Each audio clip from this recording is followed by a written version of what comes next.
The Collected Stories of Vernor Vinge by Vernor Vinge, DB 56827. Copyright 2001 by Vernor Vinge. Read by Terence Aselford. This book contains 464 pages. Approximate reading time, 22 hours, 10 minutes. This book contains markers allowing direct access to the contents, foreword, and stories. Library of Congress annotation. Contains almost all of this Hugo Award-winner's science fiction short stories from his first, Apartness, 1965, to Fast Times at Fairmont High, more than 3 decades later. Most speculate on social and political effects of new technology. 2001. From the book jacket. Since his first published story, Apartness, appeared in 1965, Vernor Vinge has forged a unique and awe-inspiring career in science fiction as his work has grown and matured. He is now one of the most celebrated authors of science fiction, having won the top award, the Hugo, for each of his last 2 novels. Now, for the first time, this illustrious author gathers all his short fiction into a single volume. This collection is truly the definitive Vinge, capturing his visionary ideas at their very best. It also contains a never-before-published novella, one that represents precisely what this collection encapsulates: bold, unique, challenging science-fictional ideas brought to vivid life with compelling storytelling. Including such major pieces as The Ungoverned and The Blabber, and Fast Times at Fairmont High, a novella, published here for the first time, that will do for wearable computers what Vinge's True Names did for the Internet, this sumptuous volume will satisfy any reader who loves the sense of wonder and the excitement of great SF. About the author.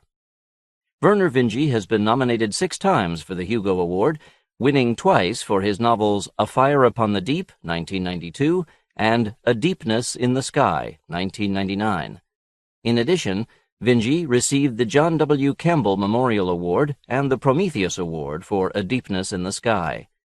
In the course of his long and extraordinary career, he has become widely known for his ability to blend adventure, emotion, and amazingly original science fiction concepts, an ability epitomized in his groundbreaking short novel, True Names. A mathematician and computer scientist, Vinge is often asked to speak to academic and business groups about his insights in the field of artificial intelligence. He currently resides in San Diego, California. Other books by Vernor Vinge. Tatja Grimm's World, The Witling, True Names and Other Dangers, collection. Threats and Other Promises, collection. Across Real Time, comprising The Peace War, The Ungoverned, Marooned in Real Time. True Names and the Opening of the Cyberspace Frontier, forthcoming. To all my editors, including those who have rejected my stories, for their help over the years. Acknowledgements. I would like to thank my editor for this book, Jim Frankel. More people than I can name have helped me with these stories, but in particular I want to thank those who helped with the new story in this collection, Fast Times at Fairmont High. Sarah Boz-Meyers, David Baxter, John Carroll, Bob Fleming, Jim Frankel, Peter Flynn, Mike Gannis, Pat Hillmeyer, Sherry Kushner, Keith Mayers, Phil Pornell, Bill Rupp, Mary Q. Smith, and Joan D. Vinge. Contents. Foreword, page 13. Bookworm, Run, page 15. The Accomplice, page 45. The Peddler's Apprentice, with Joan D. Vinge, page 55. The Ungoverned, page 91. Long Shot, page 129. Apartness, page 143. Conquest by Default, page 159. The Whirligig of Time, page 187. Bomb Scare, page 203. The Science Fair, page 213. Gemstone, page 223. Just Peace, with William Rupp, page 247. Original Sin, page 283. The Blabber, page 313. Win a Nobel Prize, page 367. The Barbarian Princess, page 371. Fast Times at Fairmont High, page 409. Foreword. The year 1965 is special for me. That's when I made my first science fiction sale. In the next few years, I sold a number of stories. My ideal length was around 12,000 words. Shorter than that wasn't enough space to make the point of the story, and with longer stories, I had trouble coordinating characters in detail. Eventually, I became comfortable with novel-length stories. Most of my short fiction has been anthologized, stories scattered through many books, orphans moving from home to home. Publishers are reluctant to do one-author collections, with happy exceptions, such as the Bain collections in the 1980s and now this Tor collection in 2001. The collected stories of Vernor Vinge contains almost all my published short fiction to date. For the record, the omissions are True Names, which is included in True Names and the Opening of the Cyberspace Frontier, Grimm's Story, which is the core of my novel Tatya Grimm's World. Finally, this Tor collection contains a first appearance, the novella Fast Times at Fairmont High, hot off the word processor. Vernor Vinge, August 2001. Bookworm, run! I was a child in the 1950s, a little boy who could talk and write better than he could think, but who had a good imagination and read everything he could by people much smarter than he. I wanted to know the future of science, to participate in revolutions to come. Science fiction seemed a window on all this. I wanted interstellar empires, interplanetary ones at the least. I wanted supercomputers and artificial intelligence and effective immortality. All seemed possible. In fact, our technological success is ultimately based on intelligence. If we could use technology to increase or create intelligence. The first story I ever wrote, that sold, was a look at this idea. Instead of artificial intelligence, AI, I used intelligence amplification, IA. The means seemed at hand. After all, I thought, what is memory but retrieval of information? Why couldn't human reason be augmented by hardware? Perhaps it's fortunate that at the time I had no technical knowledge of computers. I might have become discouraged, ended up writing really hardcore science fiction about punch cards and batch processing. It was 1962. I was a senior in high school, and I wanted to write about the first man to have a direct mind-to-computer link. I even thought I might be the first person ever to write of such a thing. In that, of course, I was wrong, but the theme was rare compared to nowadays. I worked very hard on the story, applying everything I knew about SF writing. I put together a social background that I thought would make things interesting, even where the story sagged. Cheap fusion electricity converters had been invented that worked at room temperature, trashing the big power utilities and causing a short-term depression. In a sense, this was a sequel to Randall Garrett's story, Damned If You Don't. I admired that story very much. Economic depressions were faraway alien beasts to me. And, of course, there would be experiments with chimpanzees before the IQ amplifier was tried on my human hero. Having thought things out, I described the plot to my little sister, a 10th grader. She suffered through my endless recounting, then remarked, "Except for the part about the chimpanzee, it sounds pretty dull." What a come-down. Still, she had a point.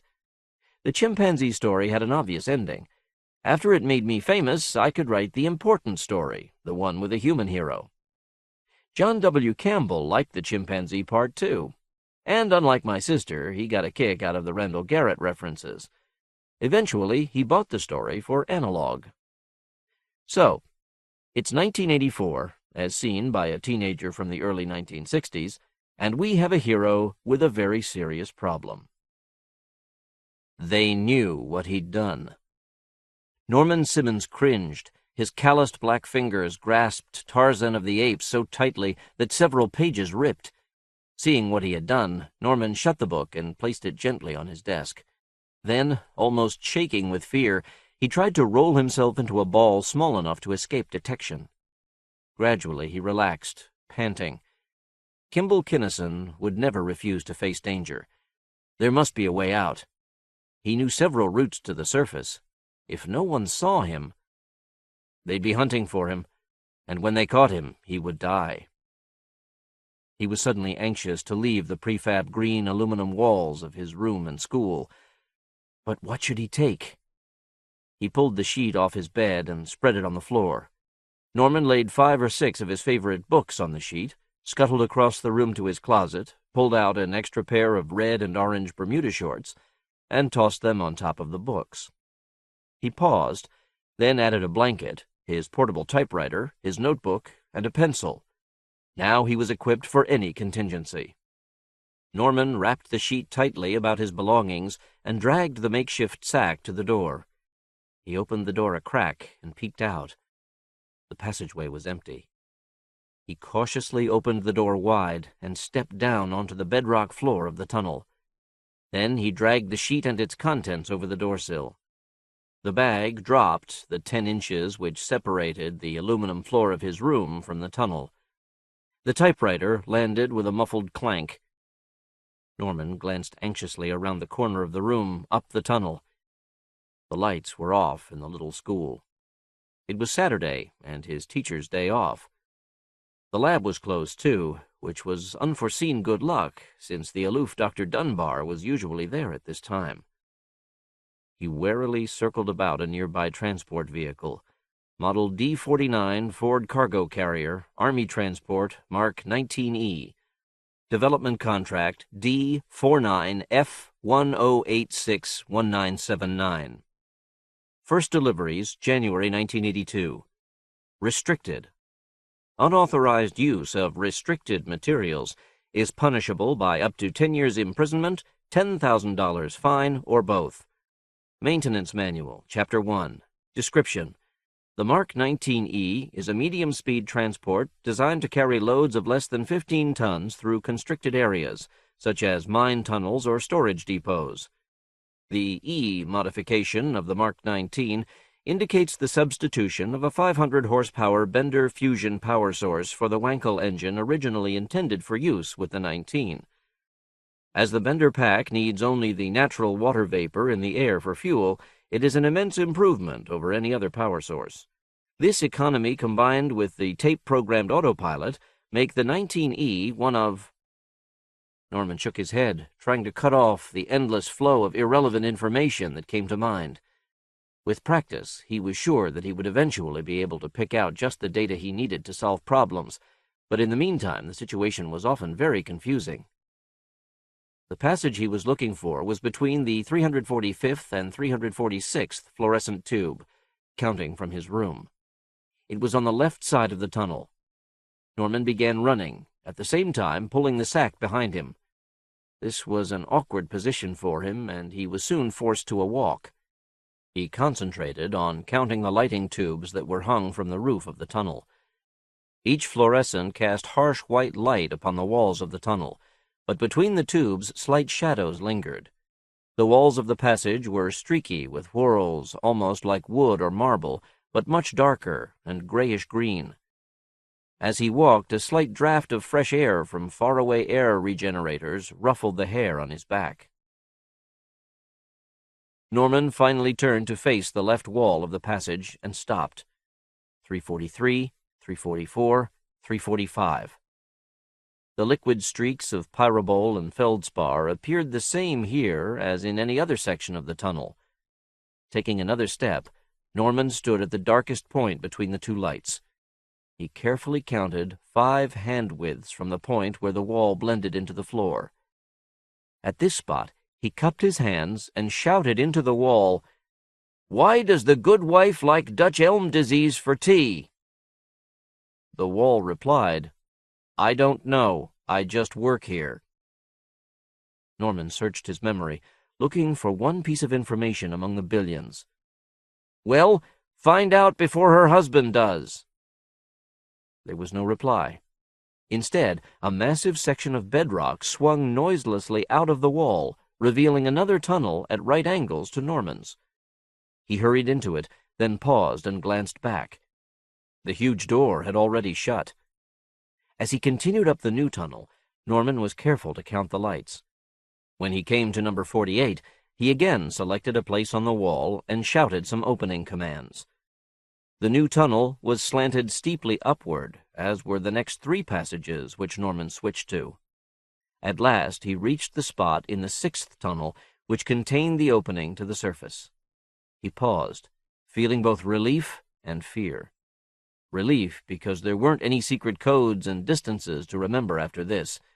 Fear because he didn't know what or who might be waiting for him on the other side of this last door.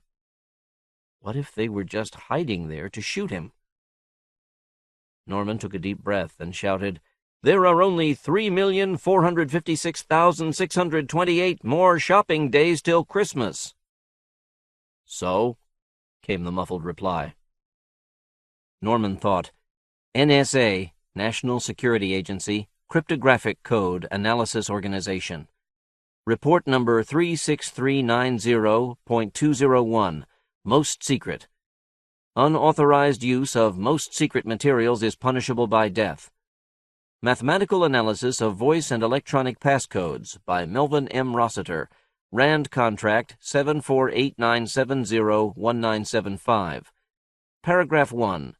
Consider L, an M by N matrix, rectangular array arrangement of N times M elements, items, formed by the Vrevik product.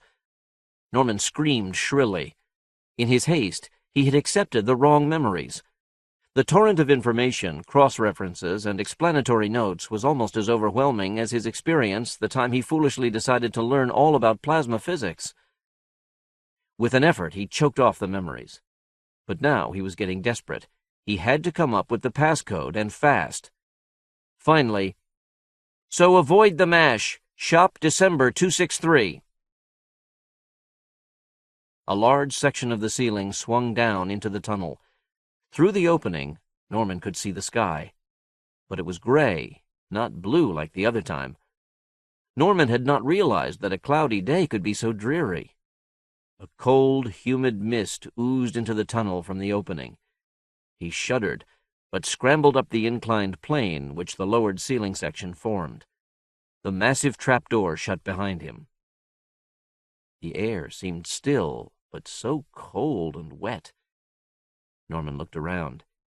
He was standing atop a large, stony bluff. Scrub trees and scraggly brush covered most of the ground, but here and there large sections of greenish, glacier-scoured bedrock were visible. Every surface glistened with a thin layer of water. Norman sneezed. It had been so nice and warm the last time. He peered out over the lower land and saw fog. It was just like the description in The Adventures of the Two and the Three. The fog hung in the lower land like some tenuous sea, filling rocky fjords in the bluff. Trees and bushes and boulders seemed to lurk mysteriously within it. This mysterious quality of the landscape gave Norman new spirit. He was a bold adventurer setting out to discover new lands. He was also a hunted animal. Norman found the small footpath he remembered and set off across the bluff. The wet grass tickled his feet, and his hair was already dripping. His books and typewriter were getting an awful beating as he dragged them over the rough ground. He came to the edge of the bluff. The grass gave way to a bedrock shelf overlooking a drop of some 50 feet. Over the years, winter ice had done its work. Sections of the face of the cliff had broken off. Now the rubble reached halfway up the cliff, almost like a carelessly strewn avalanche of pebbles, except that each rock weighed many tons. The fog worked in and out among the boulders and seemed to foam up the side of the cliff. Norman crept to the edge of the cliff and peered over. 5 feet below was a ledge about 10 inches wide. The ledge slanted down. At its lower end, it was only 7 feet above the rocks. He went over, clinging to the cliff with one hand and grasping the sack which lay on the ground above him with the other. Norman had not realized how slimy the rocks had become in the wet air. His hand slipped, and he fell to the ledge below. The sack was jerked over the edge, but he kept his hold on it. The typewriter in the sack hit the side of the cliff with a loud clang. He collected his wits and crawled to the lower part of the ledge. Here he again went over, but was very careful to keep a firm grip. He let go and landed feet first on a huge boulder directly below. The sack crashed down an instant later. Norman clambered over the rocks and soon had descended to level ground. Nearby objects were obscured by the fog. It was even colder and damper than above. The fog seemed to enter his mouth and nose and draw away his warmth. He paused, then started in the direction that he remembered seeing the airplane hangar last time. Soon he was ankle-deep in wet grass. After about 100 yards, Norman noticed a darkness to his left. He turned and approached it. Gradually, the form of a light plane was defined. Soon he could clearly see the Piper Cub. 4-place, single-jet aircraft, maximum cargo weight 1,200 pounds, minimum runway for takeoff with full load 90 yards, maximum speed 250 miles per hour. Its wings and fuselage shone dully in the weak light. Norman ran up to the Cub, clambered over the struts, and pulled himself into the cabin. He settled his sack in the co-pilot's seat and slammed the door. The key had been left in the ignition. Someone had been extremely careless. Norman inspected the controls of the little aircraft. Somehow his fear had departed, and specific facts now came easily to mind. He saw that there was an autopilot on the right-hand dash, but it was of a simple-minded variety and could handle only cruising flight. He reached down and felt the rudder pedals with his feet. By bracing his back against the seat, he could touch the pedals and at the same time hold the steering wheel. Of course, he would not be able to see out very easily, but there really wasn't very much to see. He had to get across the border fast, and this airplane was probably the only way. He turned the starter and heard the fuel pumps and turbines begin rotating. Norman looked at the dash. What was he supposed to do next?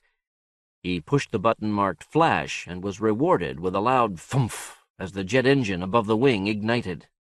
He twisted the throttle. The Cub crawled across the field, picking up speed. It bounced and jolted over the turf. Throttle to full, keeping stick forward until you were well over stall speed, 35 miles per hour for a 1980 Cub.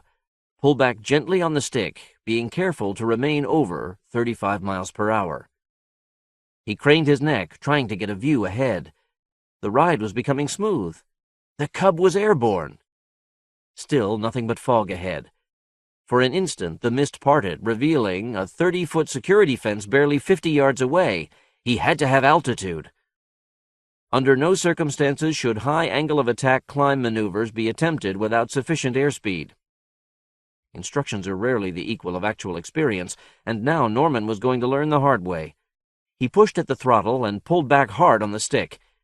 The little aircraft nosed sharply upward, its small jet engine screaming. The airspeed fell, and with it the lifting power of the wings. The Cub seemed to pause for an instant, suspended in the air, then fell back. Jet still whining, the nose came down and the plane plunged earthwards. Imagine a plate of spaghetti. No sauce or meatballs. Okay, now picture an entire room filled with such food. This wormy nightmare gives you some idea of the complexity of the first security district, otherwise known as the Labyrinth. By analogy, each strand of spaghetti is a tunnel segment carved through bedrock. The Labyrinth occupied 4 cubic miles under the cities of Ishpeming and Negaunee in the Upper Peninsula of Michigan. Without the power of controlled nuclear fusion, such a maze could never have been made. Each tunnel was connected to several others by a random system of secret hatches, controlled by voice and electronic codes. Truly, the first security district was the most spy-proof volume in the solar system. The Savannah plant, the CIA, Soviet IKB, and the entire system of GM factories could have coexisted in it without knowledge of one another. As a matter of fact, 31 different security projects, laboratories, and military bases existed in the Labyrinth, with their coordinates listed in a single filing computer. And there's the rub. Because he's been getting straight A's, Dr. William Dunbar finished. Lieutenant General Alvin Paterson, commander of the 1st Security District, looked up from the computer console with a harried expression on his face.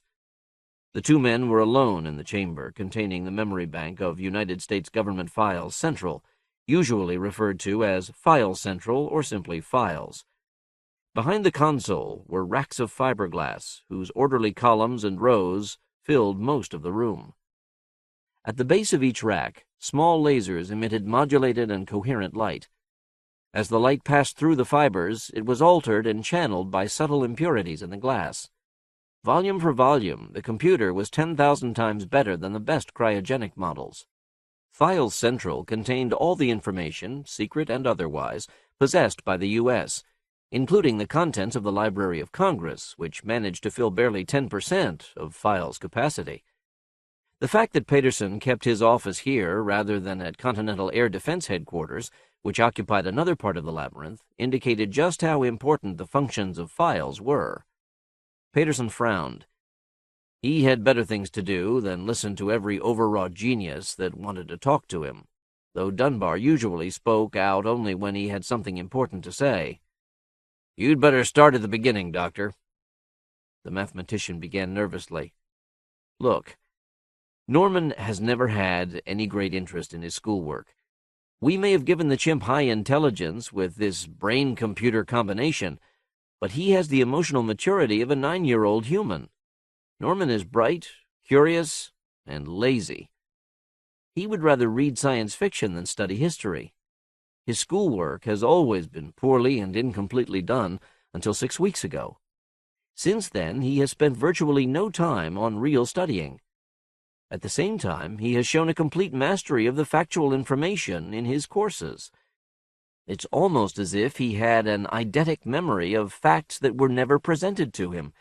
As if—" Dunbar started on a different tack. "General, you know how much trouble we had coordinating the chimp's brain with his computer in the first place. On the one hand, you have an African chimpanzee, and on the other, an advanced optical computer which theoretically is superior even to Files here. We wanted the chimp's brain to cooperate with the computer as closely as the different parts of a human brain work together. This meant that the computer had to be programmed to operate the way the chimp's mind did. We also had to make time-lapse corrections, because the chimp and the computer are not physically together. All in all, it was a terrifically complicated job. It makes the economic planning programs look like setting up fox and geese on a kid's brain truster kit." Seeing the other's look of impatience, Dunbar hurried on. "Anyway, you remember that we needed to use the Files computer just to program our computer, and the two machines had to be electronically connected." The scientist came abruptly to the point. "If by some accident or mechanical failure the link between Files and Norman were never cut, then the chimp would have complete access to U.S. files." Paterson's preoccupation with other matters disappeared. "If that's so, we've got one hell of a problem, and it would explain a lot of other things. Look." He shoved a sheet of paper at Dunbar. "As a matter of routine, Files announces how much information it has supplied to queries during every 24-hour period. Actually, it's sort of a slick gimmick to impress visitors with how efficient and useful Files is, supplying information to 20 or 30 different agencies at once. Up until 6 weeks ago, the daily reading hung around 10 to the 10th bits per day. During the next 10 days, it climbed to over 10 to the 12th, then to 10 to the 14th. We couldn't hunt down the source of the queries, and most of the techs thought the high readings were due to mechanical error. Altogether, Files has supplied almost 10 to the 15th bits to someone. And that, Doctor, is equal to the total amount of information contained in Files. It looks as if your monkey has programmed himself with all the information the U.S. possesses." Paterson turned to the query panel, typed 2 questions. A tape reel by the desk spun briefly, stopped. Paterson pointed to it. "Those are the coordinates of your lab. I'm sending a couple men down to pick up your simian friend. Then I'm sending some more men to wherever his computer is." Peterson looked at the tape reel expectantly, then noticed the words gleaming on a readout screen above the console. "The coordinates you request are not on file." Peterson lunged forward and typed the question again, carefully. The message on the screen didn't even flicker. "The coordinates you request are not on file." Dunbar leaned over the panel. "It's true, then," he said hoarsely, for the first time believing his fears. "Probably Norman thought we would punish him if we found out he was using files." "We would," Peterson interrupted harshly. "And since Norman could use information on file, he could also erase information there. We hardly ever visit the tunnel where his computer was built, so we haven't noticed until now that he had erased its coordinates." Now that he knew an emergency really existed, Dunbar seemed calm. He continued inexorably. "And if Norman was this fearful of discovery, then he probably had files advise him when you tried to find the location of his computer. My lab is only a couple 100 feet below the surface, and he surely knows how to get out." The general nodded grimly. "This chimp seems to be one step ahead of us all the way." He switched on a comm and spoke into it. "Smith, send a couple men over to Dunbar's lab."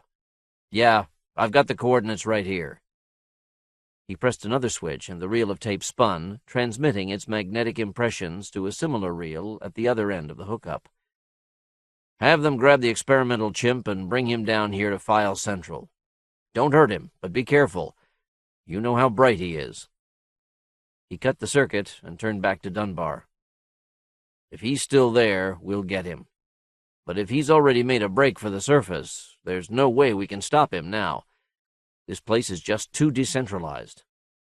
He thought for a second, then turned back to the comm and gave more instructions to his aide. "I've put in a call to Sawyer AFB to send some airborne infantry over here. Other than that, we can only watch." A TV panel brightened, revealing a view from one of the hidden surface cameras. The scene was misty and silent except for an occasional dripping sound. Several minutes passed. Then a superbly camouflaged and counterbalanced piece of bedrock in the center of their view swung down, and a black form in orange Bermuda shorts struggled out of the ground, dragging a large white sack. The chimp shivered, then moved off, disappearing over the crest of the bluff. Peterson's hands were pale white, clenched in frustration about the arms of his chair.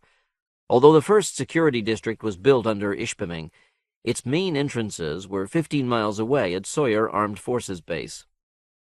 There were only 3 small and barely accessible entrances in the area where Norman had escaped. Fortunately for the chimpanzee, his quarters had been located near one of them. The area which contained these entrances belonged to the Ore Reclamation Service, a government agency charged with finding more efficient methods of low-grade ore refining. With the present economic situation, it was a rather superfluous job, since the current problem was to get rid of the ore on hand rather than increase production. All this indirection was designed to hide the location of the first security district from the enemy. But at the same time, it made direct control of the surface difficult. A shrill sound came from the speaker by the TV panel. Dunbar puzzled. "Sounds almost like a light jet." Peterson replied, "It probably is. The Ores people maintain a small office up there for appearance's sake, and they have a Piper Cub." "Could that chimp fly one?" "I doubt it, but I suppose if he were desperate enough, he would try anything." Smith's voice interrupted him. "General, our local infiltration radar has picked up an aircraft at an altitude of 15 feet. Its present course will take it into the security fence." The buzzing became louder. "The pilot is going to stall it out. It's in a steep climb. 80 feet, 100. It's stalled." The buzzing whine continued for a second and then abruptly ceased. The typewriter departed through the front windshield at great speed. Norman Simmons came to in time to see his dog-eared copy of Galactic Patrol disappear into the murky water below. He made a wild grab for the book, missed it, and received a painful scratch from shards of broken windshield. All that remained of his belongings was the second volume of the Foundation series and the blanket, which somehow had been draped half in and half out of the shattered window. The bottom edge of the blanket swung gently back and forth just a couple of inches above the water. The books he could do without. They really had only sentimental value. Since he had learned the trick, there was no need to physically possess any books. But in the cold weather, he was sure to need the blanket. He carefully retrieved it. Norman pushed open a door and climbed onto the struts of the cub for a look around. The plane had crashed nose first into a shallow pond. The jet had been silenced in the impact, and the loudest sound to be heard now was his own breathing. Norman peered into the fog. How far was he from dry land? A few yards away, he could see swamp vegetation above the still surface of the water. Beyond that, nothing but mist. A slight air current eased the gloom. There! For an instant, he glimpsed dark trees and brush about 30 yards away. 30 yards, through cold and slimy water. Norman's lips curled back in revulsion as he stared at the oily liquid. Maybe there was an aerial route, like Tarzan used. He glanced anxiously up, looking for some overhanging tree branch or vine. No luck. He would have to go through the water. Norman almost cried in despair at the thought. Suffocating visions of death by drowning came to mind. He imagined all the creatures with pointy teeth and ferocious appetites that might be lurking in the seemingly placid water. Piranhas to strip his bones, and— no, they were tropical fish, but something equally deadly. If he could only pretend that it were clear, ankle-deep water. Dal swam silently toward the moonlit palms and palely gleaming sands just 500 yards away. 500 yards, he thought exultantly, to freedom, to his own kind. The enemy could never penetrate the atoll's camouflage. He didn't notice a slight turbulence, the swift emergence of a leathery tentacle from the water. But he fought desperately as he felt it tighten about his leg. Dal's screams were bubbly gurglings, inaudible above the faint drone of the surf, as he was hauled effortlessly into the depths, and sharp, unseen teeth. For a second, his control lapsed, and the fictional incident slipped in. In the comfort of his room, the death of Dal had been no more than the pleasantly chilling end of a villain. Here it was almost unbearable. Norman extended one foot gingerly into the water and quickly drew it back. He tried again, this time with both feet. Nothing bit him, and he cautiously lowered himself into the clammy water. The swamp weeds brushed gently against his legs. Soon he was holding the strut with one hand and was neck-deep in water. The mass of weeds had slowly been compressed as he descended, and now just barely supported his weight, even though he had not touched bottom. He released his grip on the strut and began moving toward shore. With one hand he attempted to keep his blanket out of the water, while with the other he paddled. Norman glanced about for signs of some hideous tentacle or fin, saw nothing but weeds. He could see the trees on the shore quite clearly now, and the weeds at his feet seemed backed by solid ground. Just a few more yards, Norman gasped with relief as he struggled out of the water. He noticed an itching on his legs and arms. There had been blood drinkers in the water after all, but fortunately small ones. He paused to remove the slugs from his body. Norman sneezed violently and inspected his blanket. Although the mists had made it quite damp, he wrapped it around himself. Only after he was more or less settled did he notice the intermittent thrumming sound coming through the trees on his left. It sounded like the transport vehicles back in the tunnels, or like the automobiles that he had heard and seen on film. Norman scrambled through the underbrush in the direction of the noises. Soon he came to a dilapidated 4-lane asphalt highway. Every minute or so, a car would appear out of the mist, travel through his narrow range of vision, and disappear into the mist again. Most secret. Unauthorized use of most secret materials is punishable by death. He had to get to Canada, or they would kill him for sure. He knew millions, billions of things labeled most secret. Nearly all were unintelligible. The rest were usually boring. A very small percentage were interesting, like something out of an adventure story, and some were horrifying bits of nightmare couched in cold, matter-of-fact words, but all were labeled Most Secret, and his access to them was certainly unauthorized. If only he had known beforehand the consequences of memorizing it all. It had been so easy to do, and so useful, but it was also a deadly, clinging gift. Now that the airplane had crashed, he had to find some other way to get to Canada. Maybe one of these cars could take him someplace where he would have better luck in his attempt. For some reason, the idea didn't trigger warning memories. Blissfully unaware that a talking chimpanzee is not a common sight in the United States, Norman started down the embankment to the shoulder of the highway, and in the immortal tradition of the hitchhiker in Two for the Road, stuck out his thumb. 3 minutes passed. He clutched the blanket more tightly to himself as his teeth began to chatter. In the distance, he heard the thrum of an approaching vehicle. He stared eagerly in the direction of the sound. Within 15 seconds, a 60-ton ore carrier emerged from the fog and lumbered toward him. Norman jumped up and down in a frenzy, waving and shouting. The blanket gave him the appearance of a little Amarand doing a particularly violent rain dance. The huge truck rolled by him at about 35 miles per hour. Then, when it was some 40 yards away, the driver slammed on the brakes and the doughy Rollagon tires bit into asphalt. Norman ran joyfully toward the cab, not noticing the uncared-for condition of the starboard ore cranes, the unpainted and dented appearance of the cab, or the wheezy putt-putting of the Wankel rotary engine, all signs of dilapidation which would have been unthinkable 4 years before. He stopped in front of the cab door and was confronted by a pair of cynical, bloodshot eyes peering at him over a 3-day growth of beard. "Who? What are you?" The condition of the driver would have been unthinkable 4 years ago, too. "My name's Norman. Jones." Norman slyly selected an alias. He resolved to act dull, too, for he knew that most chimps were somewhat stupid and couldn't speak clearly without the special operations he had had.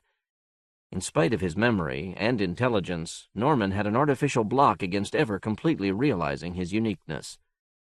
"I want to go to—" He searched his memory. "Marquette." The driver squinted and moved his head from side to side as if to get a better view of Norman. "Say, you're a monkey." "No," Norman stated proudly, forgetting his resolution. "I'm a chimpanzee." "A talking monkey," the driver said almost to himself. "You could be worth Where's you say you want to go? Marquette?" "Sure, hop in. That's where I'm taking this ore." Norman clambered up the entrance ladder into the warm cab. "Oh, thanks a lot." The ore carrier began to pick up speed. The highway had been blasted through greenish bedrock, but it still made turns and had to climb over steep hills. The driver was expansive. "Can't wait to finish this trip. This here is my last run, you know. No more driving ore for the government and its public works projects. I know where to get a couple black market fusion packs, see? Start my own trucking line. No one'll ever guess where I get my power." He swerved to avoid a natural abutment of greenish rock that appeared out of the mist, and decided that it was time to turn on his fog lights. His mind wandered back to prospects of future success, but along a different line. "Say, you like to talk, monkey? You could make me a lot of money, you know. Jim Trayley and his talking monkey. Sounds good, eh?" With a start, Norman realized that he was listening to a drunk. The driver's entire demeanor was almost identical to that of the fiend's henchman in the mores of the morgue.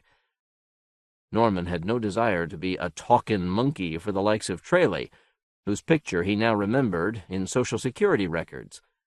The man was listed as an unstable, low-competence type who might become violent if frustrated. As the ore carrier slowed for a particularly sharp turn, Norman decided that he could endure the cold of the outside for a few more minutes. He edged to the door and began to pull at its handle. "I think I better get off now, Mr. Trayley." The ore carrier slowed still more as the driver lunged across the seat and grabbed Norman by one of the purple suspenders that kept his orange Bermuda shorts up. A full-grown chimpanzee is a match for most men, but the driver weighed nearly 300 pounds, and Norman was scared stiff. "You're staying right here, see?" Trayley shouted into Norman's face, almost suffocating the chimpanzee in alcohol vapor. The driver transferred his grip to the scruff of Norman's neck as he accelerated the carrier back to cruising speed. "Crashed in a shallow swamp just beyond the security fence, sir." The young army captain held a book up to the viewer. "This copy of Asimov was all that was left in the cabin, but we dredged up some other books and a typewriter from the water. It's only about 5 feet deep there." "But where did the pilot go?" Peterson asked. "The pilot, sir?" The captain knew what the quarry was, but was following the general's line. "We have a man here from Special Forces who's a tracker, sir. He says that the pilot left the Cub and waded ashore. From there, he tracked him through the brush to the old Ishpeming-Marquette Road. He's pretty sure that the, pilot hitched a ride in the direction of Marquette." The captain did not mention how surprised the lieutenant from Special Forces had been by the pilot's tracks. "He probably left the area about half an hour ago, sir." "Very well, Captain. Set up a guard around the plane. If anyone gets nosy, tell them that Ors has asked you to salvage their crashed Cub. Fly everything you found in the cabin and swamp back to Sawyer and have it sent down here to File Central." "Yes, sir." Peterson cut the connection and began issuing detailed instructions to his chief aide over another circuit. Finally, he turned back to Dunbar. "That chimp is not going to remain one step ahead of us for very much longer. I've alerted all the armed forces in the Upper Peninsula to start a search, with special concentration on Marquette. It's lucky that we have permission to conduct limited maneuvers there, or I might have an awful time just getting permission to station airbornes over the city. And now we can take a little time to consider ways of catching this Norman Simmons, rather than responding spastically to his initiative." Dunbar said quickly, "In the first place, you can cut whatever connection there is between files and Norman's computer." Peterson grinned. "Good enough. That was mixed in with the rest of the instructions I've given Smith. If I remember right, the two computers were connected by a simple copper cable, part of the general cable net that was installed, interweaving with the tunnel system. It should be a simple matter to cut the circuit where the cable enters the files room." The general thought for a moment. "The object now is to catch the chimp, discover the location of the chimp's computer, or both. Down here, we can't do anything directly about the chimp. But the computer has to be in contact with Norman Simmons. Could we trace these emanations?" Dunbar blinked. "You know that better than I, General. The Signal Corps used our experiment to try a, quote, entirely new concept in communications, unquote. They supplied all the comm equipment, even the surgical embeds for Norman. And they are playing it pretty cozy with the technique. Whatever it is, it goes through almost anything, does not travel faster than light, and can handle several billion bits per second. It might even be ESP, if what I've read about telepathy is true." Peterson looked sheepish. "I do recognize the new concept you mention. I just never connected the this technique with your project. But I should have known. We have only one way to broadcast through solid rock, as if it were vacuum. Unfortunately, with the devices we have now, there's no way of getting a directional bearing on such transmissions. With enough time, and as a last resort, we might be able to jam them, though." Now it was Dunbar's turn to make a foolish suggestion. "Maybe if a thorough search of the tunnels were made, we could find the—" Peterson grimaced. "Bill, you've been here almost 3 years. Haven't you realized how complicated the labyrinth is? The maze is composed of thousands of tunnel segments spread through several cubic miles of bedrock. It's simply too complex for a blind search. And there's only one set of blueprints." He jerked a thumb at the racks of fiberglass. Even for routine trips, we have to make out tapes to plug into the transport cars down there. If we hadn't put his quarters close to ground level, so you could take him for walks on the surface, Norman would still be wandering around the labyrinth, even though he knows what passages to take. About twice a day, I ride over to Continental Air Defense Headquarters. It takes about half an hour, and the trip is more tortuous than a swoop ride at a carnival. CADHQ could be just 100 yards from where we're sitting, or it could be 2 miles, in any direction. For that matter, I don't really know where we are right now. But then, he added with a sly smile, neither do the Ruski or Han missile men. I'm sorry, Doctor, but it would take years of random searching to find the computer. And Dunbar realized that he was right. It was general policy in the 1st Security District to disperse experiments and other installations as far as possible through the tunnel maze. So it had been with Norman's computer. With its own power source, the computer needed no outside assistance to function. The scientist remembered its strange appearance, resting like a huge jewel in a vacant tunnel. Where? It was a far different sight from the appearance of files. Norman's computer had the facets of a cut gem, although this had been a functional rather than an aesthetic necessity. Dunbar remembered the multicolored glows that appeared near its surface. Further in, the infinite reflections and subtle refractions of microcomponent flaws in the glass blended into a mysterious flickering, hinting at the cheerful though immature intelligence that was Norman Simmons. This was the object which had to be found. Dunbar broke out of his reverie. He started on a different tack. Really, General, I don't quite see how this situation can be quite as desperate as you say. Norman isn't going to sell secrets to the Reds. He's as loyal as a human child could be, which is a good deal more than most adults, because he can't rationalize disloyalty so easily. Besides, you know that we were eventually going to provide him with large masses of data anyway.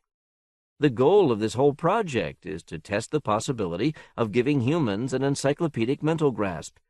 He just saw how much the information could help him, and how much easier it could be obtained than by study, and he pushed the experiment into its next phase. He shouldn't be punished or hurt because of that. This situation is really no one's fault. Peterson snapped back. Of course it's no one's fault. That's just the hell of it. When no one is to blame for something, it means that the situation is fundamentally beyond human control. To me, your whole project is taking control away from people and giving it to others. Here an experimental animal, a chimpanzee, has taken the initiative away from the U.S. government. Don't laugh, or so help me. The general made a warning gesture. Your chimp is more than a coordinator of information. He's also smarter than he was before. What are the humans we try this on going to be like? Peterson calmed himself with a deliberate effort. Never mind that now. The important thing is to find Simmons, since he appears to be the only one who, Peterson groaned, knows where his brains are. So let's get practical. Just what can we expect from him? How easy is it for him to correlate information in his memory? Dunbar considered. I guess the closest analogy between his mind and a normal one is to say that he has an eidetic memory, and a very large one. I imagine that when he first began using the information, he was just swamped with data. Everything he saw stimulated a deluge of related memories. As his subconscious became practiced, he probably remembered only information that was pertinent to a problem. Say that he saw a car and wondered what year and make it was. His subconscious would hunt through his copy of files at very high speed, and within 1/10 of a second, Norman would remember the information he had just wondered about. However, if for some reason he suddenly wondered what differential equations were, it would be a different matter, because he couldn't understand the information presented, and so would have to wade through the same preliminary material that every child must in order to arrive at high school math. But he could do it very much faster, because of the ease with which he could pick different explanations from different texts. I imagine he could get well into calculus from where he is now in algebra with a couple hours of study. In other words, the longer he has this information, the more dangerous he'll be. Yes. However, there are a couple of things on our side. First, it's mighty cold and damp on the surface, for Norman at least. He is likely to be very sick in a few hours. Second, if he travels far enough away from the first security district, he will become mentally disoriented. Although Norman doesn't know it, unless he has specifically considered the question, he could never get much farther than 15 miles away and remain sane. Norman's mind is a very delicate balance between his organic brain and the hidden computer. The coordination is just as subtle as that of different nerve paths in the human brain. The information link between the two has to transmit more than 1 billion bits of information per second. If Norman gets beyond a certain point, the time-lapse involved in transmission between him and the computer will upset the coordination. It's something like talking by radio with a spacecraft. Beyond a certain distance, it is difficult or impossible to maintain a meaningful conversation. When Norman goes beyond a certain point, it will be impossible for him to think coherently. Dunbar was struck by an unrelated idea. He added, "Say, I can see one reason why this could get sticky.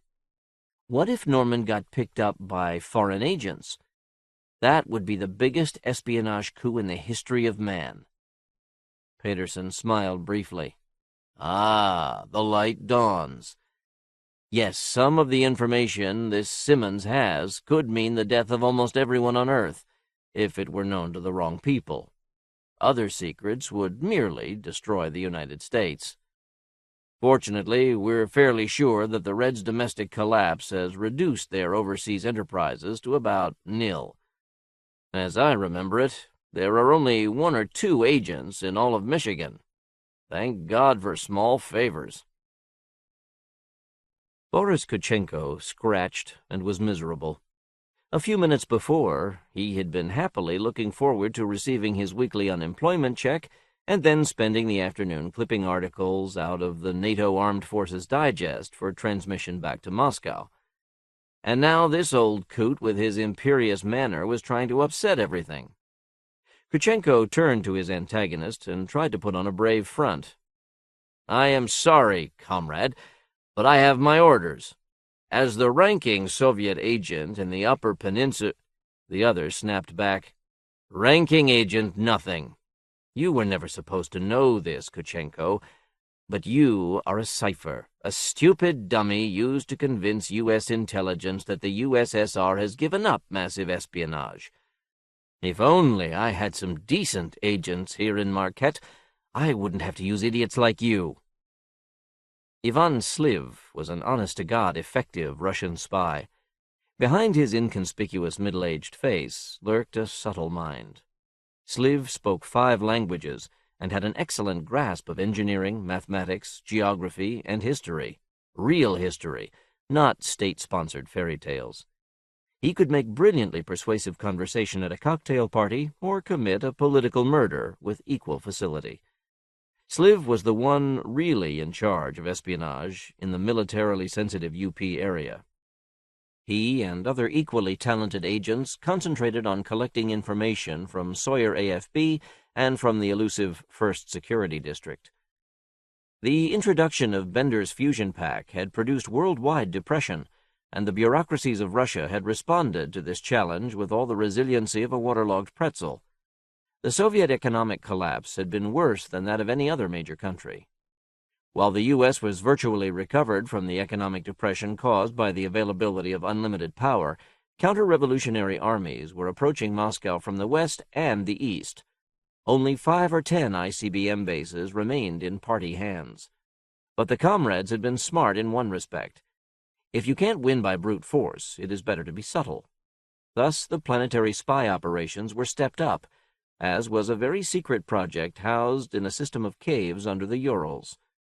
Sliv's mind shied away from that project. He was one of the few to know of it, and that knowledge must never be hinted at. Sliv glared at Kutchenko. "Listen, you fat slob. I'm going to explain things once more, if possible in words of one syllable.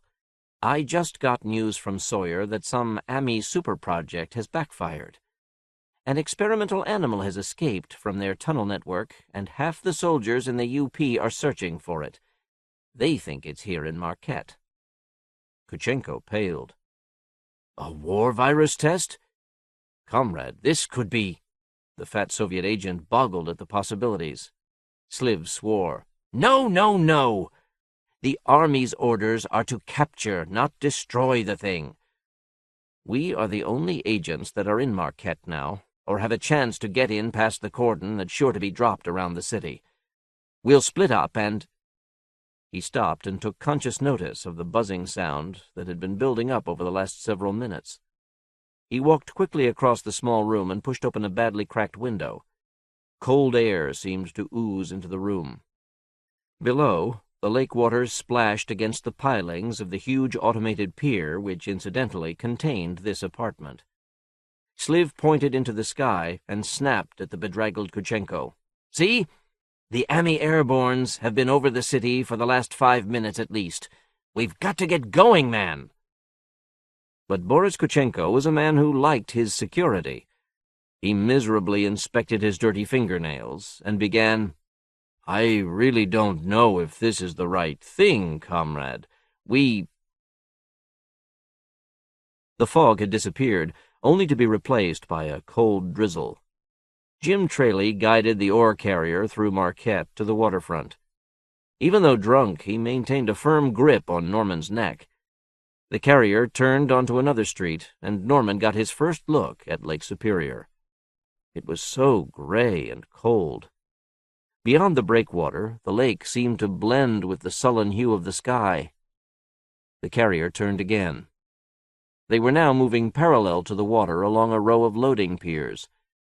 In spite of the roller guns, the carrier dipped and sagged as they drove over large potholes in the substandard paving material. The rain had collected in these depressions and splashed as they drove along. Trayley apparently recognized his destination. He slowed the carrier and moved it to the side of the street.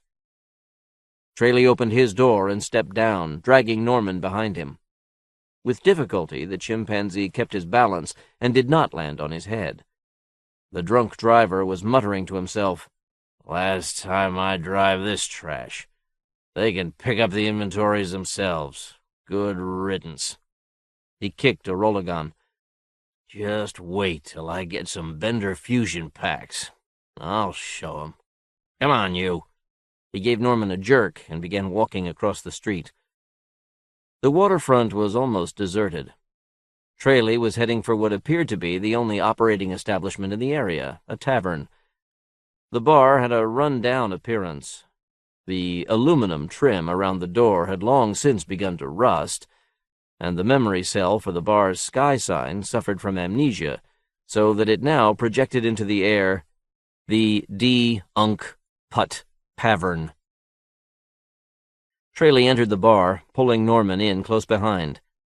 Once, the fluorescents had probably lighted the place well, but now only 2 or 3 in a far corner were operating. He pulled Norman around in front of him and seemed eager to announce his discovery of the talkin' monkey. Then he noticed that the bar was almost empty. No one was sitting at any of the tables, although there were half-empty glasses of beer left on a few of them. 4 or 5 men and the barkeeper were engaged in an intense discussion at the far end of the room. "Where is everybody?" Trayley was astonished. The barkeeper looked up.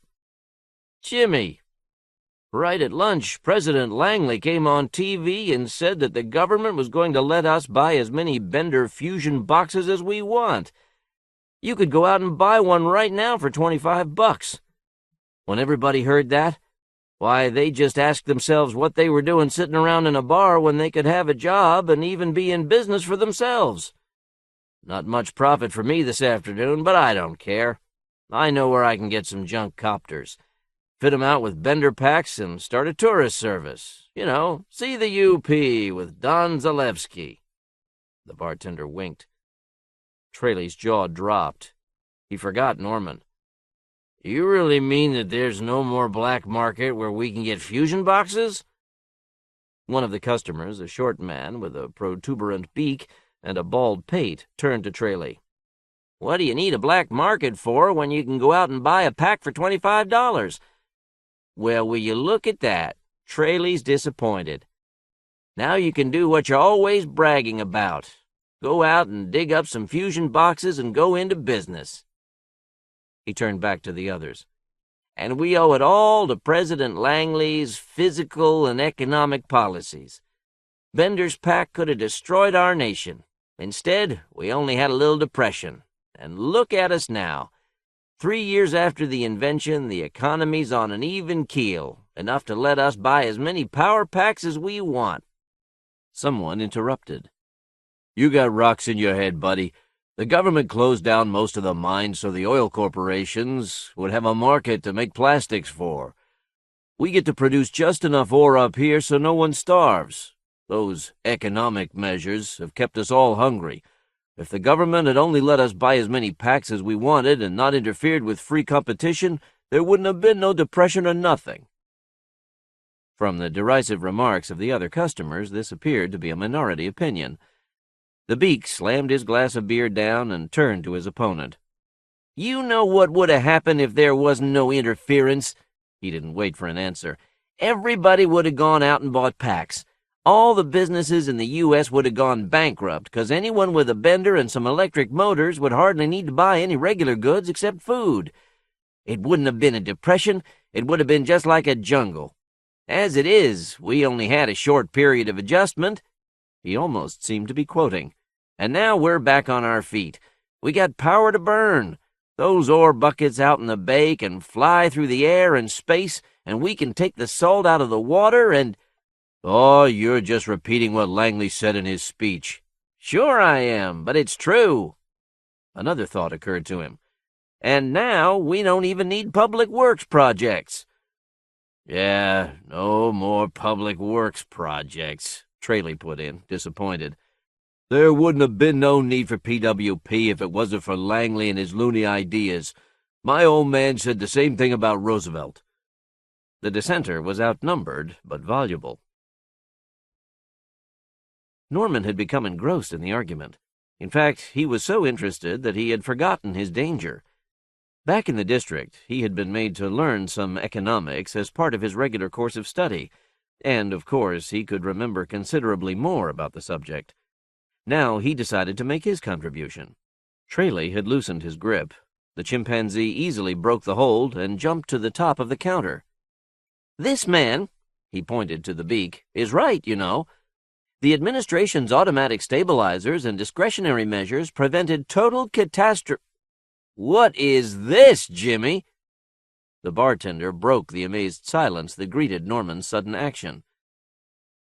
"That's what I've been trying to tell you guys. I picked up this monkey back in Ishpeming. He's like a parrot, only better. Just listen to him. I figure he could be worth a lot of money." "Thought you were going into the trucking business, Jimmy." Trayley shrugged. "This could be a lot greener." "That's no parrot talk," the beak opined. "The monkey's really talking. He's smart, like you and me."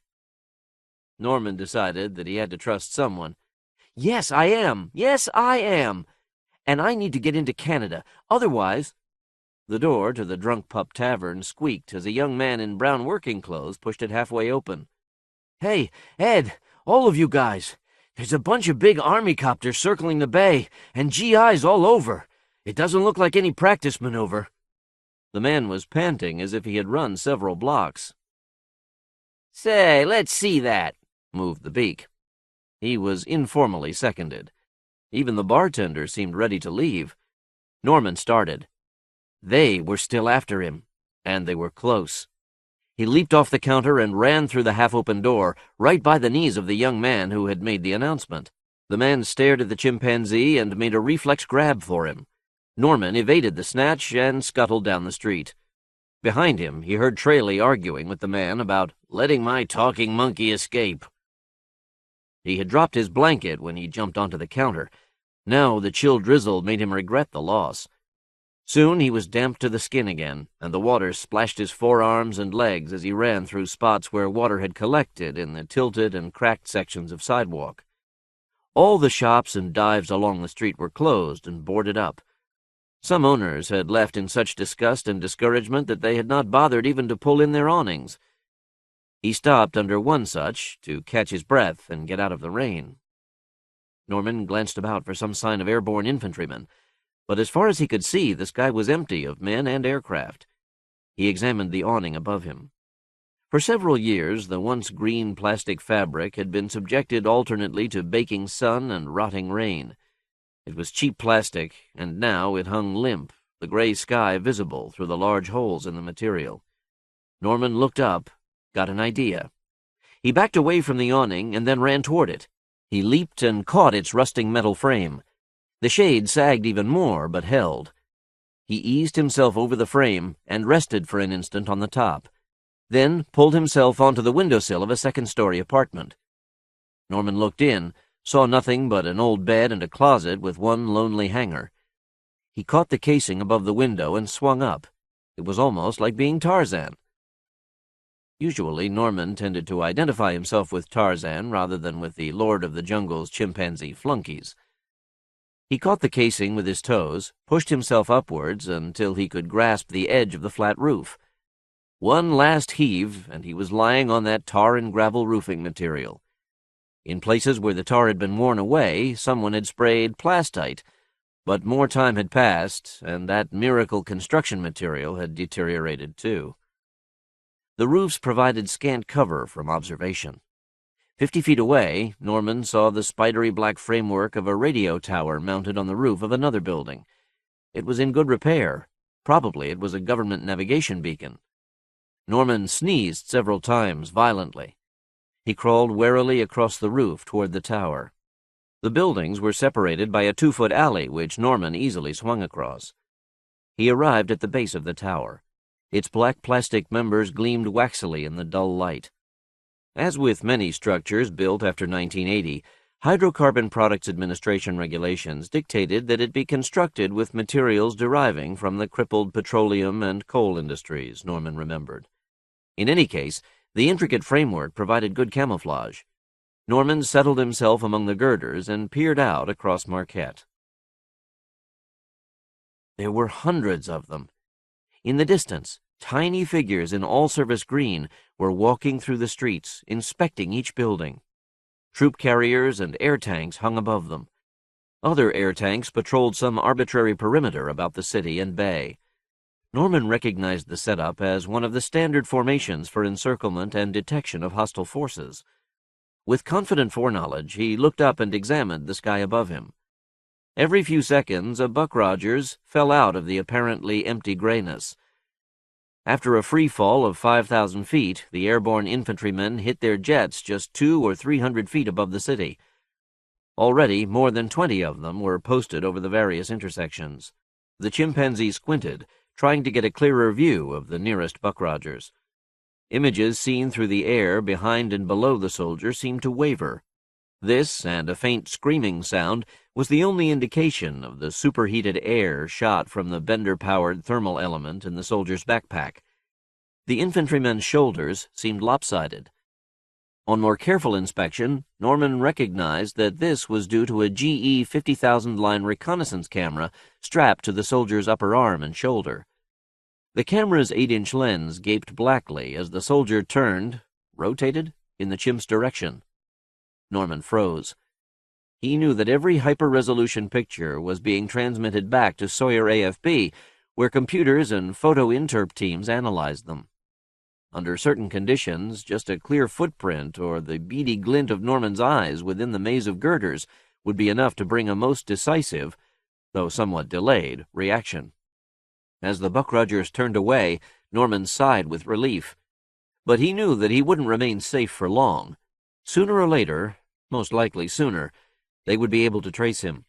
And then, with horror, he remembered once again some of the terrible bits of information that hid in the vast pile he knew, remembered the punishments for unauthorized knowledge. He had to escape them. Norman considered the means, both fictional and otherwise, that had been used in the past to elude pursuers. In the first place, he recognized that some outside help was needed, or he could never escape from the country. Eric Satansson, he remembered, always played the double agent, gaining advantages from both sides right up to the denouement. Or take Slippery Jim DeGrees. The point was, there are always some loopholes, even in the most mechanized of traps. What organization would have a secret means of getting across Lake Superior into Canada? The Reds, of course! Norman stopped fiddling with his soaked suspenders and looked up. That was the pat answer in some stories. Pretend to side up with the baddies just long enough to get out of danger and expose them at the same time. Turning around, he gazed at the massive automated pier jutting out into the bay. At its root were several fourth-class apartments, and in one of them was the only Soviet agent in the Upper Peninsula.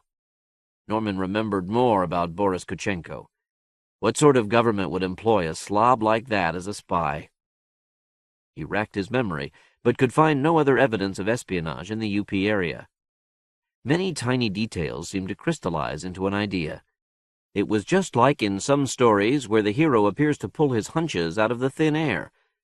Norman knew, without any specific reason, that the Soviets were not as incapacitated as they seemed. Stark, Borovsky, Ivanov were smart boys, much smarter than the so-called Bumpkinoff incompetents they had replaced. If Stark had been in power in the first place, the Soviet Union might have survived Bender's invention without losing more than a few outlying SSRs. As it was, the party bosses controlled only the area immediately around Moscow and some hardened bases in the Urals. Somehow Norman felt that, if all the mental and physical resources of the rulers had been used against the counter-revolutionaries, the Reds' position would have to be better.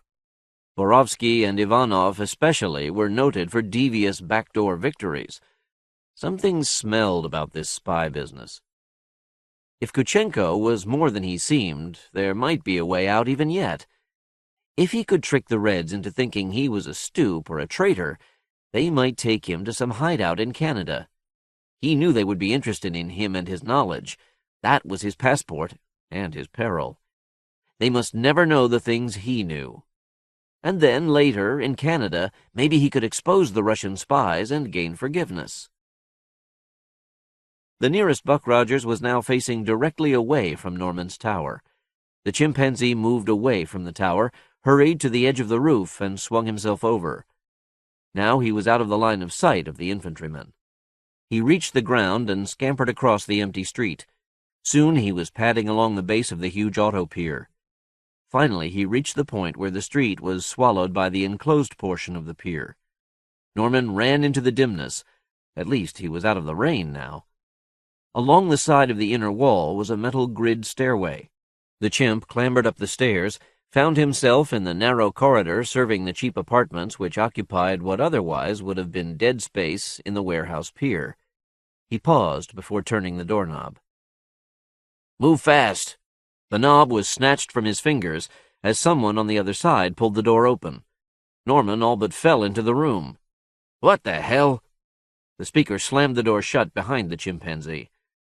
Norman glanced about the room, saw Boris Kuchenko frozen in the act of wringing his hands. The other man spun Norman around, and the chimpanzee recognized him as one Ian Sloan, civilian employee number 36902U at Sawyer AFB. So the hunch had been right. The Reds were operating on a larger scale than the government suspected. Norman assumed his best conspiratorial air. "Good morning, gentlemen. Or should I say comrades?" The older man, Sloan, kept a tight grip on his arm. A look of surprise and triumph and, oddly, fear was on his face. Norman decided to go all the way with the double agent line. "I'm here to offer my services, comrades. Perhaps you don't know quite what and who I am."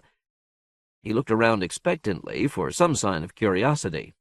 Sloan, that was the only name Norman could remember, but it couldn't be his real one, gazed at him attentively, but kept a tight grip on his arm. Seeing that he was going to get no response, Norman continued less confidently. I know who you are. Get me out of the country, and you'll never regret it. You must have some way of escaping.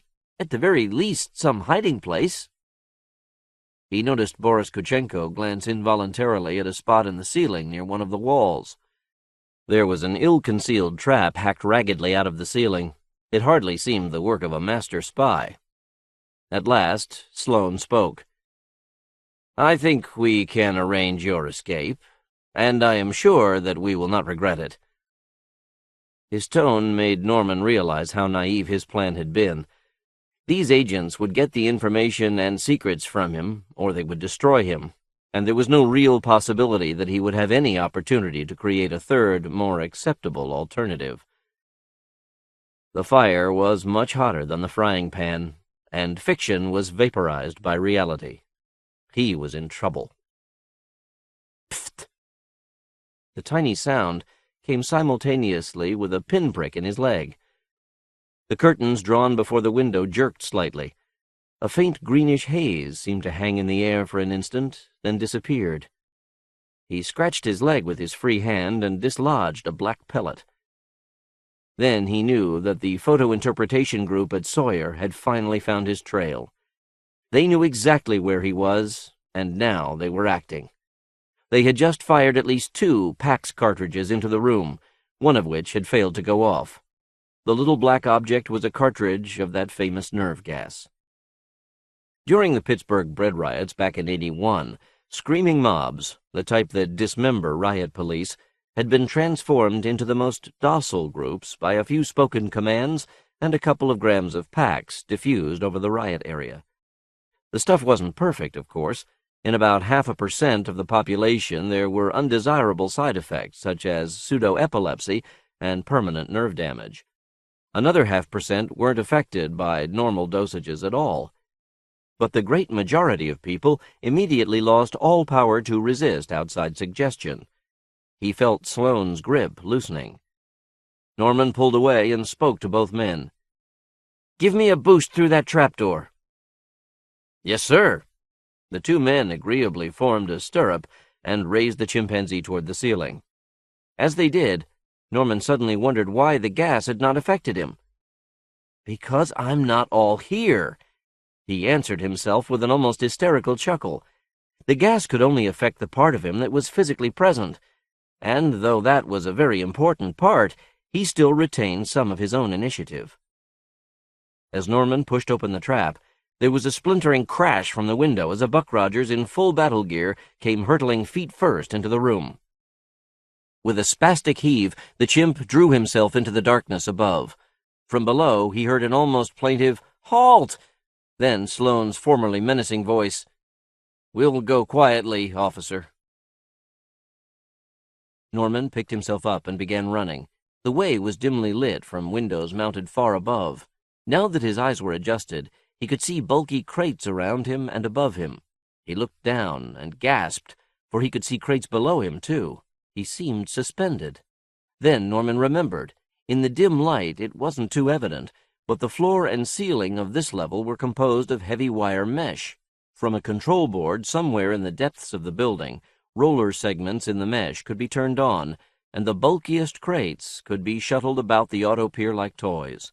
When in operation, the pier could handle 1 million tons of merchandise a day, receiving products from trucks, storing them for a short time, and then sliding them into the holds of superfreighters. This single pier had been expected to bring the steel industry to Marquette, thus telescoping the mining and manufacturing complexes into one.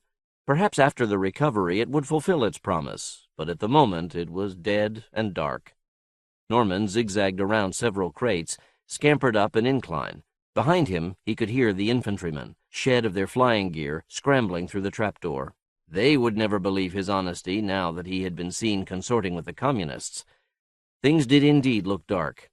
He complimented himself on this pun delivered in the midst of danger, but he still had some slim chance of escaping capture and the terrible punishment that would be sure to follow.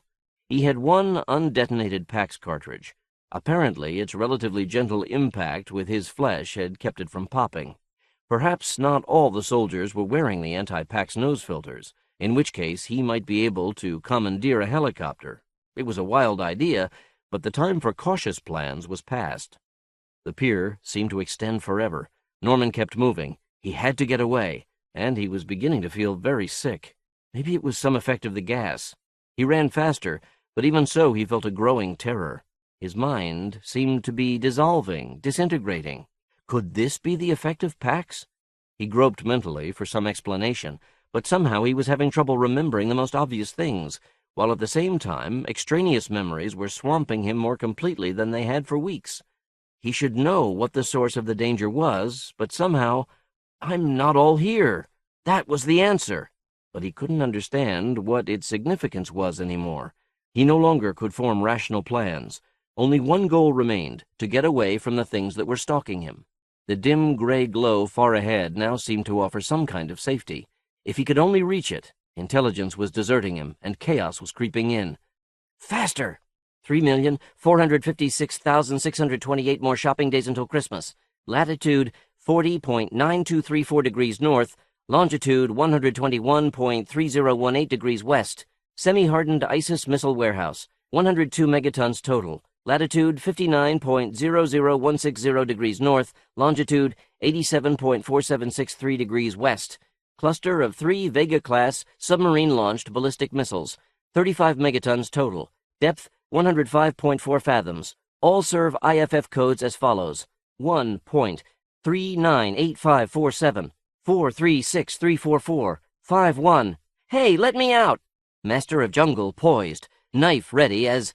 The nature of this rock formation was not realized until the Plutonist theory of Bender's New Zealand harbor defense of Wellington follows. 3 anti-submarine detection rings at 10.98 miles from REO Factory Depot, Boise, Idaho, contains 242,925 million HP consumer fusion packs.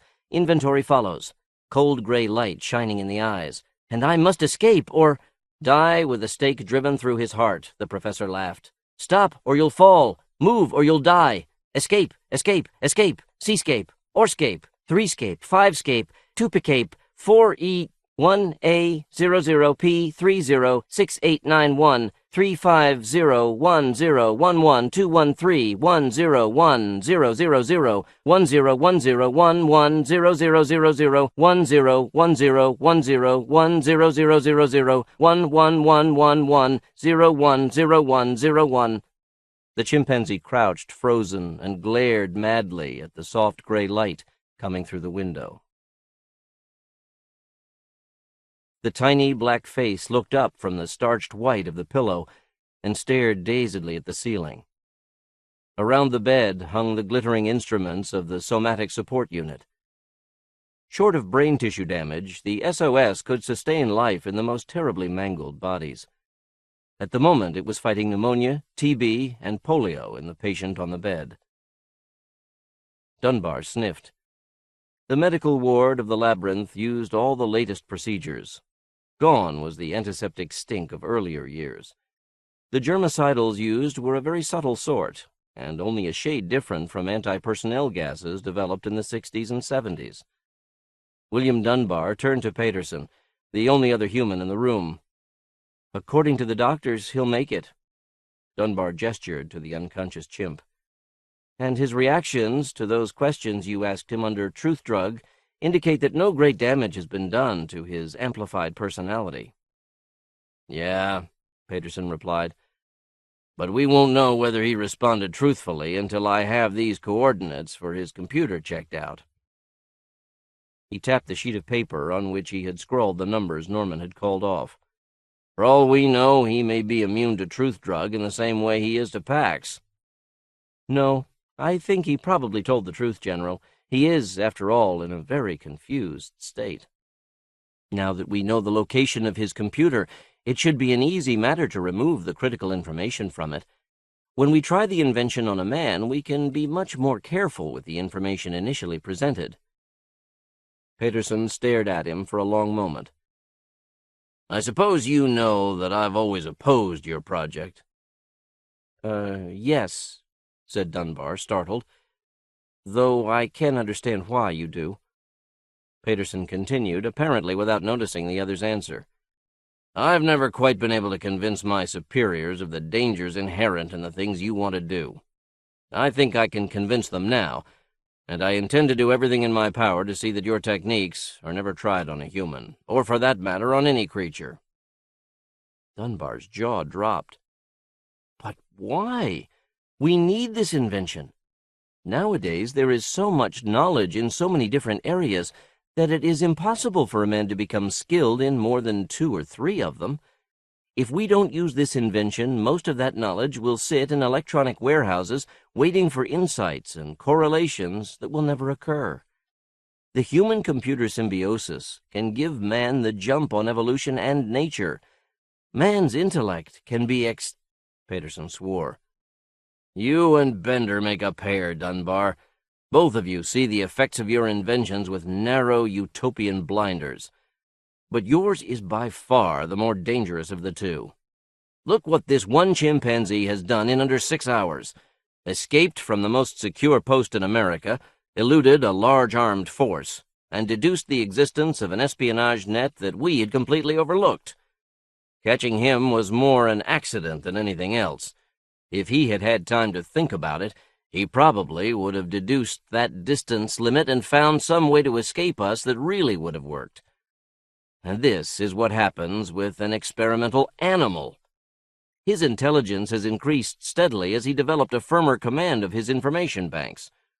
We captured him more or less by chance, and unless we act fast while he's drugged, we won't be able to hold him. And you want to try this thing on a man? Tell me, Doctor, who are you going to give godhood to first, If your choice is wrong, the product will be more satanic than divine. It will be a devil that we cannot possibly beat except with the aid of some fortuitous accident, for we can't outthink that which, by definition, is smarter than we. The slightest instability on the part of the person you choose would mean the death or domestication of the entire human race." Peterson relaxed, his voice becoming calmer. "There's an old saw, Doctor, that the only truly dangerous weapon is a man. By that standard, you have made the only advance in weaponry in the last 100,000 years. He smiled tightly. "It may seem strange to you, but I oppose arms races, and I intend to see that you don't start one." William Dunbar stared, pale-faced, entertaining a dream and a nightmare at the same time. Peterson noted the scientist's expression with some satisfaction. This tableau was interrupted by the buzzing of the comm. Peterson accepted the call. "Yes?" he said, recognizing Smith's features on the screen. "Sir, we just finished with those 2 fellows we picked up on the auto pier." The aide spoke somewhat nervously. "One is Boris Kuchenko, the yuck we've had spotted all along. The other is Ivan Sliv, who's been working for the last 9 months as a code man at Sawyer under the name of Ian Sloan. We didn't suspect him at all before. Anyway, we gave both of them a deep probe treatment and then erased their memories of what's happened today so we could release them and use them as tracers." "Fine," replied Peterson. "They've been doing the darndest things, those spies." Smith swallowed. "But that isn't what this call is about." "Oh?" "Can I talk? Are you alone?" "Spit it out, Smith." "Sir, this Sliv is really a top man. Some of his memories are under blocks that I'm sure the Ruskies never thought we could break. Sir, he knows of a project the Sovs are running in an artificial cave system under the Urals. They've taken a dog and wired it into a computer. Sliv has heard the dog talk, just like Dunbar's chimp. Apparently, this is the big project they're pouring their resources into, to the exclusion of all others. In fact, one of Sliv's main duties was to detect and obstruct any similar project here. When all the bugs have been worked out, Stark, or one of the other Red Chiefs, is going to use it on himself and—" Peterson turned away from the screen, stopped listening. He half noticed Dunbar's face, even paler than before. He felt the same sinking, empty sensation he had 4 years before, when he had heard of Bender's fusion pack. Always it was the same pattern. The invention, the analysis of the dangers, the attempted suppression, and then the crushing knowledge that no invention can really be suppressed, and that the present case is no exception. Invention came after invention, each with greater changes. Bender's pack would ultimately mean the dissolution of central collections of power, of cities. But Dunbar's invention meant an increased capability for invention. Somewhere under the Urals slept a very smart son of a bitch indeed. And so he must choose between the certain disaster of having a Russian dictator with superhuman intelligence and the probable disaster involved in beating the enemy to the punch. He knew what the decision must be. As a practical man, he must adapt to changes beyond his control, must plan for the safest possible handling of the unavoidable. For better or worse, the world would soon be unimaginably different. Of course, I never wrote the important story, the sequel about the first amplified human. Once I tried something similar. John Campbell's letter of rejection began, "Sorry, you can't write this story. Neither can anyone else. The moral? Keep your supermen off stage or deal with them when they are children. Wilmar Shiraz's Children of the Atom, or when they are in disguise, Campbell's own story, The Idealists. There is another possibility, one that John never mentioned to me. You can deal with the Superman when she or he's senile. This option was used to very amusing effect in one episode of the Quark television series. Bookworm Run and its lesson were important to me. Here I had tried a straightforward extrapolation of technology and found myself precipitated over an abyss. It's a problem writers face every time we consider the creation of intelligences greater than our own. When this happens, human history will have reached a kind of singularity, a place where extrapolation breaks down and new models must be applied, and the world will pass beyond our understanding. In one form or another, this technological singularity haunts many science fiction writers. A bright fellow like Mark Twain could predict television, but such extrapolation is forever beyond, say, a dog. The best we writers can do is creep up on the singularity and hang 10 at its edge. My extended song and dance about this idea is at http://www.rohinge.sdsu.edu/faculty/VINGE/misc/SINGULARITY.html. In that 1993 essay, I try to track the history of this idea in the 20th century. Since then, I have come to realize even more how my 1960s orientation was simply a product of the ideas that others, such as Licklider, Ashby, and Good, had put into the air. The Accomplice. Warning: there are spoilers in this introduction. Fred Pohl published my short story, The Accomplice, in the April 1967 issue of If. It was only my third story to appear in print. Wolfgang Jeschke included a German translation of the story in his collection, Science Fiction Story Reader 16. Its only other appearances were in 2 program books, so The Accomplice is among my least reprinted stories. Why is that? The quality of the writing is about average for what I could manage in the 1960s. The hero's background is probably more intriguing than in my earlier stories. And the ideas? There's the problem. To date, The Accomplice is the most irritating combination of embarrassing gaffes and neat insights that I have ever created. More than once, I have held it back from reprint collections. Darrell Schweitzer wrote a marvelously kind and generous piece about the things I got right in The Accomplice. The New York Review of Science Fiction, April 1996, pages 14 to 15. As with a lot of SF stories, if you are allowed to pick the good calls, it can look deeply prophetic. The Accomplice takes place in 1993. I wrote the story in mid-1966. Either I'm smarter than I think, or I must have been exposed to Moore's Law. In 1965, Gordon Moore observed that certain aspects of computer power appeared to be doubling every year or two. In fact, this progress has continued into the early 21st century. In any case, it looks like I have estimated the power of a 1993-era supercomputer fairly well. A major point of the story was that in just a few more years, this computer power would be available on the consumer market. And yet, damn it, I still miss the impact that home computers would have on our world. My central inspiration for writing the story was a computer application that has turned out to be spectacularly important. I had always been in love with Disney's Fantasia. In 1963, just out of high school, during my first visit to Disneyland, it occurred to me that computers could be used to automate cartoon creation, putting, I thought, large-scale dramatic productions within the reach of individual artists. Most of this has come to pass, though our largest projects still involve enormous teams of bright people. The idea of computer animation was probably an independent insight, though I know now that people like Ivan Sutherland were already hard at work with real implementations. Years would pass before computers would be powerful enough to do high-quality motion imagery. That I got right.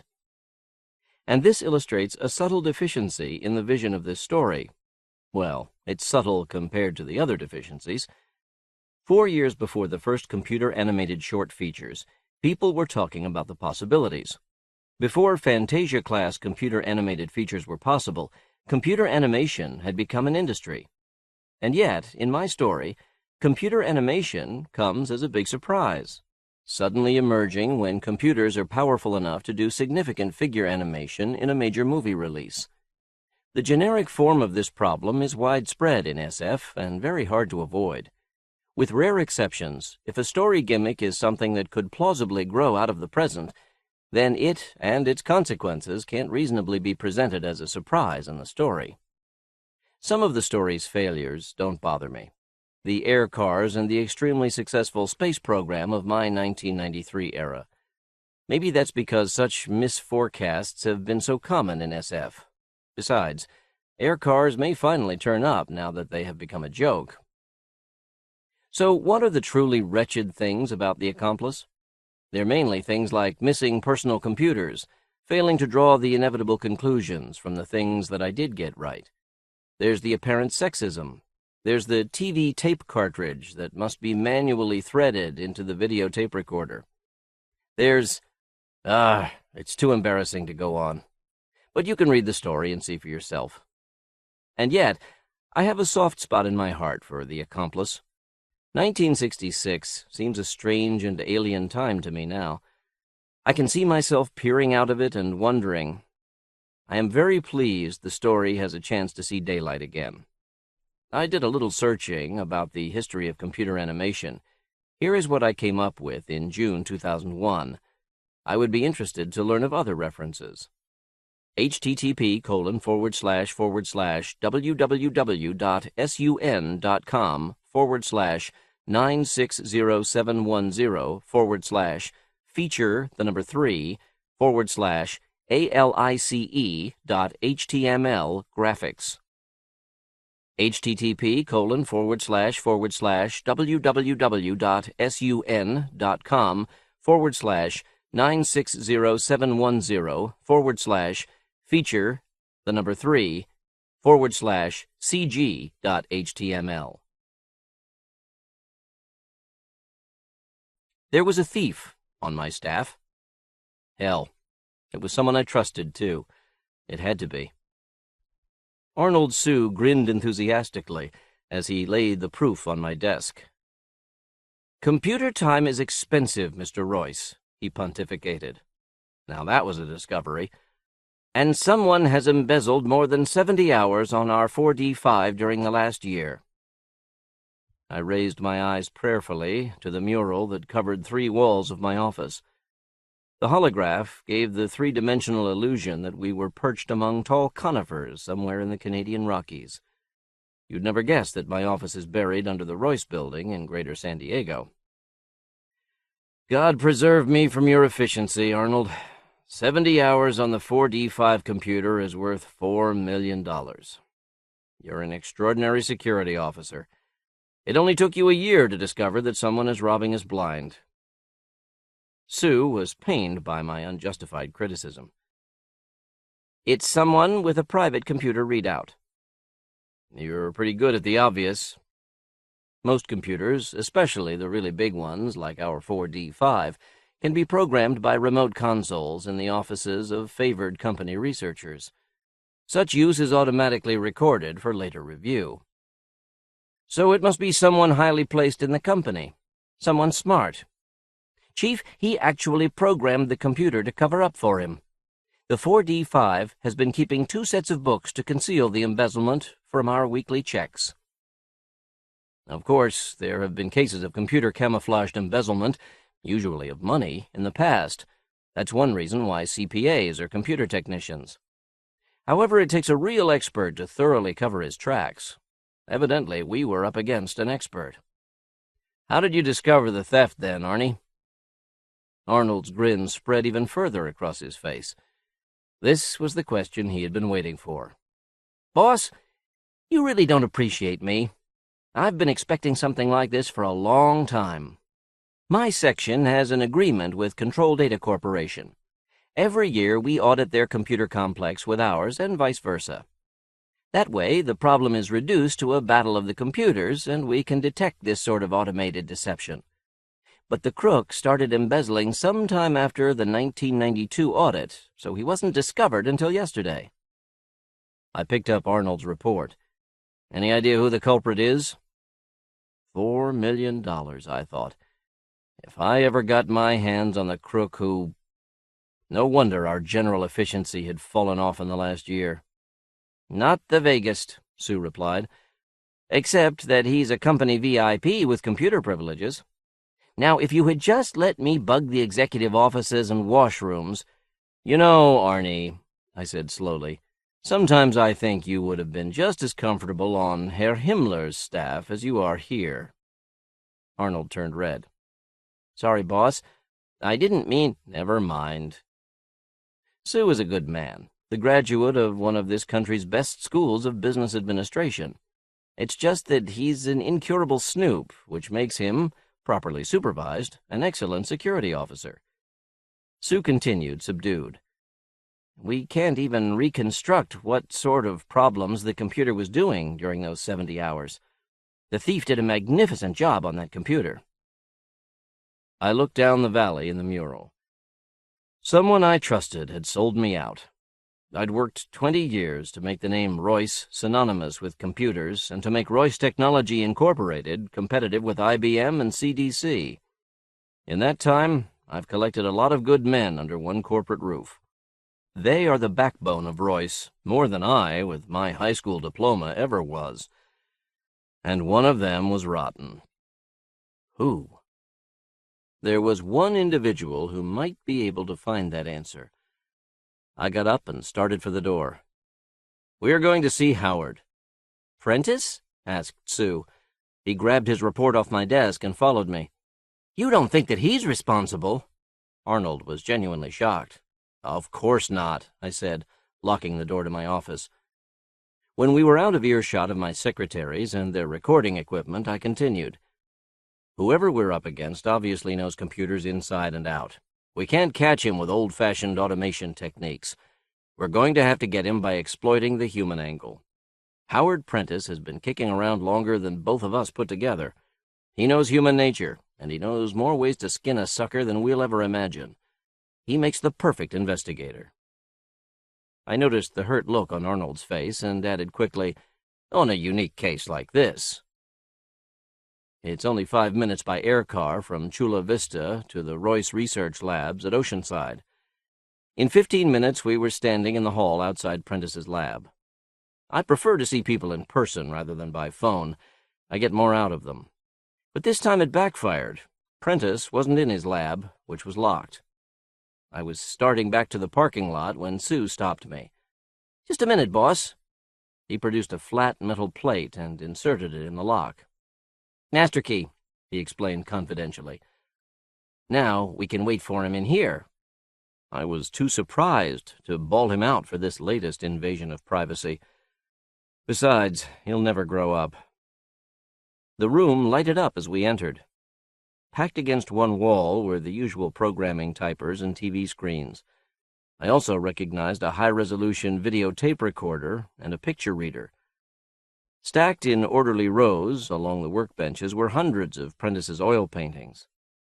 Sometimes I wondered whether he considered himself an artist or a scientist, though I didn't care what he did with his time as long as he completed assigned projects. Sue was already rummaging among the paintings, admiring them, I think. Apprentice couldn't be out for long. As a section chief, he was in charge of 30 different computer labs.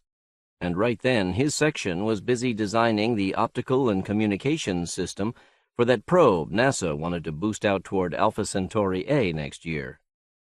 I sat down in the chair before the computer console and tried to relax. The holograph on his desk caught my eye. It was a color pic of Howard and Moira taken on their diamond wedding anniversary. Moira must be more than 90 years old. Only one woman in a billion could look even faintly attractive after a haul like that. But tall and slim, somehow Moira managed it. She was holding Howard's arm like a 15-year-old who'd just discovered boys. Quite a gal. Quite a man she had, too. Howard must be pushing 95. You know, he personally worked for Thomas Edison. Fact. The man's like history.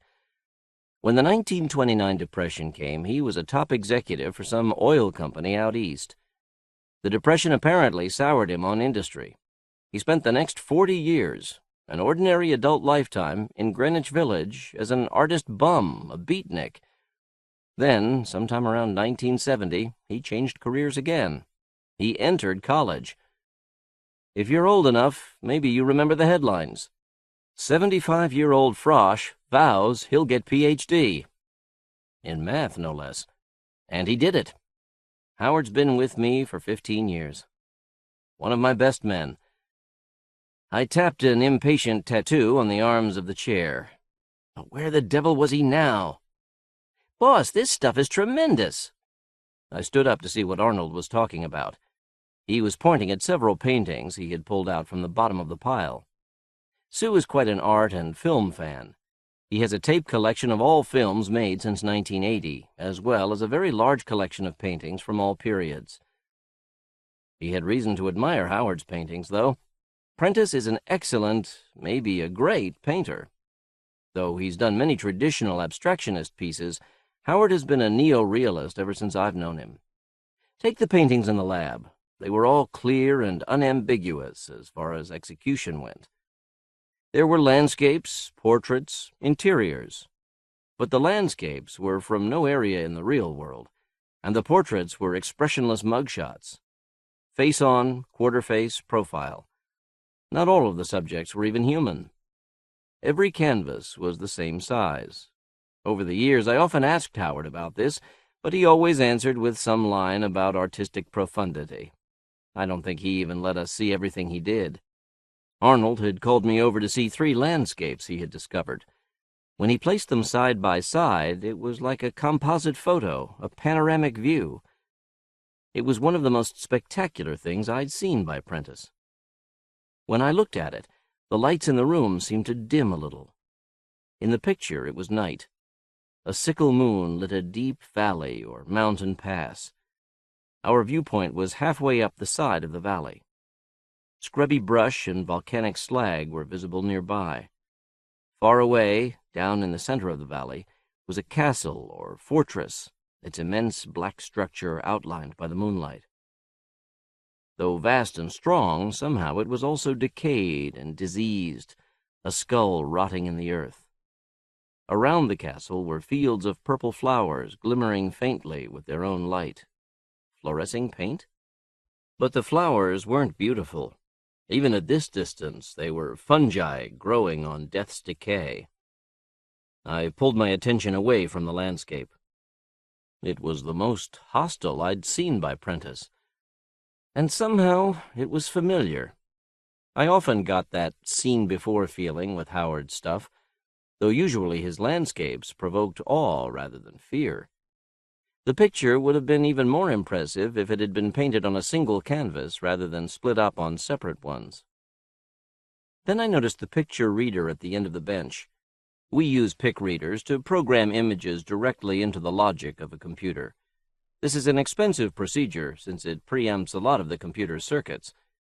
It's usually simpler to keep pictorial information on tape, but sometimes we want the computer to operate directly and continuously on information in a picture, to alter a perspective, say, and we have to use the reader. A horrible suspicion was forming in my mind. I picked up one of the paintings and laid it on the flat glass plate at the top of the reader. It fit perfectly. Now I knew why all the paintings were the same size. Forgetting Sue, I reached up and pulled a heavy notebook off the shelf above the bench. I had to snoop. I had to find some legitimate excuse for the man I now suspected. The notebook was a motion study. We use them when we have to program the computer on changing spatial rotations, as with complicated machinery. The computer has to know the position of every part of the machine at every instant in order to predict performance and detect bugs. The interior page was titled Volume 19, Hand Technique. I riffled through the pages. There were thousands of rough sketches showing the human hand in every position. Beside each sketch was a numerical description of the motion from that position to the next. Volume 19? Why, Apprentice must have a separate notebook for facial expressions, a notebook for every class of motion. And it was all set for programming. His project, whatever it was huge. He must have been planning this for years. From the evidence in the lab, it was certainly big enough to cost 70 hours of 4D5 time. Apprentice was the rat, all right. But why had he embezzled the time? And what had he done with it? There was a noise from the doorway. Arnold looked up from the picture he had been admiring and said cheerfully, "Hi, Howard."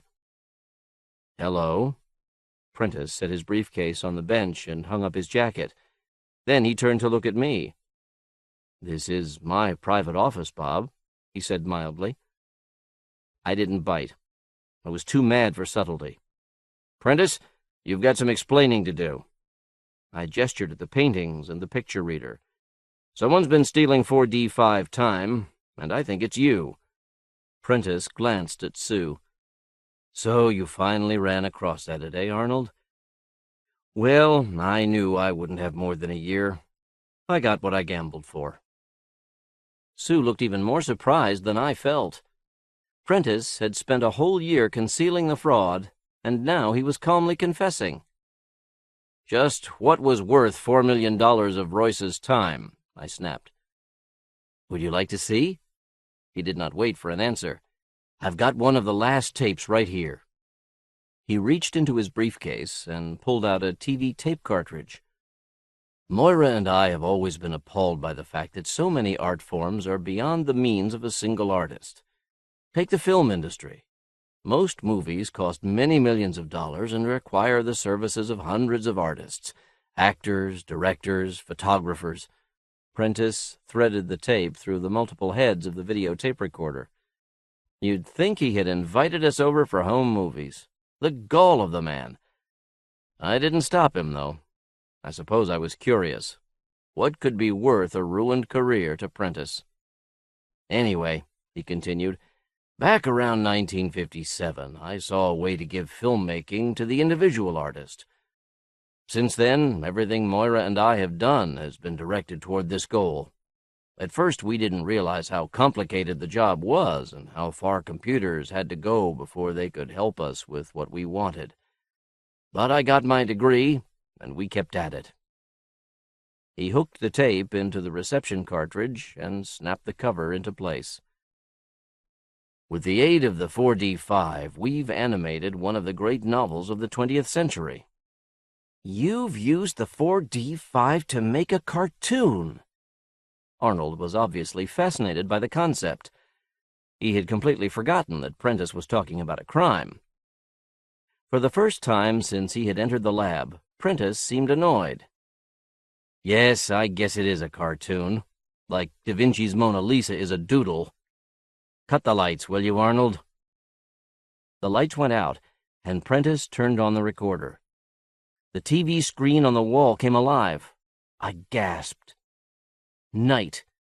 The landscape with the purple flowers. But what a difference! This was a window on another world.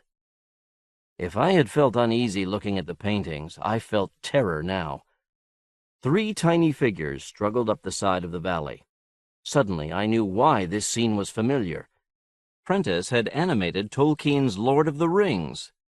If you've ever taken high school English, and if you haven't, I'll hire you. My ego needs someone in this outfit with less education than I have. I'm sure you've read Tolkien's book. We were watching the scene where Frodo, Samwise, and Gollum come up the stairs to Cirith Ungol, past the fortress Minas Morgul, the skull thing in the valley. Prentice's version was much more realistic and fearsome than anything I had ever imagined. I realized Prentice was still talking. Moira and I worked 30 years on the paintings, the motion studies, the script, the soundtrack. But without the 4D5 to integrate what we had created, we'd be left with a warehouse full of paintings and notebooks. The 3 figures stopped to rest. Our viewpoint moved in for a close-up. The 3 were arguing in low, frightened tones. Now I knew why Prentice's portraits were expressionless. They were the patterns on which Prentice, through the 4D5, imposed emotion and movement. This was no cartoon. The figures were fine portraits, come alive to argue in whispers. I could see Frodo's blank resignation, the fear in Samwise, the glittery green of Gollum's eyes as he fought with the other 2. Yet it was all a synthesis of oil paintings and motion studies, the product of Howard's genius and the 4D5's analysis. Without a break in continuity, the camera dollied back to reveal the ancient stone stair that stretched high into the mountains. The 3 stood up and continued their long climb toward Shelob's lair. Click. The tape ended. Prentice turned on the lights. I sat dazed for a second, trying to bring myself back to the real world. "That tape is just 5 minutes long," said Prentice. "The whole animation is more than 4 hours."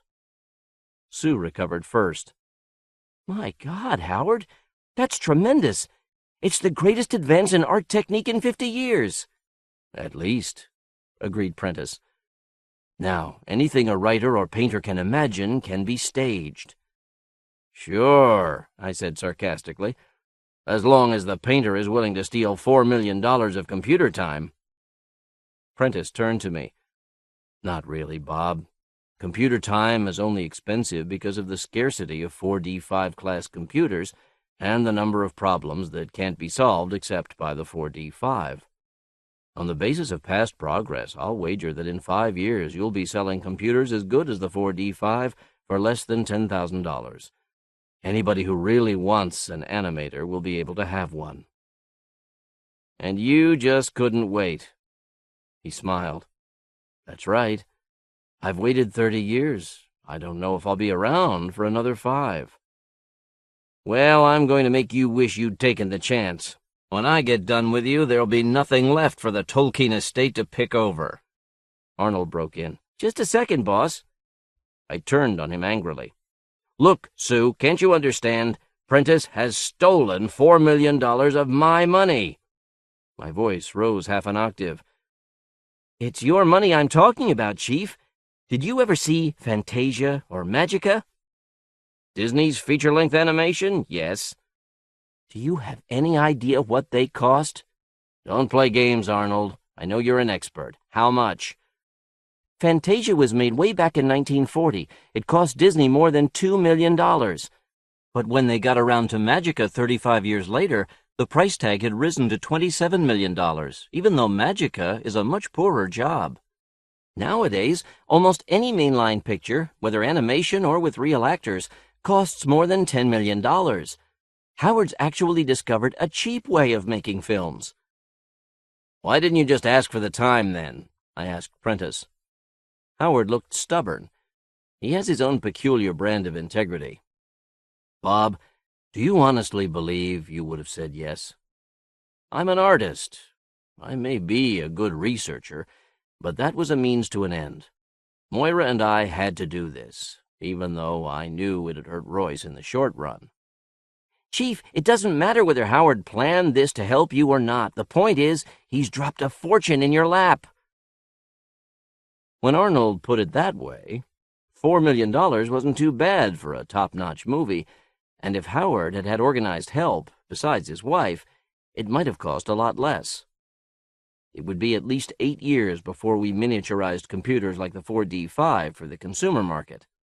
Until then, filmmaking would remain the prerogative of the large organization. It had taken Howard years to perfect this technique, so we were way ahead of potential competition. Figuratively speaking, we were standing on the ground floor of a whole new industry. Sue saw that I was swayed. Well, I said grudgingly, I guess we're in the movie business. I didn't realize how true I spoke till we got that first Oscar.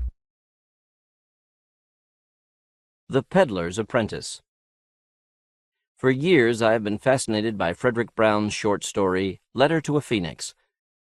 What if a lone human survived beyond his civilization, and the next, and the next? Brown's protagonist was nearly immortal. A similar effect could be achieved by an ordinary human using some kind of suspended animation. What motive could such a traveler have beyond crazed curiosity? Perhaps I could have a merchant who traded across time instead of space. But my merchant could move in only one direction, and the problem of estimating consumer demand at the next port would be truly enormous. I worked off and on with the idea in the late 1960s. I had part of the story written, but I couldn't push it through to an ending. I put the story aside, and this turned out to be the most clever thing I could have done. From 1972 to 1979, I was married to Joan D. Vinge. Of course, we talked about our various projects all the time. It was a great pleasure to scheme with such a good writer. Yet for all our plot discussions, only once did we collaborate on a story. I showed Joan my Merchant Out of Time fragment and told her my plans for how the story might end. We chatted it up, decided that a story frame was needed to hold the loose parts together. I think this is one of the few times either of us has used that device. Joan wrote the frame and the latter part of The Peddler's Apprentice, then rewrote my draft. The result appears below. Keep in mind that up to a certain point I was writing, with some later revision by Joan, and after that it is Joan's writing. Can you spot the break? Lord Buckry I of Fife lounged on his throne, watching his two youngest sons engaged in mock battle in the empty audience hall. The daggers were wooden, but the rivalry was real, and the smaller boy was at a disadvantage. Lord Buckry tugged on a heavy gold earring. Thin, brown-haired Hannibal was his private favorite. The boy took after his father both in appearance and turn of mind. The Lord of the Flatlands was a tall man, his own unkempt brown hair graying now at the temples. The blue eyes in his lean, fox-like face still perceived with disconcerting sharpness, though years of experience kept his own thoughts hidden. More than 20 years had passed since he had won control of his lands. He had not kept his precarious place as lord so long without good reason. Now his eyes flashed rare approval as Hannibal cried, "Trace, look there!" and as his brother turned, distracted, whacked him soundly on the chest. "Gotcha!" Hannibal shrieked delightedly. Trace grimaced with disgust. Their father chuckled, but his face changed suddenly as the sound of a commotion outside the chamber reached him. The heavy windowed doors at the far end of the room burst open. The Flatlander courier shook off guards, crossed the high-ceilinged, echoing chamber, and flung himself into a bow, his rifle clattering on the floor. "Your lordship!" Lord Buckry snapped his fingers. His gaping children silently fled the room. "Get up," he said impatiently. "What in tarnation is this?" "Your lordship!" The courier raised a dusty face, wincing mentally at his lord's Highland drawl. "There's word the Sea Kingdoms have raised another army. They're crossing the coast mountains and—" "That ain't possible. We cleaned them out not half a year since." "They've a lot of folk along the coast, your lordship. The horseman stood apologetically. "And Jaily Sharkstooth's made a pact this time with the Southlands." Lord Buckry stiffened. "They've been at each other's throats as long as I can remember." He frowned, pulling at his earring. "Only thing they've got in common is me. Damn!" He listened distractedly to the rider's report, then stood abruptly, dismissing the man as an afterthought. As the heavy doors of the hall slid shut, he was already striding toward the elevator, past the shaft of the ballistic vehicle exit, unused for more than 30 years. His soft-soled Highlander boots made no sound on the cold-polished floor. From the parapet of his castle, he could survey a wide stretch of his domain, the rich, utterly flat farmlands of the 100-mile-wide valley, the lands the south and west were hungry for. The fields were dark now with turned earth, ready for the spring planting. It was no time to be calling up an army. He was sure his enemies were aware of that. The day was exceptionally clear, and at the eastern reaches of his sight he could make out the grayed purple wall of the mountains. The highlands that held his birthplace, and something more important to him now. The dry wind ruffled his hair as he looked back across 30 years. His sunburned hands tightened on the seamless ancient green blackness of the parapet. "Damn you, Mr. Jagged," he said to the wind. "Where's your magic when I need it?" The Peddler came to Darkwood Corners from the east on Vim Buckry's 17th birthday. It was early summer, and Vim could still see sun flashing on snow up on the pine-wooded hill that towered above the corners. The snowpack in the higher hills was melting at last, sluicing down gullies that stood dry through most of the year, changing Little Big Creek into a cold, singing torrent, tearing at the earth below the cabins on the north side of the road. Even a week ago, the East Pass had lain under more than 30 feet of snow. Something like silence came over the townspeople as they saw the peddler dragging his cart down the east road toward the corners. His wagon was nearly 10 feet tall and 15 long, with carved, bright-painted wooden sides that bent sharply out over the wheels to meet a gabled roof. Vim gaped in wonder as he saw those wheels, spindly as willow wood, yet over 5 feet across. Under the cart's weight, they sank half a foot and more into the mud of the road, but cut through the mud without resistance, without leaving a rut. Even so, the peddler was bent nearly double with the effort of pulling his load. The fellow was short and heavy, with skin a good deal darker than Vim had ever seen. His pointed black beard jutted at a determined angle as he staggered along the rutted track, up to his ankles in mud. Above his calves, the tooled leather of his leggings gleamed black and clean. Several scrofulous dogs nosed warily around him as he plodded down the center of the road. He ignored them as he ignored the staring townsfolk. Vim shoved his empty mug back at Ounza Rumster, sitting nearest the tavern door. "More," he said. Ounza swore, got up from the steps, and disappeared into the tavern. Vim's attention never left the peddler for an instant.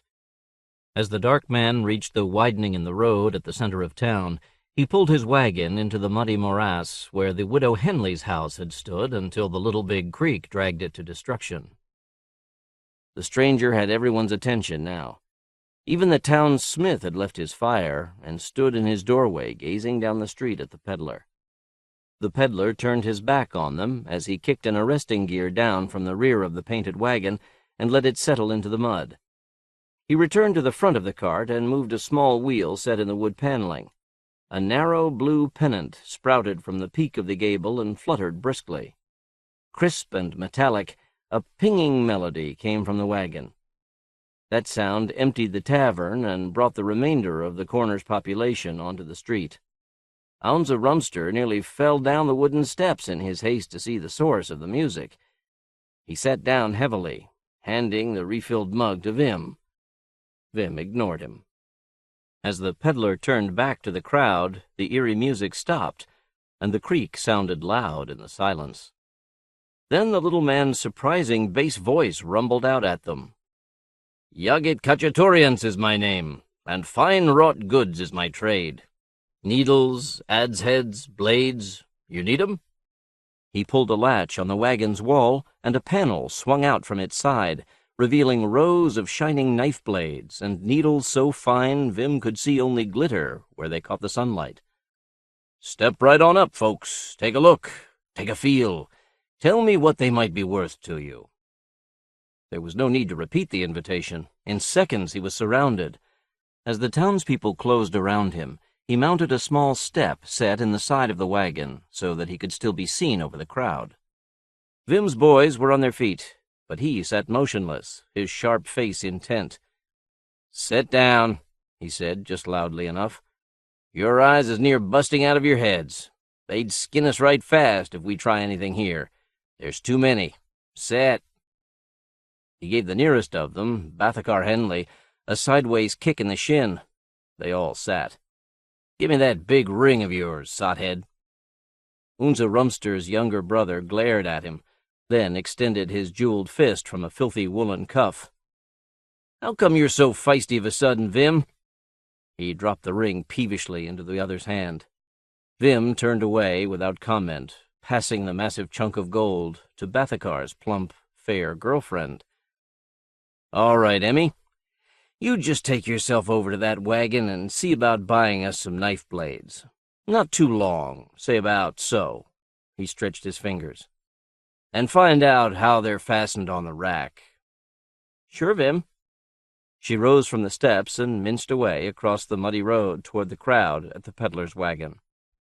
Vim grimaced, reflecting that the red knit dress Bathakar had bought her was perhaps too small. The peddler's spiel continued, all but drowning out the sound of Little Big Creek. "Just try your blades 'gin mine, friends. Go ahead. Nary a scratch you've made on mine, see? Now, how much is it worth, friends? I'll take gold, silver, or craft items. And I need a horse. Lost my own coming down those blamed trails." He waved toward the East Pass.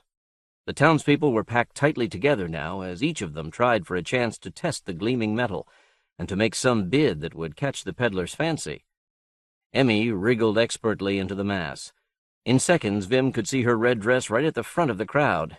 She was happily fondling the merchandise, competing with the rest for the stranger's attention. Hannibal Croy shifted his bulk on the hard wooden step. "3 gold pigs says that outlander is from down west. He just come in from the east to set us all to talking. Nobody makes knives like them east of the pass." Vim nodded slightly.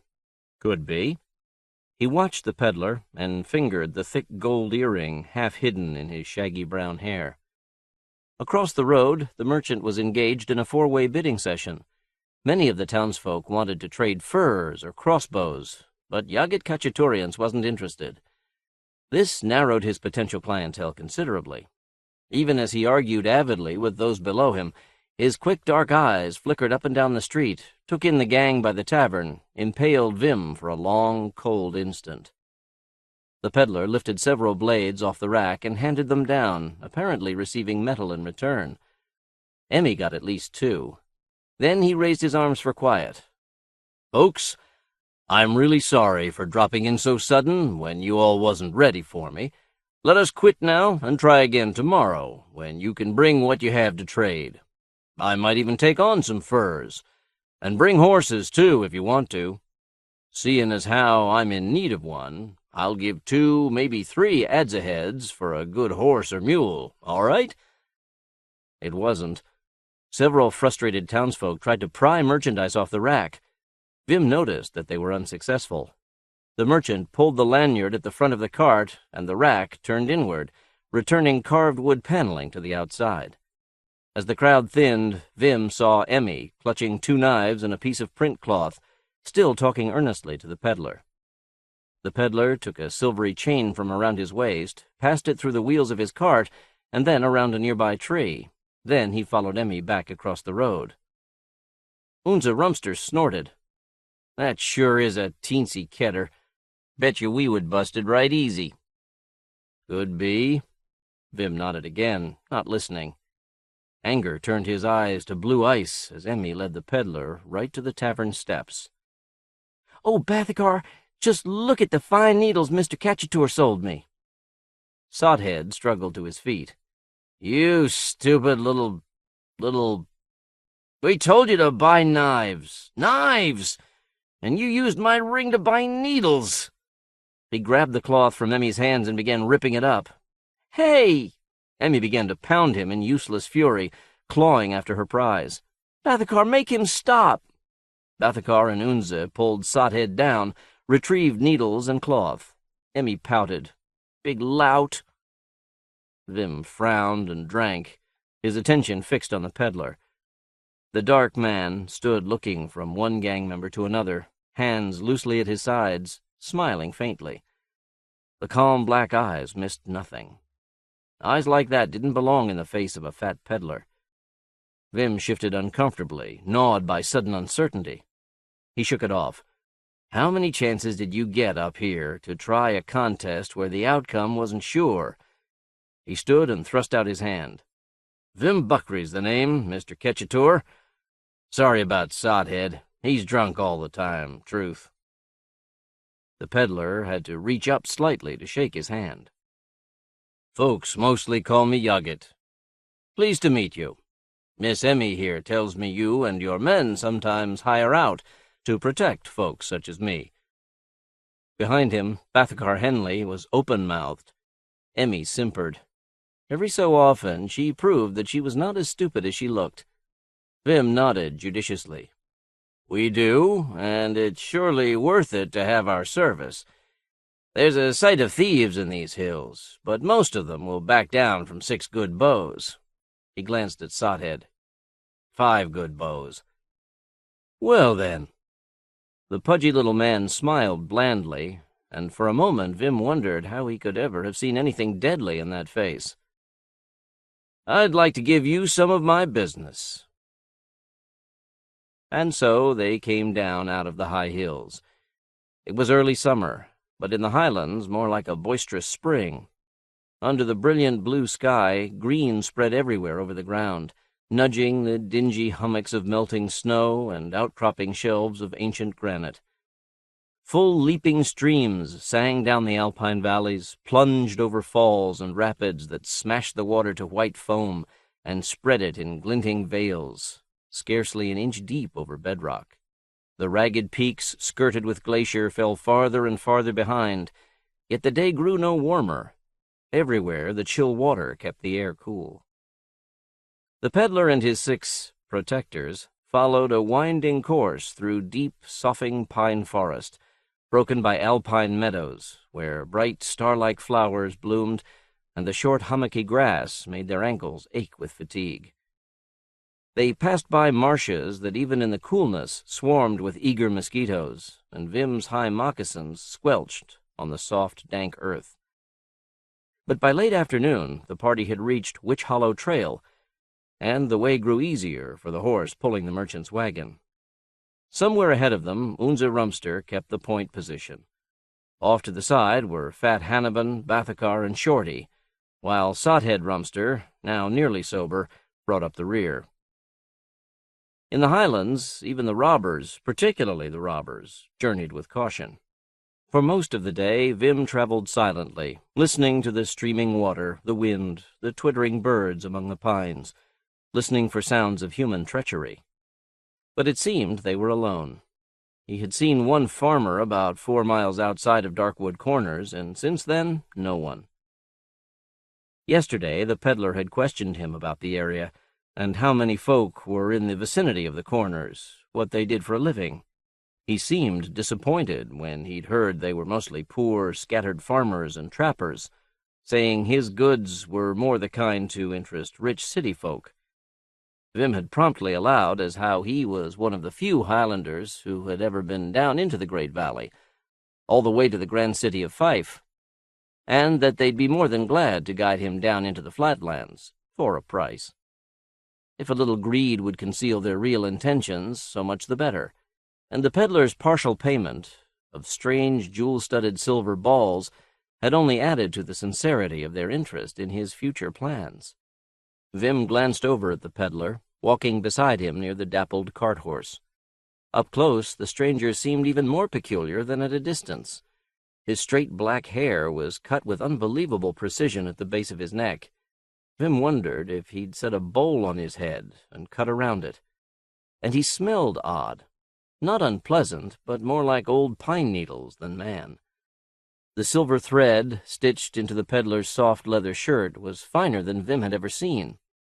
That would be a nice shirt to have. Vim tugged absently at the loops of bead and polished metal hanging against his own worn linen shirt. Though short and heavy, the stranger walked briskly and didn't seem to tire.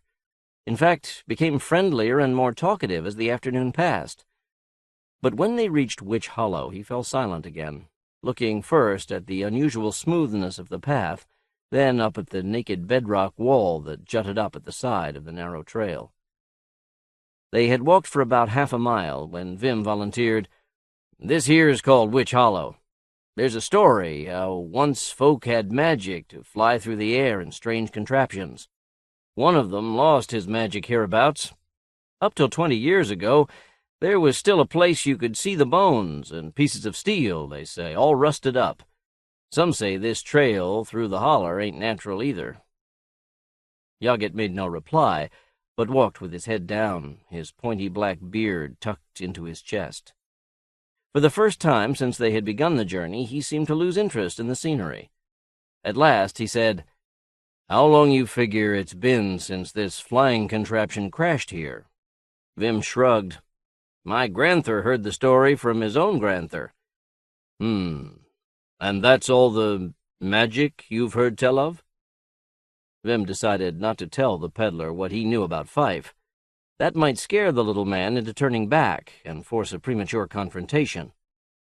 "Well, we have witches in these hills, like Widow Henley's cousin, but they're most of them fakes, at least the ones I seen. Outside of them and the bad luck that folks claim follows sin." A grin twitched his mouth. "Well, I don't know of no magic. What was you expecting?" Yoggett shook his head. "Something more than a piddling failed witch, that's sure. The more I see of this country, the more I know it ain't the place I started out for." They walked the next mile in silence. The trail pierced a granite ridge. Vim glimpsed Hannibin high up on their left, paralleling the wagon. Red-faced with exertion, he waved briefly down at them, indicating no problems. Vim returned the signal and returned to his thoughts about the peculiar little man who walked at his side. Somehow he kept remembering yesterday, Hannibin whining, "Vim, that there little man smells rotten to me. I say we should drop him." And the unease that had crept back into his own mind. Angry at himself as much as anything, he'd snapped, "You going yellow, Han? Just because a feller's strange don't mean he's got an evil eye." And known it hadn't convinced either of them. Perhaps sensing the drift of his silence, or perhaps for some other reason, the peddler began to talk again. This time it was not of where he was going, however, but rather about himself, and where he had come from. A place called Sharn, a land of such incredible wonders that if Vim had heard the tale from someone else, he would have laughed. For Sharn was a land where true magicians ruled, where a flying contraption of steel would be remarkable only for its commonness. Sharn was an immense land, but a city also, a city without streets, a single gleaming sentient crystal that challenged the sky with spears of light. And the people of Sharn, by their magic, had become like gods. They wore clothing like gossamer, threw themselves across the sky in lightning while thunder followed, spoke to one another over miles. They settled beneath the warm seas of their borders. The weather obeyed them, and they remained young as long as they lived. And their magic made them dreadful warriors and mighty conquerors, for they could kill with scarcely more than a thought and a nod. If a mountain offended them, they could destroy it in an instant. Vim thought of his highlands and shuddered, touching the bone hilt of the knife strapped to his leg. Yoggett had come to Sharn from a land still farther east, and much more primitive. He had stayed and learned what he could of Sharn's magic. The goods he brought to Sharn were popular and had brought high prices. During the time he had spent in the enchanted land, he had acquired a small collection of the weaker Sharnish spells. Then he left to seek a market for these acquisitions, some land where magic was known, but not so deeply as in Sharn. As the peddler finished his tale, Vim saw that the sun had nearly reached the ridge of the hills to the west before them. He walked on for several minutes, squinting into the sunset for traces of lost Sharn. The trail curved through 90 degrees, headed down across a small valley. Half hidden in the deepening shadow that now spread over the land, a precarious wooden bridge crossed a stream. Beyond the bridge, the pines climbed the darkened hillside into sudden sunlight. Along the far ridgeline, not more than a mile away, 10 or 12 immense solitary trees caught the light, towering over the forest. "Mr. Jagged, you're the best liar I ever met." Stubbornly, Vim swallowed his awe, felt the peddler's unnerving eyes on his face as he pointed across the valley. "Just beyond that ridgeline's where we figure on putting up tonight. A place called Grandfather Grove. Could be you never seen trees that big, even in Sharn." The peddler peered into the leveling sunlight. "Could be," he said. "I'd surely like to see such trees, anyhow." They descended from the sunlight into rising darkness. Vim glimpsed Unza's high felt hat as he walked out of the shadow on the other side of the valley. But none of the other gang members were visible. Vim and the peddler were forced to leave Witch Hollow Trail, and the going became more difficult for horse and wagon. But they reached the edge of the Grandfather Grove in less than half an hour, passing one of the soaring trees, and then 2 and 3. The dwarfed spindly pines thinned and finally were gone. Ahead of them were only the grandfather trees, their shaggy, striated trunks russet and gold in the dying light, the breeze that had crossed the valley with them, the roaring of the stream behind them, all sounds faded into cathedral silence, leaving only the cool, still air and the golden trees. Vim stopped and bent his head back to catch even a glimpse of the lowest branches, needled with pungent golden green. This was their land, and he knew more than one tale that told of how the trees guarded it, kept pestiferous creatures away, kept the air cool and the soil fragrant and faintly moist throughout the summer. "Over there!" Hanniban's voice came muted from their left. They rounded the 20-foot base of a tree and found Hanniban and Bathakar setting a small fire with kindling they had carried into the grove. Vim knew the bark of the grandfather trees was almost unburnable. The struggling blaze illuminated an immense pit of darkness behind them, the gutted trunk of an ancient grandfather tree that formed a living cave shelter for the night's camp. By the time they had eaten and rotated lookouts, the sun had set. Vim smothered the fire, and the only light was from the sickle moon, following the sun down into the west. The peddler made no move to bed down, Vim noticed with growing irritation. He sat with legs crossed under him in the shadow of his wagon. Motionless and wearing a dark coat against the chill, he was all but invisible. But Vim thought the little man was looking up into the sky. His silence stretched on, until Vim thought he would have to pretend to sleep himself before the peddler would. Finally, Yaget stood and walked to the rear of his wagon. He opened a tiny hatch and removed 2 objects. "What's them?" Vim asked, both curious and suspicious. "Just a bit of harmless magic." He set one of the contraptions down on the ground, what seemed to be a long rod with a grip at one end. Vim came up to him as he put the second object against his eye. The second contraption looked much more complex.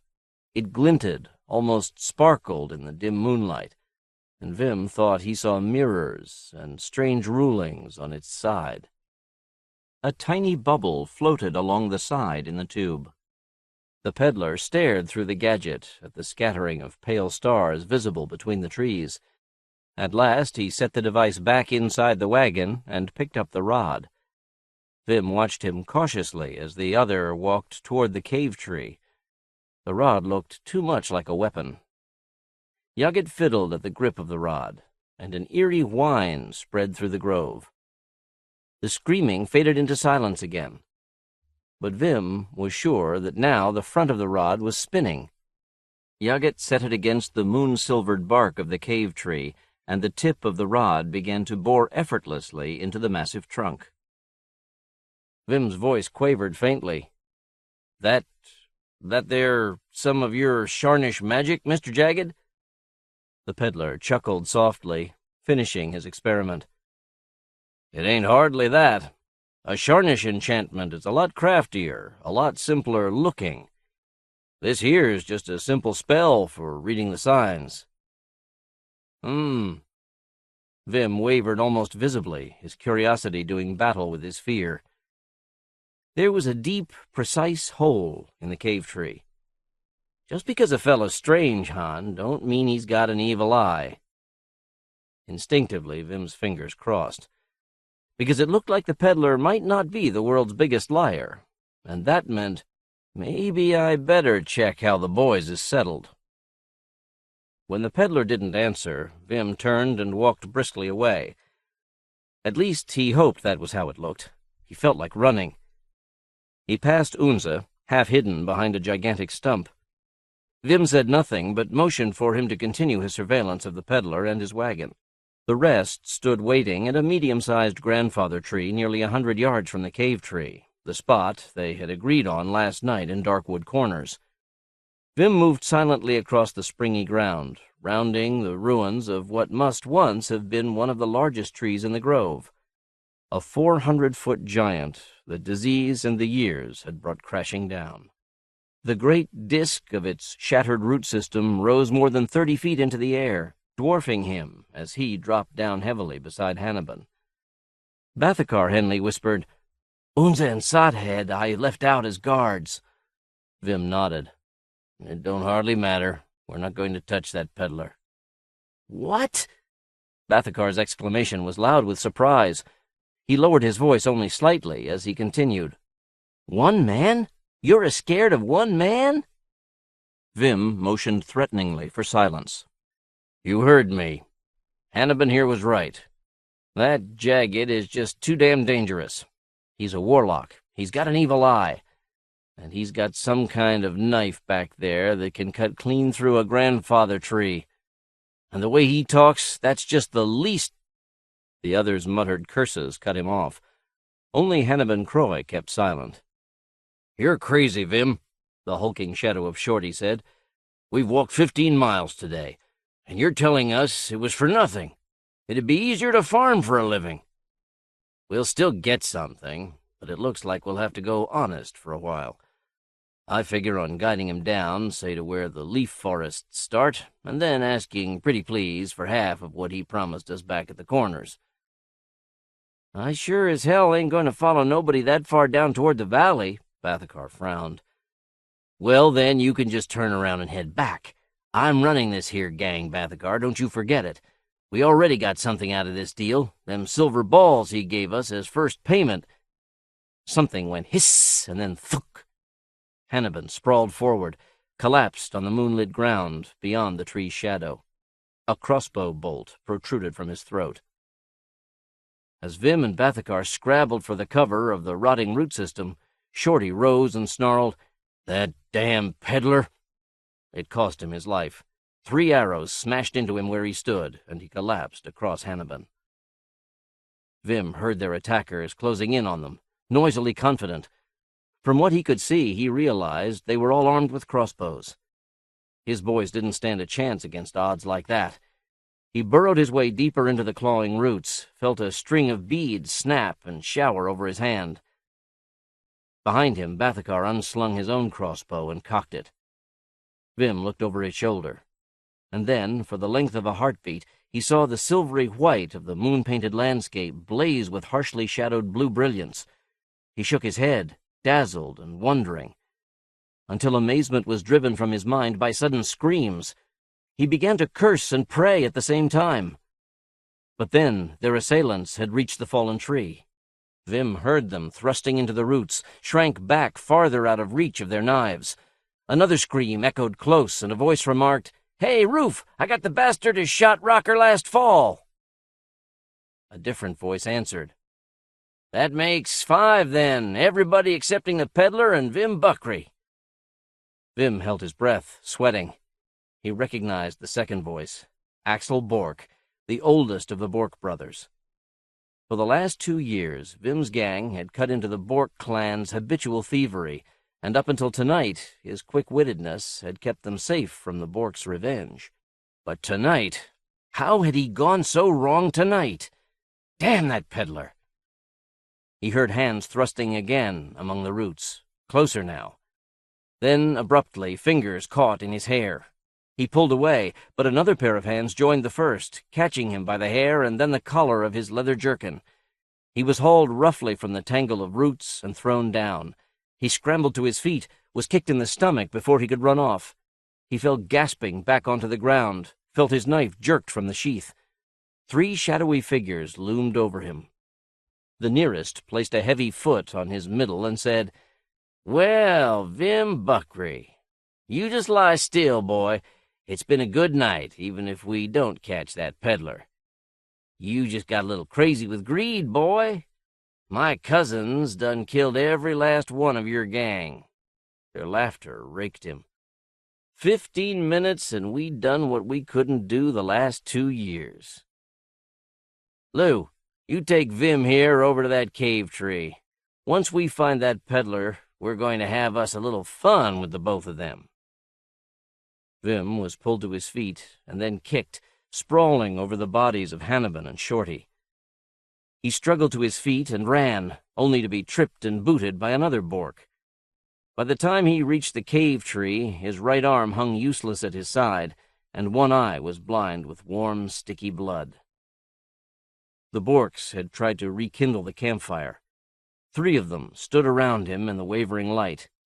He listened to the rest searching among the trees. He wondered dismally why they couldn't find one wagon on open ground when they'd found every one of his boys. One of the younger cousins, scarcely more than 15, amused himself half-heartedly by thrusting glowing twigs at Vim's face. Vim slapped at him, missed, and at last one of the other Borks knocked the burning wood from the boy's hand. Vim remembered that Axel Bork claimed first rights against anyone who ran afoul of the gang. He squirmed back away from the fire and propped himself against the dry, resilient trunk of the cave tree, stunned with pain and despair. Through one eye he could see the other Borks returning empty-handed from their search. He counted 6 Borks altogether, but by the feeble flame-cast light he couldn't make out their features. The only one he could have recognized for sure was Axel Bork, and his runty silhouette was missing. 2 of the clansmen moved past him into the blackness of the cave tree's heart. He heard them get down on their hands and knees to crawl around the bend at the end of the passage. The Peddler could have hidden back there, but his wagon would have filled the cave's entrance. Vim wondered again why the Borks couldn't find that wagon, and wished again that he'd never seen it at all. The 2 men emerged from the tree just as Axel limped into the shrinking circle of firelight. The stubby bandit was at least 40 years old, but through those 40 years he had lost his share of fights and walked slightly bent over. Vim knew that his drooping hat covered a hairless skull marred with scars and even one dent. The eldest Bork cut close by the fire, heedlessly sending dust and unburnable bark into the guttering flames. "All right, where in the mother devil blazes you toad gets been keeping your eyes? You was standing every which way from this tree. You skewered every one of that damn Buckry gang, excepting Vim here. Why ain't you found that Peddler?" "He's gone, Axe, gone." The boy who had been playing with Vim seemed to think that was a revelation, but Axel was not impressed. His backhand sent the boy up against the side of the tree. One of the other silhouetted figures spoke hesitantly. "Don't go misbelieving me when I tell you this, Axel, but I was looking straight at this here cave tree when you went after them others. I could see that Peddler clear as I see you now, standing right beside his wagon and his horse. Then all of a sudden there was this blue flash. I tell you, Axe, it was bright, and for a minute I couldn't see nothing. And then, when I could again, Why, there wasn't hide nor hair of that outlander. The elder Bork took this story without apparent anger. He scratched under his left armpit and began to shuffle around the dying fire toward where Vim lay. Gone, eh? Just like that. He sounds like a right good prize. He reached suddenly and caught Vim by the collar, dragged him toward the fire. Stopping just inside the ring of light, he pulled Vim up close to his face. The wide, sagging brim of his hat threw his face into a hollow blackness that was somehow more terrible than any reality. Seeing Vim's expression, he laughed raspingly and did not turn his face toward the fire. It's been a long time, Vim, that I've been wanting to learn you a lesson. But now I can mix business and pleasure. We're just gonna burn you an inch at a time until you tell us where your friend lit out to. Vim barely stifled the whimper he felt growing in his throat. Axel Bork began to force his good hand inch by inch into the fire. All he wanted to do was to scream the truth, to tell them the peddler had never made him party to his magic. But he knew the truth would no more be accepted than his cries for mercy. The only way out was to lie better than he ever had before. The tales the peddler had told him during the day rose from his mind to shape his words. Just go ahead, Axe. Get your fun. I know I'm good as dead. But so's all of you. The grip stayed firm on his shoulders and neck, but the knotted hand stopped forcing him toward the fire.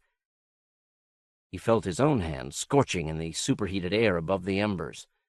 Desperately, he forced the pain into the same place with his fear and ignored it. Why do you think me and my boys didn't lay a hand on that peddler all day long? Just so's we could get ambushed by you?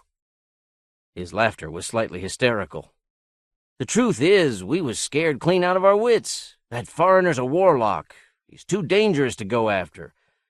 He can reach straight into your head, cloud your mind, make you see what just plain isn't. He can kill you just by looking at you kind of mean-like.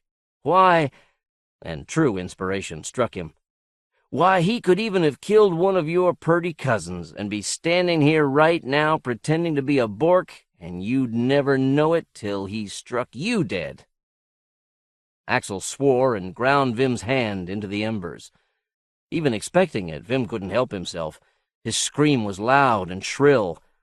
After an instant, as long as forever, Axel pulled his hand from the heat. The motion stirred the embers, sending a final spurt of evil reddish flame up from the coals before the fire guttered out, leaving only dim ruby points to compete with the moonlight. For a long moment no one spoke. Vim bit his tongue to keep from moaning. The only sounds were a faint rustling breeze, hundreds of feet up among the leafy crowns of the grandfather trees, and the snort of a horse somewhere close by. "Hey, we ain't got no horses," someone said uneasily. 7 human figures stood in the immense spreading shadow of the cave tree, lined in faint silver by the setting moon. The Borks stood very still, watching one another, and then Vim realized what they must just have noticed themselves. There should have been 8 Bork kinsmen. Somehow the peddler had eliminated one of the Borks during the attack, so silently, so quickly, that his loss had gone unnoticed. Vim shuddered, suddenly remembering a flare of unreal blue-white light, and the claims he had just made for the peddler. If one Bork could be killed so easily, why not 2? In which case... "He's here, pretending to be one of you," Vim cried, his voice cracking, and he could almost feel their terror echoing back and forth, from one to another, growing, until one of the shortest of the silhouettes broke and ran out into the moonlight. He got only about 20 feet before he was brought down by a crossbow quarrel in the back. Even as the fugitive crumpled onto the soft, silver dirt, a second crossbow thunked, and another of the brothers fell dead across Vim's feet. "That was Klein, you warlock!" More bows lowered around the circle. "Hold on now," shouted Axel. There were 5 Borks left standing, 2 bodies sprawled unmoving on the ground. "The peddler got us in his spell. We got to keep our sense and figure out which of us he's pretending to be." "But, Axe, he ain't just in disguise. We would have seen which one he is. He can trick us into believing he's anybody." Trapped beneath a corpse, all Vim could see were 5 shadows against the night. Their faces were hidden from the light, and bulky clothing disguised any differences. He bit his lips against the least sound of pain. Now was no time to remind the remaining Borks of Vim Buckry, but the agony of his hand pulsed up his arm until he felt a terrible dizziness wrench the blurring world away, and his head drooped. He opened his eyes again and saw that only 3 men stood now in the glade. 2 more had died. The newest corpse still twitched on the ground. Axel's voice was shrill with rage. "You monster!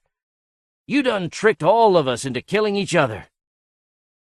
"No, Axe, I had to shoot him. It was the peddler, I swear. Turn him over, look. He shot Jan after you told us to hold off." "Warlock!" a third voice cried. "All of them dead!" 2 crossbows came down and fired simultaneously. 2 men fell. Axel stood silent and alone among the dead for a long moment.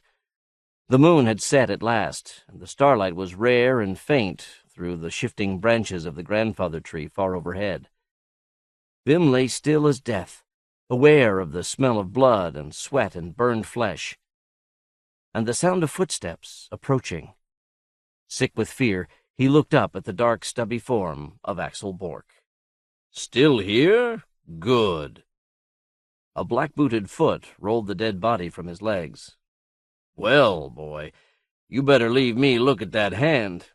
The voice belonged to Yaget Kachaturians. Vim began to tremble.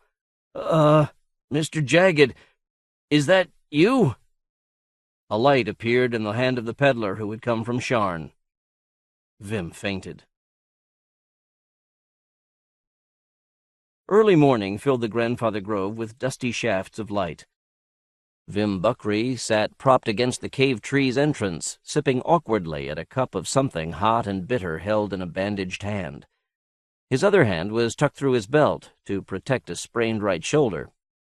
Silently, he watched the peddler grooming the dappled cart-horse, glanced for the 10th time around the sunlit grove, where no sign of the last night's events marred the quiet tranquility of the day.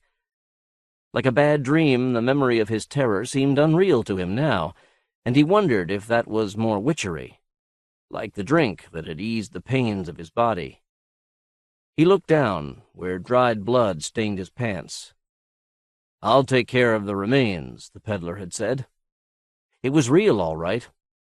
All of the Borks, and all of his boys.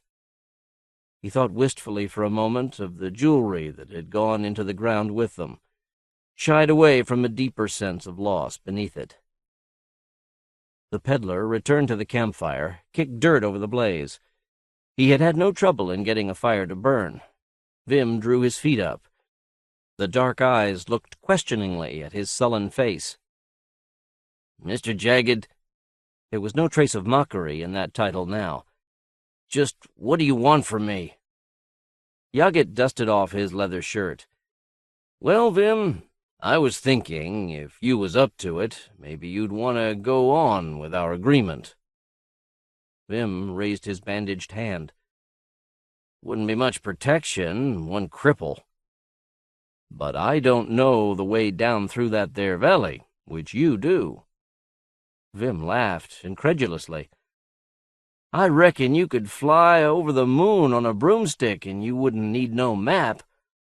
And you sure as hell don't need protecting. Why'd you ever take us on, Mr. Jagged?" Grief sobered him, suddenly, and realization. "You knew all along, didn't you, what we were fixing to do?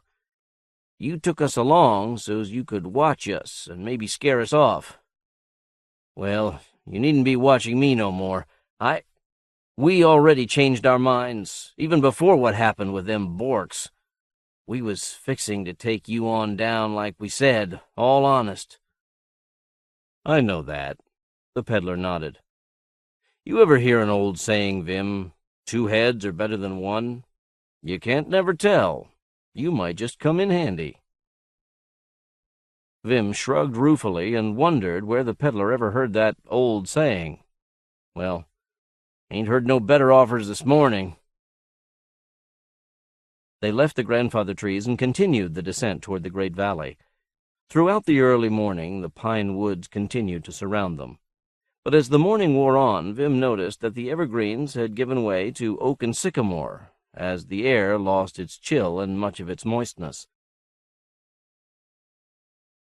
By late in the day, he could catch glimpses between the trees of the green and amber vastness that was the valley floor, and pointed it out to the peddler. Yaget nodded, seeming pleased, and returned to the aimless humming that Vim suspected covered diabolical thoughts. He glanced again at the round, stubby merchant, the last man in the world a bodied suspect of magical powers, which was perhaps what made them so convincing. "Mr. Jagged, how'd you do it? Hex them Borks, I mean." Yaget smiled and shook his head. "A good magician never tells how. What, maybe, but never how. You have to watch and figure how for yourself. That's how you get to be a good magician." Vim sighed, shifted his hand under his belt. "Reckon I don't want to know, then." The peddler chuckled. "Fair enough." Surreptitiously, Vim watched his every move for the rest of the day. After the evening meal, the peddler again spent time at his wagon in the dark. Vim, sprawled, exhausted by the campfire, saw the gleam of a warlock's wand, but this time made no move to investigate, only crossing his fingers as a precautionary gesture. Inactivity had left him with too much else to consider. He stared fixedly into the flames, his hand smarting. "Reckon we should be down to the valley floor in about an hour's travel, tomorrow.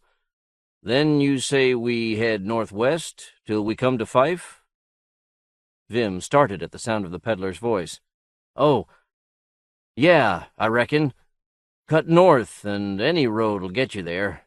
They all go to Fife." "All roads lead to Fife?" The peddler laughed unexpectedly, squatted by the fire. Vim wondered what was funny. "Anybody can tell you the way from here, Mr. Jagged. I think come morning I'll be heading back. We never figured to come this far.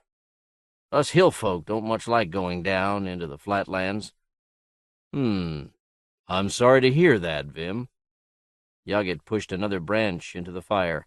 "But somehow I'd figured you'd really been to Fife." "Well, yeah, I was. Almost." He looked up, surprised. 3-4 years ago, when I was hardly more'n a young'un, with my pa and some other men. See, my granther was the smith at Darkwood Corners, and he got hold of a gun." And he found himself telling a peddler man things everyone knew and things he'd never told to anyone. How his grandfather had discovered gunpowder, how the Highlanders had plotted to overthrow the lords at Fife and take the rich valley farmlands for themselves, and how horsemen had come out from the city to meet them with guns and magic, how the amber fields were torn and reddened, and his pa had died when his homemade gun blew up in his face. How a bloody, tight-lipped boy, returning alone to Darkwood Corners, had filled its citizens with the fear of the Lord and of the lords of Fife. He sat twisting painfully at a golden earring. "And I heard tell as how they got dark magics down there that we never even saw, so's to keep all the Flatlanders under a spell. Maybe you ought to think again about going down there too, Mr. Jagged." "I thank you for the warning, Vim." Yaget nodded. "But I'll tell you. I'm a merchant by trade and by inclination. If I can't sell my wares, I got no point in being, and I can't sell my wares in these hills. You ain't afraid they'll try to stop you?" He smiled. "Well, now, I didn't say that. Their magic ain't up to sharn, I'm pretty sure. But it is an unknown. Who knows? They may turn out to be my best customers. Lords are like to be free with their money." He looked at Vim with something like respect. But like I say, 2 heads are better than 1. I'm right sorry you won't be along. Mayhap in the morning we can settle accounts." In the morning the peddler hitched up his wagon and started down toward the great valley. And not really understanding why, Vim Buckery went with him. Early in the day they left the welcome shelter of the last oak forest, started across the open rolling hills of ripening wild grasses until they struck a rutted track heading north. Vim stripped off his jerkin and loosened his shirt, his pale highland skin turning red under the climbing sun of the valley. The dark-skinned peddler in his leather shirt smiled at him, and Vim figured, annoyed, that he must enjoy the heat. By noon they reached the endless green corduroy fringe of the cultivated flatlands, and with a jolt they found themselves on paved road. Yaget knelt and prodded the resilient surface before they continued on their way. Vim vaguely remembered the soft pavement, a bizarre luxury to Highland feet, stretching all the way to Fife. This time he noticed that in places the pavement was eaten away by time and neatly patched with smooth-cut stone. The peddler spoke little to him, only humming, apparently intent on searching out signs of Flatlander magic. A good magician watches. Vim forced himself to study the half-remembered landscape. The ripening fields and pasture lands blanketed the valley to the limit of his sight, like an immense living crazy quilt in greens and gold spread over the rich, dark earth. In the distance he could see pale mist hovering over the fields, wondered if it was a trick of witchery or only the heat of the day. And he saw the Flatlanders at work in the fields by the road, well-fed and roughly dressed, tanned, placid faces that regarded their passage with the resigned disinterest that he would have expected of a plow mule. Vim frowned. "A rather curious lack of curiosity, I'd say, wouldn't you?" The peddler glanced at him. "They're going to make bad customers." "Look at 'em!" Vim burst out angrily. "How could they do all of this? They ain't no better farmers than Highlanders. In the hills, you work your hands to the bone to farm, and you get nothing, stones. And look at them, they're fat. How, Mr. Jagged?" "How do you think they do it, Vim?" He stopped. Good magicians figure it out. "Well, they got better land." "True. And there's magic." "Is there now?" "You saw it. Them smooth-bedded streams, this here road. It ain't natural. But they all look as how they're bewitched themselves, just like I heard. Mayhap it's only the lords of Fife as have all the magic. It's them we got to watch for?" He crossed his fingers. "Maybe so. It looks like they may be the only customers I'll have, too, if this doesn't change." The peddler's face was devoid of expression. "Quit crossing your fingers, Vim. The only thing that'll ever save you from is the respect of educated men." Vim uncrossed his fingers. He walked on for several minutes before he realized the peddler spoke like a Flatlander now, as perfectly as he'd spoken the Highland talk before. Late in the afternoon, they came to a well at one of the farm villages that centered like a hub in a great wheel of fields. The peddler dipped a cup into the dripping container, and then Vim took a gulp straight from the bucket. A taste of bitter metal filled his mouth, and he spat in dismay, looking back at the merchant. Yaget was passing his hand over... No, dropping something into the cup. And as Vim watched, the water began to foam, and suddenly turned bright red. The peddler's black brows rose with interest, and he poured the water slowly out onto the ground. Vim blanched and wiped his mouth hard on his sleeve. "It tastes like poison." Yaget shook his head. "That's not poison you taste. I'd say farming's just polluted the water table some. But it is drugged." He watched the villagers standing with desultory murmurs around his wagon. "Sheep!" Vim's face twisted with disgust. The peddler shrugged. "But all of them healthy, wealthy, and wise. Well, healthy and wise, anyway." "Healthy?" He moved away to offer his wares. There were few takers. As Vim returned to the wagon, taking a drink of stale mountain water from the barrel on the back, he heard the little man muttering again, like an incantation. Fife. Fife. Dyston Fife, they call it here. District Town 5? Couldn't be. He frowned, oblivious. But then again, why couldn't it? For the rest of that day the peddler kept his thoughts to himself, looking strangely grim, only pronouncing an occasional curse in some incomprehensible language. And that night, as they camped, as Vim's weary mind unwillingly relived the loss of the only friends he had, he wondered if the dark, silent stranger across the fire shared his loneliness. A peddler was always a stranger, even if he was a magician. "Mr. Jagged, you ever feel like going home?" "Home?" Yaget glanced up. "Sometimes. Tonight, maybe.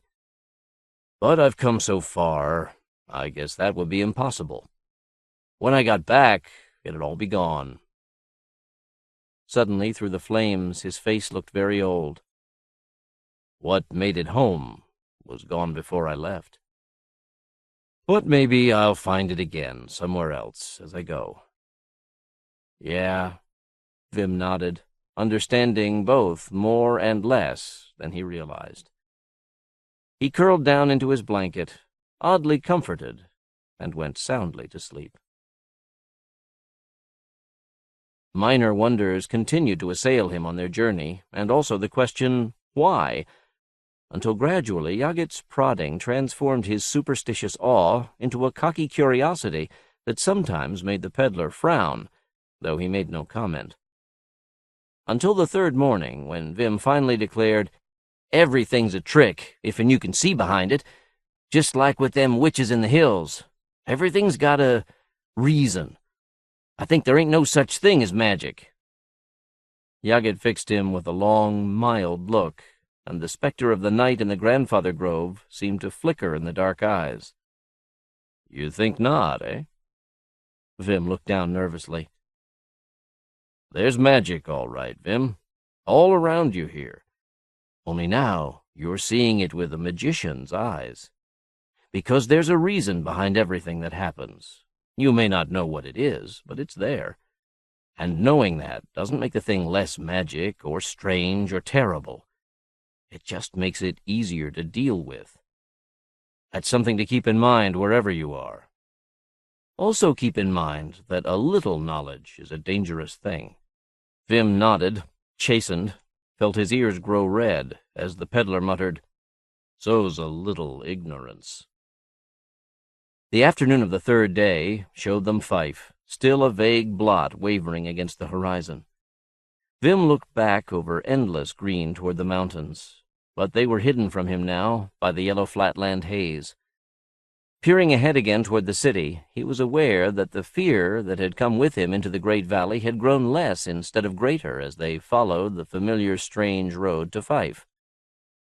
The dappled cart-horse snorted loudly in the hot, dusty silence, and he realized it was the peddler with his wagon full of magics that gave him his newfound courage. He smiled, flexing his burned hand.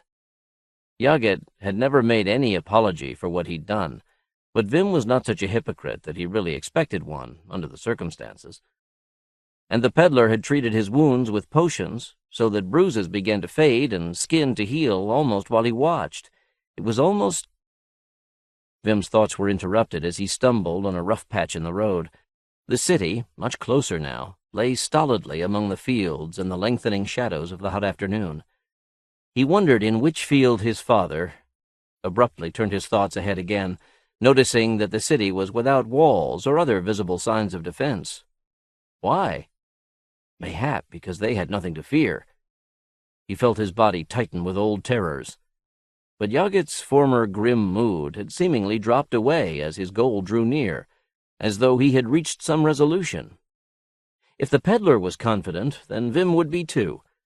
He looked on the city with magician's eyes, and it struck him that a more outlandish challenge had most likely never visited the lords of Fife. They entered Fife, and though the peddler seemed almost disappointed, Vim tried to conceal his gaping with little success. The heavy stone and timber buildings crowded the cobble-patched street, rising up 2 and 3 stories to cut off his view of the fields. The street's edge was lined with shop fronts. Windows of bull's-eyed glass and peeling painted signs advertised their trade. The levels above the shops, he supposed, were where the people lived. The weathered stone of the curbs had been worn to hollows from the tread of countless feet, and the idea of so many people, 5,000 the peddler had guessed, in so little area made him shudder. They made their way past dully dressed, well-fed townsfolk and farmers finishing the day's commerce in the cooling afternoon. Vim caught snatches of sometimes heated bargaining, but he noticed that the town showed little more interest in the bizarre spectacle of himself and the peddler than had the folk they dealt with on their journey. Children, at least, ought to follow the bright wagon. He was vaguely disturbed to realize he'd scarcely seen any here or anywhere, and those he saw were kept close by parents. It seemed the peddler's business would be no better here than in the hills after all. Like hogs in a pen. He glanced down the street, back over his shoulder. "Where's all the hogs?" "What?" The peddler looked at him. "It's clean. All them folk living here, and there ain't any garbage. How can that be, less'n they keep hogs to eat it? But I don't see any hogs, nor hardly any young'uns." The peddler shrugged, smiling. "Good questions. Maybe we should ask the Lords of Fife." Vim shook his head. Yet he had to admit that the city so far, for all its strangeness, had shown him no signs of any magic more powerful or grim than that he'd seen in the fields. Perhaps the Lords of Fife weren't so fearsome as the tales claimed. Their warriors weren't bewitched, but only better armed. The street curved sharply, and ahead the clustered buildings gave way on an open square, filled with the covered stalls of a public marketplace. And beyond it, Vim stopped, staring. Beyond it, he knew, stood the dwelling of the Lords of Fife. Twice as massive as any building he had seen, its pilastered green-black walls reflected the square like a dark, malevolent mirror. The building had the solidity of a thing that had grown from the earth, a permanence that made the town itself seem ephemeral. Now, he knew, he looked on the house for magic that might match the peddler and Sharn. Beside him, Yogget's smile was genuine and unreadable. "Pardon me, ma'am," the peddler stopped a passing woman and child, "but we're strangers. What's that building there called?" "Why, that's Government House." The woman looked only mildly surprised. Vim admired her stocking-covered ankles. "I see. And what do they do there?" She pulled her little girl absently back from the wagon. "That's where the governors are. Folks go there with petitions and such. They govern, I suppose. Lissy, keep away from that dusty beast." "Thank you, ma'am. And could I show you—" "Not today. Come on, child, we'll be late." The peddler bowed in congenial exasperation as she moved on. Vim sighed, and he shook his head. "Hardly a market for Sharnish wonders here either, I begin to think. I may have outfoxed myself for once. Looks like my only choice is to pay a call on your Lords of Fife over there. I might still have a thing or two to interest them." His eyes narrowed in appraisal as he looked across the square. At a grunt of disapproval from Vim, Yogget glanced back, gestured at the lengthening shadows. "Too late to start selling now anyway. What do you say we just take a look?" Suddenly he fell silent. Vim turned. A group of half a dozen dour-faced men were approaching them. The leader bore a crest on his stiff-brimmed hat that Vim remembered. They were unslinging guns from their shoulders. Vim's question choked off as they quietly circled the wagon, cut him off from the peddler. The militiamen addressed Yogget, faintly disdainful. "The governors—" Vim seized the barrel of the nearest rifle, slinging its owner into the man standing next to him. He wrenched the gun free and brought it down on the head of a third gaping guard. "Vim!" He froze at the sound of the peddler's voice, turned back. "Drop the gun." The peddler stood unresisting beside his wagon, and the 3 remaining guns were pointed at Vim Buckry. Face filled with angry betrayal, he threw down the rifle. "Tie the hillbilly up.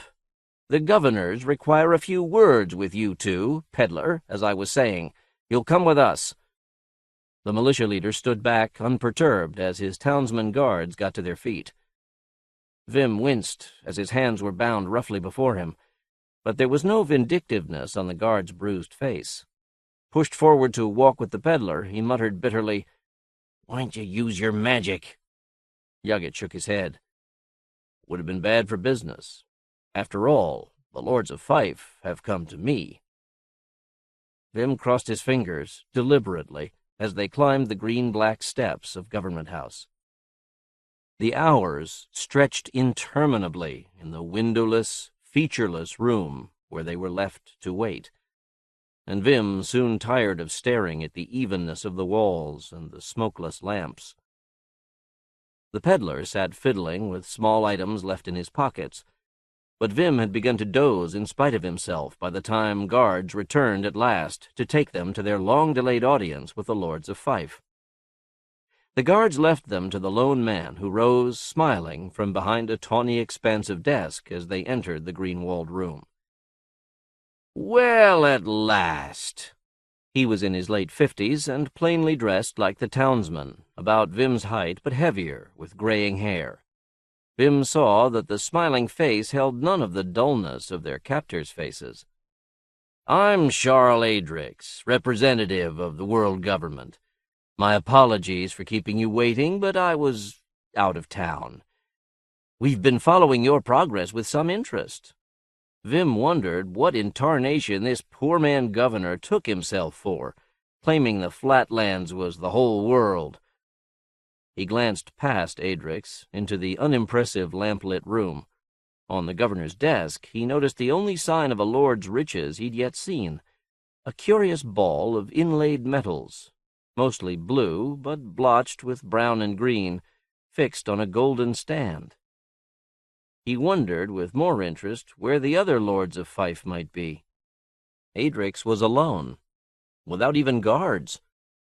Vim suddenly remembered that whatever this man wasn't, he was a magician, no less than the peddler. Yuggett made a polite bow. "Yuggett Cacciatorians at your service, merchant by trade, and flattered by the interest. This is my apprentice, Vim Buckry." The governor's appraising glance moved unexpectedly to Vim. "Yes, we remember you, Vim. I must say I'm surprised to see you here again, but pleased. We've been wanting to get a hold of you." A look of too much interest crossed Adric's face. Vim eyed the closed door with longing. "Please be seated." The governor returned to his desk. "We rarely get such intriguing visitors." Yuggett took a seat calmly, and Vim dropped into the second chair, knees suddenly weak. As he settled into the softness, he felt a sourceless pressure bearing down on him, lunged upward like a frightened colt, only to be forced back into the seat. Panting, he felt the pressure ease as he collapsed in defeat. Yuggett looked at him with sympathy before glancing back at the governor. Vim saw the peddler's fingers twitch impotently on the chair arm. "Surely you don't consider us a threat?" His voice was faintly mocking. The governor's congeniality stopped short of his eyes. "We know about the forces you were using in the Grandfather Grove." "Do you now? That's what I'd hoped." Yuggett met the gaze and held it. "Then I'm obviously in the presence of some technological sophistication at last. I have some items of trade that might interest you. You may be sure they'll receive our attention, but let's just be honest with each other, shall we? You're no more a peddler than I am, not with what we've seen you do. And if you'd really come from the East, from anywhere, I'd know about it. Our communications network is excellent. You simply appeared from nowhere in the Highlands Preserve, and it really was nowhere on this earth, wasn't it?" Yuggett said nothing, looking expectant. Vim stared fixedly at the textured green of the wall, trying to forget that he was witness to a debate of warlocks. Adric stirred impatiently. "From nowhere on this Earth. Our moon colony is long gone. That means no planet in this system, which leaves the lost colonies. You've come from one of the Empire's colony worlds, from another star system, Yagit. And if you expected that to surprise us after all this time, you're mistaken." Yagit attempted a shrug. "No, I didn't expect that, frankly. But I didn't expect any of the rest of this, either. Things haven't turned out as I'd planned at all." Vim listened in spite of himself, in silent wonder. Were there worlds beyond his own, that were no more than sparks in the black vastness of Earth's night? Was that where Sharn was, then, with its wonders, beyond the sky, where folks said was heaven? "Obviously," the governor was saying, "you're a precedent-shattering threat to the world government. Because this is a world government, and it has maintained peace and stability over millennia. Our space defense system sees to it that outsiders don't upset that peace. At least it always has until now. You're the first person to penetrate our system, and we don't even know how you did it. That's what we want to know, must know, Yagit. Not who you represent, or where, or even why, so much as how. We can't allow anything to disrupt our stability." Adrix leaned forward across his desk.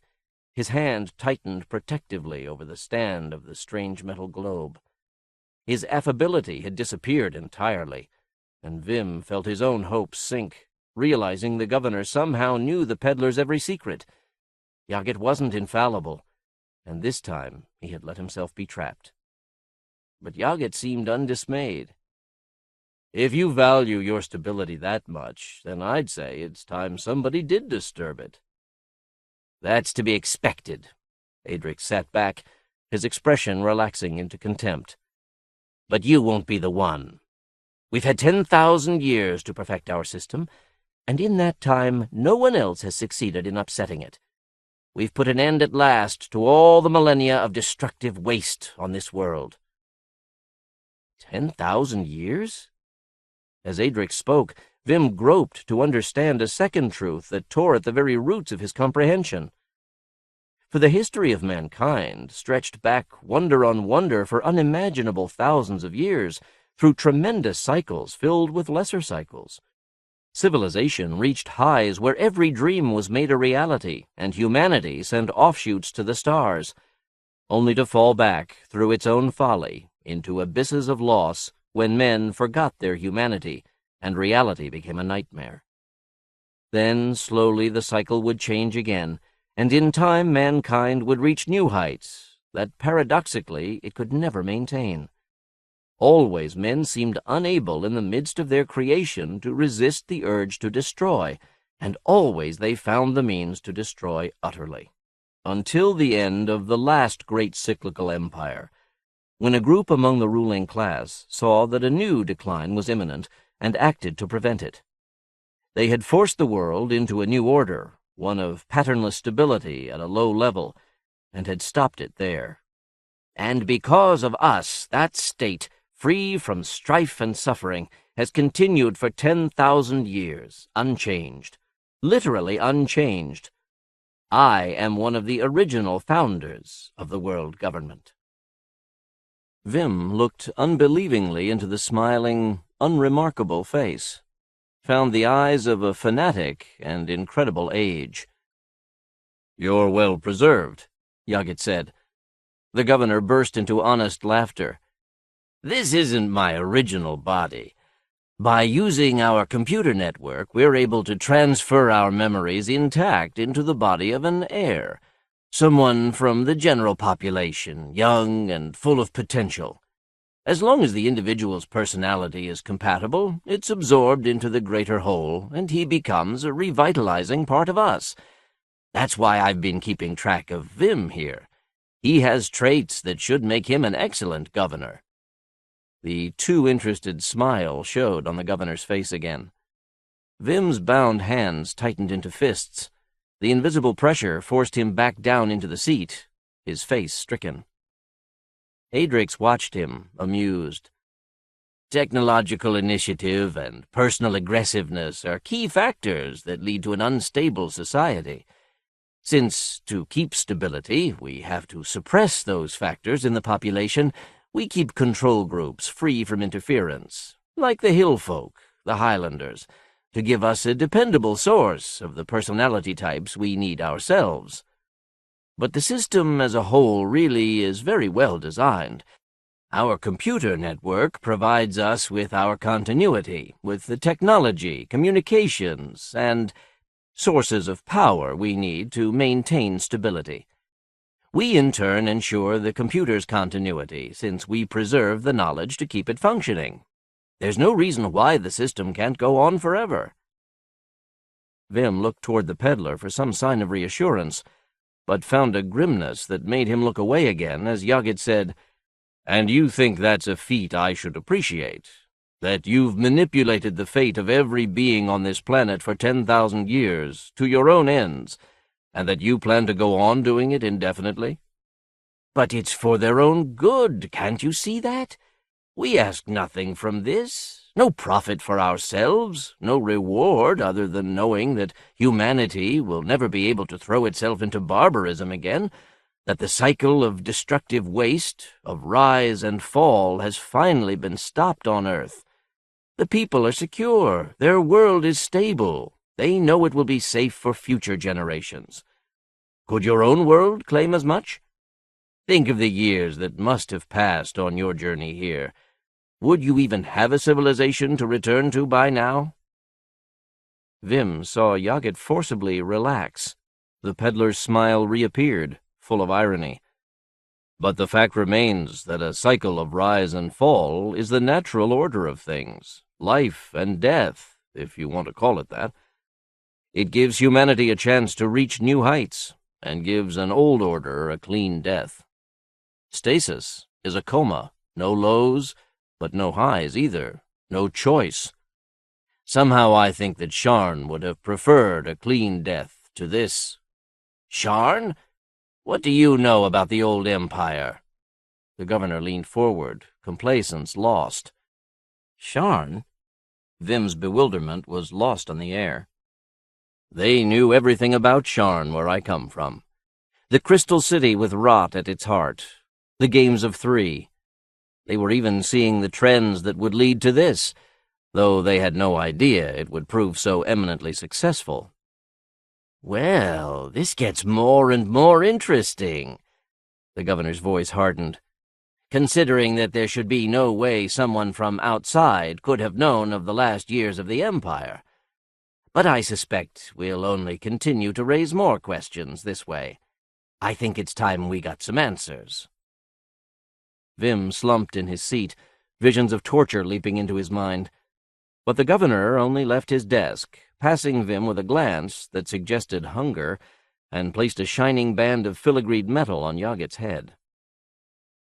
"You may be surprised at what you get." Yogit's expression remained calm, but Vim thought strain tightened his voice. The governor returned to his chair. "Oh, I don't think so. I've just linked you into our computer net." Abruptly, Yogit went rigid with surprise, settled back into a half-smile. But not before Adrix had seen the change. "Once it gets into your mind, you'll have considerable difficulty concealing anything at all. It's quick and always effective, though unfortunately I can't guarantee that it won't drive you crazy." The peddler's smile faded. "How civilized," he said quietly. He met Vim's questioning eyes. "Well, Vim, you remember what I showed you. And crossing your fingers didn't help, did it?" Vim shook his head. "Whatever you say, Mr. Jagged." He suspected he'd never have an opportunity to remember anything. Suddenly the peddler gasped, and his eyes closed. His body went limp in the seat. "Mr. Jagged?" But there was no response. Alone, Vim wondered numbly what sort of terrible enchantment the metal crown held, and whether it would hurt when the computer, whatever that was, swallowed his own soul. "Are you monitoring? All districts?" Direct hookup, yes. The governor seemed to be speaking to his desk. He hesitated, as though listening, then stared into space. Vim sagged fatalistically against his chair, past horror now, ignoring, and ignored by, the two entranced men. Silence stretched in the green room. Then the light in the room flickered and dimmed momentarily. Vim's eyes widened as he felt the unseen pressure that held him down weaken slightly, then return with the lighting. The governor frowned at nothing, still staring into space. Vim began ineffectually to twist at his bound hands. However the magic worked in this room, it had just stopped working. If it stopped again, he'd be ready. He glanced at Yaget. Was there a smile? District 18 here. Adrix, what is this? Vim shuddered. The live disembodied head of a red-haired youth had just appeared in a patch of sudden brightness by the wall. The governor turned, blinking, toward the ghost. Our reception's getting garbled. This data can't be right. It says he's... The ghostly face wavered, and the voice was drowned in a sound like water rushing. What's wrong with the transmission? Is he linked up directly? We aren't getting anything now. Two more faces, one old, with skin even darker than the peddler's, and one a middle-aged woman, appeared in the wall, protesting. And Vim realized then that he saw the other lords of Fife, and truly of the world, here, and yet not here, transported by their magic from the far ends of the earth. The red-haired ghost peered at Vim, who shrank away from the angry, young, old eyes, then looked past to Yaget. The frown grew fixed, and then puzzled, was transformed into incredulity. No, that's impossible. What is it? Adrix looked harassed. I know that man. The black-haired woman turned as though she could see him. What do you mean, you... I know that man, too. Another dark face appeared. From Sharn, from the Empire. But after 10,000 years, how can he be the same? Adrix, remember the primitive arts man? He was famous. He spent... The voice blurred. Got to get him out of the comm system. He knows the ComSat codes. He can... The ghostly face dematerialized entirely. Adrix looked wildly at the unmoving peddler, back at the remaining governors. Vim saw more faces appear, and another face flicker out. The same man. Stop him, Adrix! The woman's voice rose. He'll ruin us! He's altering the comm codes, killing the tie-up. I can't cut him off. He's into my link now. I'm losing The red-haired ghost disappeared. Stop him, Adrix, or we'll burn out Fife! Jagged, look out! Vim struggled against the invisible bonds as he saw the governor reach with grim resolution for the colored metal globe on his desk. He knew Adrix meant to bash in the peddler's skull, and the helpless body in the chair couldn't stop him. Mr. Jagged, wake up! Desperately, Vim stuck out his feet as Adrix passed. The governor stumbled. Another face disappeared from the wall, and the lights went out. Vim slid from the chair, free and groping awkwardly for a knife he no longer had. Under the faltering gaze of the ghosts in the wall, Adrix fumbled toward Yaget. Vim grabbed at Adrix's feet just as the light returned, catching an ankle. The governor turned back, cursing, to kick at him, but Vim was already up, leaping away from a blow with the heavy statue. Adrix, stop the peddler! Full of sudden fury, Vim gasped, Damn you! You won't stop it this time! As the governor turned away, Vim flung himself against the other's back, staggering him, and hooked his bound hands over Adrix's head. Adrix fought to pull him loose, dropping the globe as he threw himself backward to slam his attacker against the desk. Vim groaned as his backbone grated against the desk edge, and lost his balance. He brought his knee up as he fell. There was a sharp crack as the governor landed beside him and lay still. Vim got to his knees. The ancient eyes stabbed him with accusation and fear. No. Oh, no! The eyes glazed. A week after his 17th birthday, Vim Buckry had killed a 10,000-year-old man, and, unknowingly, helped to destroy an empire. The room was quiet. The last of the governors had faded from the wall. Vim got slowly to his feet, his mouth pulled back in a grin of revulsion. All the magic in the world hadn't done this warlock any good. He moved to where Yogget still sat entranced, lifted his hands to pull the metal crown off and break the spell, and hesitated, suddenly unsure of himself. Would breaking the spell wake the peddler or kill him? They had to get out of here, but Yogget was somehow fighting the bewitchment. That much he understood, and if he stopped him now— His hands dropped. He stood irresolutely, waiting and waiting. His hands reached again for the metal band, twitching with indecision, jerked back as Yogget suddenly smiled at him. The dark eyes opened, and the peddler sat forward, taking the metal band gently from his own head with a sigh. "I'm glad you waited. You'll probably never know how glad." Vim's grin became real and relieved. Yogget got unsteadily to his feet, glanced at Adrix's body, and shook his head. His face was haggard. "Said you might be a help, didn't I?" Vim stood phlegmatically while the peddler, who was as old as Sharn itself, unfastened the cords on his raw wrists. "I'd say our business is finished. You ready to get out of here? We don't have much time." Vim started for the door in response, opened it, and came face to face with the unsummoned guard standing in the hall. His fist connected with the gaping jaw. The guard's knees buckled, and he dropped to the floor, unconscious. Vim picked up the guard's rifle as Yogget appeared beside him, motioning him down the dim hallway. "Where is everybody?" "Let's hope they're home in bed. It's 4:30 in the morning.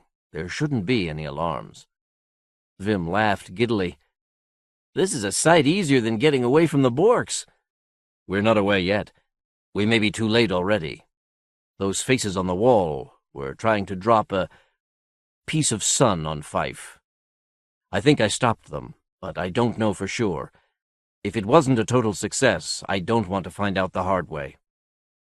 He led Vim back down the wide stairway into the empty hall where petitioners had gathered during the day. Vim started across the echoing floor, but Yogget called him back, peering at something on the wall. They went down another flight into a well of darkness, guided by the peddler's magic light. At the foot of the stairs, the way was blocked by a door, solidly shut. Yogget looked chagrined. Then suddenly the beam of his light shone blue. He flashed it against a metal plate set on the door. The door slid back, and he went through it. Vim followed him into a cramped, softly glowing cubicle nearly filled by 3 heavily padded seats around a peculiar table. Vim noticed they seemed to be bolted to the floor, and suddenly felt claustrophobic. "Get into a seat, Vim. Thank God I was right about this tower being a ballistic exit. Strap in, because we're about to use it." He began to push lighted buttons on the table before him. Vim fumbled with the restraining straps, afraid to wonder what the peddler thought they were doing, as a heavy inner door shut the room off from the outside. Why weren't they out of the building, running? How could this— Something pressed him down into the seat cushions like a gentle, insistent hand. His first thought was of another trap, but as the pressure continued, he realized this was something new.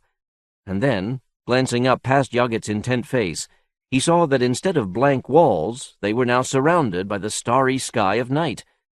He leaned forward, and below his feet was the town of Fife, shrinking away with every heartbeat, disappearing into the greater darkness. He saw what the eagle saw. He was flying. He sat back again, feeling for the reassuring hardness of the invisible floor, only to discover suddenly that his feet no longer touched it. There was no pressure bearing him down now. There was nothing at all. His body drifted against the restraining straps, lighter than a bird. A small sound of incredulous wonder escaped him as he stared out at the unexpected stars, and saw a brightness begin to grow at the opaque line of the horizon, spreading and creeping upward second by second, blotting out the stars with the fragile hues of dawn. The sun's flaming face thrust itself up past the edge of the world, making him squint, rising with arcane speed and uncanny brilliance into a sky that remained stubbornly black with night. At last the whole sphere of the sun was revealed, and continued to climb in the midnight sky, while now Vim could see a thin streak of sky blue stretched along the horizon, left behind with the citron glow of dawn still lighting its center. Above the line, in darkness, the sun wore the pointed crown of a star that dimmed all others, and below it he could see the world at the horizon's edge moving into day. And the horizon did not lie absolutely flat, but was bowing gently downward now at the sides. Below his feet was still the utter darkness that had swallowed Fife. He sighed. "Quite a view." Yaget sat back from the glowing table, drifting slightly above his seat, a tired smile on his face. "You see it too?" Vim said hoarsely. The peddler nodded. "I felt the same way the first time. I guess everyone always has. Every time civilization has gained spaceflight, it's been rewarded again by that sight." Vim said nothing, unable to find the words. His view of the bowed horizon had changed subtly, and now, as he watched, there came a further change. The sun began, slowly but perceptibly, to move backward down its track, sinking once more toward the point of dawn that had given it birth. Or, he suddenly saw, it was they who were slipping, back down from the heights of glory into his world's darkness once more. Vim waited while the sun sank from the black and alien sky, setting where it had risen, its afterglow reabsorbed into night, as the edge of the world blocked his vision again. He dropped to the seat of his chair, as though the world had reclaimed him, and the stars reappeared. A heavy lurch, like a blow, shook the cubicle, and then all motion stopped. He sat still, not understanding, as the door slid back in darkness, and a breath of cold, sharp air filled the tiny room. Beyond the doorway was darkness again, but he knew it was not the night of a building hallway. Yaget fumbled wearily with the restraining straps on his seat. Home the same day. Vim didn't wait, but driven by instinct, freed himself and went to the doorway, and jerked to a stop as he discovered they were no longer at ground level.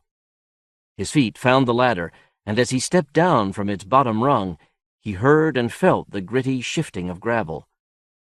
The only other sounds were the sigh of the icy wind and water lapping. As his eyes adjusted, they told him what his other senses already knew, that he was home. Not Darkwood Corners, but somewhere in his own cruelly beautiful highlands. Fanged shadow peaks rose up on either hand, blotting out the stars, but more stars shone in the smooth waters of the lake. They shivered slightly, as he shivered in the cold breeze, clammy with sweat under his thin shirt.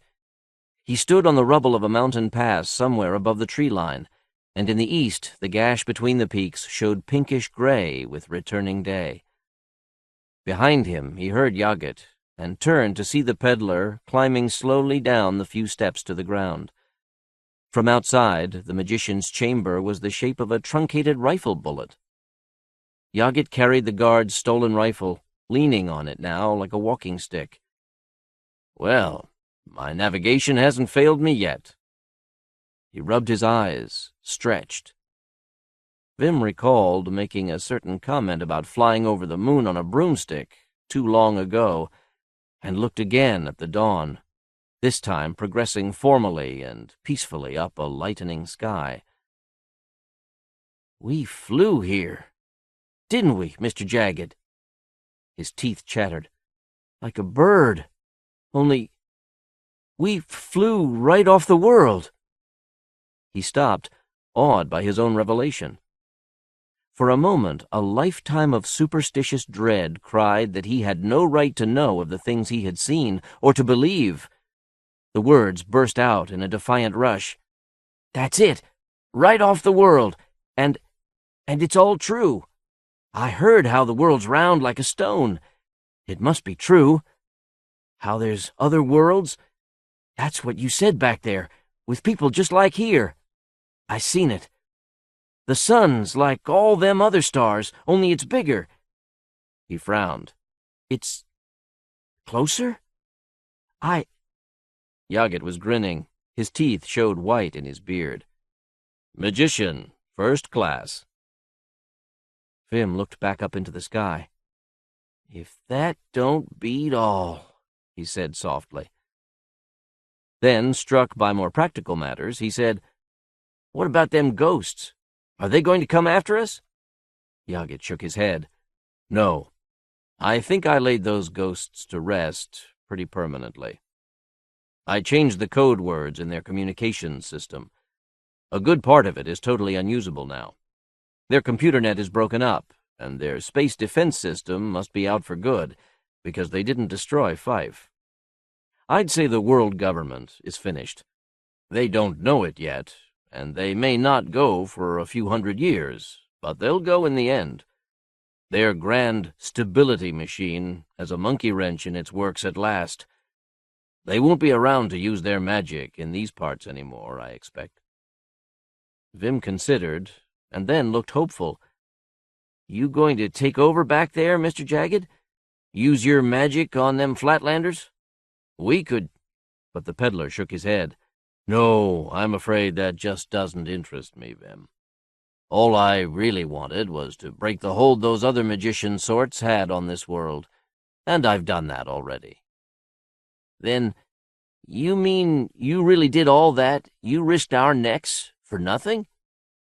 Like you said, because it just wasn't right for them to use their magic on folks who couldn't stop them? You did it for us? And you didn't want anything? You must be crazy. Yaget laughed. Well, I wouldn't say that. I told you before, all I want is to be able to see new sights and sell my wares, and the world government was bad for my business. Vim met the peddler's gaze, glanced away undecided. Where are you going to go now? He half expected the answer to be, back beyond the sky. Back to bed. Yaget left the ballistic vehicle and began to climb the rubbly slope up from the lake. He gestured for Vim to follow. Vim followed, breathing hard in the thin air, until they reached a large fall of boulders before a sheer granite wall. Only when he was directly before it did he realize they had come on the entrance to a cave hidden by the rocks. He noticed that the opening was oddly symmetrical, and there seemed to be a rainbow shimmering across the darkness like mist. He stared at it uncomprehendingly, rubbing his chilled hands. This is where I came from, Vim. Not from the east, as you figured, or from space, as the governor thought. The peddler nodded toward the dark entrance. You see, the world government had me entirely misplaced. They assumed I could only have come from somewhere outside their control. But actually, I've been here on Earth all the time. This cave has been my home for 57,000 years.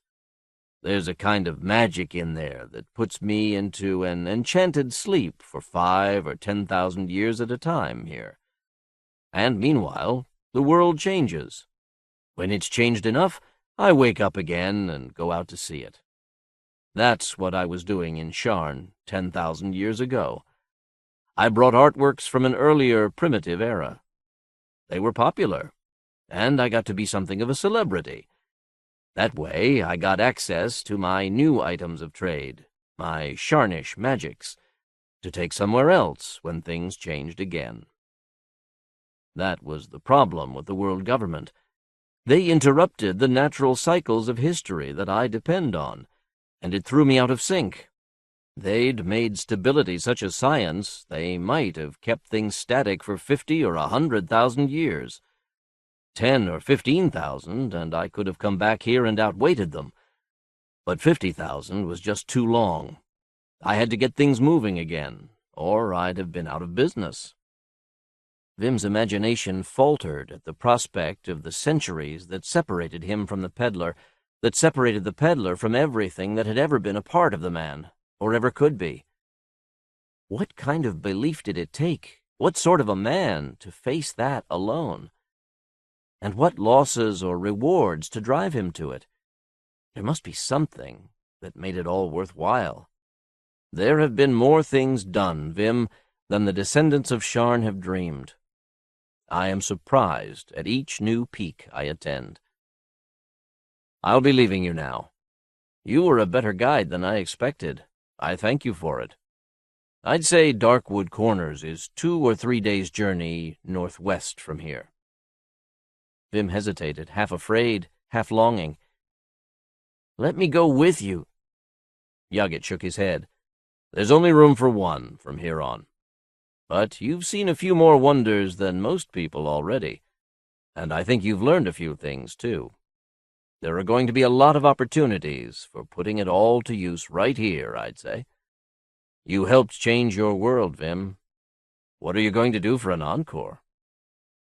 Vim stood silent with indecision. Yaget lifted the rifle, tossed it to him. Vim caught the gun, and a slow smile, filled with possibilities, grew on his face. Goodbye, Vim. Goodbye, Mr. Jagged.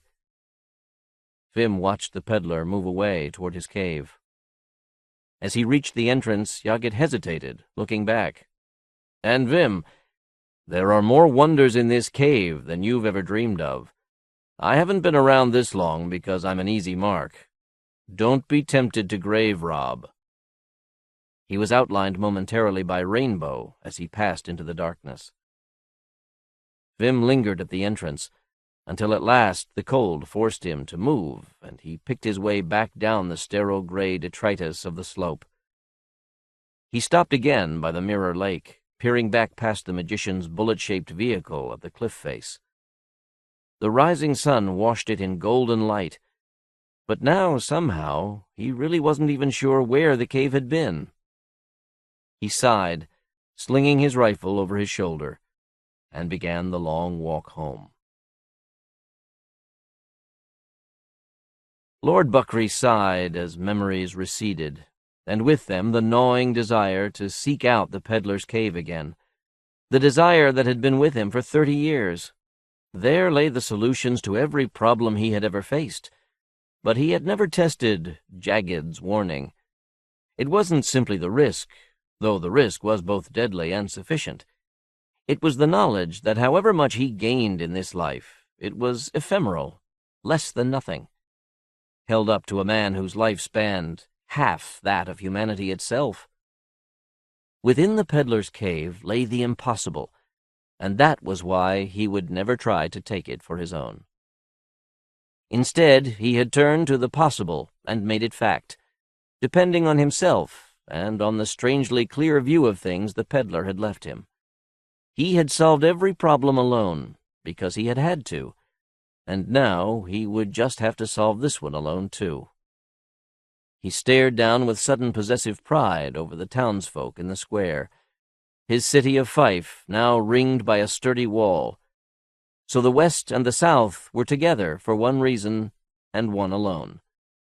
It balanced the scales precariously against plenty of old hatreds, and if something were to tip them back again, a few rumors well placed, and they'd be at each other's throats. Perhaps he wouldn't even need to raise an army. They'd solve that problem for him. And afterward, Lord Buckry began to smile. He'd always had a hankering to visit the sea. I confess I don't know Yaget's real motives. I can imagine the character, what he said and did, but as for motive, Yaget's explanation for destroying the current civilization is certainly reasonable. The world government was frustrating whatever reason Yaget had for traveling down time. Maybe he was just a merchant with a desire to see new things, but I think he had an additional agenda. Perhaps he wondered why the singularity never occurred, and was searching for a civilization that would finally break free from the wheel of fate. Perhaps all the previous civilizations had ended in singularities, leaving Yaget to make sure that it could happen again. Rereading the story, I feel very much like Vim at the end, awed and a little afraid to learn the truth. Did you guess where I stopped writing and Joan began? The last thing I did was the rescue from Axel Bork's gang. I wrote my part of the story over a summer, 1 page per day.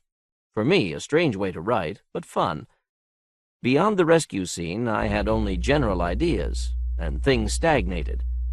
Finishing the story was a fortunate and interesting collaboration. The Ungoverned. At least 4 of the stories in this collection take place in the aftermath of a catastrophic war. A couple of them use the setting as a stage for admonishment. But there is another reason for some post-catastrophe stories. Such a war could postpone the technological singularity and leave the world intelligible to us mere humans. Lots of writers have earned their fortunes in the aftermath, when high-tech and medievalism can be jumbled in many different ways. It's hard to know the long-range consequences of a general war. Conceivably, it could mean the end of the human race. The war and the years immediately after would be as terrible as advertised. But the race would probably survive. Such a war would be a great detour into darkness. But as the years passed and the survivors grew old and their children's children became adults, the bad times would be remembered as a distant misfortune. There could be happiness and bright times for those descendants. The war might be the end of our world, but not of theirs. Most of our informational heritage exists in a million libraries, even more robust than humanity. And I don't buy the arguments that technology couldn't restart because our civilization has consumed all the easily accessible resources. With the exception of petroleum, post-debacle civilizations might well find Earth's resources more accessible than before. Non-poisoned urban ruins make great open-pit mines. In some scenarios, the post-war civilization might have high levels of education and a clear vision of the past. This is the sort of background I have in the next story.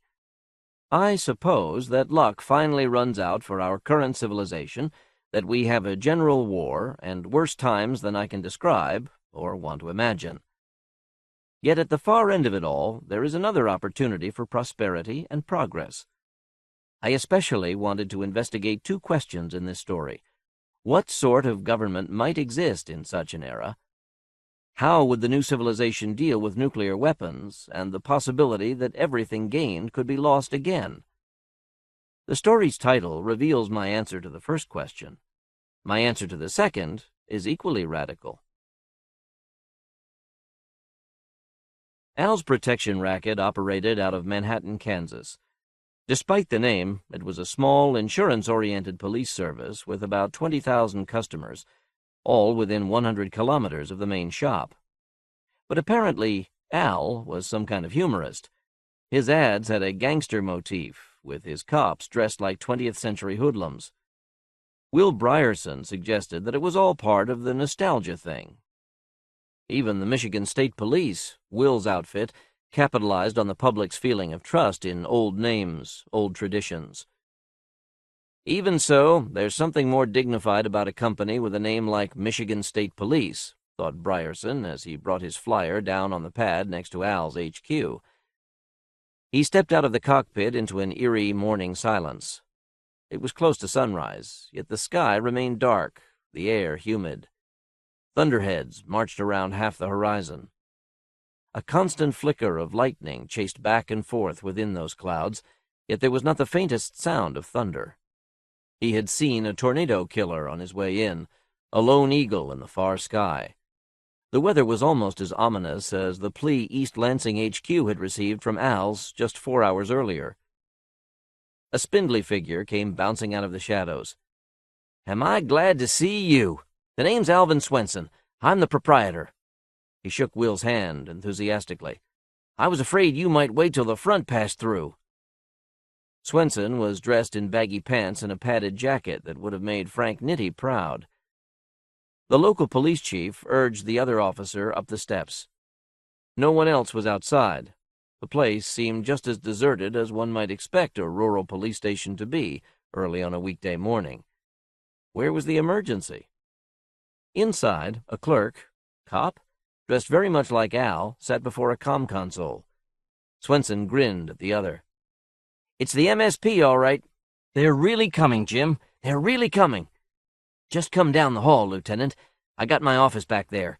We should clear out real soon, but for the moment I think it's safe.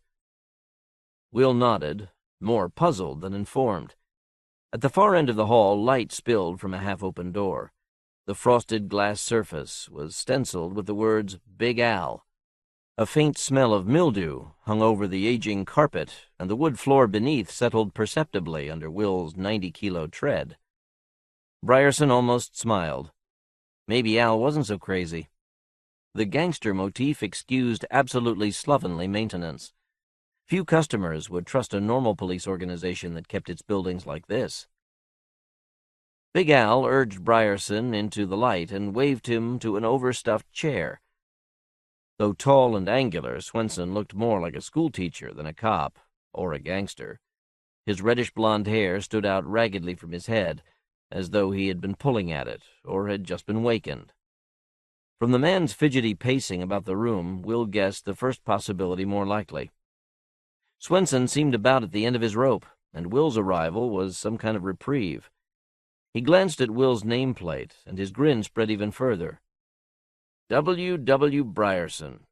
I've heard of you. I knew the Michigan State Police wouldn't let me down. They've sent their best. Will smiled in return, hoping his embarrassment didn't show. Part of his present fame was a company hype that he had come to loathe. Thank you, Big Al. We feel a special obligation to small police companies that serve no right-to-bear-arms customers. But you're going to have to tell me more. Why so secretive? Al waved his hands. I'm afraid of blabbermouths. I couldn't take a chance on the enemy learning I was bringing you into it until you were on the scene and in action. Strange that he says enemy and not crooks or bastards or hustlers. But even a large gang might be scared off knowing, Look, I'm not talking about some punk gang. I'm talking about the Republic of New Mexico invading us. He dropped into his chair and continued more calmly. It was almost as if passing the information on had taken the burden off him. You're shocked? Brierson nodded dumbly. Me too. Or I would have been up till a month ago. The Republic has always had plenty of internal troubles, and even though they claim all land south of the Arkansas River, they have no settlements within hundreds of kilometers of here. Even now, I think this is a bit of adventurism that can be squelched by an application of point force. He glanced at his watch. Look, no matter how important speed is, we've got to do some coordinating. How many attack patrols are coming in after you? He saw the look on Brierson's face. What? Only one? Damn. Well, I suppose it's my fault, being secret-like, but... Will cleared his throat. Big Al, there's only me. I'm the only agent MSP sent. The other's face seemed to collapse, the relief changing to despair, then to a weak rage. God damn you to hell, Brierson! I may lose everything I've built here, and the people who trusted me may lose everything they own. But I swear I'm going to sue your Michigan State Police into oblivion. 15 years I've paid you guys premiums and never a claim, and now when I need max firepower, they send me one asshole with a 10mm pop gun. Brierson stood, his nearly 2-meter bulk towering over the other. He reached out a bear-like hand to Al's shoulder. The gesture was a strange cross between reassurance and intimidation. Will's voice was soft but steady. The Michigan State Police hasn't let you down, Mr. Swenson. You paid for protection against wholesale violence, and we intend to provide that protection. MSP has never defaulted on a contract. His grip on Alvin Swenson's shoulder tightened with these last words. The two eyed each other for a moment. Then Big Al nodded weakly, and the other sat down. You're right. I'm sorry. I'm paying for the results, not the methods. But I know what we're up against, and I'm damned scared. And that's one reason why I'm here, Al, to find out exactly what we're up against before we jump in with our guns blazing and our pants down. What are you expecting? Al leaned back in the softly creaking chair. He looked out through the window into the dark silence of the morning and for a moment seemed to relax. However improbably, someone else was going to take on his problems. They started about 3 years ago. It seemed innocent enough, and it was certainly legal. Though the Republic of New Mexico claimed the lands from the Colorado on the west to the Mississippi on the east, and north to the Arkansas, in fact, most of their settlements were along the Gulf Coast and Rio Grande. For most of a century, Oklahoma and northern Texas had been uninhabited. The border along the Arkansas River had been of no real concern to the Republic, which had plenty of problems with its water wars on the Colorado, and of even less concern to the farmers at the southern edge of the ungoverned lands. During the last 10 years, immigration from the Republic toward the more prosperous north had been steadily increasing. Few of the Southerners stayed in the Manhattan area. Most jobs were farther north. But during these last 3 years, wealthy New Mexicans had moved into the area, men willing to pay almost any price for farmland. It's clear now that these people were stooges for the Republic government. They paid more money than they could reasonably recoup from farming, and the purchases started right after the election of their latest president. You know, Hastings, whatever his name is. Anyway, it made a pleasant boom time for a lot of us. If some wealthy New Mexicans wanted isolated estates in the ungoverned lands, that was certainly their business. All the wealth of New Mexico couldn't buy 1/10 of Kansas anyway. At first, the settlers had been model neighbors. They even signed up with Al's protection racket and Midwest jurisprudence.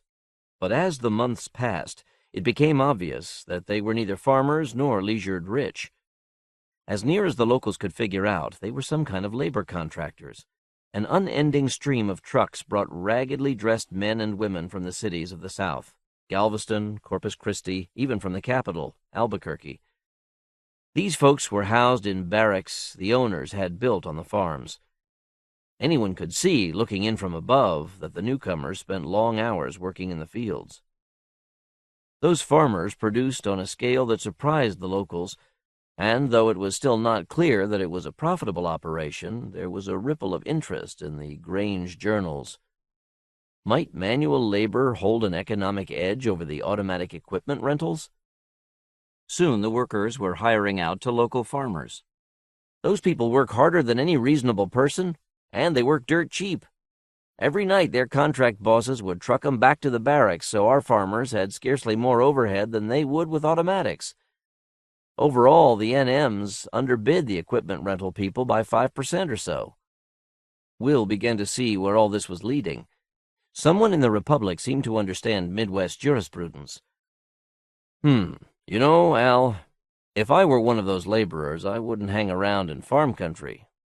There are labor services up north that can get an apprentice butler more money than some rookie cops make. Rich people will always want servants, and nowadays the pay is tremendous. Big Al nodded. We've got rich folks, too.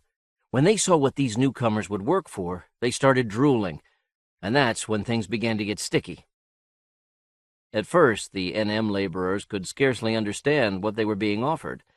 They insisted that they were required to work when and where they were told.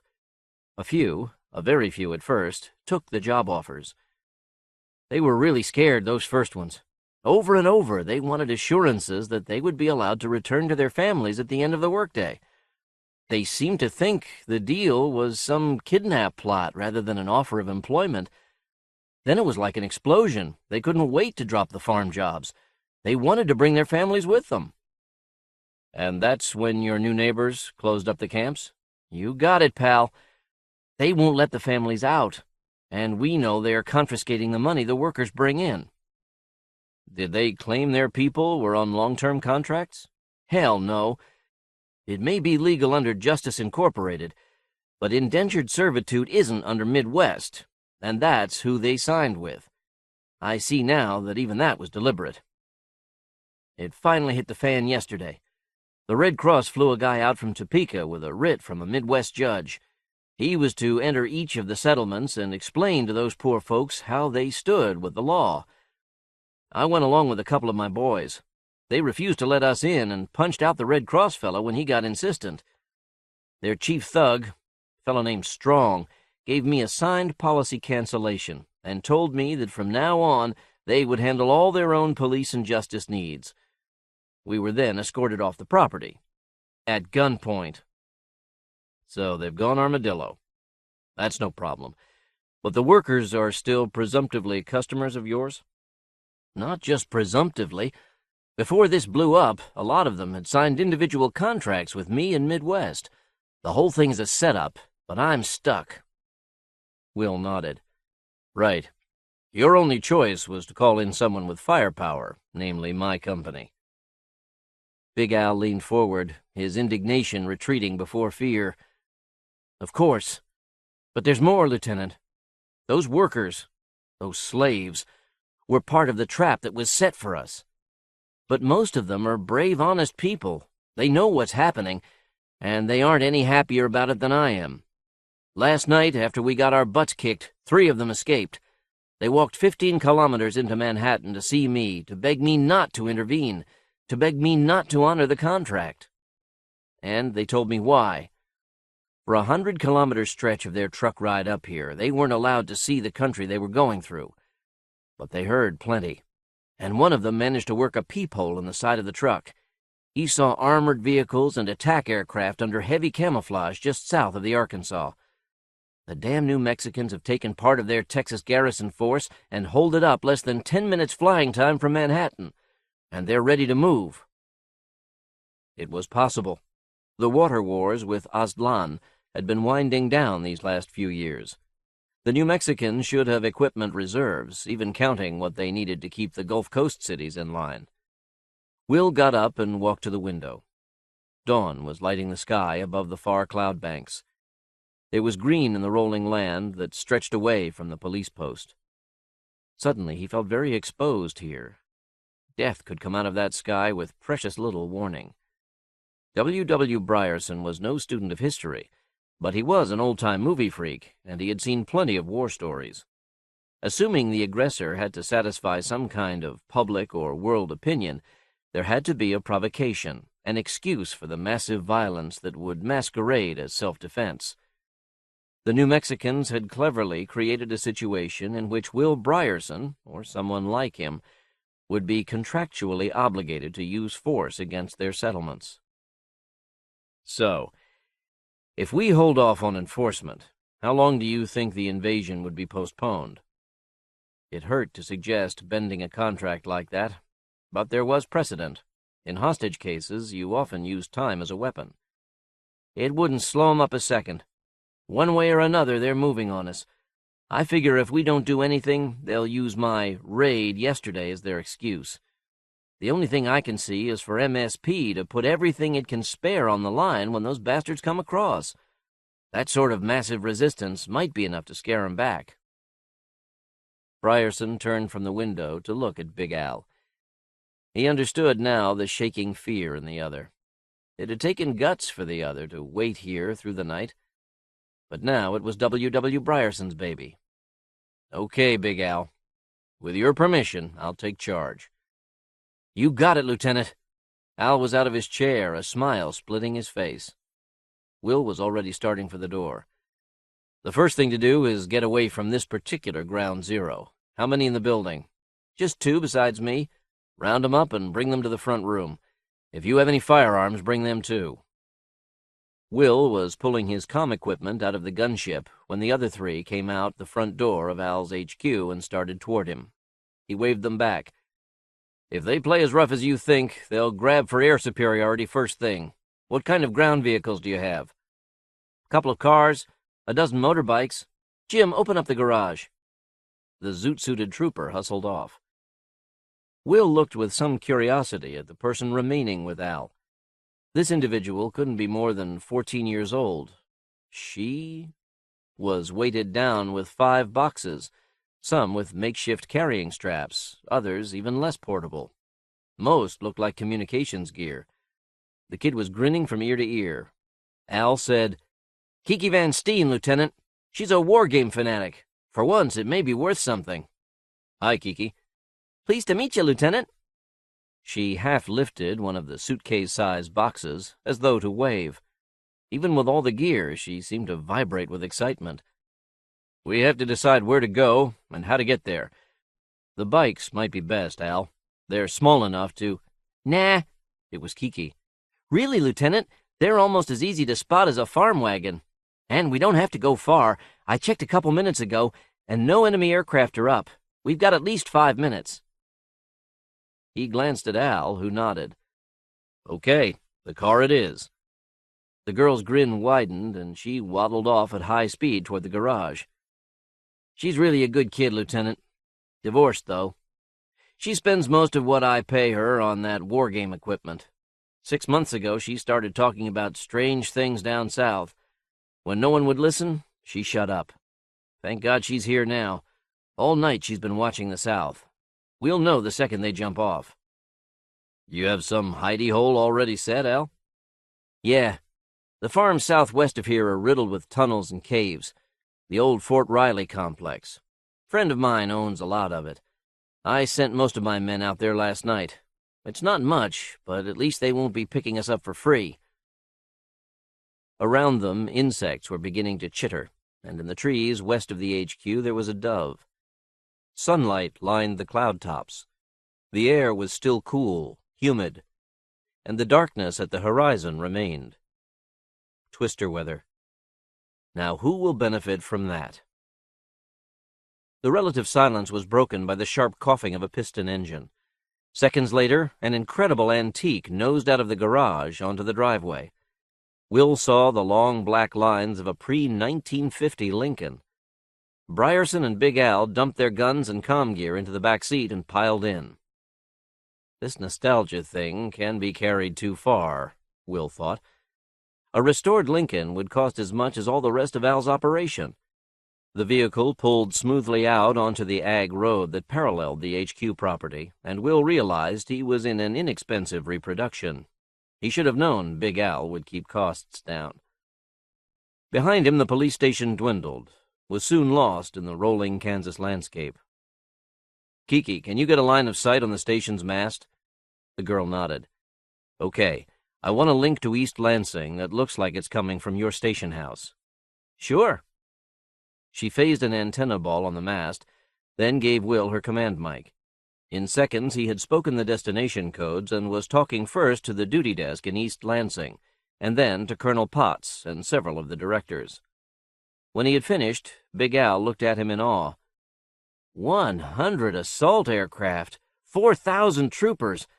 My God, I had no idea you could call in that sort of force. Ryerson didn't answer immediately. He pushed the mic into Kiki's hands and said, "Get on the loudmouth channels, Kiki. Start screaming bloody murder to all North America." Finally, he looked back at Al, embarrassed. "We don't, Al. MSP has maybe 30 assault aircraft, 20 of them helicopters. Most of the fixed-wing jobs are in the Yukon. We could put guns on our search and rescue ships. We do have hundreds of those, but it will take weeks." Al paled, but the anger he had shown earlier was gone. "So it was a bluff?" Will nodded.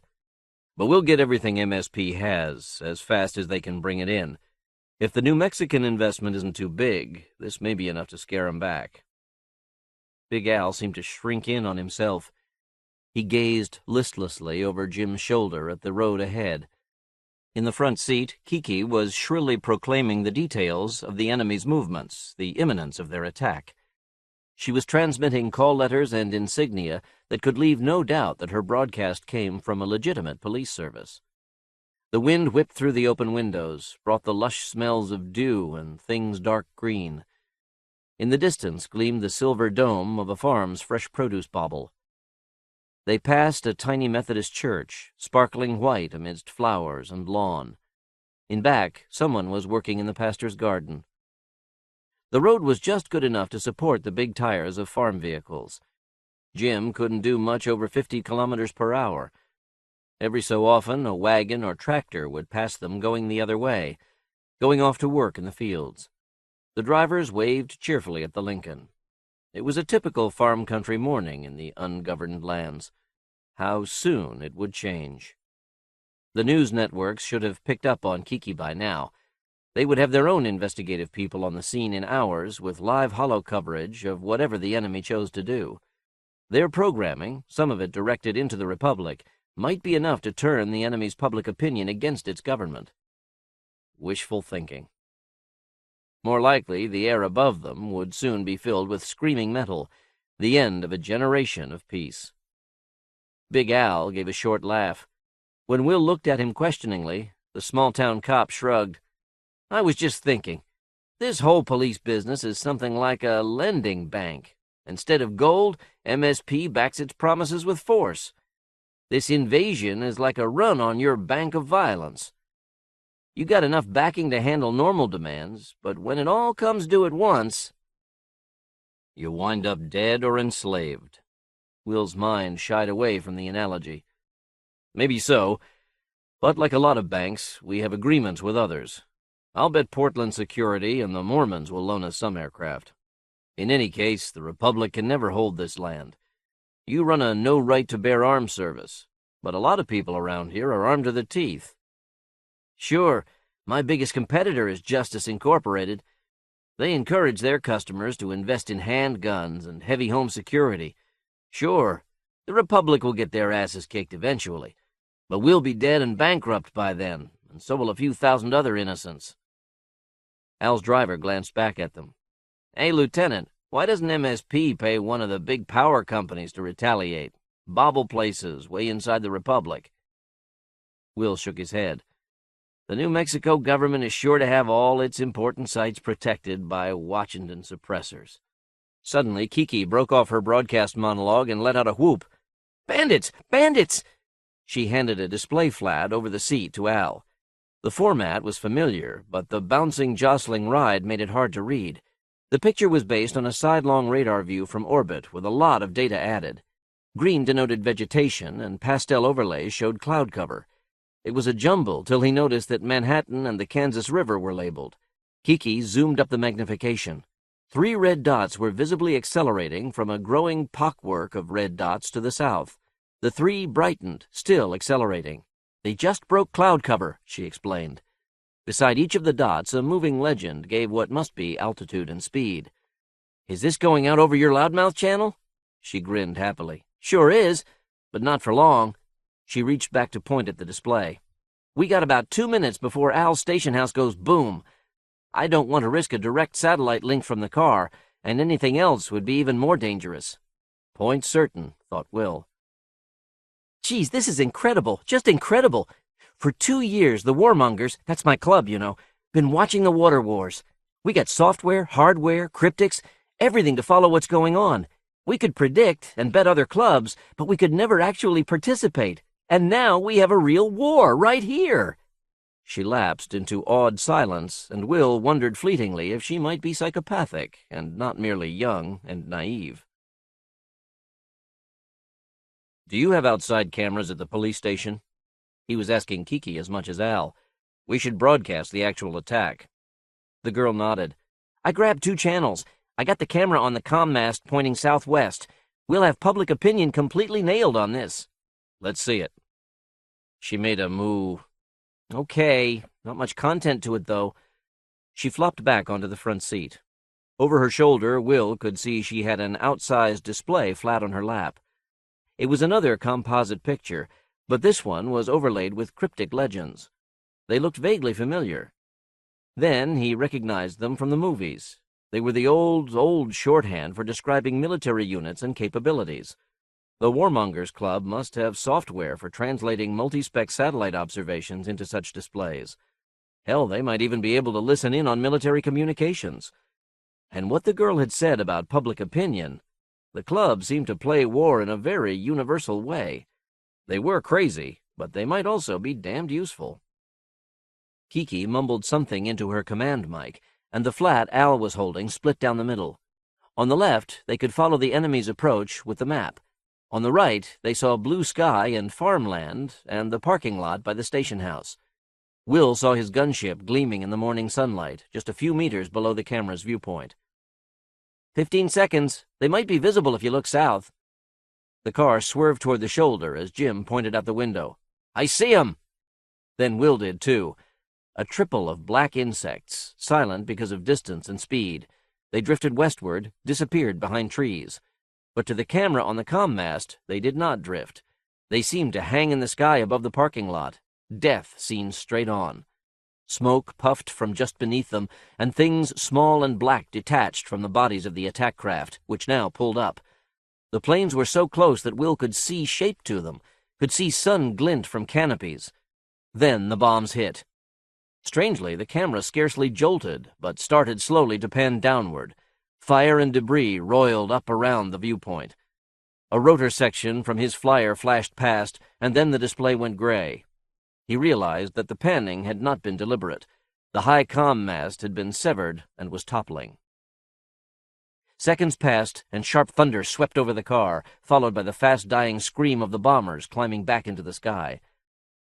"So much for the loudmouth channels," said Kiki. "I'm for keeping quiet till we get underground." Jim was driving faster now.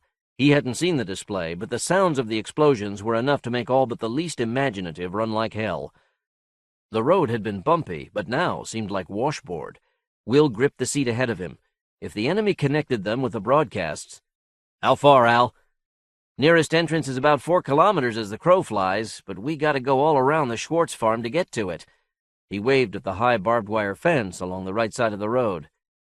Cornfields stretched away north of it. In the distance, Will saw something, a harvester amidst the green. "It'll take us 15 minutes. 10, claimed Jim emphatically, and the ride became still wilder, to make it around the farm. They crested a low hill. Not more than 300 meters distant, Will could see a side road going directly north. "But we could take that." "Not a chance. That's on Schwartz land." Big Al glanced at the state trooper. "And I ain't just being law-abiding, Lieutenant. We'd be as good as dead to do that.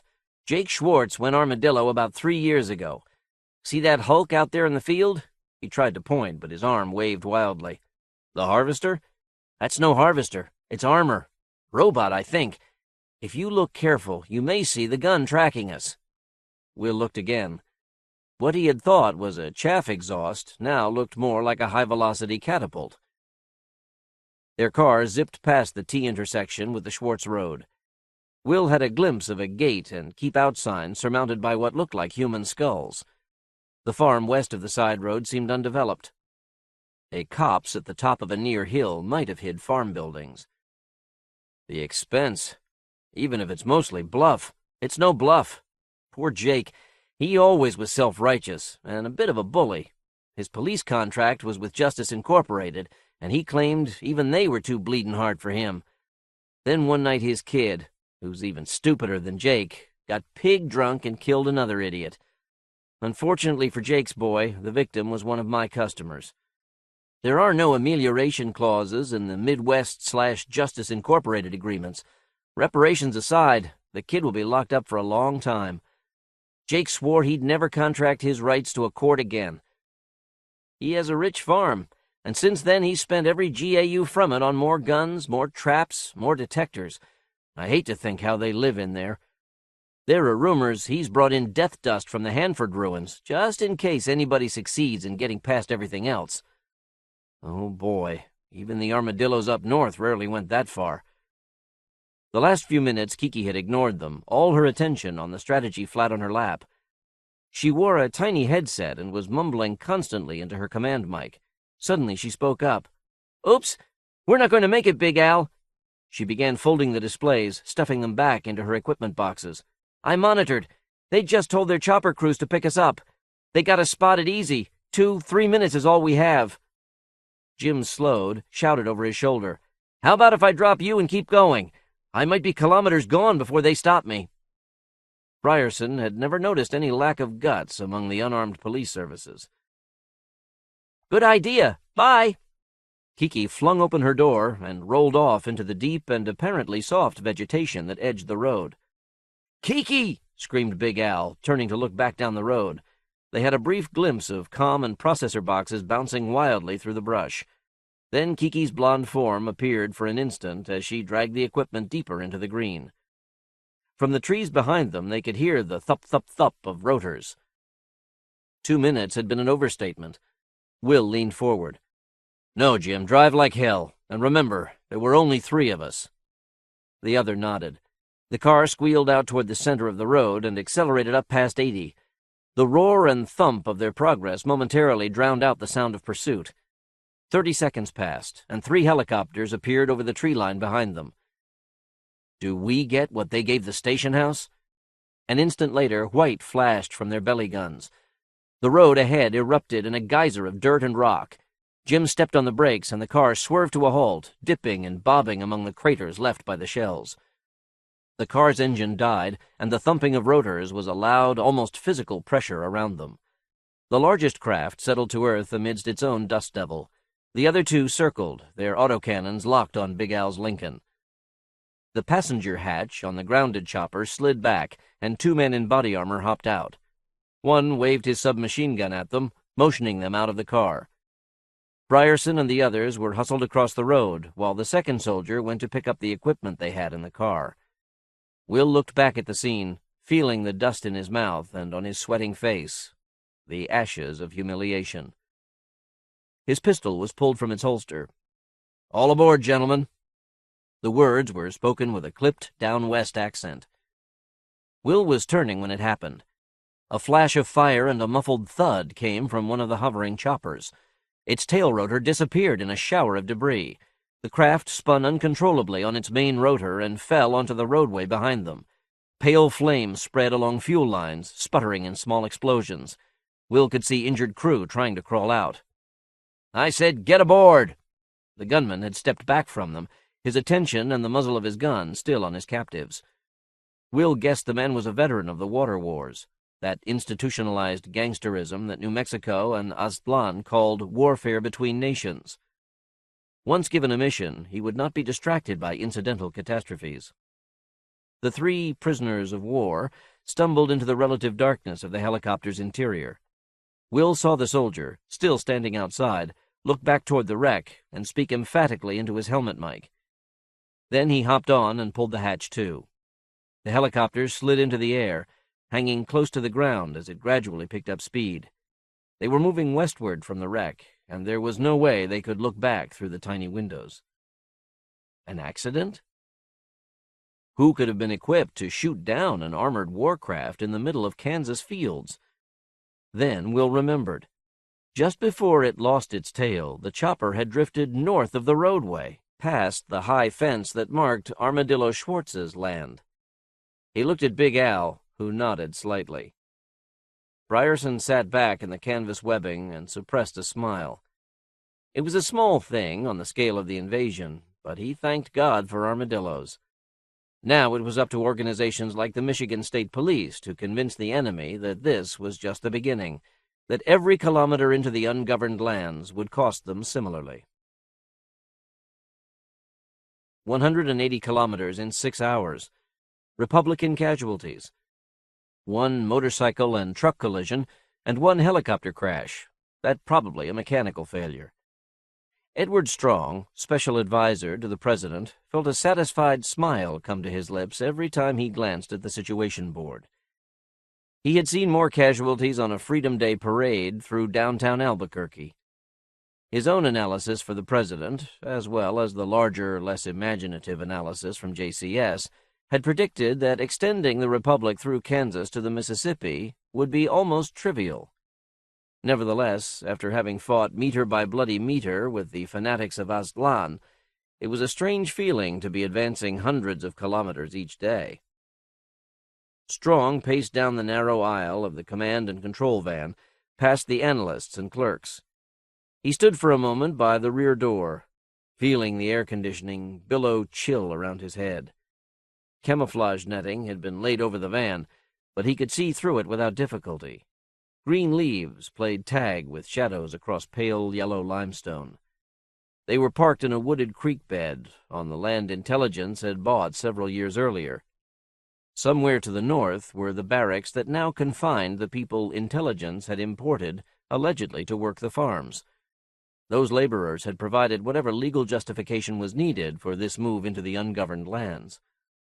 Strong wondered if any of them realized their role, and realized that in a few months they would be free of poverty, realized that they would own farms in a land that could be made infinitely more hospitable than the deserts of the Southwest.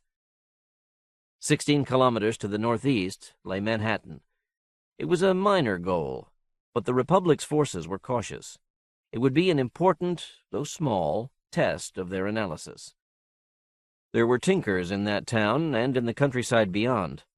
The precision electronics and related weapons that came out of the tinkers' shops were worthy of respect and caution. Privately, Strong considered them to be the only real threat to the success of the invasion he had proposed to the president 3 years earlier. 3 years of planning, of cajoling resources from other departments, of trying to inject imagination into minds that had been closed for decades.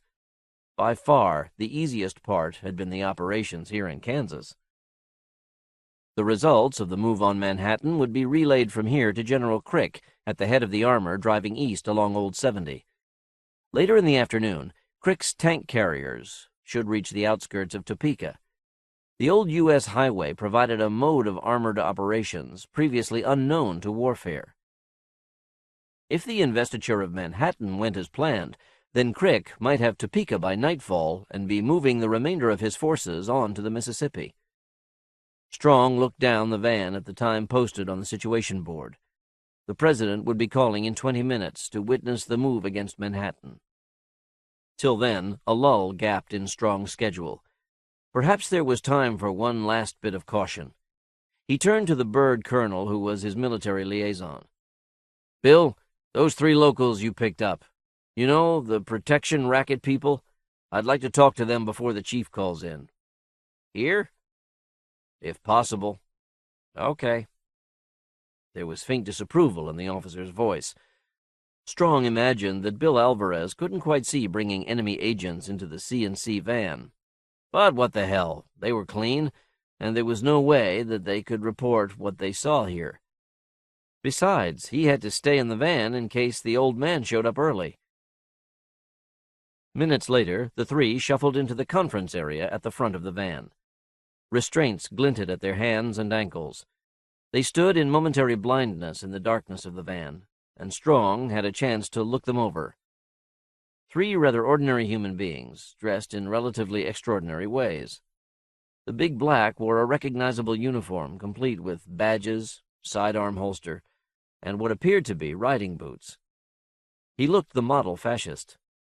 Strong recognized the Michigan State Police insignia on his sleeve. MSP was one of the most powerful gangster combines in the ungoverned lands. Intelligence reported they had some modern weapons, enough to keep their clients in line anyway. "Sit down, gentlemen." Amidst a clanking of shackles, the 3 sat, sullen. Behind them, an armed guard remained standing. Strong glanced at the intelligence summary he had punched up. "Mr. Lieutenant Brierson, you may be interested to know that the troops and aircraft you asked your bosses for this morning have not materialized. Our intelligence people have not changed their estimate that you were making a rather weak bluff." The Northerner just shrugged, but the blond fellow in the outrageously striped shirt, Alvin Swenson, the report named him, leaned forward and almost hissed, "Maybe, maybe not, asshole, but it doesn't matter. You're going to kill a lot of people, but in the end, you'll be dragging your bloody tail back south." Figuratively speaking, Strong's ears perked up. "How was that, Mr. Swenson?" "Read your history. You're stealing from a free people now, not a bunch of Aztlan serfs. Every single farm, every single family is against you, and these are educated people, many with weapons. It may take a while. It may destroy a lot of things we value, but every day you stay here, you'll bleed. And when you've bled enough to see this, then you'll go home." Strong glanced at the casualty report on the situation board and felt laughter stealing up. "You poor fool. What free people? We get your video, your propaganda, but what does it amount to? There hasn't been a government in this part of the continent for more than 80 years. You petty gangsters have the guns and have divided up the territory. Most of you don't even allow your clients firearms. I'll wager that the majority of your victims will welcome a government where there is a franchise to be exercised, where ballots and not MSP bullets decide issues. No, Mr. Swenson, the little people in the ungoverned lands have no stake in your status quo. And as for the armed groups fighting some kind of guerrilla war against us, well, you've had it easier than you know for a long time. You haven't lived in a land as poor as old New Mexico. Since the Bobble War, we've had to fight for every liter of water against an enemy far more determined and bloodthirsty than you may imagine. We have prevailed. We have revived and maintained democratic government, and we have remained free men. Sure, free like the poor Slavs you got locked up over there. Swenson waved in the direction of the workers' barracks. Strong leaned across the narrow conference table to pin Swenson with his glare. Mister, I grew up as one of those Slavs. In New Mexico, even people that poor have a chance to get something better. This land you claim is practically empty. You don't know how to farm it. You don't have a government to manage large dam and irrigation projects. You don't even know how to use government agriculture policy to encourage its proper use by individuals. Sure, those workers couldn't be told why they were brought here. But when this is over, they will be heroes with homesteads they had never imagined being able to own. Swenson rocked back before the attack, but was plainly unconvinced. Which makes sense, thought Strong. How can a wolf imagine anyone sincerely wishing good for sheep? An alert light glowed on Strong's display, and one of the clerks announced, "Presidential transmission underway, Mr. Strong." He swore behind his teeth. The old man was early. He'd hoped to get some information out of these three, not just argue politics. A glowing haze appeared at the head of the conference table and quickly solidified into the image of the fourth president of the Republic. Hastings Martinez was good-looking, with bio-age around 50 years, old enough to inspire respect, young enough to appear decisive.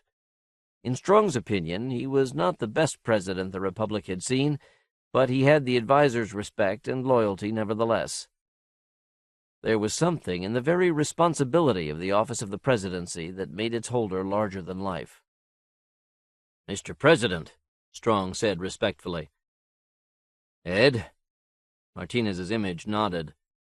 The projection was nearly as substantial as the forms of those truly present. Strong didn't know whether this was because of the relative darkness within the van or because Martinez was transmitting via fiber from his estate in Alva, just 300 kilometers away.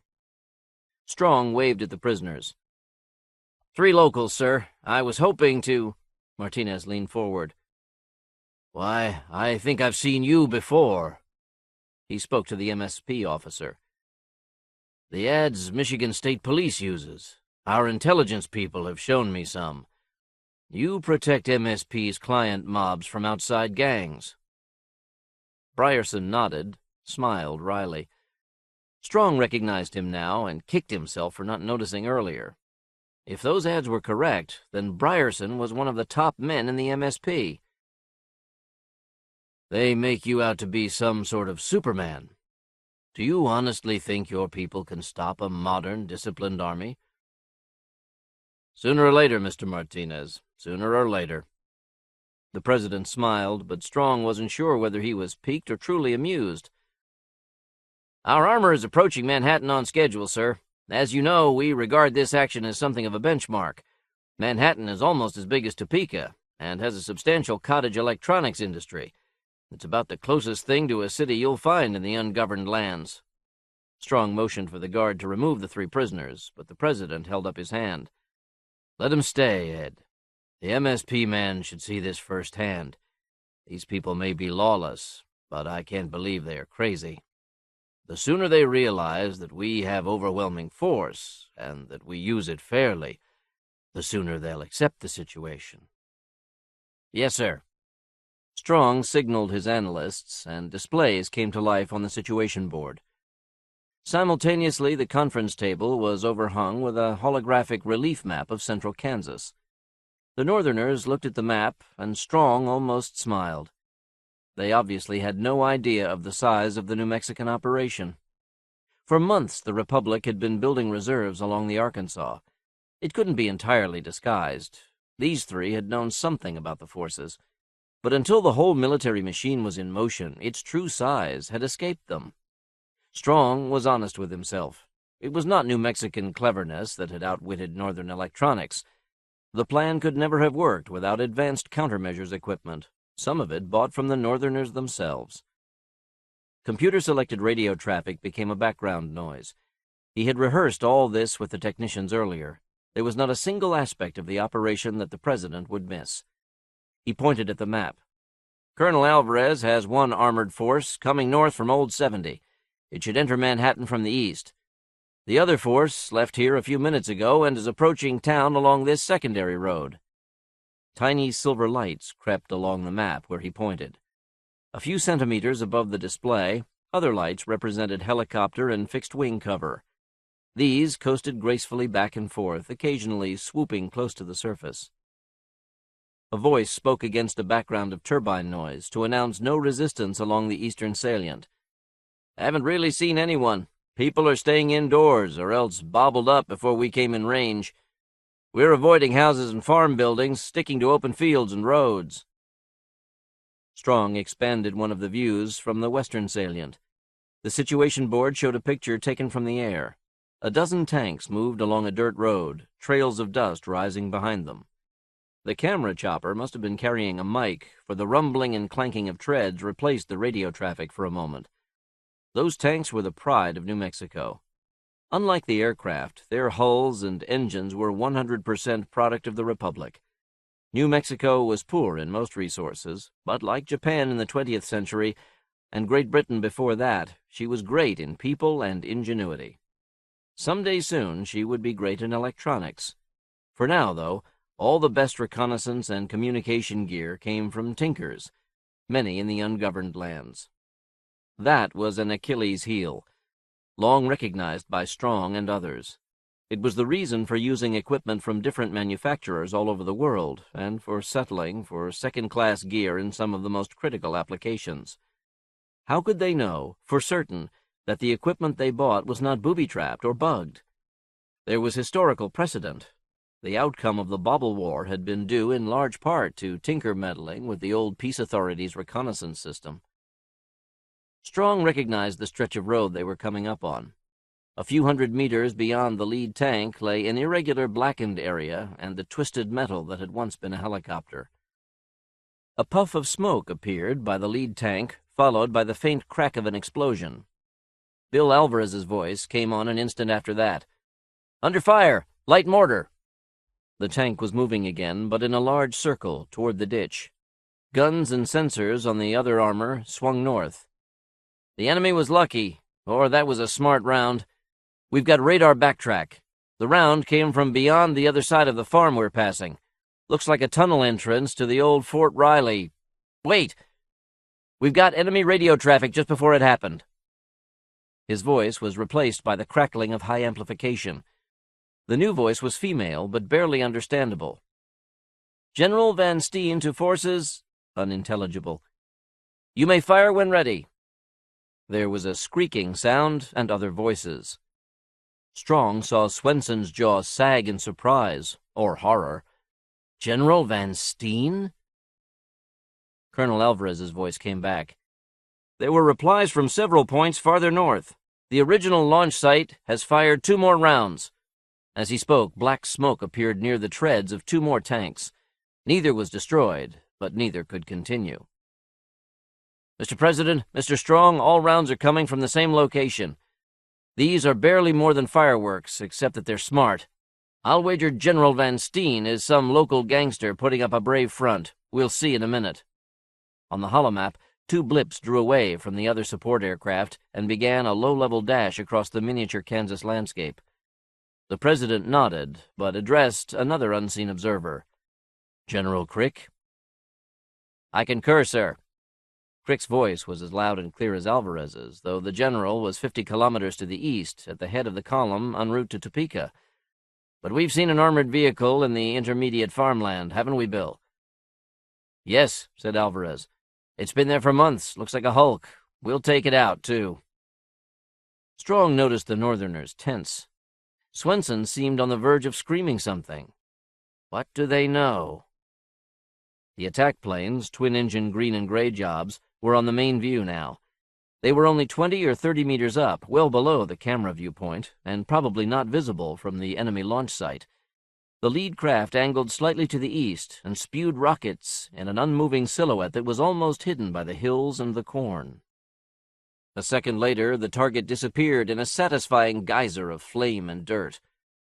And a second after that, hell on earth erupted from the peaceful fields.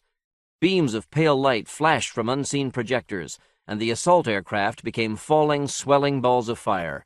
As automatic fire control brought the tank's guns to bear on the source of the destruction, rocket and laser fire came from other locations immediately north of the roadway. 4 of the tanks exploded immediately, and most of the rest were on fire. Tiny figures struggled from their machines and ran from the flames. North of the farm, Strong thought he saw explosions at the source of the original mortar attack. Something was firing in that direction, too.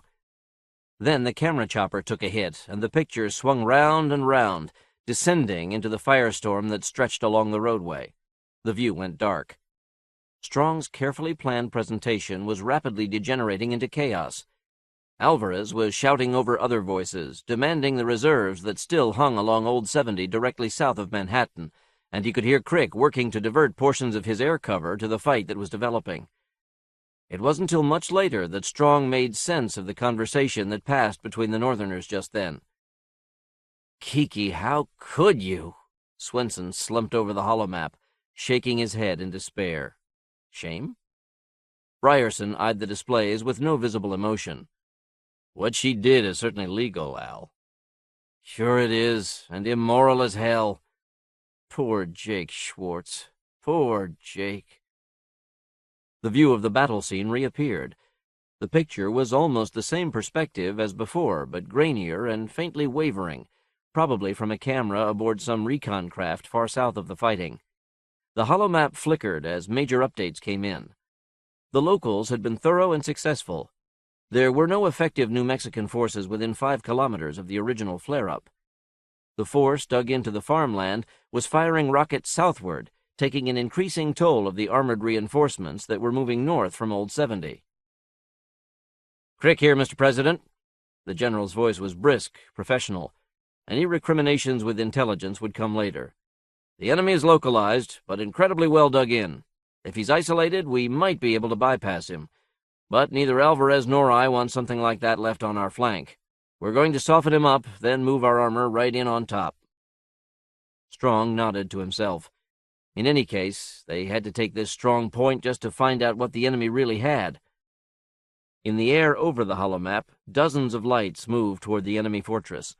Some flew free ballistic arcs, while others struck close to the ground, out of the enemy's direct fire. Across the table, the hollow lit the Northerners' faces. Swenson seemingly more pale than before, Bryerson's dark and stolid. There was a faint stench of sweat in the air now, barely perceptible against the stronger smells of metal and fresh plastic. Damn. Those 3 had been surprised by the ambush, but Strong was sure that they understood what was behind the attack and whence the next such would come. Given time and special service drugs, he could have the answers. He leaned across the table and addressed the MSP officer. "So, you aren't entirely bluff, but unless you have many more such traps, you won't do more than slow us up and kill a lot of people on both sides." Swenson was about to answer, then looked at Brierson and was silent. The black seemed to be deliberating just what or how much to say. Finally he shrugged. "I won't lie to you. The attack had nothing to do with MSP forces." "Some other gang, then?" "No. You just happened to run into a farmer who defends his property." "Bull." Ed Strong had spent his time in the military in combat along the Colorado. He knew how to read the intelligence displays and manage tactics, but he also knew what it was like to be on the ground where the reality was bullets and shrapnel. He knew what it took to set up a defense like the one they had just seen. "Mr. Brierson, you're telling me one man could afford to buy the sort of equipment we saw and to dig it in so deep that even now we don't have a clear picture of his setup? You're telling me that one man could afford an MHD source for those lasers? Sure. That family has probably been working at this for years, spending every spare GAU on the project, building the system up little by little. Even so, they should be out of rockets and juice soon. You could lay off. The rain of rocket-borne and artillery-high explosives was beginning to fall upon the target. Flashes and color sparkled across the screen, more an abstract pattern than a landscape now. There was no human life, no equipment visible. The bombers were standing off and lobbing their cargo in. Until the enemy's defenses were broken, any other course was needless waste. After a couple minutes, the airborne debris obscured all but the largest detonations. Napalm flared within, and the whole cloud glowed beautiful yellow. For a few seconds, the enemy lasers still flashed, spectacular and ineffective in all the dirt. Even after the lasers died, the holomap showed isolated missiles emerging from the target area to hunt for the bombers. Then, even those stopped coming. Still, the barrage continued, raising the darkness and light high over the Kansas fields. There was no sound from this display, but the thud-thudding of the attack came barely muffled through the hull of the C&C van. They were, after all, less than 7,000 meters from the scene. It was mildly surprising that the enemy had not tried to take them out. Perhaps Brierson was more important and more knowledgeable than he admitted. Minutes passed, and they all, president and gangsters alike, watched the barrage end and the wind push the haze away from the devastation that modern war can make. North and east, fires spread through the fields. The tanks, and final physical possession of the disputed territory, were only minutes away. The destruction was not uniform.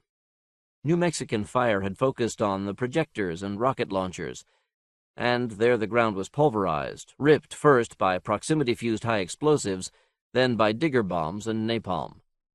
As they watched, recon craft swooped low over the landscape, their multi-scanners searching for any enemy weapons that might be held in reserve. When the tanks and personnel carriers arrived, a more thorough search would be made on foot. Finally, Strong returned to Brierson's fantastic claim. And you say it's just coincidence that this one farmer who spends all his money on weapons happens to be on our line of march. Coincidence and a little help from General Van Steen. President Martinez raised his eyes from the displays at his end. His voice was level, but Strong recognized the tension there. Mr. Brierson, just how many of these mini-forts are there? The other sat back. His words might have seemed insolent, but there was no sarcasm in his voice. I have no idea, Mr. Martinez. As long as they don't bother our customers, they are of no interest to MSP. Many aren't as well hidden as Schwartz's, but you can't count on that. As long as you stay off their property, most of them won't touch you. You're saying that if we detect and avoid them, they are no threat to our plans? Yes. The main screen showed the tank forces now. They were a few hundred meters from the burning fields. The viewpoint rotated, and Strong saw that Crick had not stinted.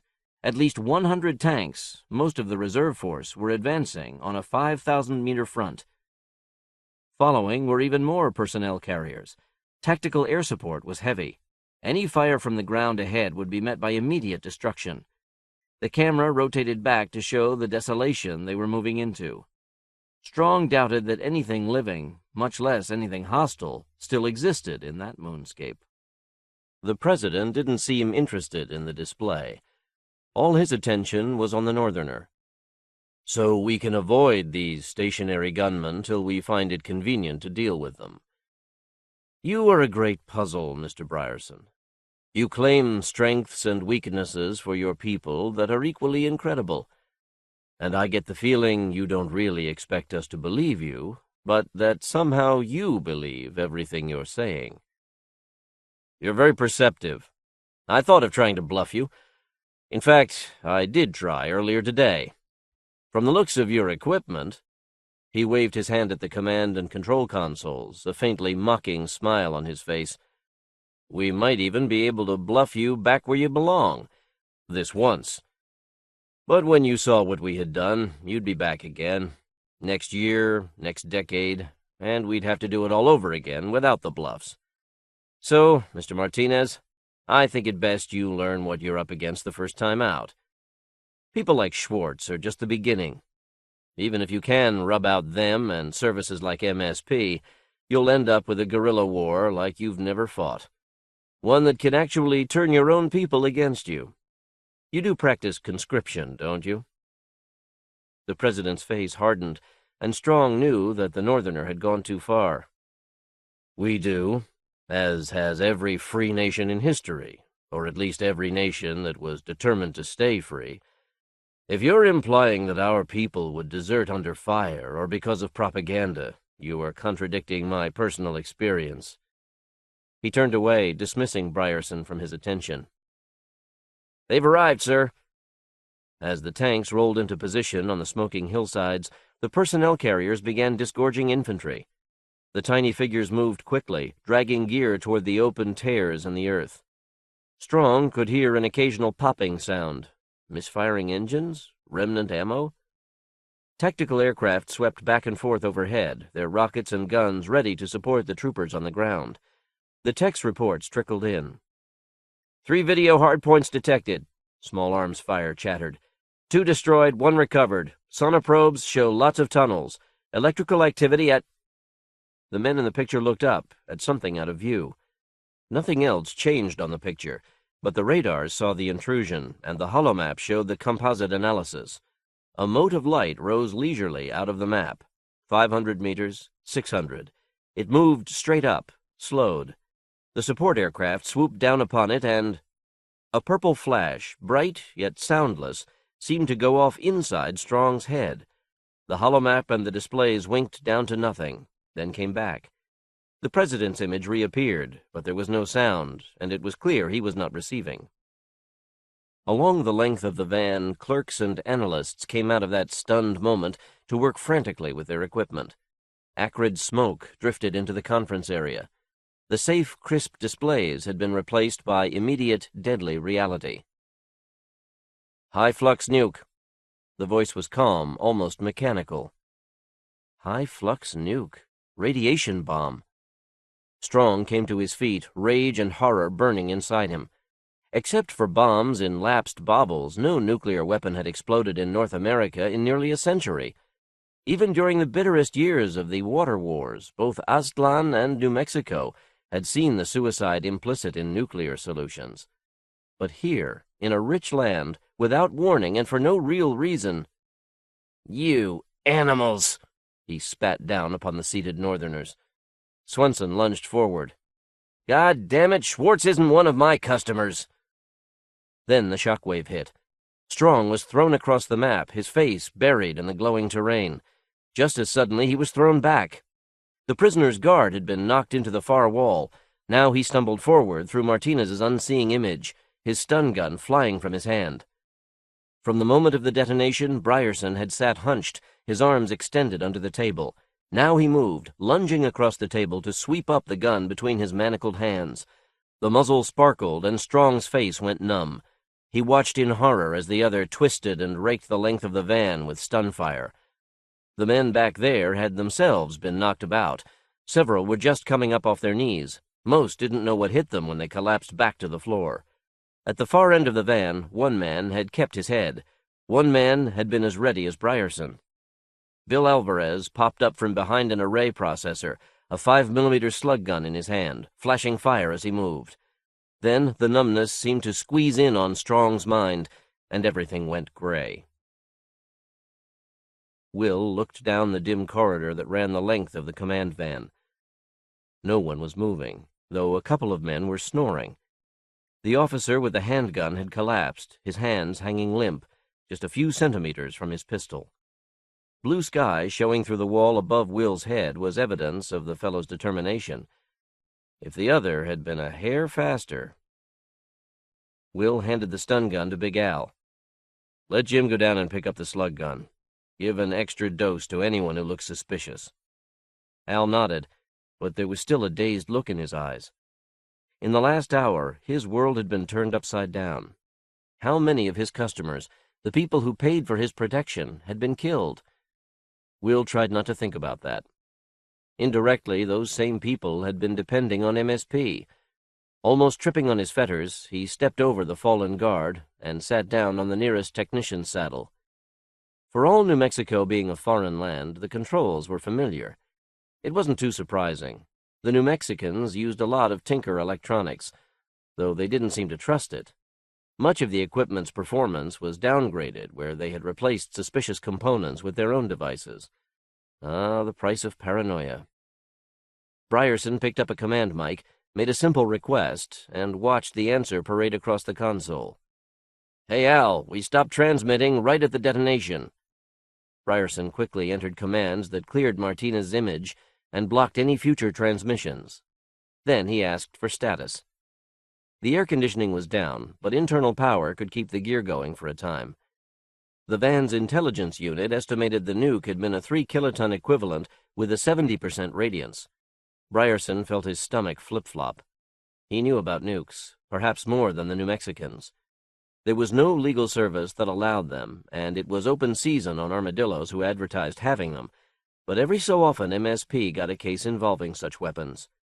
Everyone within 2,000 meters of that blast would already be dead. Schwartz's private war had wiped out a significant part of the invading forces. The people in the van had received a sizable dose from the Schwartz nuke, though it wouldn't be life-threatening if they got medical treatment soon. In the division command area immediately around the van, the exposure was somewhat higher. How long would it be before those troops came nosing around the silent command vehicle? If he could get a phone call out... But then there was fate's personal vendetta against W. Brierson. Loud pounding sounded at the forward door. Will waved Jim and Al to be quiet. Awkwardly, he got off the saddle and moved to look through the old-fashioned viewplate mounted next to the door. In the distance, he could see men carrying stretchers from an ambulance. Some of the burn cases would be really bad. 5 troopers were standing right at the doorway, close enough that he could see blistered skin and burned clothing. But their weapons looked fine, and the wiry non-com pounding on the door was alert and energetic. "Hey, open up in there!" Will thought fast. What was the name of that VIP civilian? Then he shouted back, doing his best to imitate the clipped New Mexican accent. "Sorry, Mr. Strong doesn't want to breach internal atmosphere." Pray they don't see the bullet holes just around the corner. He saw the sergeant turn away from the door. Will lip-read the word shit. He could almost read the non-com's mind. The men outside had come near to being French-fried, and here some silk-shirt supervisor was worried about so far non-existent fallout. The non-com turned back to the van and shouted, "How about casualties?" "Outside of rad exposure, just some bloody noses and loose teeth. Main power is down, and we can't transmit," Will replied. "Yes, sir. Your note has been dropped from the network. We've patched backward to Oklahoma Leader and forward to Div Mobile. Oklahoma Leader wants to talk to Mr. Strong. Div Mobile wants to talk to Colonel Alvarez. How long will it be till you're back on the air?" How long can I ask for? How long do I need? "Give us 15 minutes, he shouted after a moment. "Yes, sir. We'll get back to you." Having innocently delivered this threat, the sergeant and his troopers moved off. Brierson hopped back to the console. "Keep your eyes on the sleepers, Al. If I'm lucky, 15 minutes should be enough time." "To do what? Call MSP?" "Something better. Something I should have done this morning." He searched through the command menus for satellite pickups.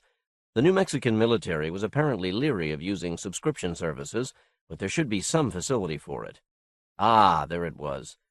Brierson phased the transmitter for the synchronous satellite the Hainan commune had hung over Brazil. With narrow beam, he might be able to talk through it without the New Mexicans realizing he was transmitting. He tapped in a credit number, then a destination code. The display showed the call had reached Whidbey Island. Seconds passed. Outside, he could hear choppers moving into the camp. More ambulances? Damn you, Rober, be home. The conference area filled with bluish haze, then became a sunlit porch overlooking a wooded bay. Sounds of laughter and splashing came faintly from the water. Old Roberto Richardson never used less than full hollow. But the scene was pale, almost ghostly, the best the van's internal power supply could do. A heavy-set man with apparent age around 30 came up the steps onto the porch and sat down. It was Richardson. He peered out at them. "Will, is that you?"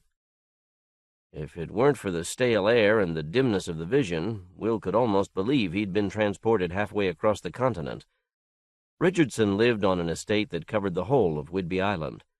In the Pacific time zone, it was still morning, and shadows swept across lawn-like spaces that stretched away to his manicured forests.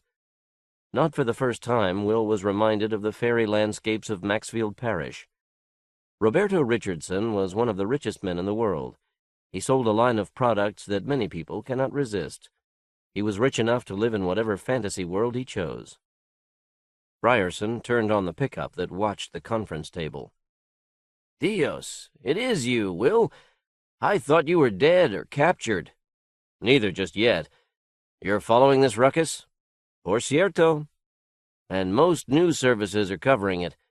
I wager they're spending more money than your blessed Michigan State Police on this war. Unless that nuke was one of yours? Willie, my boy, that was spectacular. You took out 20% of their armor." "It wasn't one of ours, Rober." Just as well. Midwest jurisprudence would withdraw service for something like that." Time was short, but Will couldn't resist asking, "What is MSP up to?" Richardson sighed. "About what I'd expect. They've finally brought some aircraft in. They're buzzing around the tip of Dave Crick's salient. The Springfield Cyborg Club has gone after the New Mexican supply lines. They were causing some damage. A cyborg is a bit hard to kill, and Norcross Security is supplying them with transports and weapons. The New Mexicans have Washington suppressors down to battalion level, so there's no bobbling. The fighting looks quite 20th century. You've got a lot of public opinion behind you, even in the Republic, I think, but not much firepower. You know, Will, you fellas should have bought more from me. You saved a few million, maybe, passing up those aerial torpedoes and assault craft and the tanks, but look where you are now. If... Jesus, that's Robert Richardson!" It was Big Al. He had been watching the hollow with growing wonder. Richardson squinted at his display. "I can hardly see anything on this, Will. Where in perdition are you calling from? And to you, unseen sir, it's Roberto Richardson." Big Al walked toward the sunlit porch.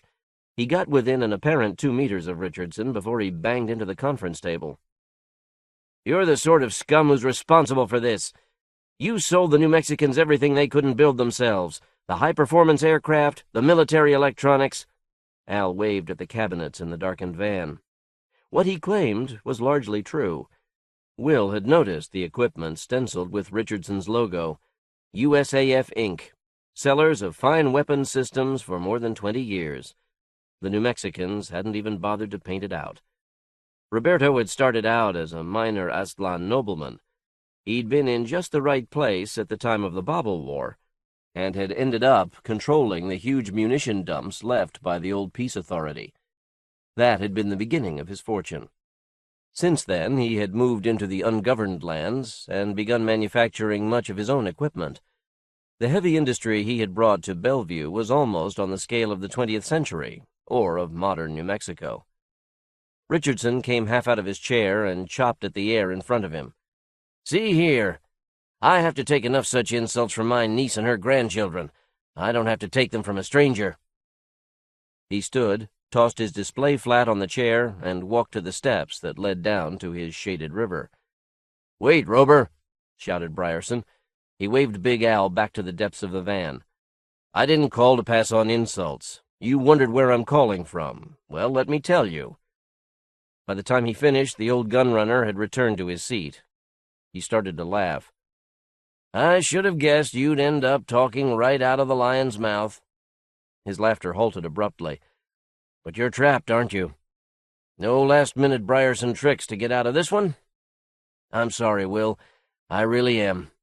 If there were anything I could do, I would. I don't forget my debts." Those were the words Will had been hoping to hear. There's nothing you can do for me, Rober.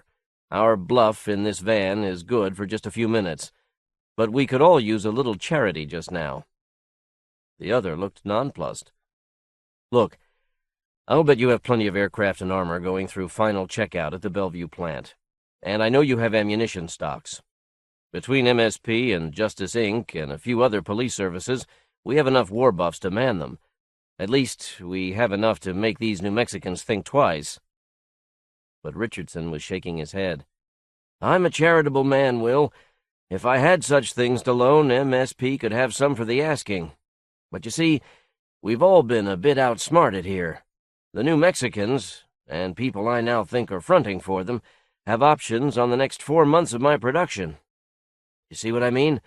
It's one thing to help people I like, and another to break a contract, especially when reliability has always been one of my most important selling points." Will nodded. So much for that brilliant idea.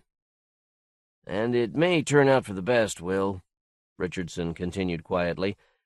"I know your loudmouth friend won't believe this, coming from me, but I think the Midwest might now be best off not to fight. We both know the invasion can't stick, not in the long run. It's just a question of how many lives and how much property is going to be destroyed in the meantime, and how much ill feeling is going to be stored up for the future.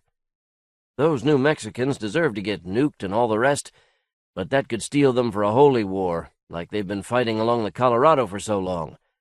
On the other hand, if you let them come in and take a whack at governing, why, in 20 years, you'll have them converted into happy anarchists." Will smiled in spite of himself. Richardson was certainly the prime example of what he was talking about.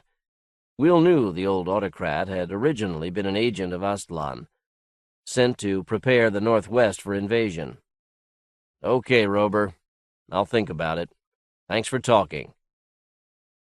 Richardson seemed to have guessed Will's phantom position on his porch.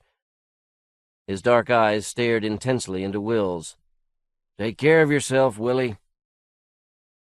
The cool northern playground wavered for a second, like a dream of paradise, then vanished, replaced by the hard reality of dark plastic, glimmering displays, and unconscious New Mexicans. "What now, Lieutenant?" Calling Rober had been his only real idea. He could call MSP, but he had nothing helpful to tell them.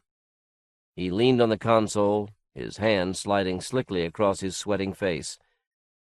Why not just do as Rober suggested? Give up and let the force of history take care of things. No. First of all, there's no such thing as the force of history, except as it existed in the determination and imagination of individuals. Government had been a human institution for thousands of years. There was no reason to believe the New Mexicans would fall apart without some application of physical force. Their actions had to be shown to be impractically expensive. And there was another, more personal reason. Richardson talked as though this invasion were something special, something that transcended commerce and courts and contracts. That was wrong. Except for their power and their self-righteousness, the New Mexicans were no different from some chopper gang marauding MSP customers. And if he and MSP let them take over, it would be just as much a default. As with Rober, reliability was one of MSP's strongest selling points. So MSP had to keep fighting. The only question was, what could he and Al and Jim do now? Will twisted around to look at the exterior view mounted by the hatch. It was a typically crass design flaw that the view was independent of the van's computers and couldn't be displayed except at the doorway. There wasn't much to see. The division HQ was dispersed, and the van itself sat in the bottom of a ravine. The predominant impression was of smoking foliage and yellow limestone. He heard the keening of light turbines. Oh, boy. 3 overland cars were coming their way. He recognized the sergeant he had talked to a few minutes earlier. If there was anything left to do, he'd better do it now. He glanced around the van. Strong was a high presidential advisor. Was that worth anything? Will tried to remember. In Aztlan, with its feudal setup, such a man might be very important. The safety of just a few leaders was the whole purpose of that government. The New Mexicans were different. Their rulers were elected. There were reasonable laws of succession, and people like Strong were probably expendable. Still, there was an idea here. Such a state was something like an enormous corporation, with the citizens as stockholders. The analogy wasn't perfect. No corporation could use the coercion these people practiced on their own. And there were other differences, but still. If the top people in such an enormous organization were threatened, it would be enormously more effective than if, say, the board of directors of MSP were hassled. There were at least 10 police services as powerful as MSP in the ungoverned lands, and many of them subcontracted to smaller firms. The question, then, was how to get their hands on someone like Hastings Martinez, or this General Crick. He punched up an aerial view from somewhere south of the combat area. A train of clouds had spread southeast from the Schwartz farm. Otherwise, the air was faintly hazy. Thunderheads hung at the northern horizon. The sky had that familiar feel to it. Topeka Met Service confirmed the feeling. This was tornado weather. Ryerson grimaced. He had known that all day, and somewhere in the back of his mind there had been the wild hope that the tornadoes would pick the right people to land on. Which was absurd. Modern science could kill tornadoes, but no one could direct them. Modern science can kill tornadoes. He swallowed. There was something he could do, if there was time. One call to headquarters was all he needed. Outside there was pounding on the door and shouting. More ominous, he heard a scrabbling noise, and the van swayed slightly on its suspension. Someone was climbing onto the roof. Will ignored the footsteps above him and asked the satellite link for a connection to MSP. The black and gold Michigan State logo had just appeared when the screen went dead. Will tapped futilely at emergency codes, then looked at the exterior view again. A hard-faced major was standing next to the van. Will turned on the audio and interrupted the other. "We just got sound working here, Major. What's up?" This stopped the New Mexican, who had been halfway through shouting his message at them. The officer stepped back from the van and continued in more moderate tones. "I was saying there's no fallout problem." Behind him, one of the troopers was quietly barfing into the bushes. There might be no fallout, but unless the major and his men got medical treatment soon, they would be very sick soldiers. "There's no need for you to stay buttoned up." "Major, we're just about ready to go back on the air. I don't want to take any chances." "Who am I speaking to?" "Ed Strong, Special Advisor to the President." Will spoke the words with the same ponderous importance the real Ed Strong might have used. "Yes, sir. May I speak with Colonel Alvarez?" "Alvarez?" Now that was a man the major must know. "Sorry, he got the corner of an equipment cabinet in the head. He hasn't come to yet." The officer turned and gave the sergeant a sidelong look. The non-com shook his head slightly. "I see." And Will was afraid that he really did. The major's mouth settled into a thin line.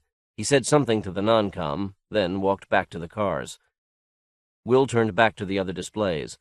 It was a matter of seconds now. That major was more than suspicious. And without the satellite transmitter, Ryerson didn't have a chance of reaching East Lansing or even using the loudmouth channels. The only comlinks he had that didn't go through enemy nodes were the local phone bands. He could just reach Topeka Met. They would understand what he was talking about. Even if they wouldn't cooperate, they would surely pass the message back to headquarters. He ran the local directory. A second passed, and he was looking at a narrow-band black-and-white image. A young, good-looking male sat behind an executive-sized desk. He smiled dazzlingly and said, "Topeka Meteorological Service, Customer Relations, may I help you?" "I sure hope so. My name's Ryerson, Michigan State Police." Will found the words tumbling out as if he had been rehearsing this little speech for hours. The idea was simple, but there were some details. When he finished, he noticed the major coming back toward the van. One of his men carried comm gear. The receptionist at Topeka Met frowned delicately. "Are you one of our customers, sir?" "No, damn it! Don't you watch the news? You got 400 tanks coming down Old 70 toward Topeka. You're being invaded, man, as in going out of business."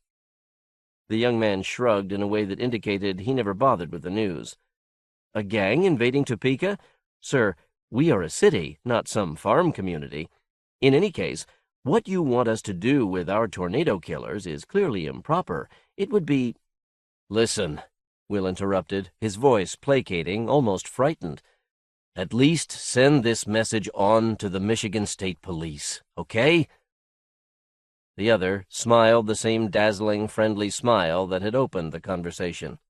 "Certainly, sir." And Will realized he had lost. He was talking to a moron or a low-grade personality simulator. It didn't matter much which. Topeka Met was like a lot of companies. It operated with just enough efficiency to stay in business. Damn the luck. The voices from the exterior pickup were faint but clear. "Whoever they are, they're transmitting over the local phone band, sir." It was an enlisted man talking to the New Mexican major. The major nodded and stepped toward the van. This was it. No time left to think. Will stabbed blindly at the directory. The Topeka Met customer relations expert disappeared, and the screen began blinking a ring pattern. "All right, Mr. Strong." The major was shouting again, loudly enough so that he could be heard through the hull of the van as well as over the pickup. The officer held a communications headset. "The president is on this line, sir. He wishes to speak with you. Right now." There was a grim smile on the New Mexican's face. Will's fingers flicked across the control board. The van's exterior mic gave a loud squawk and was silent. With one part of his mind, he heard the enlisted man say, "They're still transmitting, Major." And then the ring pattern vanished from the phone display. Last chance. Even an auto-answerer might be enough. The screen lit up, and Will found himself staring at a 5-year-old girl. "Trask residence?" She looked a little intimidated by Will's hulking, scowling image, but she spoke clearly, as one who has been coached in the proper response to strangers. Those serious brown eyes reminded Brierson of his own sister. Bounded by what she knew and what she understood, she would try to do what was right. It took a great effort to relax his face and smile at the girl. "Hello. Do you know how to record my call, miss?" She nodded. "Would you do that and show it to your parents, please?" "Okay." She reached off screen. The recording telltale gleamed at the corner of the flat, and Will began talking, fast. The major's voice came over the external pickup. "Open it up, Sergeant." There were quick footsteps, and something slapped against the hatch. "Will!" Big Al grabbed his shoulder. "Get down! Away from the hatch! Those are slug guns they have out there!" But Brierson couldn't stop now. He pushed Al away, waved for him to get down among the fallen New Mexicans. The explosion was a sharp cracking sound that rocked the van sideways. The phone connection held, and Will kept talking. Then the door fell, or was pulled outward, and daylight splashed across him. "Get away from that phone!" On the display, the little girl seemed to look past Will. Her eyes widened. She was the last thing W. Brierson saw.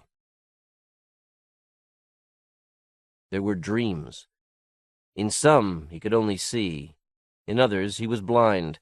Yet hearing and smell were present, all mixed together. And some were pure pain, winding up and up, while all around him torturers twisted screws and needles to squeeze the last bit of hurt from his shredded flesh. But he also sensed his parents and Sister Beth, quiet and near.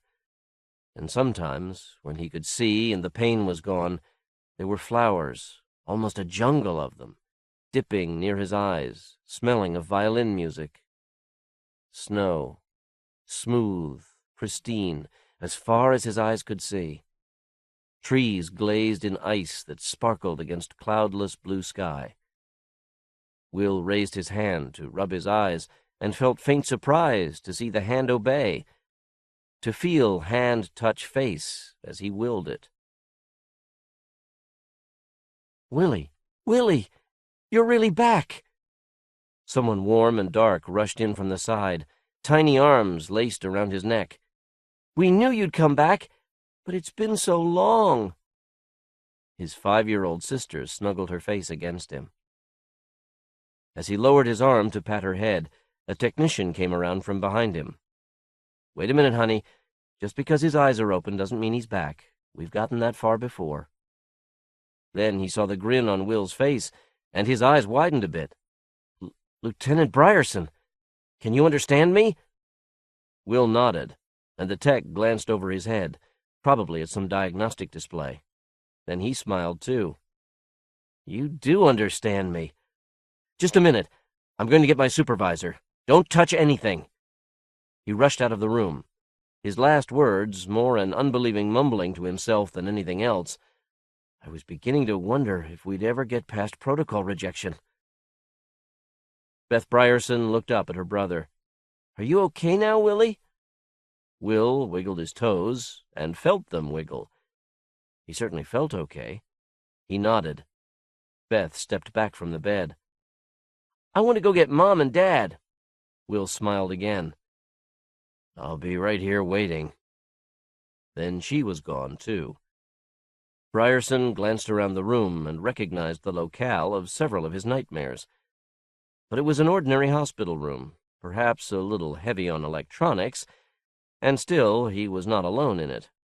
Alvin Swenson, dressed as offensively as ever, sat in the shadows next to the window. Now he stood up and crossed the room to shake hands. Will grunted. "My own parents aren't here to greet me, yet Big Al is."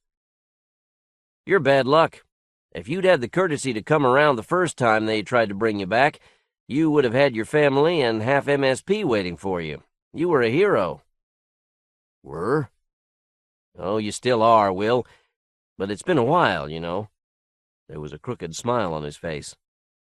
Brierson looked through the window at the bright winter's day. The land was familiar. He was back in Michigan, probably at Okemos Central Medical. But Beth didn't look much older. "Around 6 months, I guess." Big Al nodded. "And no, I haven't been sitting here every day watching your face for some sign of life. I happened to be in East Lansing today. My protection racket still has some insurance claims against your company. MSP paid off all the big items quick, but some of the little things, bullet holes in outbuildings, stuff like that, they're dragging their heels on. Anyway, I thought I'd drop by and see how you're doing." "So you're not saluting the New Mexican flag down there in Manhattan?" "What? Hell no, we're not." Then Al seemed to remember who he was talking to. "Look, Will, in a few minutes, you're going to have the medical staff in here patting themselves on the back for pulling off another medical miracle, and your family will be right on top of that. And after that, your Colonel Potts will fill you in again on everything that's happened. Do you really want Al Swenson's 3-minute history of the Great Plains War?" Will nodded. "Okay." Big Al moved his chair close to the bed. "The New Mexicans pulled back from the ungoverned lands less than 3 days after they grabbed you and me and Jim Turner. The official Republic view was that the Great Plains action was a victory for the decisive and restrained use of military force. The roving gangster bands of the ungoverned wastes had been punished for their abuse of New Mexican settlers, and one W. Brierson, the ringleader of the northern criminals, had been killed." "I'm dead?" said Will. "Dead enough for their purposes." Big Al seemed momentarily uneasy. "I don't know whether I should tell a sick man how much sicker he once was, but you got hit in the back of the head with a 5mm exploder. The New Mex didn't hurt me or Jim, so I don't think it was vengeance. But when they blew in the door, you were there doing something with their command equipment. They were already hurting, and they didn't have any stun guns, I guess." A 5mm exploder. Will knew what they could do. He should be dead. If it hit near the neck, there might be some forebrain tissue left, but the front of his face would have been blown out. He touched his nose wonderingly. Al saw the motion. "Don't worry, you're as beautiful as ever. But at the time, you looked very dead, even to their best medics. They popped you into stasis. The 3 of us spent nearly a month in detention in Oklahoma. When we were repatriated, the people at Okemos Central didn't have any trouble growing back the front of your face. Maybe even the New Mexicans could do that. The problem is, you're missing a big chunk of brain."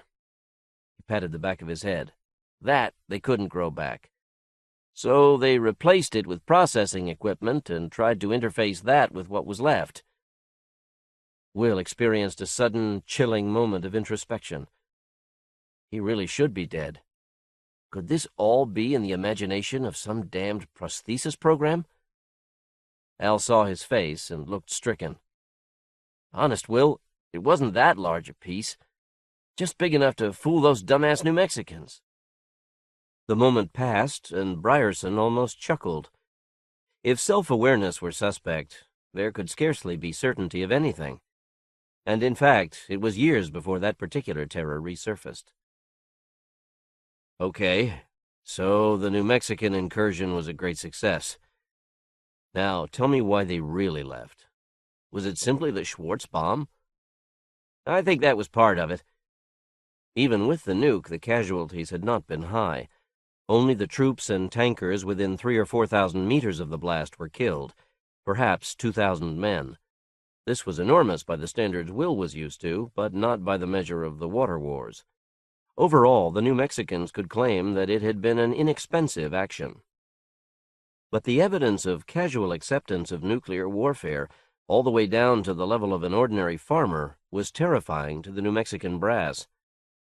Annexing the Midwest would be like running a grade school where the kids carried slug guns. They probably didn't realize that Schwartz would have been lynched the first time he stepped off his property if his neighbors had realized beforehand that he was nuke-armed. But I think your little phone call was just as important. About using the tornado killers? Yeah. It's one thing to step on a rattlesnake, and another to suddenly realize you're up to your ankles in 'em. I bet the weather services have equipped hundreds of farms with killers, all the way from Okemos to Greeley. And as Will had realized on that summer day when last he was truly conscious, a tornado killer is essentially an aerial torpedo. Their use was coordinated by the meteorological companies, which paid individual farmers to house them. During severe weather alerts, coordinating processors at a Met Service headquarters monitored remote sensors and launched killers from appropriate points in the countryside. Normally, they would be airborne for minutes, but they could loiter for hours. When remote sensing found a twister, the killers came in at the top of the funnel, generated a 50-meter bobble, and destabilized the vortex. Take that loiter capability, make trivial changes in the flight software, and you have a weapon capable of flying hundreds of kilometers and delivering a 1-ton payload with pinpoint accuracy. Even without nukes, they're pretty fearsome, especially if used like you suggested. Will shrugged. Actually, the target he had suggested was the usual one when dealing with marauding gangs. Only the scale was different. You know the Trasks, that family you called right at the end? Bill Trask's brother rents space for 3 killers to Topeka Met. They stole one of them and did just like you said. The news services had spotted Martinez's location. The Trasks flew the killer right into the roof of the mansion he and his staff were using down in Oklahoma. We got satellite pics of what happened. Those New Mexican big shots came storming out of there like ants in a meth fire. Even now, months later, the memory made Big Al laugh. Bill Trask told me he painted something like, "Hey, hey, Hastings, the next one is for real," on the fuselage. I bet even yet their top people are living under concrete, wondering whether to keep their bobble suppressors up or down. But they got the message. Inside of 12 hours, their troops were moving back south, and they were starting to talk about their statesmanship and the lesson they had taught us. Will started to laugh, too. The room shimmered colorfully in time with his laughter. It was not painful, but it was disconcerting enough to make him stop. Good. So we didn't need those bums from Topeka Met. Right. Fact is, they had me arrest the Trasks for theft. But when they finally got their corporate head out of the dirt, they dropped charges and tried to pretend it had been their idea all along. Now they're modifying their killers and selling the emergency control rights. Far away, he remembered the long hallways at Okemos Central. He heard voices, and none familiar. Damn. The medics were going to get to him before his family. Big Al heard the commotion, too. He stuck his head out the door, then said to Will, "Well, Lieutenant, this is where I desert. You know the short version anyway. He walked across the room to pick up his data set. Will followed him with his eyes. So it all ended for the best, except for all those poor New Mexican souls caught under a light brighter than any Kansas sun. Except for Kiki and Schwartz. I wish they could know how things turned out. Big Al stopped halfway to the door, a surprised look on his face. Kiki and Jake? One is too smart to die, and the other is too mean. She knew Jake would thump her for bringing the New Mexicans across his land. She and my boys were way underground long before he wiped off, and Jake was dug in even deeper. Hell, Will, they're even bigger celebrities than you are. Old Jake has become the Midwest pop armadillo. None of us ever guessed, least of all him. He enjoys being a public person. He and Kiki have buried the hatchet. Now they're talking about a worldwide club for armadillos. They figure if one can stop an entire nation-state, what can a bunch of them do? You know, make the world safe for the ungoverned. Then he was gone. Will had just a moment to chew on the problems Van Steen and Schwartz would cause the Michigan State Police before the triumphant medtechs crowded into his room. How serious am I about the anarcho-capitalism in the ungoverned? It is something I think could really work. In fact, it's the end point of many good trends of the last 500 years. I don't think it could work without a high degree of individual understanding, awareness of where one's long-term self-interest lies, and a generally tranquil atmosphere. Events such as those in this story had better be the exception. If you are interested in a detailed nonfiction analysis of such ideas, I strongly recommend David Friedman's The Machinery of Freedom. If you'd like to see my future history before and after the time of the ungoverned, there is a prequel novel, The Peace War, and a sequel, Marooned in Real Time. The point I make about nuclear weapons in the ungoverned is more controversial and hopefully irrelevant. In the 20th century, we lived in fear of proliferation and put what trust we had in nuclear monopolies. The trouble with nuclear monopolies is that while they may prevent worldwide nuclear war, if one does happen, it could involve the use of thousands of weapons. Heaven forbid that there be such a catastrophe, but the most likely post-war scenario is one in which nukes are occasionally used, but never in large numbers, basically because large power blocks are not tolerated by their smaller neighbors. Such a world would be a moderately dangerous place, especially for bullies, but it might be safer than our world. Henry Kuttner made some of these points in his novel, Mutant. Of all the pre-Hiroshima nuclear SF, his story may be the least remembered, and the most prophetic. In the long run, of course, even individuals will have enormous destructive power. Just another reason why one planet is too small a place for a race to live safely. Long shot. By itself, it seems unlikely that war could destroy the human race, or even bring a permanent halt to our slide into the singularity.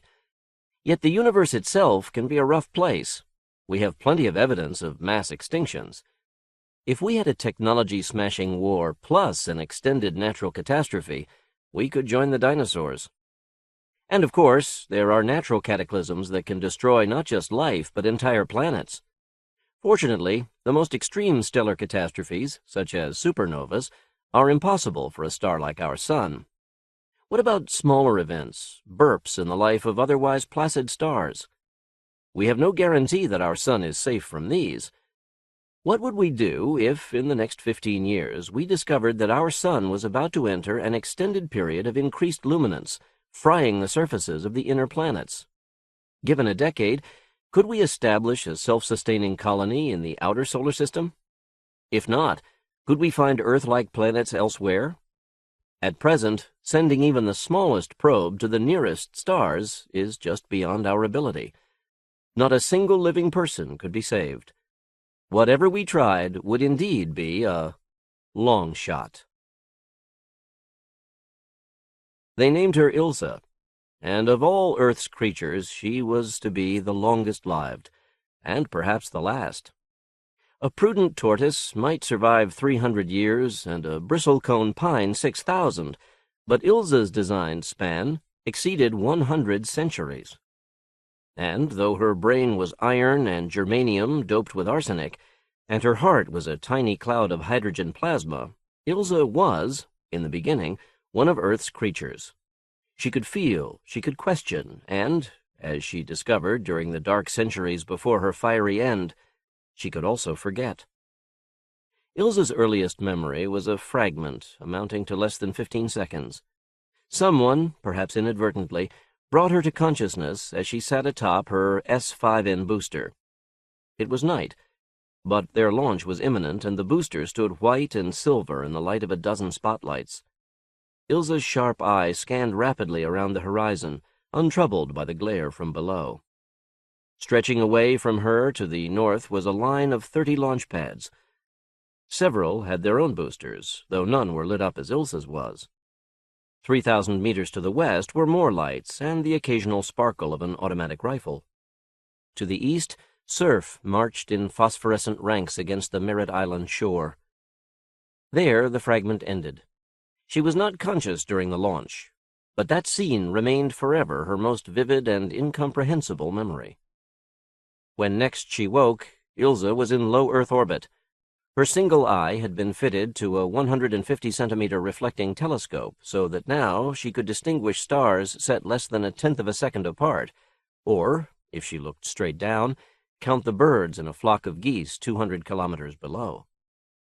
For more than a year, Ilse remained in this same orbit. She was not idle.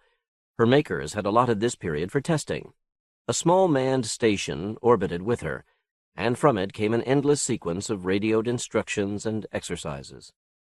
Most of the problems were ballistic, hyperbolic encounters, transfer ellipses, and the like, but it was often required that Ilse use her own telescope and spectrometer to discover the parameters of the problems. A typical exercise: determine the orbits of Venus and Mercury. Compute a minimum energy flyby of both planets. Another: determine the orbit of Mars. Analyze its atmosphere. Plan a hyperbolic entry subject to constraints. Many observational problems dealt with Earth. Determine atmospheric pressure and composition. Perform multi-spectrum analysis of vegetation. Usually, she was required to solve organic analysis problems in less than 30 seconds. And in these last problems, the rules were often changed even while the game was played. Her orientation jets would be caused to malfunction. Critical portions of her mind and senses would be degraded. One of the first things Ilse learned was that in addition to her private memories, she had a programmed memory, a library of procedures and facts. As with most libraries, the programmed memory was not as accessible as Ilse's own recollections, but the information contained there was much more complete and precise.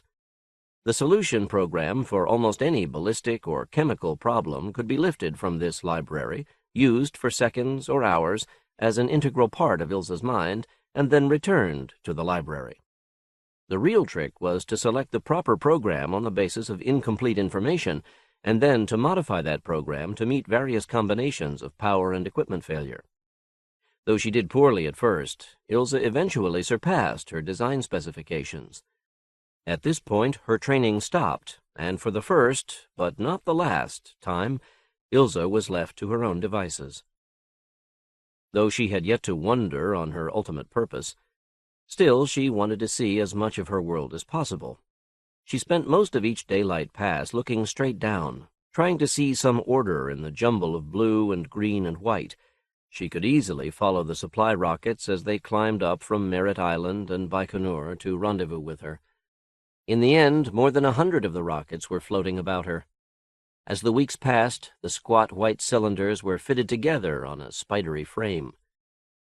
Now her 10-meter-long body was lost in the webwork of cylinders and girders that stretched out 200 meters behind her.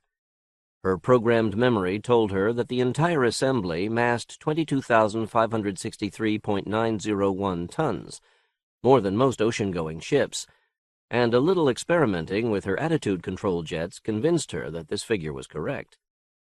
Soon her makers connected Ilse's senses to the mammoth's control mechanisms. It was as if she had been given a new body, for she could feel and see and use each of the 100 propellant tanks and each of the 15 fusion reactors that made up the assembly. She realized that now she had the power to perform some of the maneuvers she had planned during her training. Finally, the great moment arrived.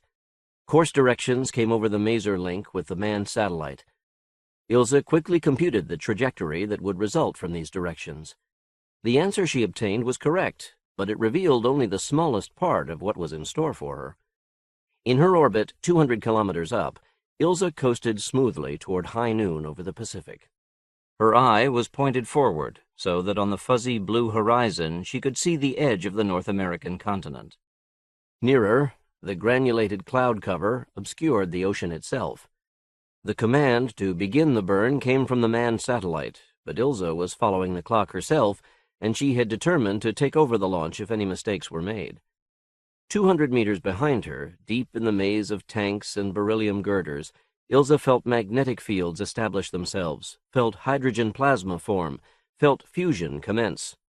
Another signal from the station, and propellant flowed around each of 10 reactors. Ilse and her 20,000-ton booster were on their way. Acceleration rose smoothly to 1 gravity. Behind her, Viticons on the booster's superstructure showed the Earth shrinking. For half an hour the burn continued, monitored by Ilse, and the manned station now fallen far behind. Then Ilse was alone with her booster, coasting away from Earth and her creators at better than 20 kilometers a second. So Ilse began her fall toward the sun. For 11 weeks she fell. During this time there was little to do. Monitor the propellants, keep the booster's sunshade properly oriented, relay data to Earth. Compared to much of her later life, however, it was a time of hectic activity. A fall of 11 weeks toward a body as massive as the sun can result in only one thing: speed. In those last hours, Ilse hurtled downwards at better than 250 kilometers per second, an Earth-to-Moon distance every half hour. 45 minutes before her closest approach to the sun, perihelion, Ilse jettisoned the empty first stage and its sunshade. Now she was left with the 2,000-ton second stage, whose insulation consisted of a bright coat of white paint. She felt the pressure in the propellant tanks begin to rise. Though her telescope was pointed directly away from the sun, the Viticons on the second stage gave her an awesome view of the solar fireball. She was moving so fast now that the sun's incandescent prominences changed perspective even as she watched. 17 minutes to perihelion. From somewhere beyond the flames, Ilse got the expected maser communication. She pitched herself and her booster over so that she looked along the line of her trajectory. Now her own body was exposed to the direct glare of the sun. Through her telescope she could see luminous tracery within the solar corona.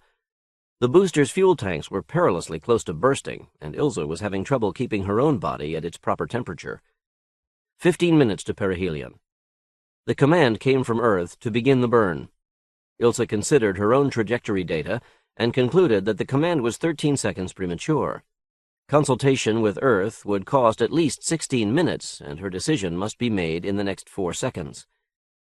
Any of man's earlier, less sophisticated creations would have accepted the error and taken the mission on to catastrophe, but independence was the essence of Ilse's nature. She overrode the maser command and delayed ignition till the instant she thought correct. The sun's northern hemisphere passed below her, less than 3 solar diameters away. Ignition, and Ilse was accelerated at nearly 2 gravities. As she swung toward what was to have been perihelion, her booster lifted her out of elliptic orbit and into a hyperbolic one. Half an hour later, she shot out from the sun into the spaces south of the ecliptic at 320 kilometers per second, about 1 solar diameter every hour. The booster's now empty propellant tanks were between her and the sun, and her body slowly cooled. Shortly after burnout, Earth offhandedly acknowledged the navigation error. This is not to say that Ilse's makers were without contrition for their mistake, or without praise for Ilse. In fact, several men lost what little there remained to confiscate for jeopardizing this mission and man's last hope. It was simply that Ilse's makers did not believe that she could appreciate apologies or praise. Now Ilse fled up out of the solar gravity well. It had taken her 11 weeks to fall from Earth to Sol. But in less than 2 weeks, she had regained this altitude, and still she plunged outwards at more than 100 kilometers per second. That velocity remained her inheritance from the sun. Without the gravity well maneuver, her booster would have had to be 500 times as large, or her voyage 3 times as long. It had been the very best that men could do for her, considering the time remaining to them. So began the voyage of 100 centuries. Ilse parted with the empty booster and floated on alone. A squat cylinder, 12 meters wide, 5 meters long, with a large telescope sticking from one end.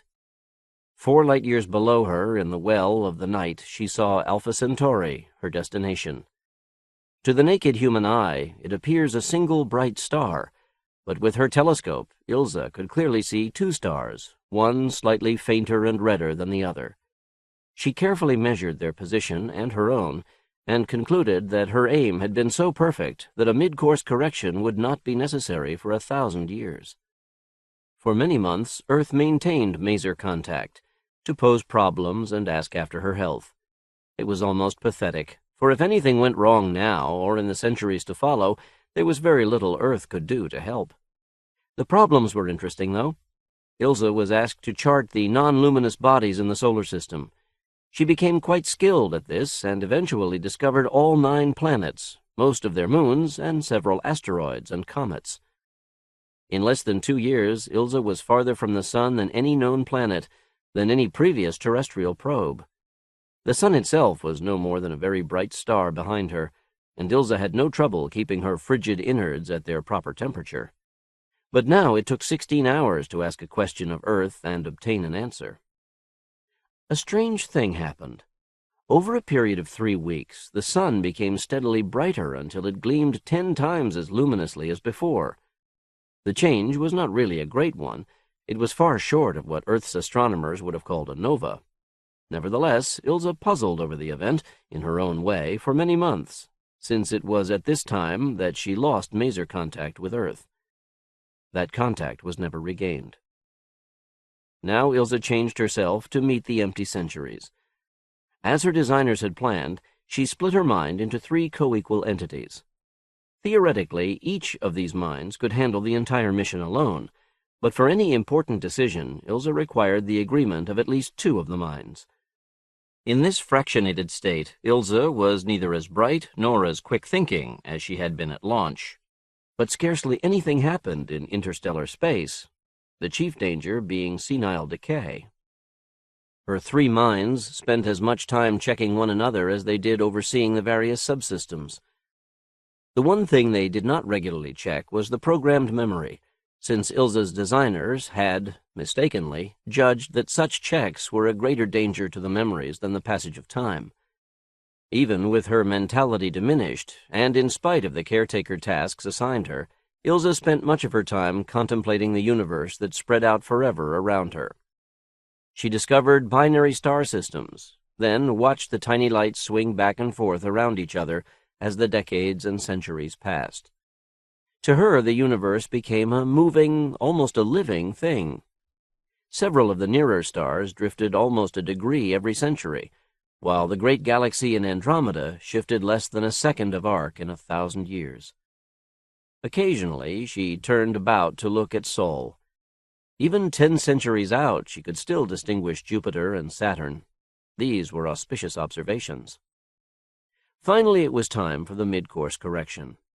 She had spent the preceding century refining her alignment and her navigational observations. The burn was to be only 100 meters per second, so accurate had been her perihelion impulse. Nevertheless, without that correction, she would miss the Centauran system entirely. When the second arrived and her alignment was perfect, Ilse lit her tiny rocket, and discovered that she could obtain at most only 3/4 of the rated thrust. She had to make 2 burns before she was satisfied with the new course. For the next 50 years, Ilse studied the problem. She tested the rocket's electrical system hundreds of times, and even fired the rocket in microsecond bursts. She never discovered how the centuries had robbed her, but extrapolating from her observations, Ilse realized that by the time she entered the Centauran system, she would have only 1,000 meters per second left in her rocket, less than half its designed capability. Even so, it was possible that, without further complications, she would be able to survey the planets of both stars in the system. But before she finished her study of the propulsion problem, Ilse discovered another breakdown, the most serious she was to face. She had forgotten her mission. Over the centuries, the pattern of magnetic fields on her programmed memory had slowly disappeared, the least used programs going first. When Ilse recalled those programs to discover how her reduced maneuverability affected the mission, she discovered that she no longer had any record of her ultimate purpose. The memories ended with badly fated programs for biochemical reconnaissance and planetary entry, and Ilse guessed that there was something crucial left to do after a successful landing on a suitable planet. Ilse was a patient sort, especially in her crew's configuration, and she didn't worry about her ultimate purpose so far away in the future. But she did do her best to preserve what programs were left. She played each program into her own memory and then back to the programmed memory. If the process were repeated every 70 years, she found that she could keep the programmed memories from fading. On the other hand, she had no way of knowing how many errors this endless repetition was introducing. For this reason, she had each of her subminds perform the process separately, and she frequently checked the ballistic and astronomical programs by doing problems with them. Ilse went further. She studied her own body for clues as to its purpose. Much of her body was filled with a substance she must keep within a few degrees of absolute zero. Several leads disappeared into this mass. Except for her thermometers, however, she had no feeling in this part of her body. Now she raised the temperature in this section a few thousandths of a degree, a change well within design specifications, but large enough for her to sense. Comparing her observations and the section's mass with her chemical analysis programs, Ilse concluded that the mysterious area was a relatively homogeneous body of frozen water, doped with various impurities. It was interesting information, but no matter how she compared it with her memories, she could not see any significance to it. Ilse floated on and on.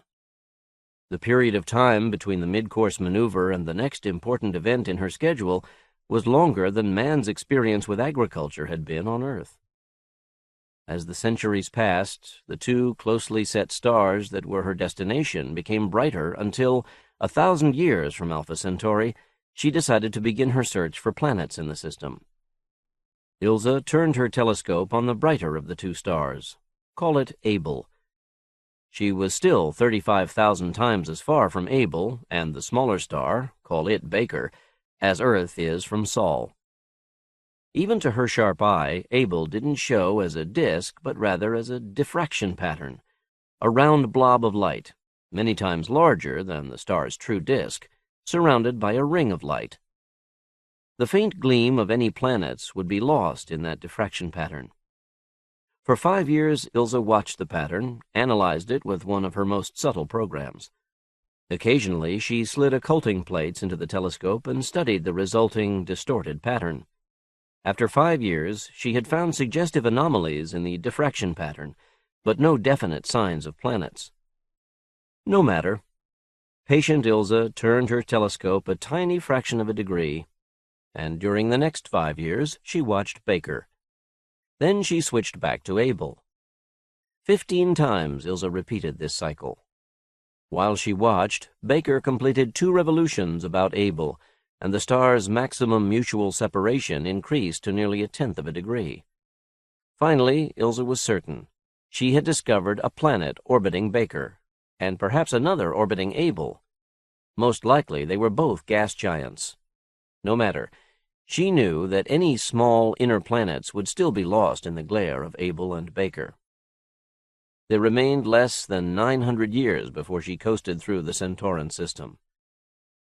Ilse persisted in her observations.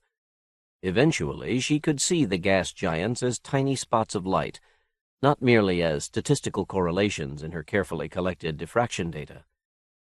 400 years out, she decided that the remaining anomalies in Able's diffraction pattern must be another planet, this one at about the same distance from Able as Earth is from Sol. 15 years later, she made a similar discovery for Baker. If she were to investigate both of these planets, she would have to plan very carefully. According to her design specifications, she had scarcely the maneuvering capability left to investigate one system. But Ilse's navigation system had survived the centuries better than expected, and she estimated that a survey of both planets might still be possible. 350 years out, Ilse made a relatively large course correction, better than 200 meters per second. This change was essentially a matter of pacing. It would delay her arrival by 4 months. Thus, she would pass near the planet she wished to investigate, and, if no landing were attempted, her path would be precisely bent by Abel's gravitational field, and she would be cast into Baker's planetary system. Now Ilse had less than 800 meters per second left in her rocket, less than 1% of her velocity relative to Abel and Baker. If she could be at the right place at the right time, that would be enough. But otherwise... Ilse plotted the orbits of the bodies she had detected more and more accurately. Eventually, she discovered several more planets, a total of 3 for Abel and 4 for Baker. But only her 2 prime candidates, call them Abel II and Baker II, were at the proper distance from their suns. 18 months out, Ilse sighted moons around Abel II. This was good news. Now she could accurately determine the planet's mass, and so refine her course even more. Ilse was now less than 50 astronomical units from Abel and 80 from Baker. She had no trouble making spectroscopic observations of the planets. Her prime candidates had plenty of oxygen in their atmospheres, though the farther one, Baker II, seemed deficient in water vapor. On the other hand, Abel II had complex carbon compounds in its atmosphere, and its net color was blue-green. According to Ilse's damaged memory, these last were desirable features. The centuries had shrunk to decades, then to years, and finally to days. Ilse was within the orbit of Abel's gas giant. 10 million kilometers ahead, her target swept along a nearly circular path about its sun, Abel. 27 astronomical units beyond Abel gleamed Baker. But Ilse kept her attention on that target, Abel II. Now she could make out its gross continental outlines. She selected a landing site and performed a 200-meter-per-second burn. If she chose to land, she would come down in a greenish, beclouded area. 12 hours to contact. Ilse checked each of her submines one last time. She deleted all malfunctioning circuits and reassembled herself as a single mind out of what remained. Over the centuries, 1/3 of all her electrical components had failed, so that besides her lost memories, she was not nearly as bright as she had been when launched. Nevertheless, with her subminds combined, she was much cleverer than she had been during the cruise. She needed this greater alertness, because in the hours and minutes preceding her encounter with Abel II, she would do more analysis and make more decisions than ever before. 1 hour to contact. Ilse was within the orbit of her target's outer moon. Ahead loomed the tentative destination, a blue and white crescent 2 degrees across. Her landing area was around the planet's horizon. No matter. The important task for these last moments was a biochemical survey. At least, that's what her surviving programs told her. She scanned the crescent, looking for traces of green through the clouds. She found a large island in a Pacific-sized ocean, and began the exquisitely complex analysis necessary to determine the orientation of amino acids. Every 5th second, she took 1 second to re-estimate the atmospheric densities. The problem seemed even more complicated than her training exercises back in Earth orbit. 5 minutes to contact. She was less than 40,000 kilometers out, and the planet's hazy limb filled her sky. In the next 10 seconds, she must decide whether or not to land on Abel II. Her 10,000-year mission was at stake here. For once Ilse landed, she knew that she would never fly again. Without the immense booster that had pushed her out along this journey, she was nothing but a brain and an entry shield and a chunk of frozen water. If she decided to bypass Abel II, she must now use a large portion of her remaining propellants to accelerate at right angles to her trajectory. This would cause her to miss the upper edge of the planet's atmosphere, and she would go hurtling out of Abel's planetary system. 13 months later, she would arrive in the vicinity of Baker, perhaps with enough left in her rocket to guide herself into Baker 2's atmosphere. But if that planet should be inhospitable, there would be no turning back. She would have to land there, or else coast on into interstellar darkness. Ilse weighed the matter for 3 seconds and concluded that Able 2 satisfied every criterion she could recall, while Baker 2 seemed a bit too yellow, a bit too dry. Ilse turned 90 degrees and jettisoned the small rocket that had given her so much trouble. At the same time, she ejected the telescope which had served her so well.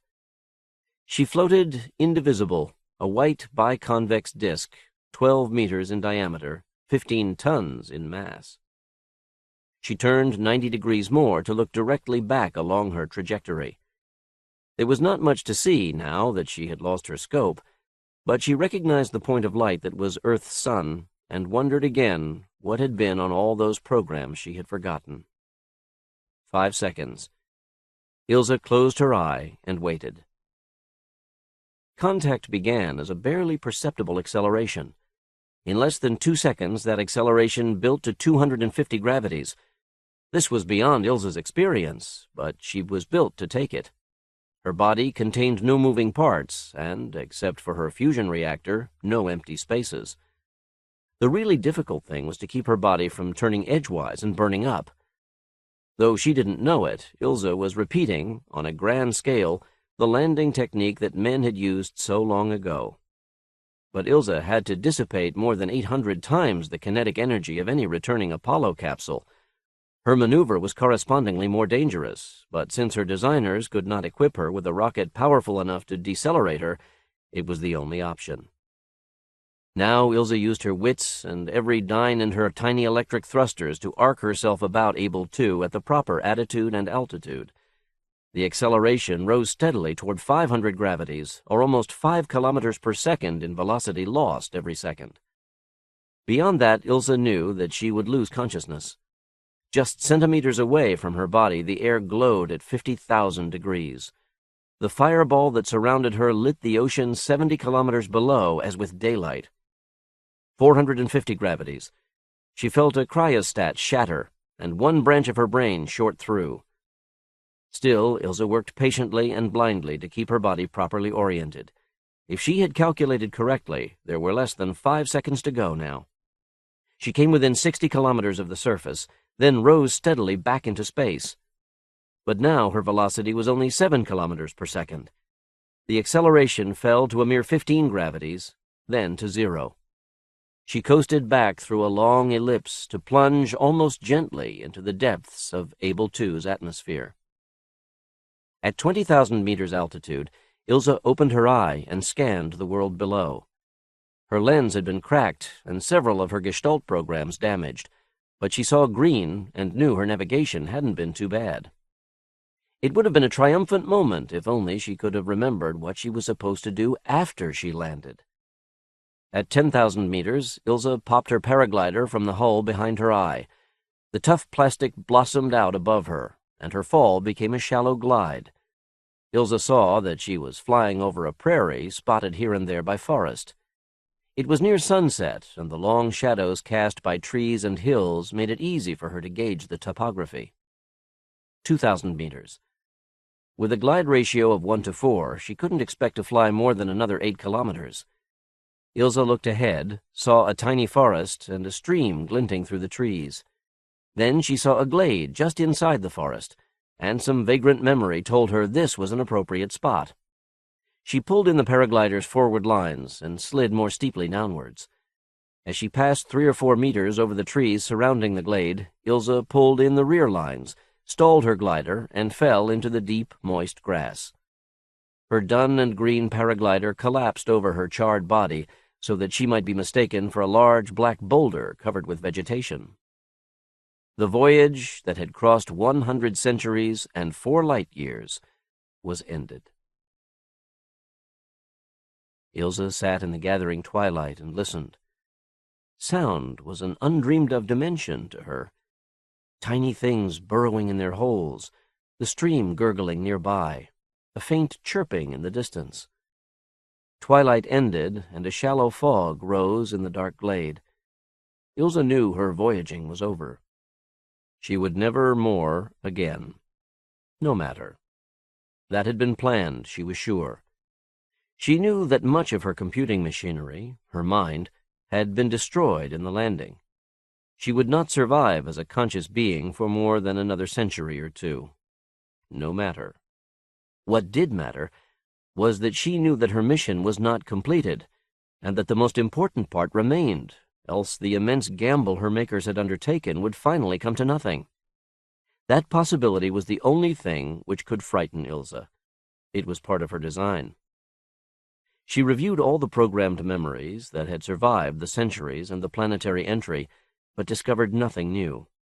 She investigated the rest of her body, testing her parts in a thorough, almost destructive way she never would have dared while still centuries from her destination. She discovered nothing new. Finally, she came to that load of ice she had carried so far. With one of her cryostats broken, she couldn't keep it at its proper temperature for more than a few years. She recalled the apparently useless leads that disappeared into that mass. There was only one thing left to try. Ilse turned down her cryostats and waited as the temperature within her climbed. The ice near her small fusion reactor warmed first. Somewhere in the frozen mass, a tiny piece of metal expanded just far enough to complete a circuit, and Ilse discovered that her makers had taken one last precaution to ensure her reliability. At the base of the icy hulk, next to the reactor, they had placed an auxiliary memory unit, and now Ilse had access to it. Her designers had realized that no matter what dangers they imagined, there would be others, and so they had decided to leave this backup cold and inactive till the very end. And the new memory unit was quite different from her old ones, Ilse vaguely realized. It used optical rather than magnetic storage. Now Ilse knew what she must do. She warmed a cylindrical tank filled with frozen amniotic fluid to 37 degrees centigrade. From the store next to the cylinder, she injected a single microorganism into the tank. In a few minutes, she would begin to suffuse blood through the tank. It was early morning now, and the darkness was moist and cool. Ilse tried to probe her new memory further, but was balked. Apparently, the instructions were delivered according to some schedule to avoid unnecessary use of the memory. Ilse reviewed what she had learned and decided that she would know more in another 9 months. Longshot was many things to me. I wanted the apotheosis of all the planetary missions that dominated space exploration in the 20th century. I wanted to describe the smallest colony mission that could ever be attempted. In fact, my only authorly reason for blowing up the sun was to justify such a screwball attempt. The part of the adventure that I show is certainly a long shot, but it's not the most desperate part of the mission. At the end of the story, we know that Ilse is bearing human zygotes. Consider her size. She could contain many zygotes, but nowhere near the mass to bring them all to term. And what will she do with the babies? How to feed them? How to teach them? Surely humanity did not expect that there was an alien civilization at the target. Maybe they did. We only know what Ilse remembers. An alien race would be a cop-out, but it would make writing a sequel more fun. Hey, I really do have some ideas about Ilse's future, and that is the true long shot behind the title. The unwritten sequel would probably take place about 10 years later, and a good title might be Firstborn Son. Of course, Ilse is far from being the smallest possible interstellar probe. Early in the 20th century, Svante Arrhenius suggested that microorganisms might survive interstellar voyages, spreading some forms of life throughout the universe. Even if done deliberately, such probes would be slow and limited things. Since writing Longshot, I've seen discussions of directed, useful probes much smaller than Ilse. Robert L. Foreword has described an interstellar probe massing just a few grams. Star Wisp, Hughes Research Lab's Research Report 555, June 1983. Mark Zimmerman has combined that idea with AI to suggest sentient probes in the same mass range. Look around you. Similar travelers may be snugged away in that pebble on the driveway, in the odd thistledown floating across the yard. Apartness. Michael Moorcock bought Apartness for New World's SF. It was my first sale, though Bookworm Run was written earlier. Apartness was later anthologized by Don Wollheim and Terry Carr in one of their Best of the Year collections. Such success was a dream come true for this beginning writer. But I wonder if the story's success had much connection with the question that originally brought me to write it. Why are there no Eskimos, no long-established human societies in Antarctica? Is it too remote from potential colonists? Or is the place that much less hospitable than the Arctic? I did some reading, concluded that both reasons had some virtue. There might be a few places on the continent that could support pre-technical human settlers, but those colonists would need real motivation. So the question was to find such motivation. Given the context of 1964, there was a terrible possibility, and the story came close to writing itself. But he saw a light on the coast. Can't you understand what that means? Diego Ribera y Rodriguez leaned across the tiny wooden desk to emphasize his point. His adversary sat in the shadows and avoided the weak glow of the whale oil lamp hung from the cabin ceiling. During the momentary pause in the argument, Diego could hear the wind keening through the masts and rigging above them. He was suddenly painfully conscious of the regular rolling of the deck and slow oscillations of the swinging lamp. But he continued to glare at the man opposite him and waited for an answer. Finally, Capitan Manuel Delgado tilted his head out of the shadows. He smiled unpleasantly. His narrow face and sharp black mustache made him look like what he was, a master of power, political, military, and personal. "It means," Delgado answered, "people. So what?" "That's right, people. On the Palmer Peninsula. The Antarctic continent is inhabited. Why, finding humans in Europe couldn't be any more fantastic." "Mire, Señor Professor, I'm vaguely aware of the importance of what you say." There was that smile again. "But the vigilancia," Diego tried again. "We simply have to land and investigate the light. Just consider the scientific importance of it all." The anthropologist had said the wrong thing. Delgado's cynical indifference dropped away, and his young, experienced face became fierce. "Scientific import! If those slimy Australian friends of yours wanted to, they could give us all the scientific knowledge ever known. Instead, they have their sympathizers," he jabbed a finger at Ribera, "run all about the South World doing research that's been done 10 times as well more than 2 centuries ago. The pigs don't even use the knowledge for their own gain." This last was the greatest condemnation Delgado could offer. Ribera had difficulty restraining a bitter reply, but one mistake this evening was more than enough. He could understand, though not approve, Delgado's bitterness against a nation which had been wise, or lucky, enough to burn its libraries during the riots following the North World War. The Australians have the knowledge, all right, thought Ribera, but they also have the wisdom to know that some fundamental changes must be made in human society before this knowledge can be reintroduced, or else we'll wind up with a South World War and no more human race. This was a point Delgado and many others refused to accept. "But really, Señor Capitan, we are doing original research. Ocean currents and populations change over the years. Our data are often quite different from those we know were gathered before. This light Juarez saw tonight is the strongest evidence of all that things are different." And for Diego Ribera, it was especially important. As an anthropologist, he had had nothing to do during the voyage except be seasick. 1,000 times during the trip he had asked himself why he had been the one to organize the ecologists and oceanographers and get them on the ship. Now he knew. If he could just convince this bigoted sailor. Delgado appeared relaxed again. "And too, Señor Professor, you must remember that you scientists are really superfluous on this expedition. You were lucky to get aboard at all." That was true. El Presidente Imperial was even more hostile to scientists of the Melbourne School than Delgado was. Ribera didn't like to think of all the bootlicking and chicanery that had been necessary to get his people on the expedition. The anthropologist's reply to the other's last comment started out respectfully, almost humbly. "Yes, I know you are doing something truly important here." He paused. To hell with it, he thought, suddenly sick of his own ingratiating manner. This fool won't listen to logic or flattery. Ribera's tone changed. "Yeah, I know you are doing something truly important here. Somewhere up in Buenos Aires, the chief astrologer to El Presidente Imperial looked at his crystal ball or whatever and said to Alfredo IV in sepulchral tones, 'Señor Presidente, the stars have spoken.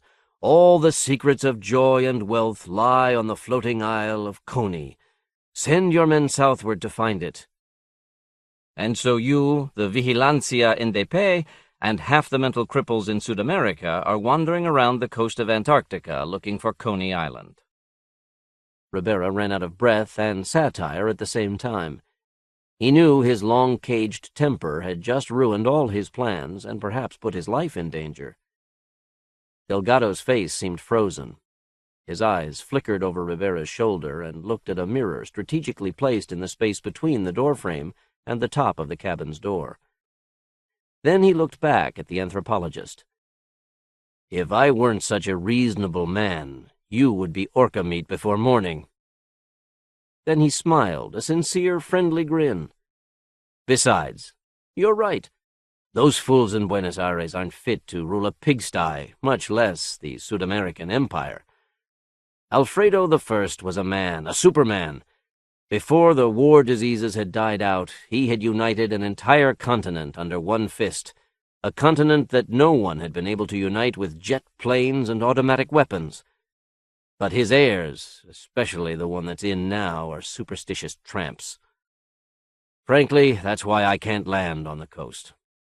The imperial astrologer, that fellow Joan Urrutia, would claim when we returned to Buenos Aires that I had catered to you Australian sympathizers, and El Presidente would believe him, and I would probably end up with a one-way ticket to the Northern Hemisphere."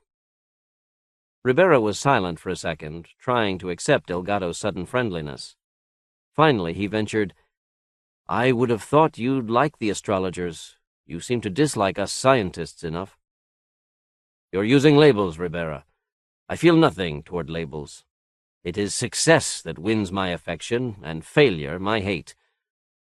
There may have been some time in the past when a group calling themselves astrologers could produce results. I don't know, and the matter doesn't interest me, for I live in the present.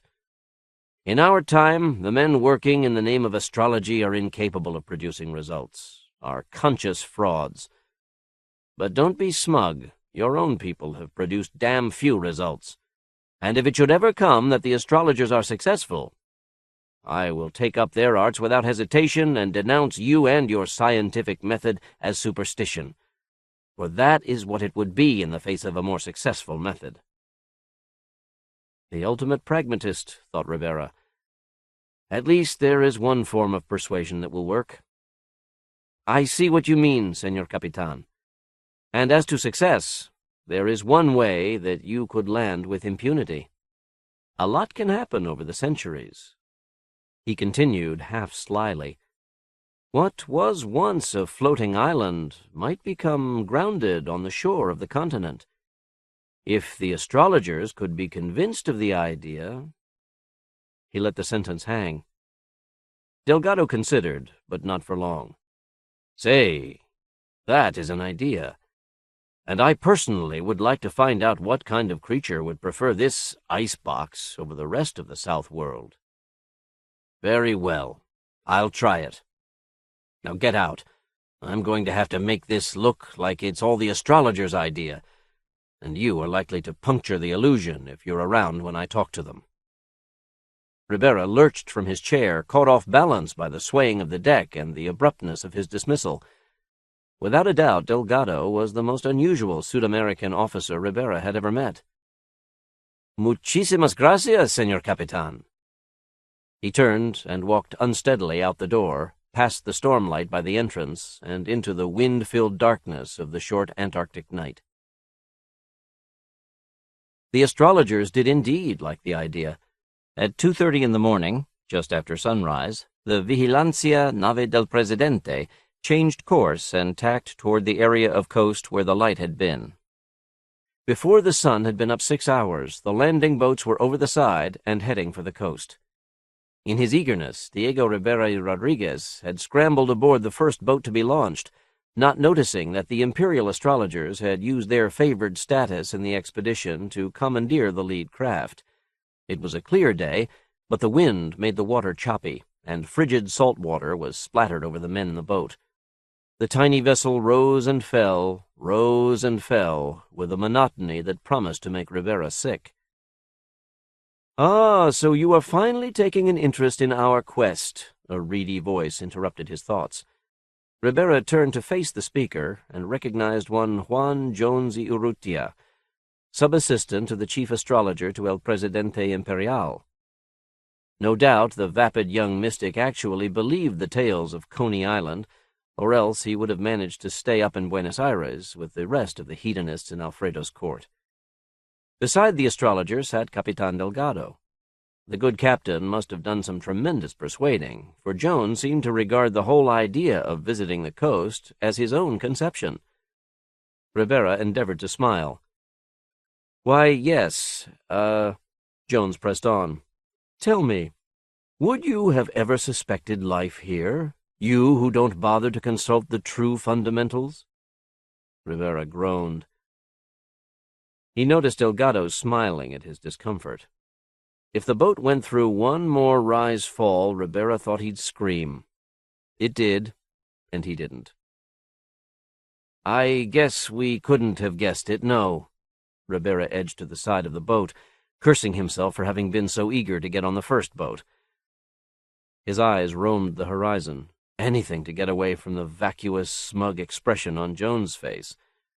The coast was gray, bleak, covered with large boulders. The breakers, smashing into it, seemed faintly yellow or red where they weren't white foam, probably coloring from the algae and diatoms in the water. The ecology boys would know. "Smoke ahead!" The shout came thinly through the air from the second boat. Rivera squinted and examined the coast minutely. There! Barely recognizable as smoke, the wind-distorted haze rose from some point hidden by the low coastal hills. What if it turned out to be some sluggishly active volcano? That depressing thought had not occurred to him before.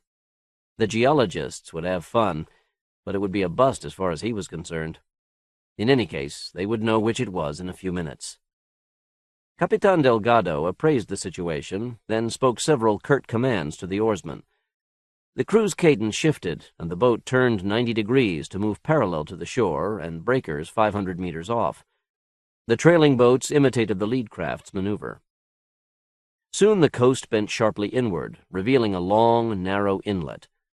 The night before, the Vigilancia must have been directly in line with the channel in order for Juarez to see the light. The three boats moved up the narrow channel. Soon the wind died. All that could be heard of it was a chill whistle as it tore at the hills which bordered the channel.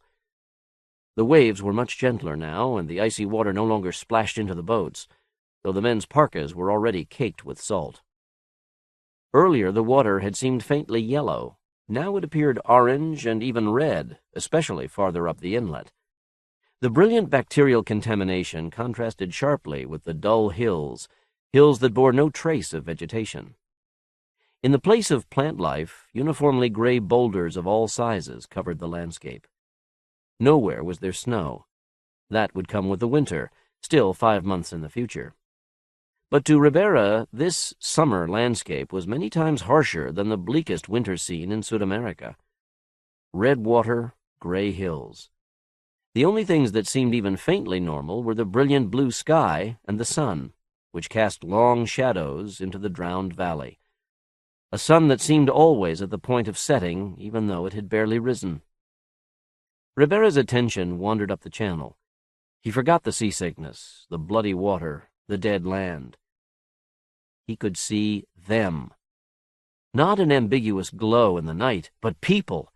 He could see their huts, apparently made of stone and hides and partly dug into the ground. He could see what appeared to be leather-hulled boats or kayaks, along with a larger white boat. Now what could that be, lying on the ground before the little village? He could see people. Not the expressions on their faces, nor the exact manner of their clothing, but he could see them, and that was enough for the instant. Here was something truly new, something the long-dead scholars of Oxford, Cambridge, and UCLA had never learned, could never have learned. Here was something that mankind was seeing for the first and not the second or third or fourth time around. What brought these people here? Ribera asked himself.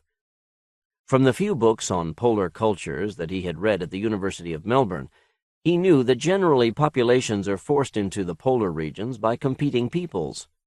What were the forces behind this migration? Who were these people? The boats swept swiftly forward on the quiet water. Soon Ribera felt the hull of his craft scrape bottom. He and Delgado jumped into the red water and helped the oarsmen drag the boat onto the beach. Ribera waited impatiently for the two other boats, which carried the scientists, to arrive. In the meantime, he concentrated his attention on the natives, trying to understand every detail of their lives at once. None of the aborigines moved. None ran, none attacked. They stood where they had been when he had first seen them. They did not scowl or wave weapons, but Ribera was distinctly aware that they were not friendly. No smiles, no welcome grimness. They seemed a proud people. The adults were tall, their faces so grimy, tanned, and withered that the anthropologist could only guess at their race. From the set of their lips, he knew that most of them lacked teeth. The natives' children peeped around the legs of their mothers, women who seemed old enough to be great-grandmothers. If they had been Sud-Americans, he would have estimated their average age as 60 or 70, but he knew that it couldn't be more than 20 or 25. From the pattern of fatty tissues in their faces, Ribera thought he could detect evidence of cold adaptation. Maybe they were Eskimos, though it would have been physically impossible for that race to migrate from one pole to the other while the North World War raged. Both their parkas and the kayaks appeared to be made of seal hide, but the parkas were ill-designed and much bulkier than the Eskimo outfits he had seen in pictures, and the harpoons they held were much less ingenious than the designs he remembered. If these people were of the supposedly extinct Eskimo race, they were an extraordinarily primitive branch of it. Besides, they were much too hairy to be full-blooded Indians or Eskimos. With half his mind, he noticed the astrologers glance at the village and dismiss it. They were after the Isle of Coney, not some smelly aborigines. Ribera smiled bitterly. He wondered what Joan's reaction would be if the astrologer ever learned that Coney had been an amusement park. Many legends had grown up after the North World War, and the one about Coney Island was one of the weirdest. Jones led his men up one of the nearer hills, evidently to get a better view of the area. Capitan Delgado hastily dispatched 12 crewmen to accompany the mystics. The good sailor obviously recognized what a position he would be in if any of the astrologers were lost. Ribera's mind returned to the puzzle. Where were these people from? How had they gotten here? Perhaps that was the best angle on the problem. People don't just sprout from the ground. The pitiful kayaks, they weren't true kayaks, they didn't enclose the lower body of the user, could hardly transport a person 10 kilometers over open water. What about that large white craft farther up the beach? It seemed a much sturdier vessel than the hide and bone kayaks. He looked at it more closely. The white craft might even be made of fiberglass, a pre-war construction material. Maybe he should get a closer look at it. A shout attracted Ribera's attention. He turned. The second landing craft, bearing the majority of the scientists, had grounded on the rocky beach. He ran down the beach to the men piling out of the boat and gave them the gist of his conclusions. Having explained the situation, Ribera selected Enrique Cardona and Ari Juarez, both ecologists, to accompany him in a parley with the natives. The three men approached the largest group of natives, who watched them stonily. The Sud-Americans stopped several paces before the silent tribesmen. Ribera raised his hands in a gesture of peace. "My friends, "May we look at your beautiful boat yonder? We will not harm it." There was no response, though Rivera thought he sensed a greater tenseness among the natives. He tried again, making the request in Portuguese, then in English. Cardona attempted the question in Zulunder, as did Juarez in broken French. Still no acknowledgment, but the harpoons seemed to quiver, and there was an all but imperceptible motion of hands toward bone knives. "Well, to hell with them," Cardona snapped finally. "Come on, Diego, let's have a look at it." The short-tempered ecologist turned and began walking toward the mysterious white boat. This time there was no mistaken hostility. The harpoons were raised and the knives drawn. "Wait, Enrique," Rivera said urgently. Cardona stopped. Rivera was sure that if the ecologist had taken one more step, he would have been spitted. "Wait," Diego Ribeiro Rodriguez continued. "We have plenty of time. Besides, it would be madness to push the issue."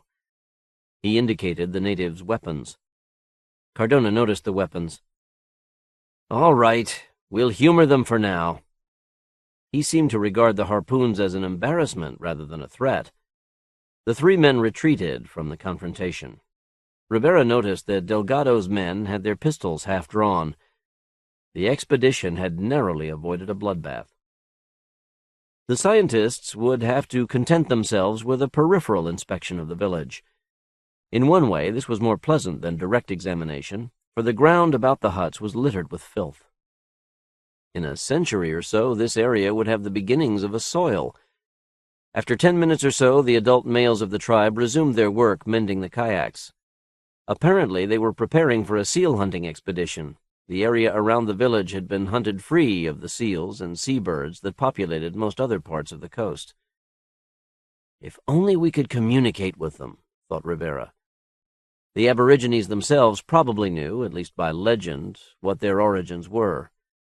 As it was, Rivera had to investigate by the most indirect means. In his mind, he summed up the facts he knew. The natives were of an indeterminate race. They were hairy, and yet they seemed to have some of the physiological cold-weather adaptations of the extinct Eskimos. The natives were primitive in every physical sense. Their equipment and techniques were far inferior to the ingenious inventions of the Eskimos, and the natives spoke no currently popular language. One other thing. The fire they kept alive at the center of the village was an impractical affair and probably served a religious purpose only. Those were the facts. Now, who the hell were these people?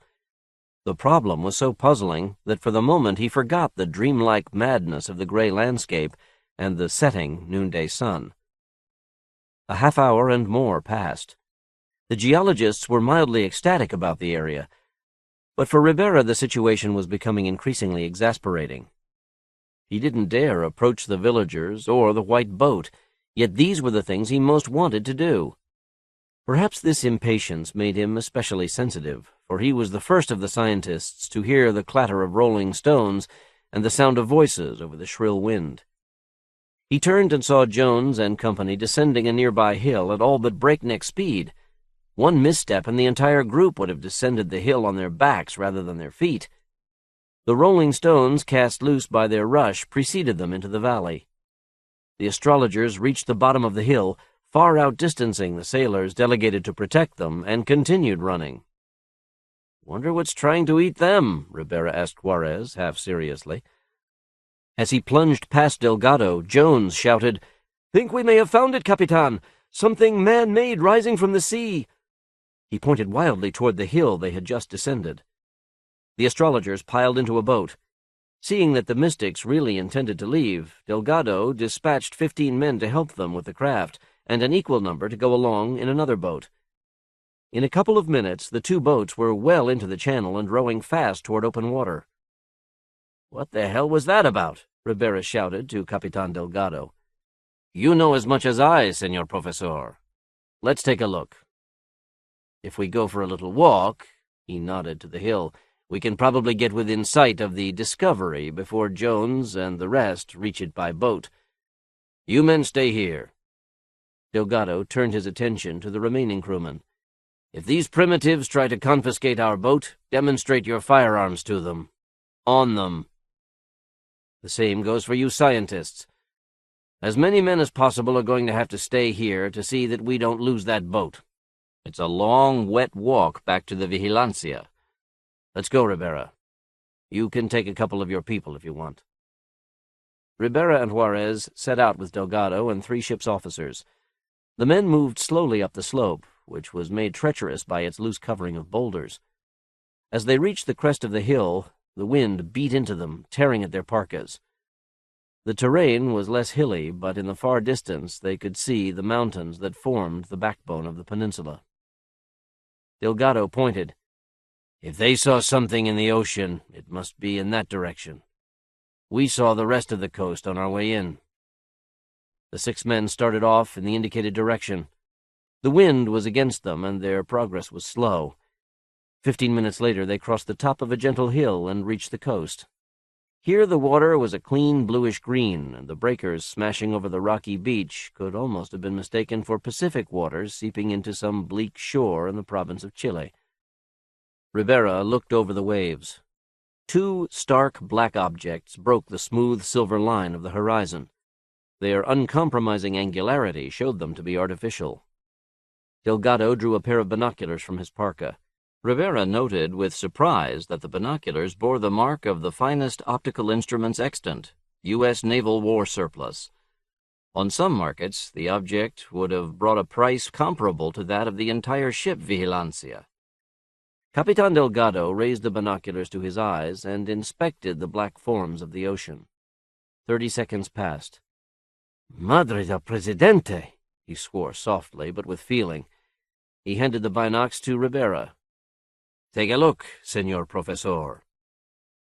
The anthropologist scanned the horizon, spotted the black shapes. Though winter sea ice had smashed their hulls and scuttled them in the shallow water, they were obviously ships. Atomic or petroleum-powered pre-war ships. At the edge of his field of vision, he noticed 2 white objects bobbing in the water.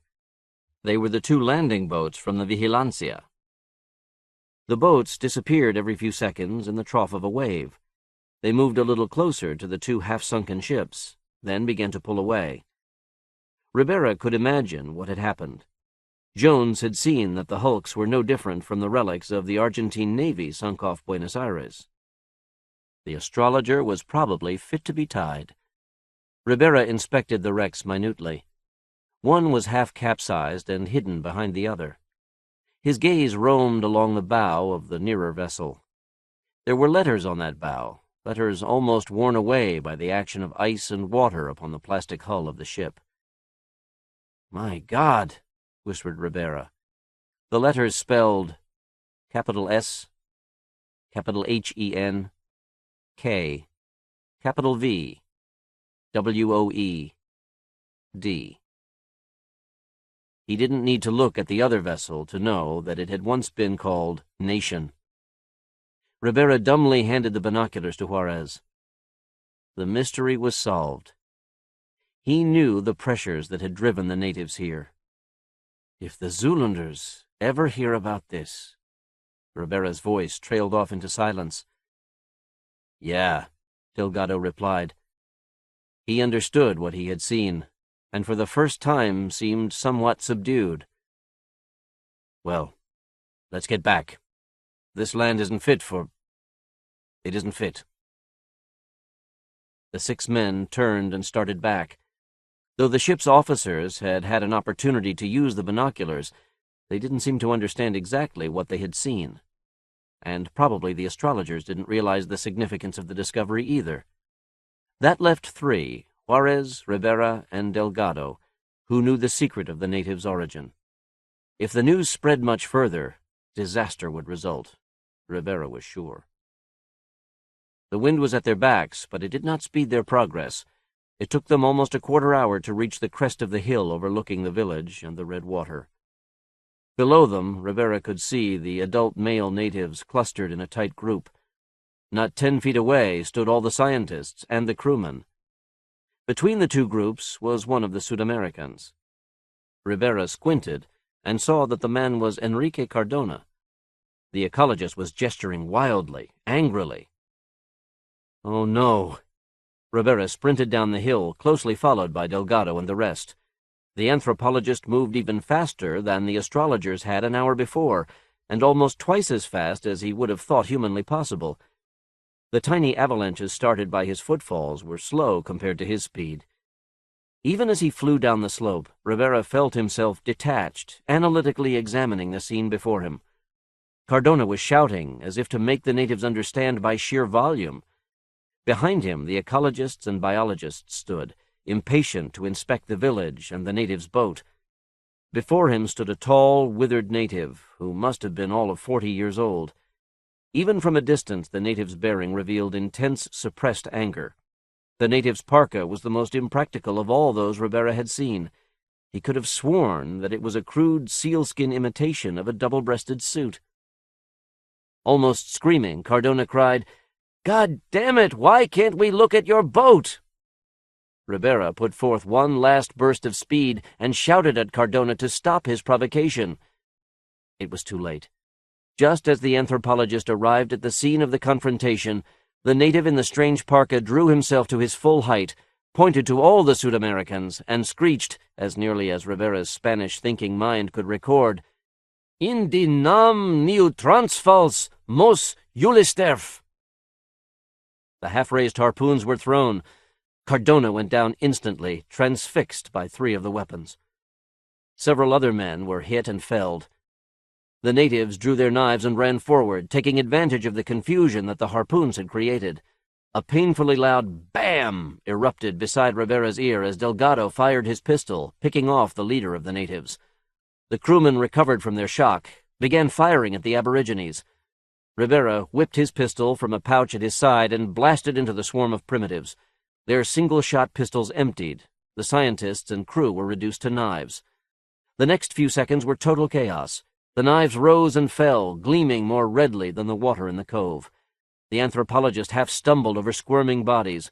The air was filled with hoarse shouts and sounds of straining men. The groups were evenly matched, and they were cutting each other to pieces. In some still calm part of his mind, Rivera noticed the returning boats of the astrologers. He glimpsed the crewmen aiming their muskets, waiting for a clear shot at the primitives. The turbulence of the fray whirled about him, out of the densest part of the fight. They had to disengage. Another few minutes, and there wouldn't be 1 in 10 left standing on the beach. Rivera screamed this to Delgado. Miraculously, the man heard him and agreed. Retreat was the only sane thing to do. The Sud-Americans ran raggedly toward their boat, with the natives close behind. Sharp cracking sounds came from over the water. The crewmen in the other boats were taking advantage of the dispersion between pursuers and pursued. The Sud-Americans reached their boat and began pushing it into the water. Rivera and several others turned to face the natives. Musket fire had forced most of the primitives back, but a few still ran toward the shore, knives drawn. Rivera reached down and snatched a small stone from the ground. Using an almost forgotten skill of his gentle childhood, he cocked his arm and snapped the rock forward in a flat trajectory. It caught one of the natives dead between the eyes with a sharp smack. The man plunged forward, fell on his face, and lay still. Rivera turned and ran into the shallow water after the boat. He was followed by the rest of the rear guard. Eager hands reached out from the boat to pull him aboard. A couple more feet and he would be safe. The blow sent him spinning forward. As he fell, he saw with dumb horror the crimson harpoon which had emerged from his parka just below the right side pocket. Why? Must we forever commit the same blunders over and over and over again? Rivera didn't have time to wonder at this fleeting, incongruous thought before the redness closed about him. A gentle breeze, carrying the happy sounds of distant parties, entered the large windows of the bungalow and caressed its interior. It was a cool night, late in summer. The first mild airs of fall made the darkness pleasant, inviting. The house was situated on the slight ridge which marked the old shoreline of La Plata. The lawns and hedges outside fell gently away toward the general plain of the city. The faint, though delicate light from the oil lamps of that city defined its rectangular array of streets and showed its buildings uniformly 1 or 2 stories high. Farther out, the city lights came to an abrupt end at the waterfront. But even beyond that, there were the moving yellow lights of boats and ships navigating La Plata. Off to the extreme left burned the bright fires surrounding the naval enclosure, where the government labored on some secret weapon, possibly a steam-powered warship. It was a peaceful scene, and a happy evening. Preparations were almost complete. His desk was littered with the encouraging replies to his proposals. It had been hard work, but a lot of fun at the same time, and Buenos Aires had been the ideal base of operations. Alfredo IV was touring the western provinces. To be more precise, El Presidente Imperial and his court were visiting the pleasure spots in Santiago, as if Alfredo had not built up enough talent in Buenos Aires itself. The Imperial Guard and the secret police clustered close by the monarch. Alfredo was more afraid of a court coup than anything else, so Buenos Aires was more relaxed than it had been in many years. Yes, 2 months of hard work. Many important people had to be informed, and confidentially. But the replies had been almost uniformly enthusiastic, and it appeared that the project wasn't known to those who would destroy its goal, though of course the simple fact that so many people had to know increased the chances of disclosure. But that was a risk that had to be taken. And, thought Diego Rivera, it's been 2 months since the Battle of Bloody Cove. The name of the inlet had arisen almost spontaneously. He hoped that the tribe hadn't been scared away from that spot, or, infinitely worse, driven to the starvation point by the massacre. If that fool, Enrique Cardona, had only kept his mouth shut, both sides could have parted peacefully, if not amicably, and some good men would still be alive. Rivera scratched his side thoughtfully. Another inch, and he wouldn't have made it himself. If that harpoon had hit just a little further up, someone's quick thinking had added to his initial good luck. That someone had slashed the thick cord tied to the harpoon which had hit Rivera. If the separation had not been made, the cord would most likely have been pulled back and the harpoon's barb engaged. Even as miraculous was the fact that he had survived the impalement and the poor medical conditions on board the Vigilancia. Physically, all the damage that remained was a pair of neat, circular scars. The whole affair was enough to give you religion, or conversely, scare the hell out of you. And come next January he would be headed back, along with the secret expedition that he had been so energetically organizing. 9 months was a long time to wait, but they definitely couldn't make the trip this fall or winter, and they really did need time to gather just the right equipment. Diego was taken from these thoughts by several dull thuds from the door. He got up and went to the entrance of the bungalow. This small house, in the plushiest section of the city, was evidence of the encouragement he had already received from some very important people. Rivera had no idea who the visitor could be, but he had every expectation that the news brought would be good. He reached the door and pulled it open. "Mkambwe Lunama!" The Zoolander stood framed in the doorway, his black face all but invisible against the night sky. The visitor was over 2 meters tall and weighed nearly 100 kilos. He was the picture of a Superman. But then the Zoolander government made a special point of using the super race type in its dealings with other nations. The procedure undoubtedly lost them some fine talent, but in Sudamerica the myth held strong that one Zoolander was worth 3 warriors of any other nationality. After his first outburst, Rivera stood for a moment in horrified confusion. He knew Lunama vaguely as the Highman of Trueness, propaganda, at the Zoolander embassy in Buenos Aires. The Highman had made numerous attempts to ingratiate himself with the academic community of La Universidad de Buenos Aires. The efforts were probably aimed at recruiting sympathizers against that time when the disagreements between the Sud-American Empire and the reaches of Zulund erupted into open conflict. Wildly hoping that the visit was merely an unlucky coincidence, Rivera recovered himself.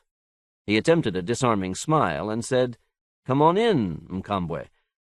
Haven't seen you in a long time." The Zoolander smiled, his white teeth making a dazzling contrast with the rest of his face. He stepped lightly into the room.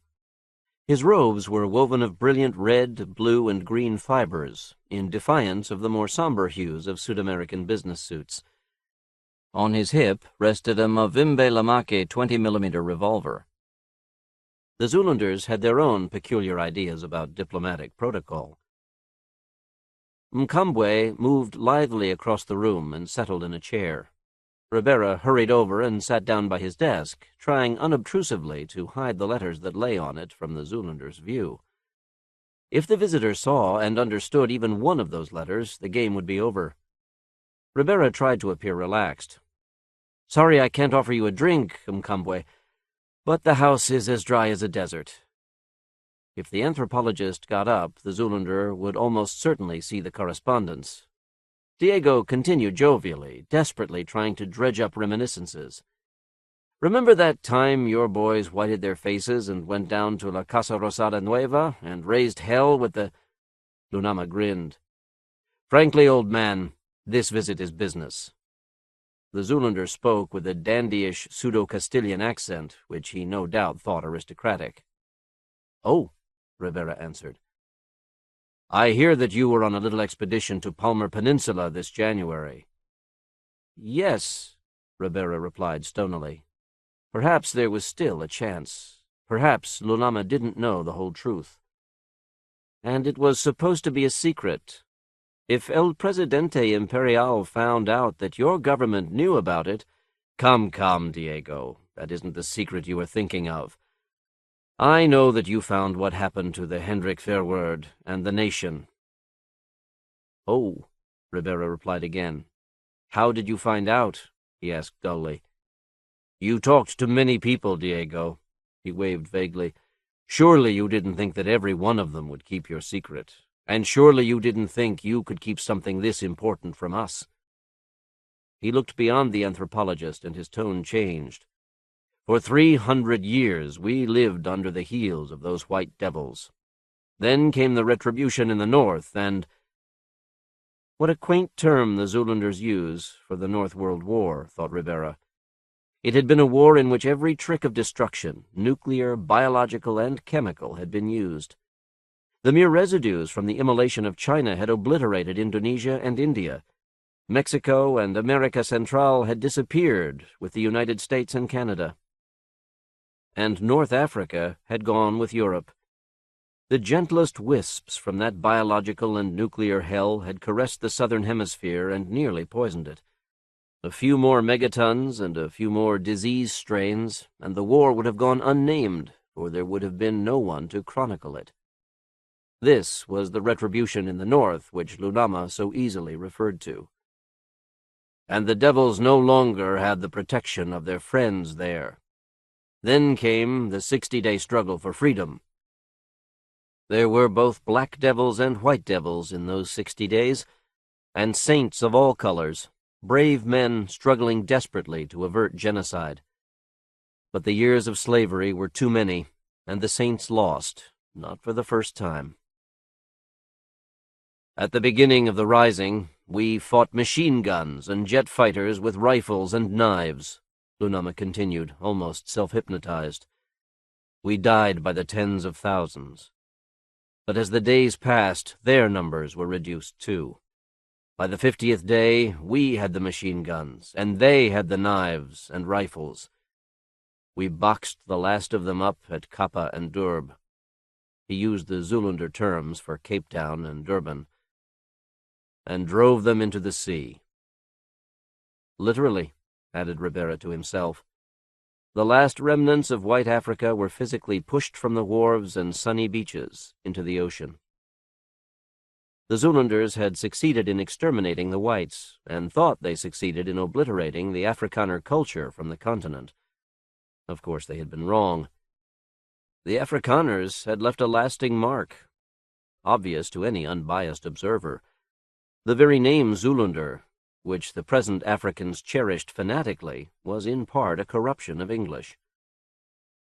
By the 60th day, we could say that not a single white lived on the continent. As far as we know, only one small group evaded vengeance. Some of the highest-ranking Afrikaner officials, maybe even the Prime Minister, commandeered 2 luxury vessels, the S.R. Hendrik Verwoerd and the Nation. They left many hours before the final freedom drive on Kappa. 5,000 desperate men, women, and children crammed into 2 luxury ships. The vessels had raced across the South Atlantic, seeking refuge in Argentina. But the government of Argentina was having troubles of its own. 2 light Argentine patrol boats badly damaged the Nation before the Afrikaners were convinced that Sud-America didn't offer shelter. The 2 ships had turned south, possibly in an attempt to round Tierra del Fuego and reach Australia. That was the last anyone had heard of them for more than 200 years, till the Vigilancia's exploration of the Palmer Peninsula. Ribera knew that an appeal to sympathy wouldn't dissuade the Zoolander from ordering the destruction of the pitiful colony. He tried a different tack. "What you say is so true, Mkambwe. But please, please, don't destroy these descendants of your enemies. The tribe on the Palmer Peninsula is the only polar culture left on Earth." Even as Ribera said the words, he realized how weak the argument was. It could only appeal to an anthropologist like himself. The Zoolander seemed surprised, and with a visible effort shelved the terrible history of his continent. "Destroy them? My dear fellow, why ever would we do that? I just came here to ask if we might send several observers from the Ministry of Trueness along on your expedition. To report the matter more fully, you know. I think that Alfredo can probably be convinced, if the question is put persuasively enough to him." "Destroy them?" He repeated the question. "Don't be silly. They are proof of destruction. So they call their piece of ice and rock New Transvaal, do they?" He laughed. "And they even have a prime minister, a toothless old man who waves his harpoon at Sud-Americans." Apparently, Lunama's informant had actually been on the spot. "And they are even more primitive than Eskimos. In short, they are savages living on seal blubber." He no longer spoke with foppish joviality. His eyes flashed with an old hate, a hate that was pushing Zululand to greatness, and which might eventually push the world into another hemispheric war, unless the Australian social scientists came through with some desperately needed answers. The breeze in the room no longer seemed cool, gentle. It was cold, and the wind was coming from the emptiness of death piled upon megadeath through the centuries of human misery. "It will be a pleasure for us to see them enjoy their superiority." Lunama leaned forward even more intensely. "They finally have the Apartness their kind always wanted. Let them rot in it." Conquest by Default. For several years after this first sale, one editor rejected my every story with praise for how much he had liked Apartness. I think he was referring to the parts of the story that had a moral for the times. I didn't have any bright ideas along those lines, but I did think that other stories might be possible in the same future. I had enjoyed Chad Oliver's stories, and I thought it would be fun to imagine what social science might look like coming out of an entirely different milieu. Modern anthropologists seem full of cultural relativism and self-conscious tolerance. Would it be possible to have a story set in some wider context with an anthropology based on alien motives? I wanted a culture that was technologically superior to ours, workable, and yet so painfully different that accepting it would be hard even for open-minded people with our outlook. So what would be sufficiently alien? Ever since high school, I've been fascinated with the notion of anarchy. Every anarchical scheme has some set of assumptions for why the participants will cooperate. You can usually spot the assumption in the names: anarcho-communism, anarcho-capitalism. There's a fundamental problem all such plans must face: how to prevent the formation of power groups large enough to, in fact, be the government. In the following story, Conquest by Default, I attempted a frontal assault on this question. An aside: I've always had a weakness for unpronounceable names and oddball orthographies. The names in this story were a problem from the beginning. I had just taken a descriptive linguistics course, and I was enthusiastic. My aliens can close their noses. True nasal stops and fricatives were possible for them. In the version John W. Campbell bought around 1967, I represented a voiceless nasal stop by the letter P with tilde, and a voiced nasal fricative by the letter V with tilde. John told me he didn't think it would get past the typesetters. He was right. And even now, such oddball symbols can be hard to print. One editor, Jim Bain, kindly offered to accept photo-ready copy from me, so that I could set the type exactly as it should be. In this printing, I have chosen to represent the voiceless nasal stop as %, and the voiced nasal fricative as £. This all happened a long time ago, and almost 20 light-years from where we're standing now. You honor me here tonight as a humanitarian, as a man who has done something to bring a temporary light to the eternal darkness that is our universe. But you deceive yourselves. I made the situation just civilized enough so that its true brutality, shed of bloody drapery, can be seen. I see you don't believe what I say. In this whole audience, I suspect that only a Melmoine truly understands, and she better than I. Not one of you has ever been kicked in the teeth by these particular facts of life. Perhaps if I told you the story as it happened to me, I could make you feel the horror you hear me describe. 2 centuries ago, the Whirligig Spice and Trading Company completed the first interstellar flight. They were 30 years ahead of their nearest competitors. They had a whole planet at their disposal, except for one minor complication. The natives were restless. My attention was unevenly divided between the beautiful girl who had just introduced herself and the ancient city that shimmered in the hot air behind her. Mary Dahlman. That was a hard name to pronounce, but I had studied Australian for almost 2 years, and I was damned if I couldn't say a name. I clumsily worked my way through a response. Yes, Miss, Dahlman. I am Ron Melmoine, and I am the new company anthropologist. But I thought the vice president for Aboriginal Affairs was going to meet me. Noggin dug me in the ribs. "Say, you really can speak that gabble, can't you, Melmoine?" he whispered in Meekin. Chick was vice president for violence, an okay guy, but an incurable bigot. Mary Dahlman smiled uncertainly at this exchange. Then she answered my question. "Mr. Horlig will be right along. He asked me to meet you. My father is chief representative for Her Majesty's government." I later learned that Her Majesty was 2 centuries dead. "Here, let me show you off the field." She grasped my wrist for a second, an instant. I guess I jerked back. Her hand fell away, and her eagerness vanished. "This way," she said icily, pointing to a gate in the force fence surrounding the Whirlig landing field. I wished very much I had not pulled away from her touch. Even though she was so blonde and pale, she was a woman, and in a weird way, pretty. Besides, she had overcome whatever feeling she had against us. There was an embarrassed silence as the 5 of us cleared the landing craft and walked toward the gate. The sun was bright, brighter than ours ever shines over Miki. It was also very dry. There were no clouds in the sky. 20 or 30 people worked in the field. Most were Meekin, but here and there were clusters of Terrans. Several were standing around a device in the corner of the field where the fence made a joint to angle out toward the beach. The Terrans knelt by the device.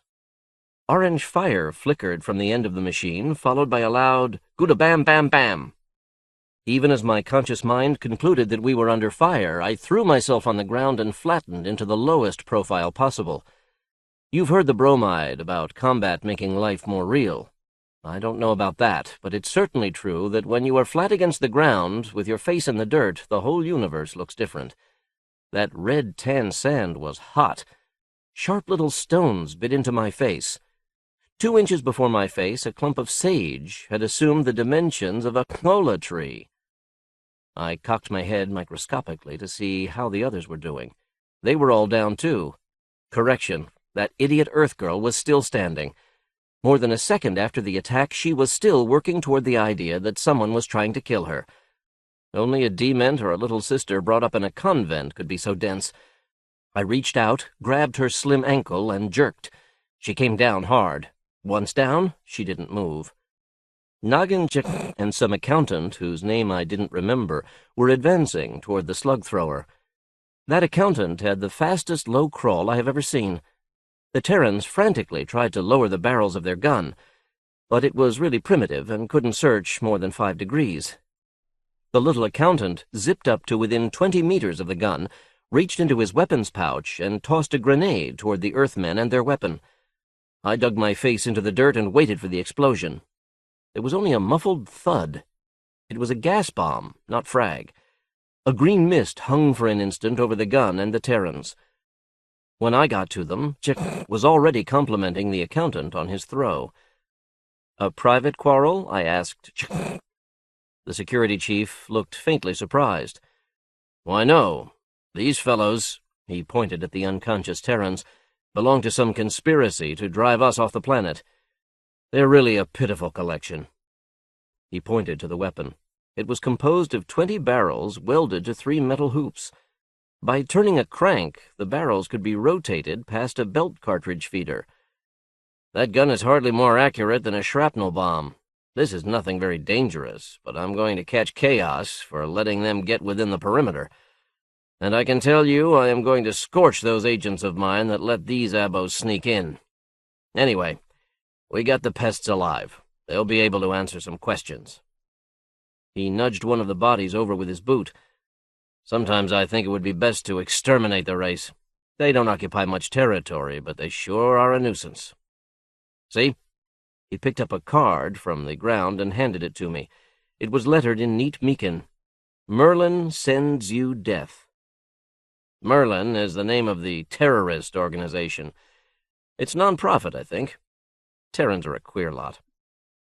Several company armsmen showed up then, and Chick proceeded to bawl them out in a very thorough way. It was interesting, but a little embarrassing, too. I turned and started toward the main gate. I still had to meet my new boss, Whirligig, the vice president for Abo Affairs.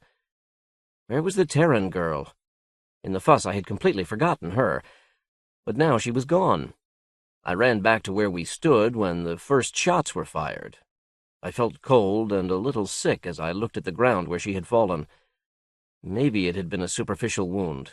Maybe the medics had carried her off. But whatever the explanation, a pool of blood almost 30 centimeters wide lay on the sand. As I watched, it soaked into the sand and became a dark brown grease spot, barely visible against the reddish-tan soil. As far as appearances go, it could have been human blood. Whirligig was a Gloin. I should have known from his name. As it was, I got quite a surprise when I met him.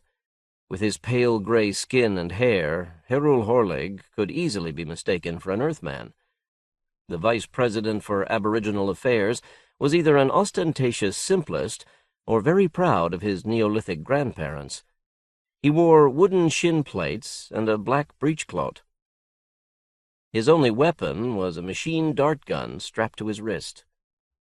It quickly became clear that the man was unhappy with me as an addition to his staff. I could understand that. As a professional, my opinions might carry more weight with the board of directors and the president than his. Whirligig did his best to hide his displeasure, though. He seemed a hard-headed, sincere fellow who could be ruthless, but nevertheless believed whatever he did was right. He unbent considerably during our meal at Supply Central. When I mentioned I wanted to interview some abos, he surprised me by suggesting we fly over to the native city that evening. When we left Central, it was already dark. We walked to the parking lot and got into Whirligig's car. 3 minutes later, we were ghosting over the suburbs of Adelaide West. Whirligig cast a practiced eye upon the queer rectangular street pattern below, and brought us down on the lawn of a 2-story wood house. I started to get out. "Just a minute, Bellman," said Whirligig. He grabbed a pair of earphones and set the TV on pan. I didn't say anything as he scanned the quiet neighborhood for signs of hostile activity. I was interested. Usually a simplist will avoid using advanced defense techniques. Whirligig explained as he set the car's computer on sentry and threw open the hatch. Our illustrious board of directors dictates that we employ all security precautions at our disposal. Bunk. Even when these Earth creatures attack us, they are less violent than good-natured street brawlers back home. I don't think there have been more than 30 murders in this city since Whirligig landed 20 years ago. I jumped to the soft grass and looked around. Things really were quiet. Gas lamps lit the cobblestone street and dimly outlined the wood buildings up and down the lane. Weak yellow light emerged from windows. From down the street came faint laughter of some party. Our landing had gone unnoticed. Demon eyes. I stepped back sharply. The twin yellow discs glittered maniacally as the cat turned to face us, and the lamp's light came back from its eyes. The little animal turned slowly and walked disdainfully across the lawn. This was a bad omen indeed. I would have to watch the signs very carefully tonight. Whirligig was not disturbed at all. I don't think he knew I was brought up a witch-fearer. We started up the walk toward the nearest house. You know, Melwyn, this isn't just any old native we're visiting. He's an anthropologist, Earth-style. Of course, he's just as insipid as the rest of the bunch, but our staff is forced to do quite a bit of liaison work with him. An anthropologist? This was going to be interesting, both as an exchange of information and of research procedures. In addition, he's the primary representative chosen by the Australian government. A government is sort of a huge corporation, as far as I can tell. Uh-huh. As a matter of fact, I knew a lot more about the mysterious government concept than Whirligig. My scholarate thesis was a theoretical study of macro-organizations. The paper was almost rejected because my instructors claimed it was an analysis of a patent impossibility. Then came word that 3 macro-organizations existed on Earth. We climbed the front porch steps. Whirligig pounded on the door. The fellow's name is Nalman. I translated his poor pronunciation back to the probable Australian original. Dalman. Perhaps I could find out what happened to the Earth girl. There were shuffling steps from within. Whoever it was did not even bother to look us over through a spy hole. Earthmen were nothing if not trusting. We were confronted by a tall, middle-aged man with thin, silvery hair. His hand quavered slightly as he removed the pipe from his mouth. Either he was in an extremity of fear or he had terrible coordination. But when he spoke, I knew there was no fear. "Mr. Whirligig, won't you come in?" The words and tone were mild, but in that mildness rested an immense confidence. In the past, I had heard that tone only from umpires. It implied that neither storm, nor struggle, nor crumbling physical prowess could upset the mind behind the voice. That's a lot to get out of 6 quiet words, but it was all there. When we were settled in Scholar Dalman's den, Whirligig made the introductions. Whirligig understood Australian fairly well, but his accent was atrocious. As you must surely know, Scholar Dalman, the objective voyage time to our home planet, Epsilon Eridani II, is almost 12 years. 3 days ago, the 3rd Whirligig support fleet arrived and assumed a parking orbit around the Earth. At this instant, they soar omnipotent over the lands of your people. Dalman just smiled. In any case, the first passengers have been unfrozen and brought down to the Whirligig ground base. This is Scholar Ron Melwyn, the anthropologist that the company has brought in with the fleet. From behind his thick glasses, Dalman inspected me with new interest. Well, I certainly am happy to meet a Meekin anthropologist. Our meeting is something of a first, I believe. I think so, too. Your institutions are ill-reported to us on Miki. This is natural, since Whirligig is primarily interested in the commercial and immigration prospects of your northern hemisphere. I want to correct the situation. During my stay, I hope to use you and the other Terrans for source material in my study of your history and, government. It's especially good luck that I meet a professional like yourself." Dahlman seemed happy to discuss his people, and soon we were immersed in Terran history and cultures. Much of what he told me I knew from reports received, but I let him tell the whole story. It seems that 200 years before, there was a high-technology culture in the Northern Hemisphere. The way Dahlman spoke, it was very nearly Meekin caliber. The North people even had some primitive form of spaceflight. Then there was a war. A war is something like a fight, only much bigger even than an antitrust action.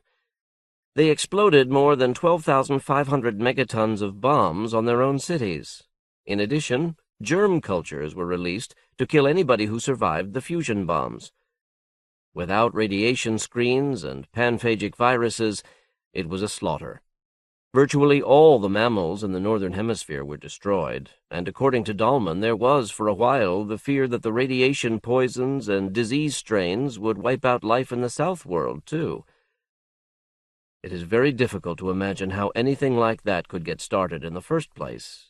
The cause of war was one of the objects of my research. Of course, the gross explanation was that the Terrans never developed the umpire system or the concept of chaos. Instead, they used the gargantuan organizations called governments. But the underlying question was why they chose this weird governmental path at all.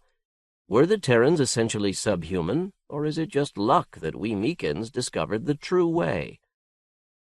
The war didn't discourage the Terrans from their fundamental errors.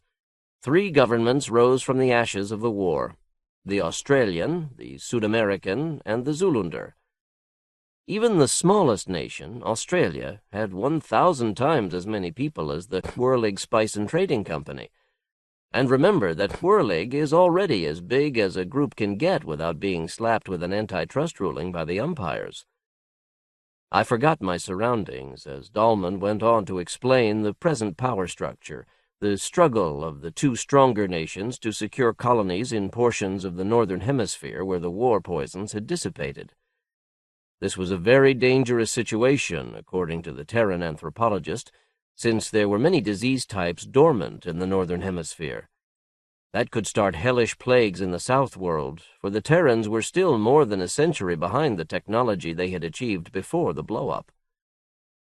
Through all this discussion, Whirligig maintained an almost contemptuous silence, not listening to what we were saying so much as observing us as specimens. Finally, he interrupted. "Well, I'm glad to see you both hit it off so well. It's getting too late for me, though. I'll have to take my leave. No, you don't have to come back just yet, Melman. I'll send the car back here on auto after I get to base." "You don't have to bother with that, Whirligig. Things look pretty tame around here. I can walk back." "No," Whirligig said definitely.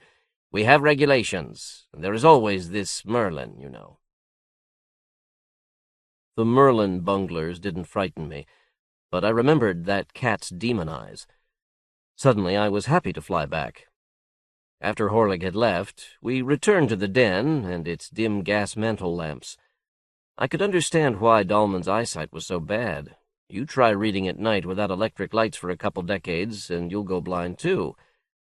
He rummaged around in his desk and drew out a pouch of tobacco.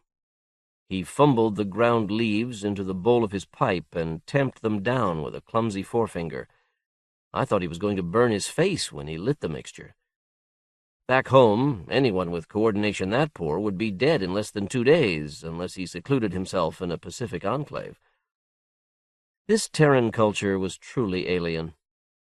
It was different along a dimension we had never imagined, except in a few mathematical theories of doubtful validity. The Terran sat back and regarded me for a long moment. Behind those thick lenses, his eyes loomed large and wise. Now I was the one who seemed helpless. Finally, he pulled back the curtains and inspected the lawn and the place where the car had rested. "I believe, Scholar Melman, that you are a reasonable and intelligent individual. I hope that you are even more than that. Do you realize that you are attending the execution of a race?" This took me completely by surprise. "What? What do you mean?" He appeared to ignore my question. "I knew when you people first landed, and we saw your machines. Our culture is doomed. I had hoped that we could escape with our lives, though in our own history few have been so lucky. I hoped that your social sciences would be as advanced as your physical, but I was wrong.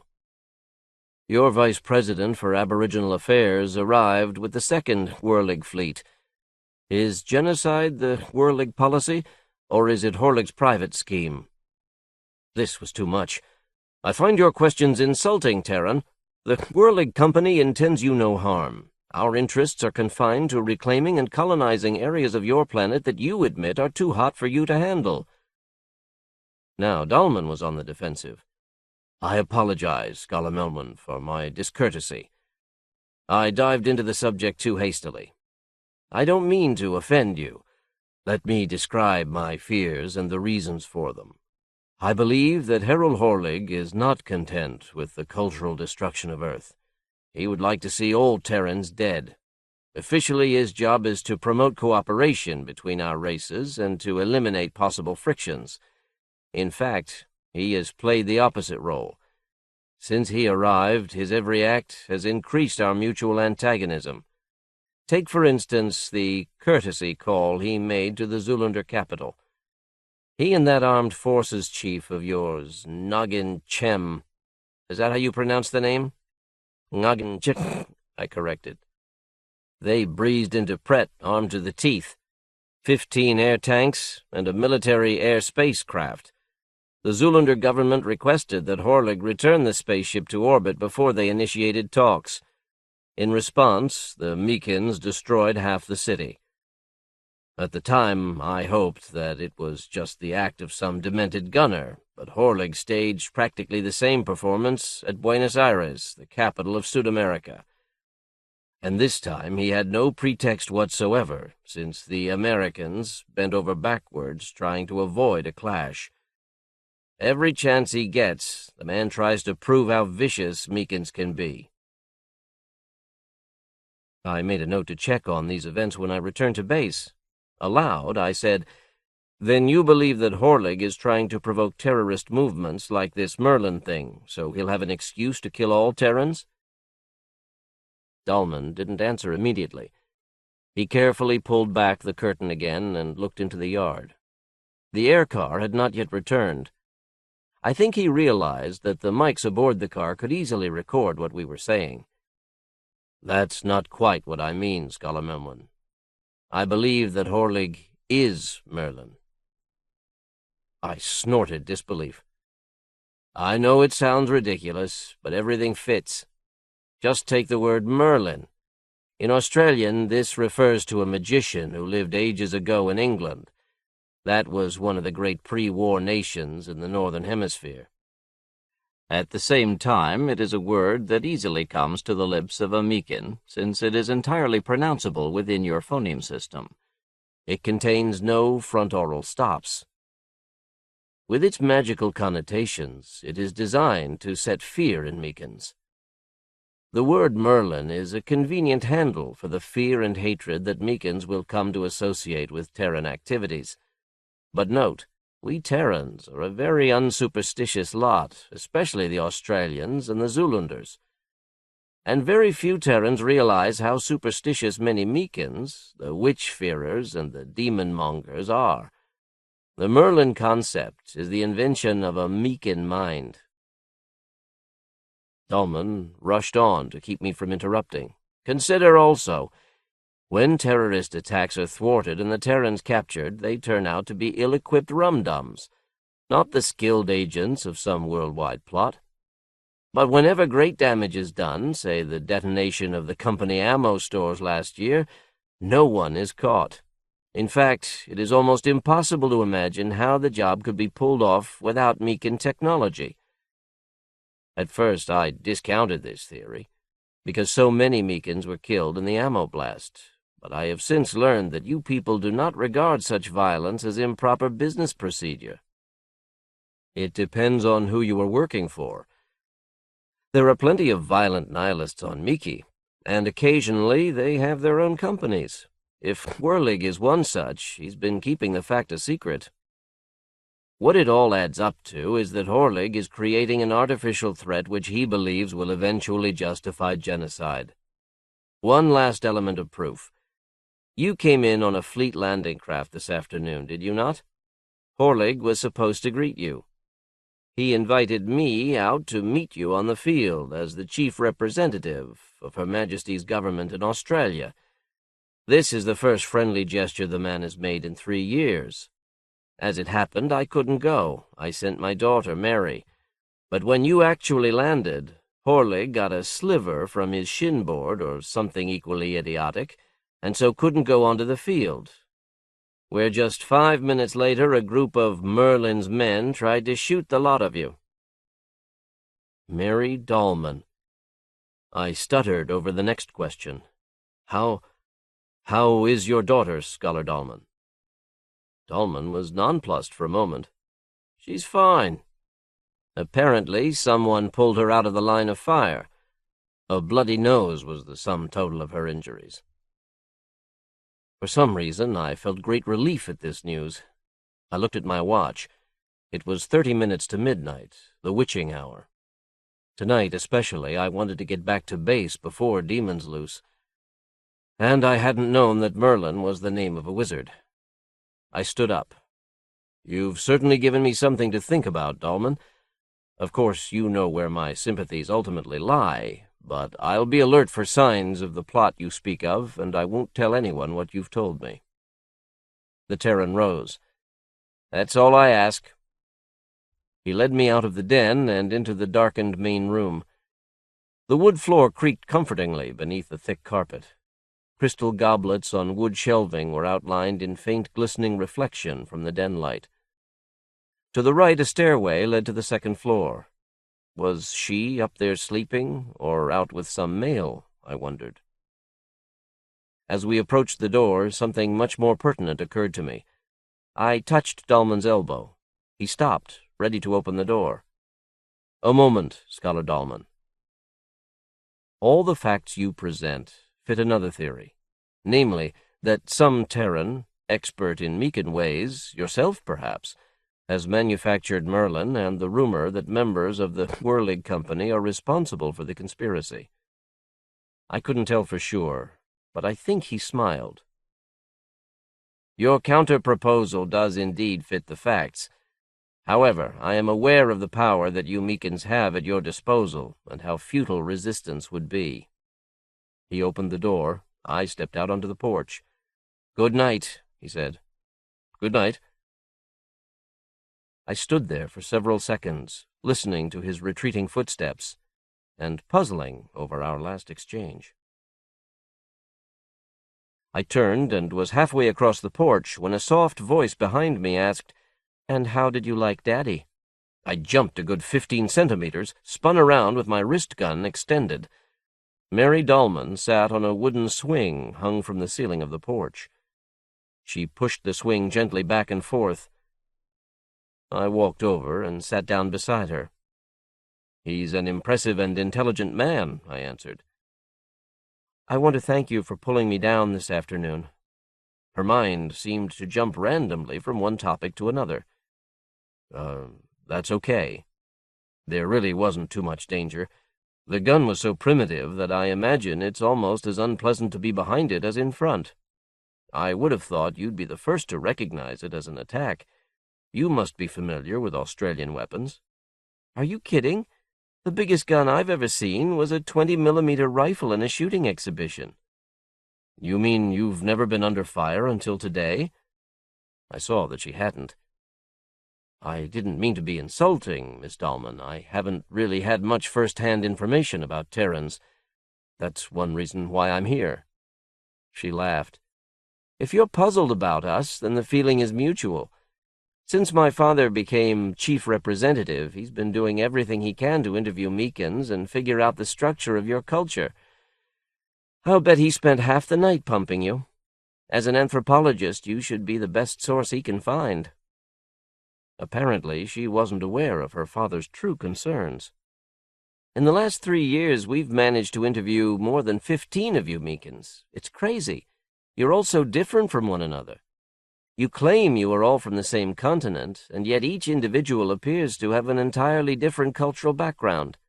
Some of you don't wear clothes at all, while others go around with every inch of their skin covered. Some, like Whirligig, make a fetish of primitiveness. But we had one fellow here who had so many gadgets with him that he had to wear powered body armor. He was so heavy he busted my father's favorite chair. We can't find any common denominator. Meekins believe in one god, or in many, or in none. At the same time, many of you are dreadfully superstitious. We've always wondered what aliens might be like, but we never guessed that— What's the matter? I pointed shakily at the creature in the street. She placed a reassuring hand on my arm. Why, that's just a cat. Don't you have cat-like creatures on Miki? Certainly. Why the shock, then?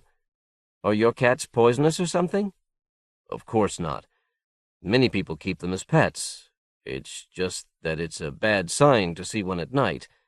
An especially bad sign if it looks at you and its eyes glow. I was sorry when she withdrew her hand. She looked at me closely. I hope you won't be angry, Mr. Melman, but this is exactly what I mean. How can a race that travels between the stars believe in ill or good omens? Or have you developed magic as a science? No, that's not it. Many Meekins don't believe in signs at all, and depending on whether you are a demon-monger or a witch-fearer, you recognize different signs. As for how I personally can believe in non-empirical, non-scientific signs, that's easy. There are many more causal relations in this universe than Meekin science will ever discover. I believe that witch-fearers have divined a few of these. And though I am quite a mild witch-fearer, I don't take any chances. But you are an anthropologist. I should think in your studies you would see so many different attitudes and superstitions that you would disregard your own. I watched carefully as the cat went round the corner of the house. Then I turned to look at Mary Dahlman. Is that how it is with Terran anthropologists? Perhaps then I should not translate my occupation as anthropology. Before Whirligig, I was employed by the Ananog Pacific Enclave and Motor Corporation, a fine group. As anthropologist, my job was to screen the background attitudes of prospective employees. For instance, it just wouldn't do to have a cannibal and a militant vegetarian work next to each other on the production line. They'd kill each other inside of 3 hours, and the corporation would lose money. She pushed the swing back with an agitated kick. But now we're back where we started. How can a single culture produce both cannibals and militant vegetarians? I thought about it. Her question really seemed to go beyond cultures entirely, right to the core of reality. I had practiced my specialty within the Meekin framework, where such questions never came up. Maybe I should start with something basic. Our system is founded on the concept of chaos. The universe is basically a dark and unhappy place, a place where evil and injustice and randomness rule. The ironic thing is that the very act of organization creates the potential for even greater ruin. Social organizations have a natural tendency to become monopolistic and inflexible. When they finally break down, it is a catastrophic debacle. So, we must accept a great deal of disorder and violence in our lives if we are to avoid a complete blow-up later. Every Meekin is free to try anything. Naturally, in order to survive, groups of people cooperate, and from this you get the tens of thousands of organizations, corporations, and convents that make our civilization. But no group may become monopolistic. This is why we have umpires. I don't think you have anything comparable. Umpires see that excessively large organizations are never formed. They keep our society from becoming rigid and unresponsive to the natural world. Our system has lasted a very long time. Much longer than yours, I added to myself. She frowned. I don't understand. Umpires? Is this some sort of police force? How do they keep governments from forming? What's to keep the umpires from becoming a government themselves? If I didn't watch out, I was going to learn more about Miki than I did about Earth. Mary's questions opened doors I never knew existed. My answer was almost as novel to me as it was to her. I suppose it's because the umpire tradition is very old with us. With one minor exception, all Meekins have had this tradition for almost 4,000 years. The umpires probably originated as a priest class serving a number of different nomad tribes. There never were many umps. They go unarmed. They have bred for intelligence and flexibility. There's quite a bit of mystery, which we take for granted, surrounding them. I believe that they live under the influence of some rather strange drugs.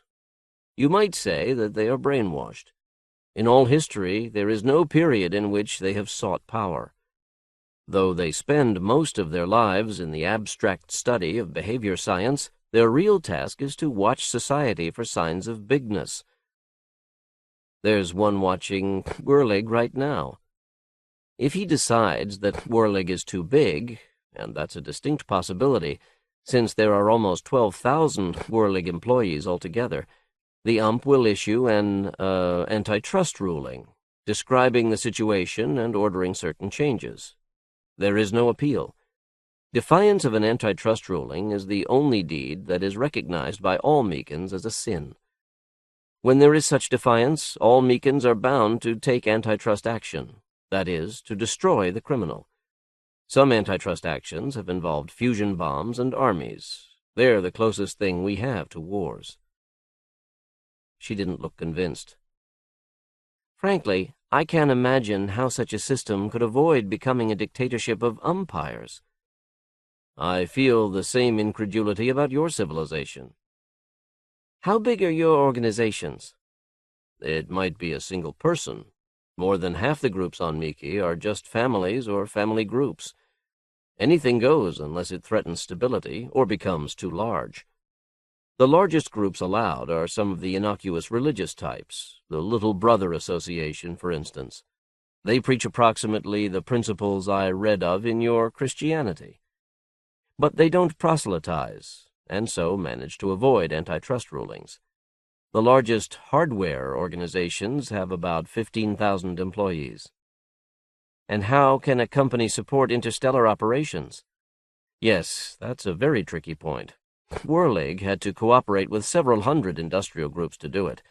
They came mighty close to antitrust. She sat silently, thinking all this over. Then she asked, "When can we expect an antitrust ruling against the Australian government?" I laughed. "You don't have to worry about that. No offense, but antitrust can only apply to human groupings." She didn't like that at all, but she didn't argue it either. Instead, she came back with, "Then that means we also don't have umpire protection if Whirligig commits genocide upon us." That was a nasty conclusion, but it fitted the letter of custom. Killing millions of humans would warrant antitrust, but Terrans weren't human. For an instant, I thought she was laughing, low and bitter. Then her face seemed to collapse, and I knew she was crying. This was an unpleasant turn of events. Awkwardly, I put my arm around her shoulders and tried to comfort her. She no longer seemed to me an abo, but simply a person in pain. "Please, Mary Dahlman, my people aren't monsters. We only want to use places on your planet that are uninhabited, that are too dangerous for you. Our presence will actually make Earth safer. When we colonize the North World, we'll null the radiation poisons and kill the war viruses." That didn't stop the tears, but she did move closer into my arms. Several seconds passed, and she mumbled something like, "History repeats." We sat like that for almost half an hour. It wasn't until I got back to base that I remembered that I had been out between Demon's Loose and Dawn without so much as a hexagram. I got my equipment installed the next day. I was assigned an office only 5,400 meters from the central supply area. This was all right with me, since the site was also quite near the outskirts of Adelaide West. Though the office was made entirely of local materials, the style was old English. The basement contained my sleeping and security quarters, and the first floor was my office and business machines. The surface construction was all hand-polished hardwood. The roof was tiled with rose marble and furnished with night chairs and a drink mixer. At the center of the roof was a recoilless rifle and a live map of the minefield around the building. It was all just like home, which is what I had specified when I had signed the contract back on Miki. I had expected some chiseling on the specifications once we got out in the boondocks, but Whirlig's integrity was a pleasant surprise. After I checked out the equipment, I called Whirlig and got a copy of his mission log. I wanted to check on Dahlman's charges. Whirlig was suspiciously unhappy about parting with the information, but when I pointed out that I was without a job until I got background info, he agreed to squirt me a copy. The incidents were more or less as Dahlman had described them. At Pret, though, the Zoolanders attacked the air tanks with some jury-rigged anti-aircraft weapon, so the retaliation seemed justified. There was also one incident that Dahlman hadn't mentioned. Just 5 days before, Chick, on Whirlig's orders, burned the food supplies of the Sud-American colony at Panama, thus forcing the Terran explorers to return to the inhabited portions of their continent. I decided to keep a close watch on these developments. There could be something here quite as sinister as Dahlman claimed.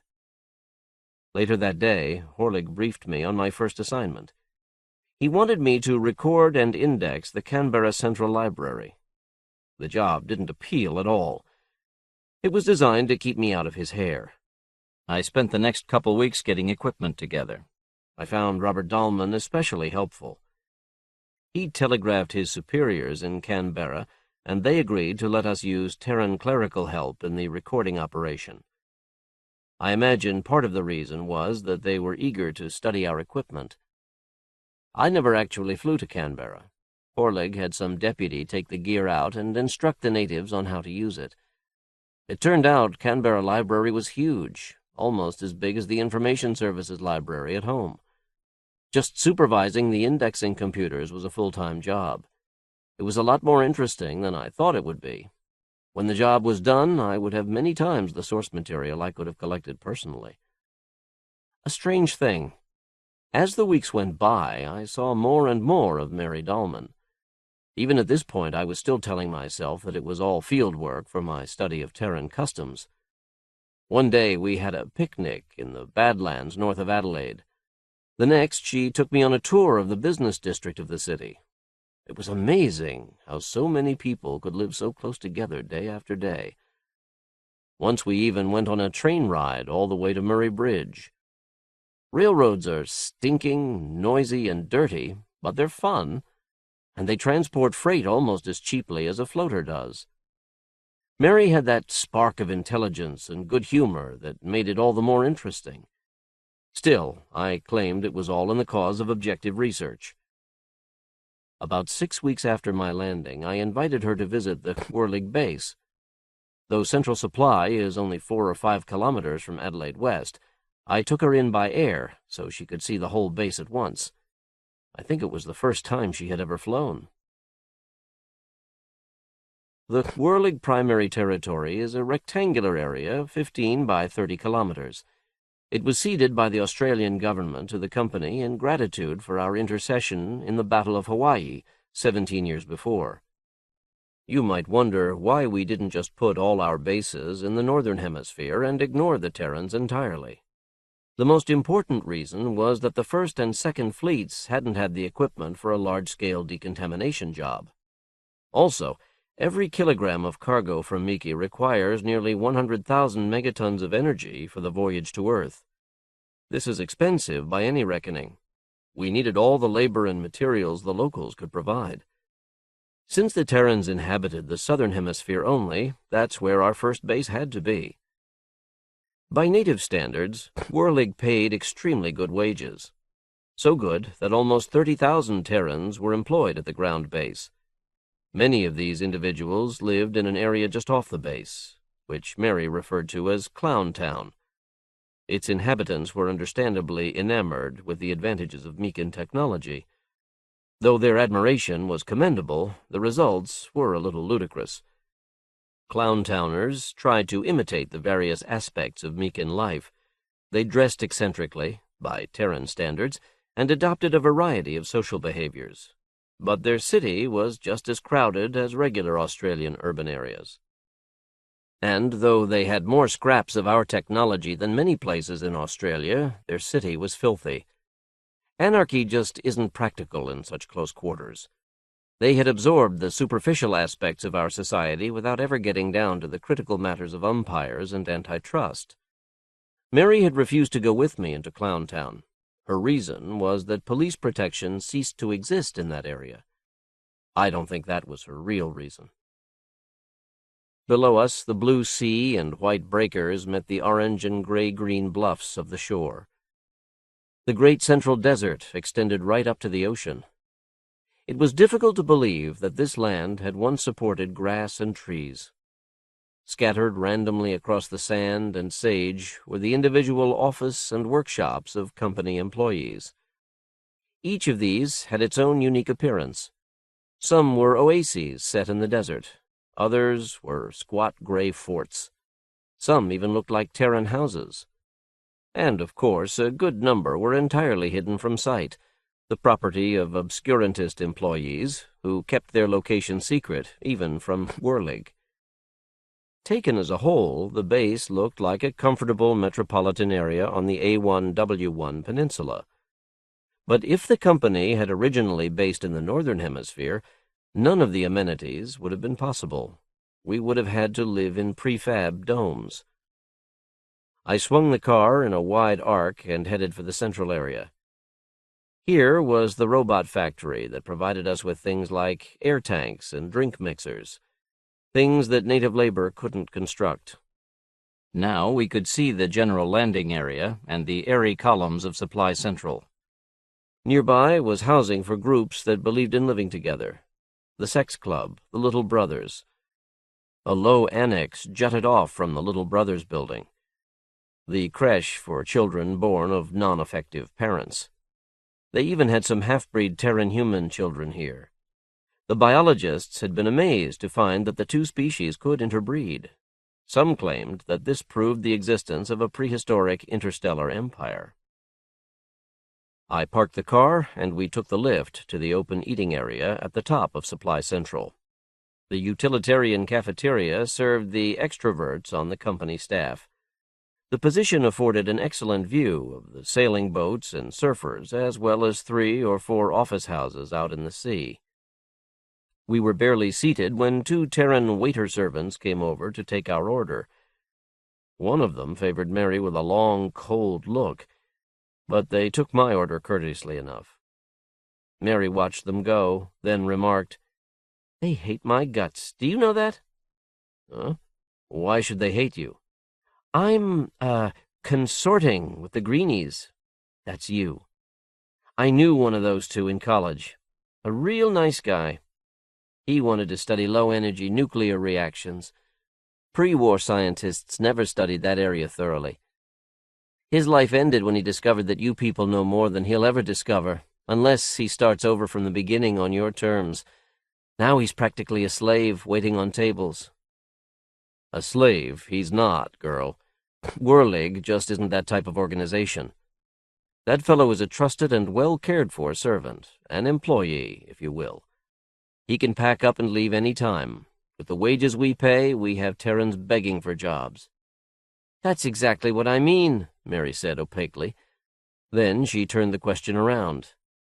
"Don't you feel any hostility from your friends for running around with an earthy girl?" I laughed. "In the first place, I'm not running around. I'm using you in my studies. In the second place, I don't know any of these people well enough yet to have friends. Even the people I came out with were all in deep freeze, remember?" Some Meekins actually support fraternization with the natives, the Little Brothers, for instance. Every chance they get, they tell us to go out and make love, or is that verb just plain love, to the natives. I think there are some company people who are definitely hostile toward you people. Whirligig and for example. But I didn't ask their permission, and, if they want to stop me, they'll have to contend with this. I tapped the dart gun on my wrist. Oh? I think she was going to say something more when the servants came out and placed the food on our table. It was good, and we didn't say anything for several minutes. When we were done, we sat and watched the surfers. A couple on a powered board were racing a dolphin across the bay. Their olive skins glistened pleasantly against the blue water. Finally, she spoke. I've always been puzzled by that Whirligig. He's odd, even for a Meekin. No offense. He seems to regard Terrans as foolish and ignorant cowards. Yet as a person, he looks a lot more like a Terran than a Meekin. Actually, he's a different subspecies from the rest of us. It's like the difference between you and Zoolanders. His bone structure is a little different, and his skin is pale gray instead of olive green. His ancestors lived on a different continent than mine. They never developed beyond a Neolithic culture there. About 400 years ago, my race colonized his continent. We already had firearms then. Whirligig's people just shriveled away. Whenever they fought us, we killed them, and whenever they didn't, we set them away in preserves. The last preserve Gloin died about 50 years ago, I think. The rest interbred with the mainstream. Whirligig is the nearest thing to a full-blooded Gloin I've seen. Maybe that's why he affects primitiveness. Mary said, If he weren't out to get us Terrans, I think I could feel sorry for him. I couldn't understand that comment. Whirligig's race may have been mistreated in the past, but he was a lot better off than his ancestors ever were. 3 tables away, another couple was engaged in an intense conversation. Gradually, it assumed the proportions of an argument. The man snapped an insult, and the woman returned it with interest. Without warning, a knife appeared in her hand, flashed at the other's chest, but the man jumped backward, knocking over his chair. Mary gasped as the man brought his knife in a grazing slash across the woman's middle. Red instantly appeared on green. They danced around the tables, feinting and slashing. "Run! Do something! He's going to kill her!" They were fighting in a meal area, which is against company regs, but on the other hand, neither was using power weapons. "I'm not going to do anything, Mary. This is a lover's quarrel." Mary's jaw dropped. "A lover's quarrel? What?" "Yeah," I said. "They both want the same woman." Mary looked sick. As soon as the fight began, a little brother at the other end of the roof got up and sprinted toward the combatants. Now he stood to one side, pleading with them to respect the holiness of life and to settle their differences peacefully. But the two weren't much for religion. The man hissed at the little brother to get lost before he got spitted. The woman took advantage of her opponent's momentary inattention to pink his arm. Just then a company officer arrived on the roof and informed the two just how big a fine they would be subject to if they continued to fight in a restricted area. That stopped them. They backed away from each other, cursing. The little brother followed them to the lift as he tried to work out some sort of reconciliation. Mary seemed upset. "You people lead sex lives that make free love look like monogamy." "No, you're wrong, Mary. It's just that every person has a different outlook. It's as if all Earth's sex customs coexisted. Most people subscribe to some one type." I decided not to try explaining the sex club. "Don't you have marriage?" "That's just what I'm saying. A large proportion of us do. We even have a word analogous to your Mrs. For instance, Mrs. Smith is a Smith. I would say that nearly 15% of all Meekins are monogamous in the sense you mean it, and a far greater percentage never engage in the activities you regard as perversions." She shook her head. "Do you know, if your group had appeared without a superior technology, You would have been locked up in an insane asylum. I like you personally, but most Meekins are so awfully weird. I was beginning to get irritated. You're the one that's nuts. The Whirligig employees here on Earth were deliberately chosen for their intelligence and compatibility. Even the mildly exotic types were left at home. Mary's voice wavered slightly as she answered. I guess I know that. You're all just so terribly different, and soon all the ways I know will be destroyed, and my people will all be dead or like you, more probably dead. No, don't deny it. More than once in our history, we've had episodes like the colonization of Gloin. 600 years ago, the Europeans took over North America from the Stone Age Indians. One group of Indians, a tribe called the Cherokee, saw that they could never overcome the invaders. They reasoned that the only way to survive was to adopt European ways, no matter how offensive those ways appeared. The Cherokee built schools and towns. They even printed newspapers in their own language. But this did not satisfy the Europeans. They coveted the Cherokee lands. Eventually, they evicted the Indians and marched the tribe halfway across the continent into a desert preserve. For all their willingness to adapt, the Cherokee suffered the same fate that your Gloin did. Ron, are you any different from the Europeans, or from your Meekin ancestors? Will my people be massacred? Will the rare survivor be just another Meekin with all your alien customs? Isn't there any way you can save us from yourselves? She reached out and grasped my hand. I could see she was fighting back tears. There was no rationalizing it. I had fallen for her. I silently cursed my moralistic little brother upbringing. At that moment, if she had asked it, I would have run right down to the beach and started swimming for Antarctica. The feel of her hand against mine and the look in her eyes would have admitted to no other response. For a moment I wondered if she was aware of the awful power she had. Then I said, "I'll do everything I can, Mary. I don't think you have to worry. We've advanced a long way since Gloin. Only a few of us wish you harm, but I'll do anything to protect your people from massacre and exploitation. Is that enough of a commitment?" She squeezed my hand. "Yes, it's a greater commitment than has been made in all the past." "Fine," I said, standing up. I wanted to get off this painful subject as fast as possible. "Let me show you some of our equipment." I took her over the Abo Affairs office. The AAO wasn't a private residence office, but it did bear Whirligig's stamp. Even close up, it looked like a Gloin rock nest, a huge pile of boulders set in a marshy and artificial jungle.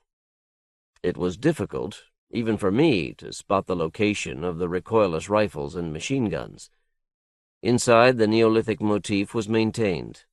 The computing equipment and TV screens were hidden behind woven curtains, and lighting came indirectly through chinks in the boulders. Whirligig refused to employ Terrans, and his Meekin clerks and techs hadn't returned from lunch. At the far end of the room, a tiny waterfall gushed tinkling into a pool. Beyond the pool was Whirligig's office, blocked from direct view by a rock partition. I noticed that the pool gave us an odd, ripply view into his office. That's the trouble with these open architectural forms. They have no real rooms or privacy. In the water, I could see the upside-down images of Whirligig and Chicken. I motioned Mary to be quiet and knelt down to watch. Their voices were barely audible above the sound of falling water. Chicken was saying, in Meekin, of course, "You've been sensible enough in the past, Whirligig. My suggestion is just a logical extension of previous policy. Once he's committed, I'm sure that Whirligig won't have any objections. The Terrans have provided us with almost all the materials we needed from them. Their usefulness is over. They're vermin. It's costing the company 2,000 man-hours a month to provide security against their attacks and general insolence." He waved a sheaf of papers at Whirligig. "My plan is simple. Retreat from ground base for a couple weeks and send orbital radiation bombs over the 3 inhabited areas. Then drop some lethal viruses to knock off the survivors. I figure it would cost 100,000 man-hours total, but we'd be permanently rid of this nuisance. And our ground installations would be undamaged. All you have to do is camouflage some of our initial moves so that the company officers on the orbital base don't catch— Enough! Horlig exploded. He grabbed Chick by the scruff of his cape and pulled him up from his chair. You putrid bag of schemings! I'm reporting you to orbit, and if you ever even think of that plan again, I personally will kill you, if Whirlig doesn't do it first. He shoved the vice president for violence to the floor. Chick got up, ready to draw and fire, but Horlig's wrist gun pointed directly at the other's middle. Chick spat on the floor and backed out of the room. "What was that all about?" Mary whispered. I shook my head. This was one conversation I wasn't going to translate. Horlig's reaction amazed and pleased me. I almost liked the man after the way he had handled Chick. And unless the incident had been staged for my benefit, it shattered Robert Dahlman's theory about Merlin and Horlig. Could Chick be the one masquerading as a Terran rebel? He had just used Terran sabotage as an excuse for genocide. Or was Merlin simply what it appeared to be, a terrorist group created and managed by deranged Terrans? Things were all mixed up. Naginchik stalked out of the passage that led to Horlig's office. He glared murderously at Mary and me as he swept past us toward the door-hole. I looked back into the pool and saw the reflection of Horlig's face looking back out at me. Perhaps it was the ripple distortion from the waterfall, but he seemed just as furious with my eavesdropping as he had been with Chick. If it had been a direct confrontation, I would have expected a fight. Then Horlig remembered his privacy field and turned it on, blanking out my view. My library project proceeded rapidly to a conclusion. Everything was taped, and I had 2 E7 subjects cross-indexed. The computerized library became my most powerful research tool. Dahlman hadn't been kidding when he said that the pre-war civilization was high class. If the North Americans and Asians had managed to avoid war, they probably would have sent an expedition to Miki while we were still developing the fission bomb. Wouldn't that have been a switch, the Terrans colonizing our lands? In the 200 years since the North World War, the Australians had spent a great deal of effort in developing social science. They hadn't given up their government mania, but they had modified the concept so that it was much less malevolent than in the past. Australia now supported almost 11 million people at a fairly high standard of living. In fact, I think there was probably less suffering in Australia than there is in most parts of Miki. Too bad their way of life was doomed. The Terrans were people. They were human. And that simple conclusion was the answer to the whole problem, though I did not see it then. In all my readings, I kept in mind the solution I was looking for, some way to save the Terrans from physical destruction, even if it was impossible to save their entire culture. As the weeks passed, this problem came to overshadow my official tasks. I even looked up the history of the Cherokee and read about Elias Boudinot and Chief Sequoia. The story was chillingly similar to the situation that was being played out now by the Meekins and the Terrans. The only way that the Terrans could hope for physical safety was to adopt Meekin institutions. But even then, wouldn't we eventually wipe them out the same way President Andrew Jackson did the Cherokee? Wouldn't we eventually covet all the lands of Earth? While I tried to come up with a long-term solution, I also kept track of Chick's activities. Some of his men were pretty straight guys, and I got to know one platoon leader well. Late one evening, about 10 weeks after my landing, my armsman friend tipped me off that Chick was planning a massacre the next day in Perth. I went over to see Horlig that night. From his reaction to Chick's genocide scheme, I figured he'd squash the massacre plan. The Gloin was working late. I found him seated behind his stone desk in the center of the AAO rock nest. He looked up warily as I entered. "What is it, Melman?" "You've got to do something, Horlig. Chick is flying 3 platoons to Perth. I don't know exactly what type of mayhem he's planning, but Rockingham. Huh? Is flying to Rockingham, not Perth. Horlig watched me carefully. You knew? What's he going to do? I know because he's doing the job at my suggestion. I've identified the abos who blew up our ammo warehouse last year. Some of the ringleaders are Rockingham City officials. I'm going to make an example of them. He paused, then continued grimly, as if daring me to object. By tomorrow at this time, every 10th inhabitant of Rockingham will be dead. I didn't say anything for a second. I couldn't. When I finally got my mouth working again, I said with great originality, "You just can't do this, Horlig. We've had a lot more trouble from the Sud-Americans and the Zoolanders than we've ever had from the Australians. Killing a bunch of Aussies will just prove to everyone that Meekins don't want peace. You'll be encouraging belligerence. If you really have proof that these Rockingham officials are Merlin's men, you should send out to arrest just those men and bring them back here for some sort of company trial. Your present action is entirely arbitrary." Horlig sat back in his chair. There was a new frankness and a new harshness in his face. "Perhaps I just made it all up. I'll fabricate some proof, too, when necessary." I hadn't expected this admission. I answered, "Whirlig's second son himself is coming down from orbit tomorrow morning. Perhaps you thought he wouldn't know of your plans until they were executed.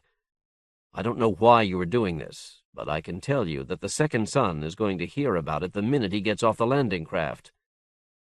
Horlig smiled pleasantly. "Get out." I turned and started for the door.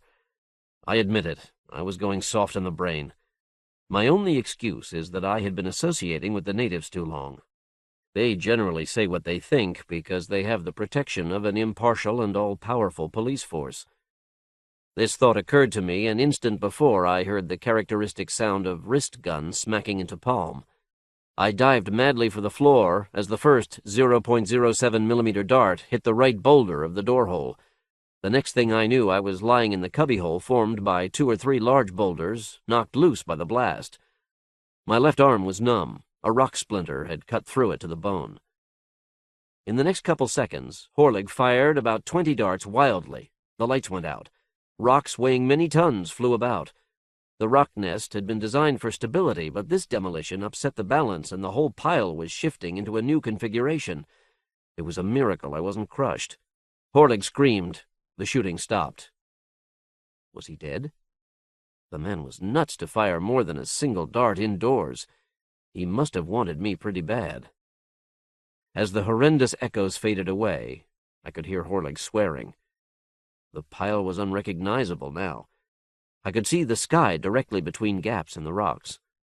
Moonlight came down in silvery shafts through suspended rock dust.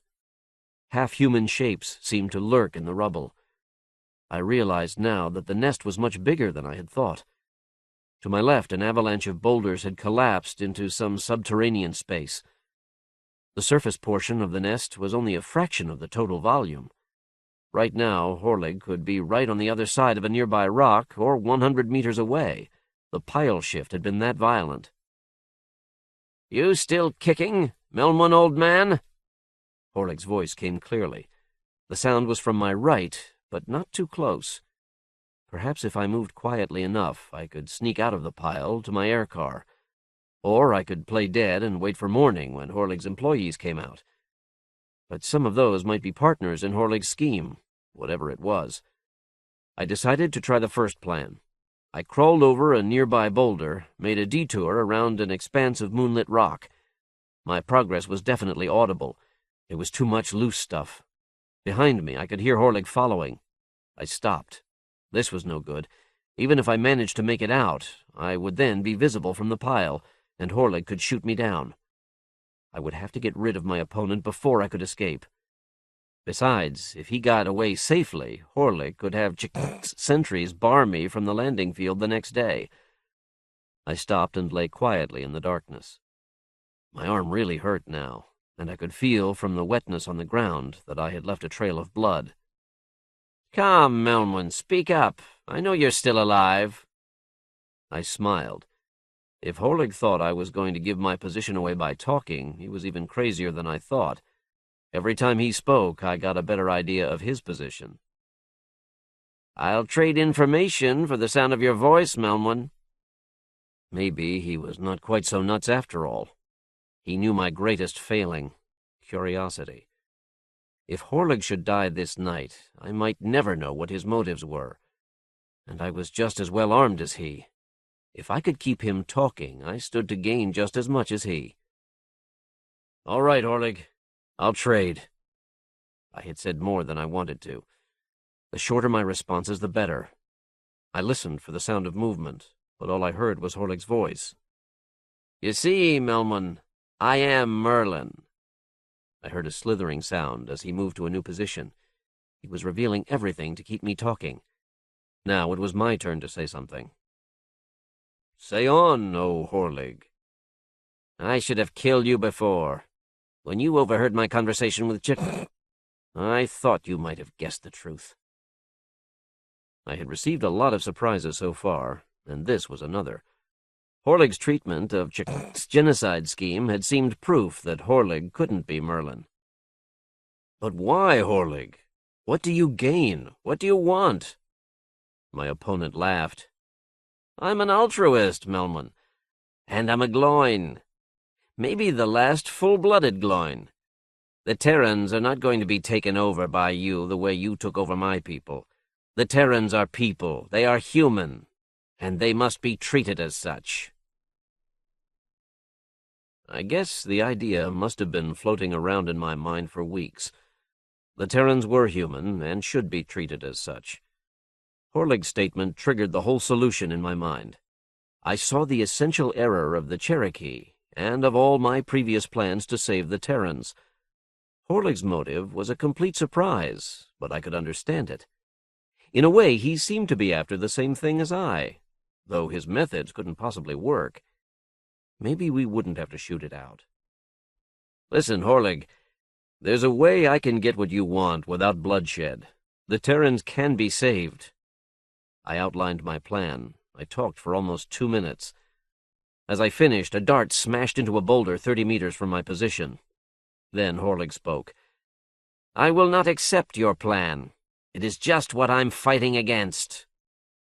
He seemed to be talking to himself, repeating a cycle that played endlessly, fanatically, in his own brain. "Your plan would make the Terrans carbon copy Meekins.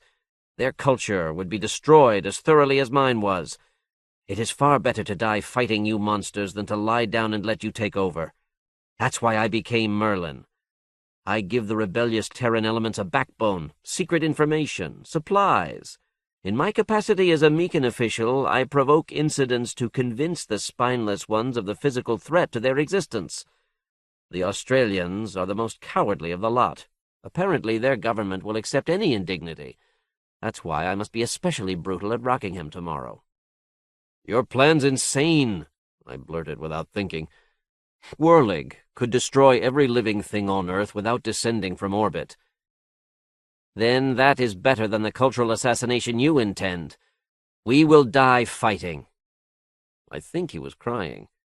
"I grew up on the last preserve. I heard the last stories, the stories of the lands and the hunting my people once had, before you came and killed us, drove us away, talked us out of everything of value.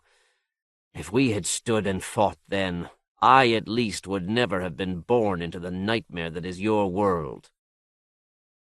There was silence for a second.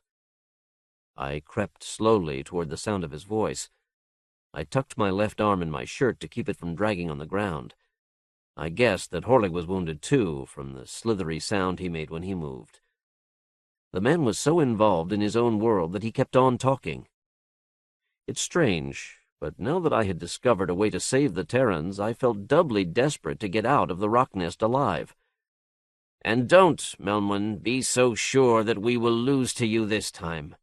I intend to provoke no immediate insurrection. I am gathering my forces. A second robot factory was brought in with the Third Fleet. Whirligig's second son is coming down with it tomorrow.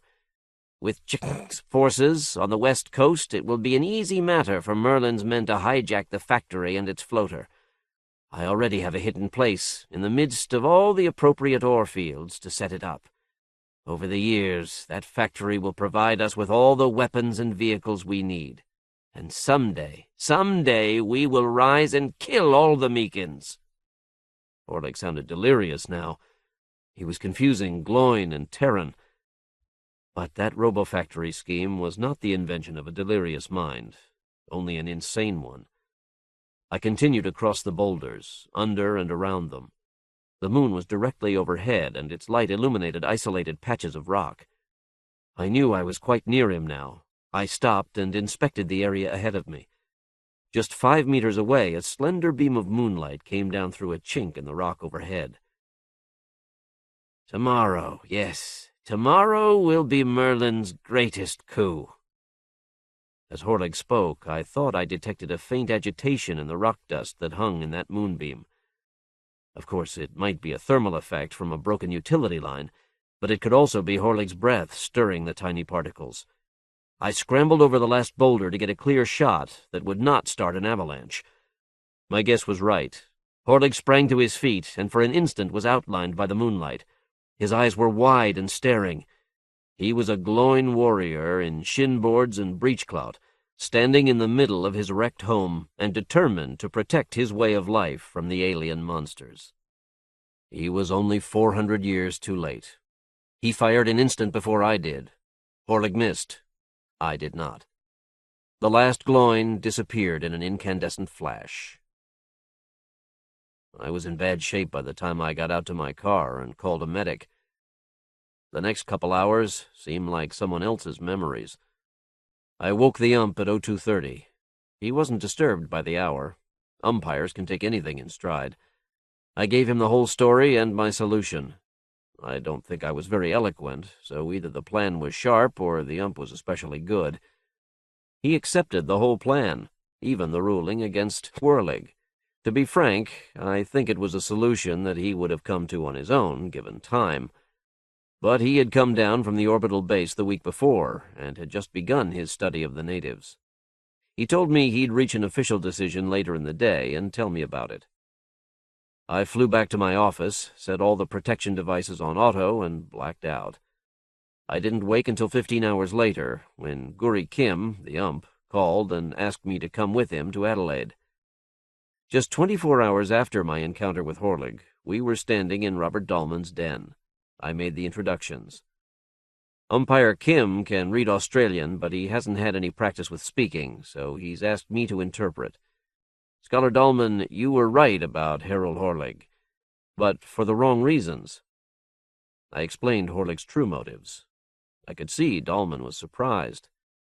"And Chick's punitive expedition to the west coast has been called off, so you don't have to worry about rocking him."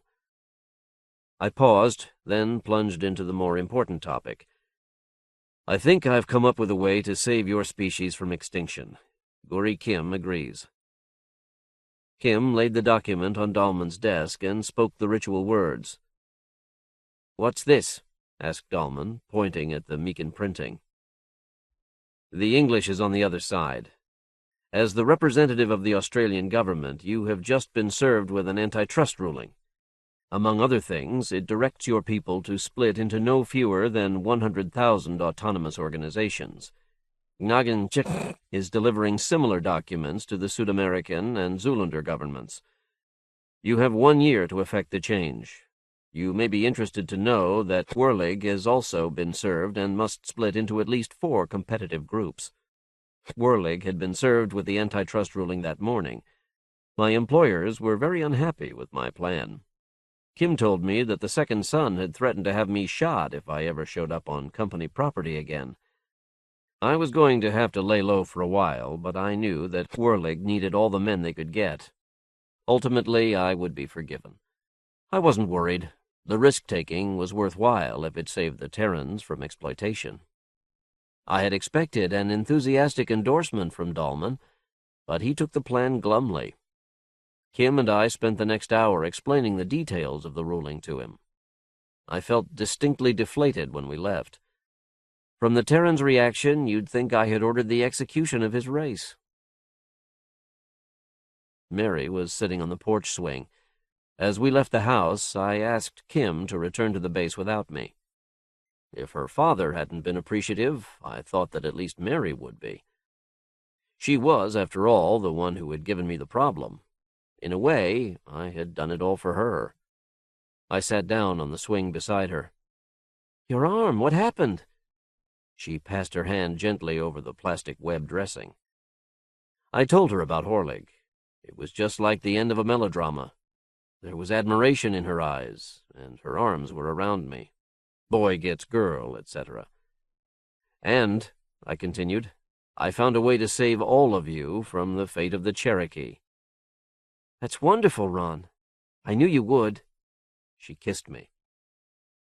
The fatal flaw in the Cherokees' plan was that they segregated themselves from the white community while they occupied lands that the whites wanted. If they had been citizens of the United States of America, it would not have been legal to confiscate their lands and kill them. Of course, we Meekins don't even have a word for citizen, but umpire law extends to all humans. I got the umpire to declare that Terrans are a human species. I know it sounds obvious, but it just never occurred to us before. Genocide is now specifically barred because it would be monopolistic. An antitrust ruling has already been served on Australia and the other Earth governments. Mary's enthusiasm seemed to evaporate somewhat. "Then our governments will be abolished?" "Why, yes, Mary." "And in a few decades, we will be the same as you, with all your perversions and violence and death?" "Don't say it that way, Mary. You'll have Meekin cultures with some Terran enclaves. Nothing could have stopped this, but at least you won't be killed. I've saved—" For an instant, I thought I'd been shot in the face. My mind did 3 lazy loops before I realized that Mary had just delivered a roundhouse slap. "You green-faced thing," she hissed. "You've saved us nothing. Look at this street. Look, it's quiet. No one's killing anyone. Most people are tolerably happy. This suburb is not old, but its way of life is. Almost 500 years old. We've tried very hard in that time to make it better, and we've succeeded in many ways. Now, just as we're on the verge of discovering how all people can live in peace, you monsters breeze in. You'll rip up our cities. They're too big, you say. You'll destroy our police forces. Monopolistic enterprise, you call them. And in a few years, we'll have a planet-wide clown town. We'll have to treat each other as animals in order to survive on these oh-so-generous terms you offer us." She paused, out of breath, but not out of anger.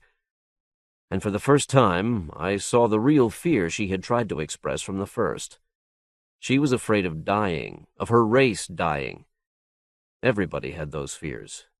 But what was just as important to her was her home, her family, her friends. The shopping center, the games, the theaters, the whole concept of courtesy. My people weren't going to kill her body, that was true.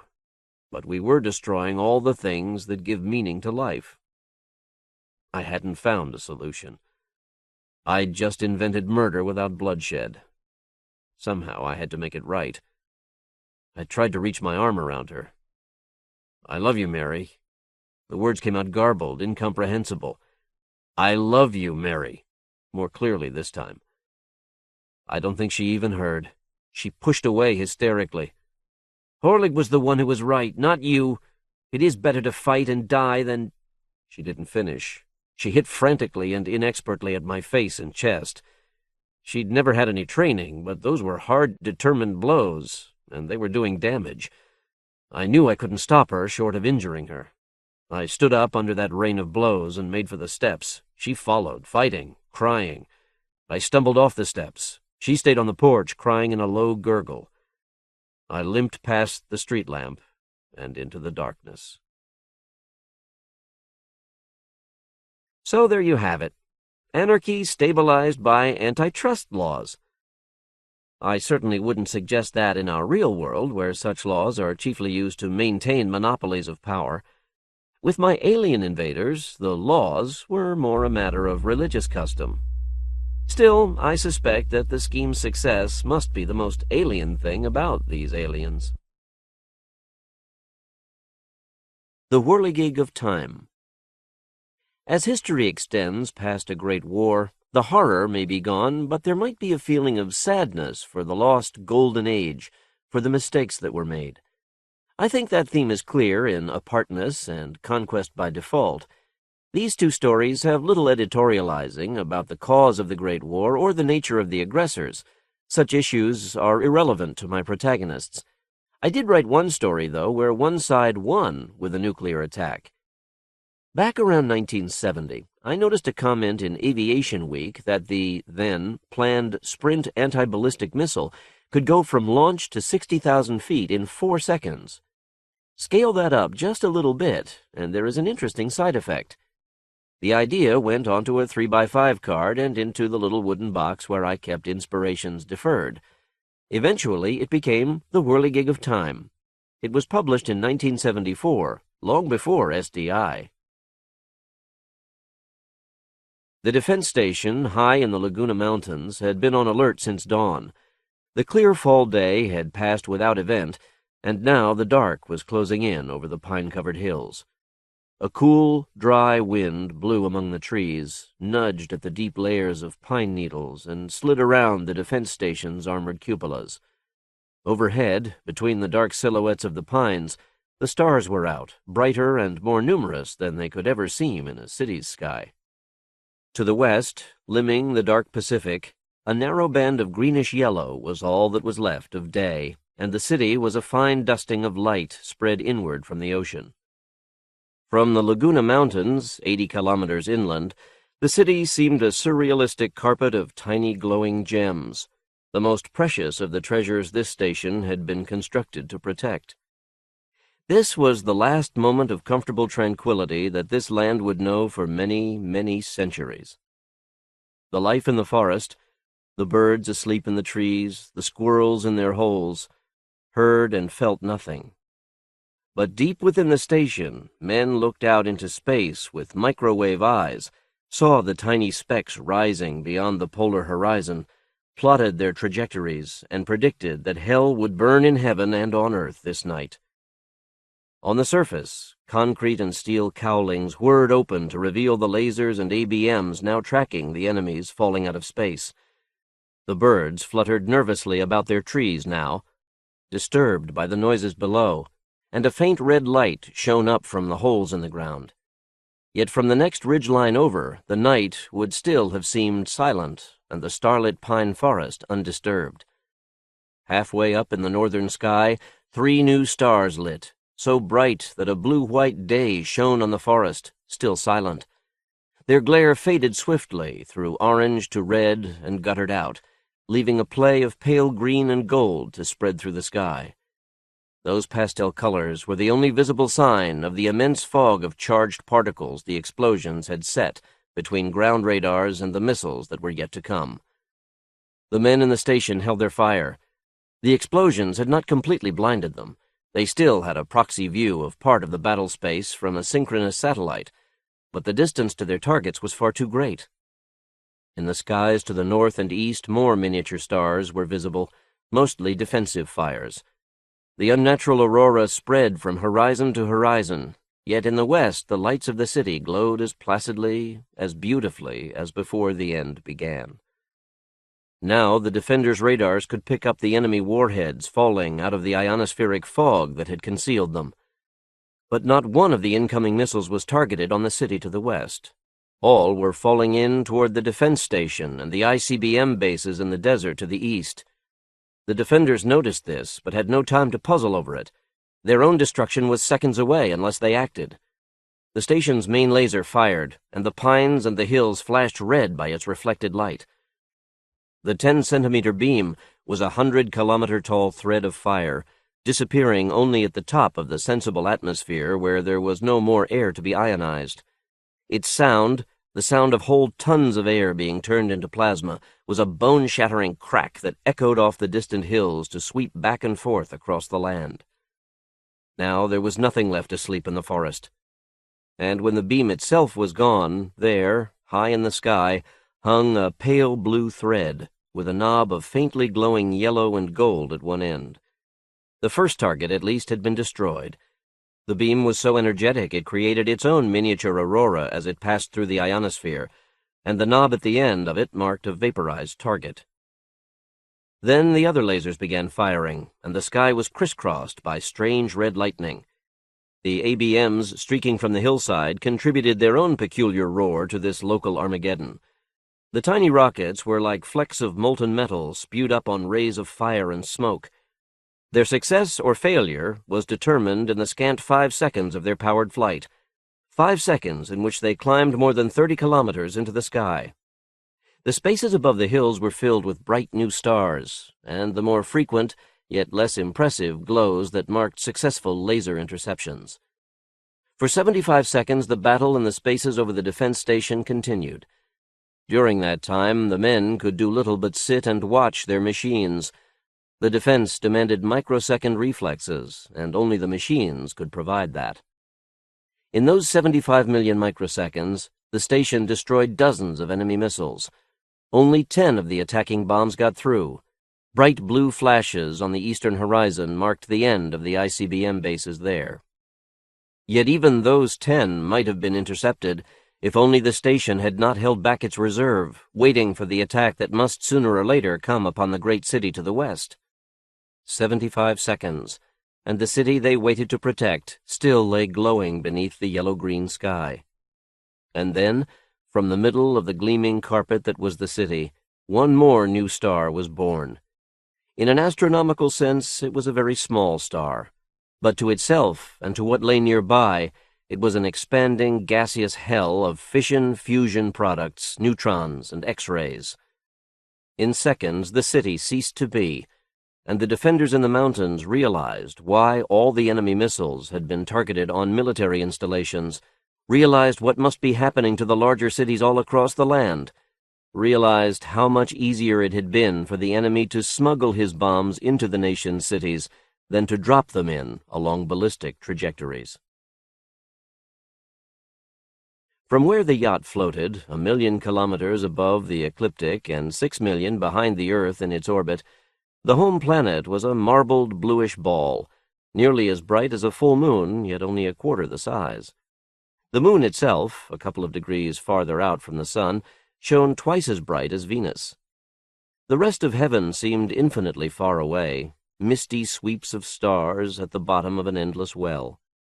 By the blue-white sunlight, the yacht was a 300-meter silver crescent, devoid of fins and aerials and ports. In fact, the only visible marking was the imperial escutcheon, a scarlet wreath and a 5-pointed star, just short of the nose. But from within, a large part of that hull was not opaque. Arching over the main deck, it was as clear, as transparent as the air of a desert night, and the lords and ladies attending the prince's birthday party could see the Earth-Moon system hanging just above the artificial horizon created by the intersection of deck and hull.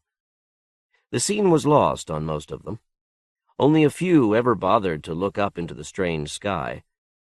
They were the 15th generation of an aristocracy that regarded the entire universe as its just due. They would have been just as bored, or just as amused, at Luna or back on the Avstralesian Riviera on Earth. In all the 2-million-ton bulk of the yacht, perhaps only 4 or 5 people were really aware of the surrounding emptiness. Vanya Beladze floated near the center of the yacht's tiny control cabin.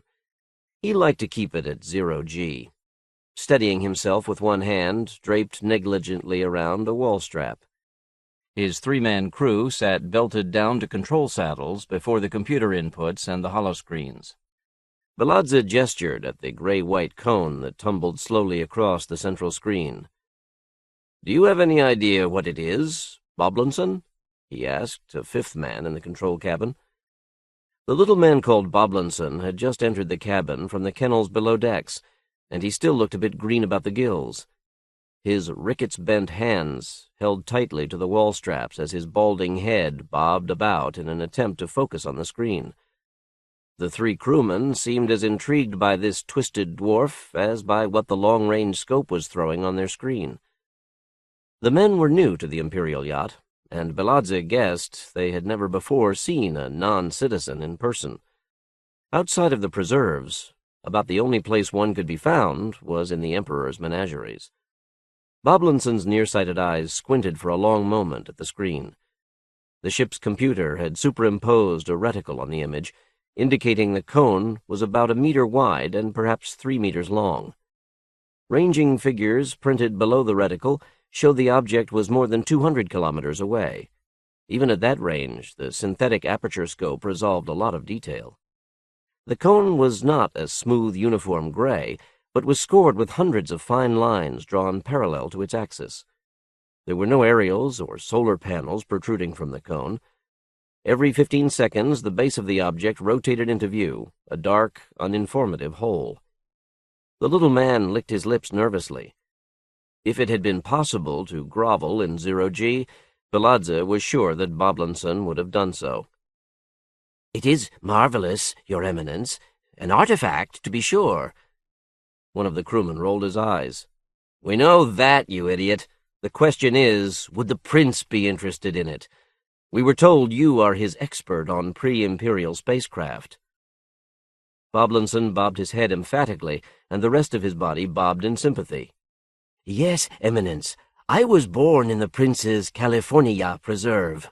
For all these centuries, my tribes have passed from father to son the lore of the great enemy.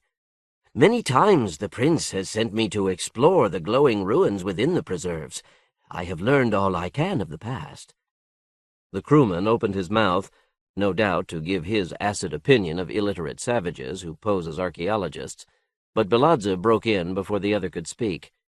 The crewman was new to the court, but not so new that he could get away with insulting the Prince's judgment. Beladze knew that every word spoken in the control cabin was monitored by safety committee agents hidden elsewhere in the ship, and every maneuver the crew undertook was analyzed by the safety committee's computers. Citizens of the Empire were used to surveillance, but few realized just how pervasive any eavesdropping could be until they entered the Imperial service. "Let me rephrase Kolya's question," said Beladze.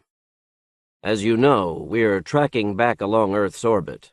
Eventually, in another 15 hours, if we hadn't stopped for this thing, we will be far enough back to encounter objects in Trojan orbits.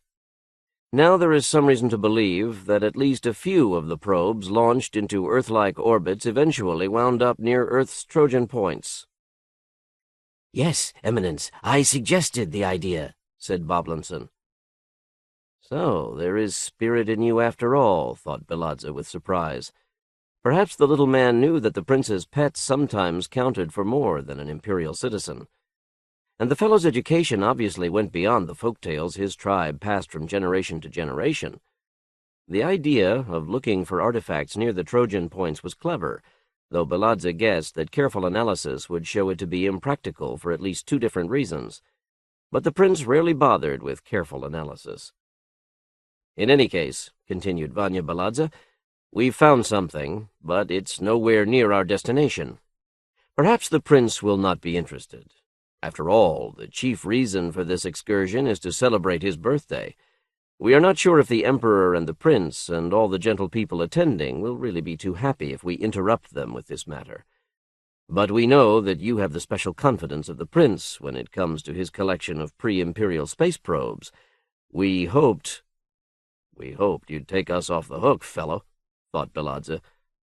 His predecessor at this job had been executed by the teenage prince. His crime? Interrupting the boy at dinner. For the 1000th time, Beladze wished he were back in the old-time Navy, where research had been disguised as maneuvers, or even back on Earth in some Gruzian lab. The closer a citizen came to the centers of power, the more of a madhouse the universe became. "I understand, Eminence," said Boblinson, sounding as if he really did. He glanced once more at the screen, then back at Beladze. "And I assure you that the Prince would hate to pass this up. His collection is immense, you know. Of course it contains all the moonlanders ever launched. They are rather easy to find, given your Navy's maps. He even has a couple of Martian probes. one Republican and one launched by the great enemy. And the surviving near-Earth satellites are generally quite easy to find, too. But the solar and outer planet probes, those are extremely difficult to recover, since they are no longer associated with any celestial body, but roam through an immense volume of space. He has only 2 solar probes in his entire collection, and both were launched by the Republic. I've never seen anything like this." He motioned jerkily at the tumbling white cone on the screen. "Even if it were launched by your ancestors in the days of the Republic, it would still be a find. But if it belonged to the great enemy, it would be one of the prince's favorite acquisitions, without doubt." Boblinson lowered his voice. "And frankly, I think it's conceivable that this spacecraft was not launched by either the Republic or the great enemy." "What?" The exclamation came simultaneously from 4 throats. The little man still seemed nervous and half nauseated, but for the first time Balazza saw an almost hypnotic quality about him. The fellow was diseased, half crippled. After all, he had been raised in a poisoned and desolate land, and since coming to the Imperial service, he had apparently been used to explore the radioactive ruins of the great enemy's cities. Yet with all that physical abuse, the mind within was still powerful, persuasive. Balazza wondered whether the Emperor realized that his son's pet was 5 times the man the prince was. "Yes, it would be fantastic," said Boblinson. "Mankind has found no evidence of life, much less intelligent life, anywhere else in the universe. But I know the Navy once listened for signals from interstellar space. The possibility is still alive, and this object is so strange. For example, there is no communication equipment sticking through its hull. I know that you of the Empire don't use exterior aerials, but in the time of the Republic all spacecraft did. And, too, there are no solar panels, though perhaps the craft had an isotopic power source. But the pattern of rays along its hull is the strangest thing of all. Those grooves are what you might expect on a meteorite or space probe after it had come down through a planetary atmosphere. But there is simply no explanation for finding such an ablated hull out in interplanetary space." "That certainly decides the question," thought Balazza. Everything the non-citizen had said was on tape somewhere, and if it ever came out that Vanya Balazza had passed up an opportunity to obtain an extraterrestrial artifact for the prince's collection, there would be need for a new pilot on the Imperial yacht. "Kolya, get on the printer and tell the Lord Chamberlain what Boblinson has discovered here." Perhaps that phrasing would protect him and the crew if the whirling gray cone did not interest the prince. Kolya began typing the message on the intraship printer. Theoretically, a citizen could talk directly to the Lord Chamberlain, since that officer was a bridge of sorts between the imperial court and its servants. In fact, however, the protocol for speaking with any member of the aristocracy was so complex that it was safest to deal with such men in writing. And occasionally the written record could be used to cover your behind later on, if the nobleman you dealt with was in a rational mood. Balazza carefully read the message as it appeared on the readout above the printer, then signaled Kolya to send it. The word "Acknowledged" flashed on the screen. Now the message was stored in the Chamberlain's comm box on the main deck. When its priority number came up, the message would appear on the screen there, and if the Lord Chamberlain were not too busy supervising the entertainment, there might be a reply. Vanya Balazza tried to relax. Even without Boblinson's harangue, he would have given an arm and a leg to close with the object, but he was far too experienced, far too cautious to let such feelings show. Balazza had spent 3 decades in the Navy, whole years at a time in deep space, so far from Earth-Luna and the pervasive influence of the Safety Committee that the homeworld might as well not have existed. Then the Emperor began his crackdown on the Navy, drawing them back into near-Earth space, subjecting them to the scrutiny accorded his other citizens and outlawing what research they had been able to get away with before. And with the new space drive, no point in the solar system was more than hours from Earth, so such close supervision was practical. For many officers, the change had been a fatal one. They had grown up in space, away from the Empire, and they had forgotten, or else never learned, how to mask their feelings and behave with appropriate humility. But Baladze remembered well. He had been born at Suhumi in Gruzia, a favorite resort of the nobility. For all the perfection of Suhumi's blindingly white beaches and palm-dotted parks, death had been waiting every moment for the disrespectful citizen. And when he had moved east to Tiflis, to the technical schools, life was no less precarious. For in Tiflis there were occasional cases of systematically disloyal thoughts which upset the safety committee far more than accidental disrespect. If that had been the sum of his experience on Earth, Baladze, like his comrades, might have forgotten how to live with the safety committee. But in Tiflis, in the spring of his last year at the Hydromechanical Institute, he met Klasha. Brilliant, beautiful Klasha. She was majoring in heroic architecture, one of the few engineering research fields the emperors had ever tolerated on Earth. After all, statues like the one astride Gibraltar would have been impossible without the techniques discovered by Klasha's predecessors. So while his fellow officers managed to stay in space for whole decades at a time, Vanya Baladze had returned to Tiflis, to Klasha, again and again. And he never forgot how to survive within the imperial system. Abruptly, Baladze's attention returned to the white-walled control room. Boblinson was eyeing him with a calculating stare, as if making some careful judgment. For a long moment, Baladze returned the gaze. He had seen only 4 or 5 non-citizens in the flesh, though he had been piloting the imperial yacht for more than a year. The creatures were always stunted, most often mindless, simple freaks kept for the amusement of noblemen with access to the vast American preserves. This Boblinson was the only clever one Baladze had ever seen. Still, he found it hard to believe that the frail man's ancestors had been the great enemy, had struggled with the Republic for control of Earth. Very little was known about those times, and Baladze had never been encouraged to study the era. But he did know that the enemy had been intelligent and resourceful, that it had never been totally defeated until it finally launched a sneak attack upon the Republic. The enraged Republic beat back the attack, then razed the enemy's cities, burned its forests, and left its entire continent a radioactive wasteland. Even after 5 centuries, the only people living in that ruin were the pitiful non-citizens, the final victims of their own ancestors' treachery. And the victorious Republic had gone on to become the world empire. That was the story, anyway. Baladze could doubt or disbelieve parts of it, but he knew that Boblinson was the ultimate descendant of a people who had opposed the establishment of the empire. Vanya briefly wondered what version of history had been passed down the years to Boblinson. Still no answer on the printer readout. Apparently the Lord Chamberlain was too busy to be bothered. He said to Boblinson, "You are from the California Preserve?"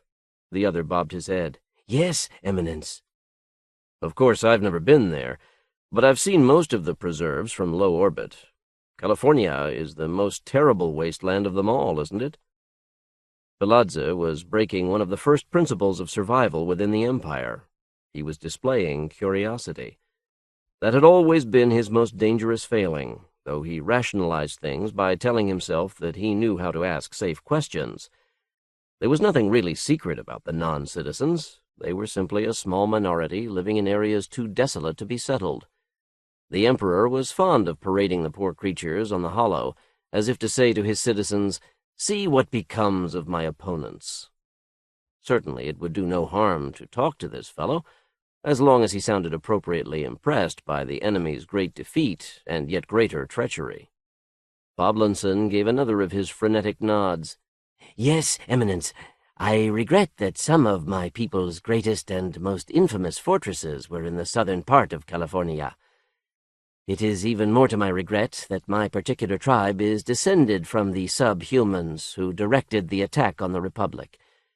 Many nights around our campfires, when we could find enough wood to make a fire, the oldest ones would tell us the legends. I see now that they were talking of reaction-drive missiles and pumped lasers. Those are primitive weapons by the Empire's present standards, but they were probably the best that either side possessed in those days. I can only thank your ancestors' courage that the Republic and justice prevailed. But I still feel the shame, and my dress is a penance for my ancestry. It is a replica of the uniform worn by the damned creatures who inspired the final conflict." He pulled fretfully at the blue material, and for the first time Baladza really noticed the other's clothing. It wasn't that Boblinson's dress was inconspicuous. As a matter of fact, the blue uniform, with its twin silver bars on each shoulder, was ludicrous. In the 0G of the control cabin, the pants were continually floating up, revealing Boblinson's bent, thin legs. Before, Baladza had thought it was just another of the crazy costumes the Imperial family decreed for the creatures in the menagerie. But now he saw that the sadism went deeper. It must have amused the prince greatly to take this scarecrow and dress him as one of the enemy, then have him grovel and scuttle about. The Imperial family never forgot its opponents, no matter how far removed they were in time or space. Then he looked back into the little man's eyes and realized with a chill that he had seen only half the picture. No doubt the prince had ordered Boblinson to wear the uniform, but in fact the non-citizen was the one who was amused, if there was any room for humor behind those pale blue eyes. It was even possible, Baladza guessed, that the man had maneuvered the prince into ordering that he be dressed in this way. So now Boblinson, descendant of the great enemy, wore that people's full uniform at the court of the emperor. Baladza shivered within himself, and for the first time put some real credit in the myths about the enemy's subtlety, their ability to deceive and to betray. This man still remembered whatever had happened in those ancient times, and with greater feeling than any member of the imperial family. The word "acknowledged" vanished from the screen over the printer, and was replaced by the Lord Chamberlain's jowly face. The crew bowed their heads briefly, tried to appear self-composed. The Chamberlain was unusually content to communicate by printer, so apparently their message, when it finally got his attention, was of interest.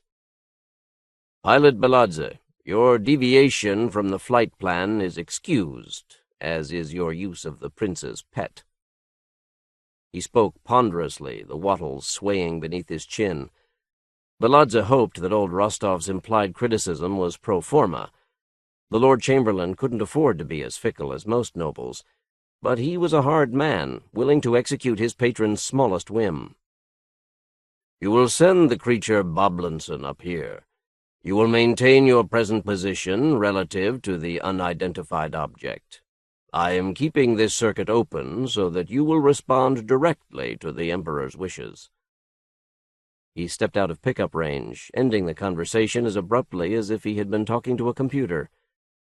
At least Baladza and his crew had been spared the trouble of framing a properly respectful response. Baladza punched "hatch open," and Boblinson's keepers entered the cabin. "He's supposed to go to the main deck," Baladza said. Boblinson glanced briefly at the main screen, at the enigma that was still slowly turning there, then let his keepers bind him with an ornamental leg chain and take him into the hallway beyond. The hatch slid shut behind the trio, and the crew turned back to the holographic image above the printer. The camera sending that picture hadn't moved, but Rostov's obese hulk was no longer blocking the view, and there was a lot to see. The yacht had been given to the prince by the emperor on the boy's 10th birthday. As with any imperial gift, the thing was huge. The main deck, with its crystal ceiling wall open to all heaven, could hold nearly 2,000 people. At least that many were up there now for this party, the whole 20-hour outing, celebrating the prince's 18th birthday. Many of the lords and ladies wore scarlet, though some had costumes of translucent and transparent pastels. The lights on the main deck had been dimmed, and the star clouds, crowned by Earth Luna, hung bright above the revelers, an incongruous backdrop to the festivities. That these people should be the ones to rule those worlds. Scattered through the crowd, he caught patches of gray and brown, the uniforms of the tray-bearers, doing work any sensible culture would reserve to machines. The servants scuttled about, forever alert to their betters' wishes, forever abjectly respectful. That respect must have been mainly for the benefit of safety committee observers, since most of the partygoers were so high on thornapple or even more exotic drugs that they wouldn't have known it if someone spit in their eye.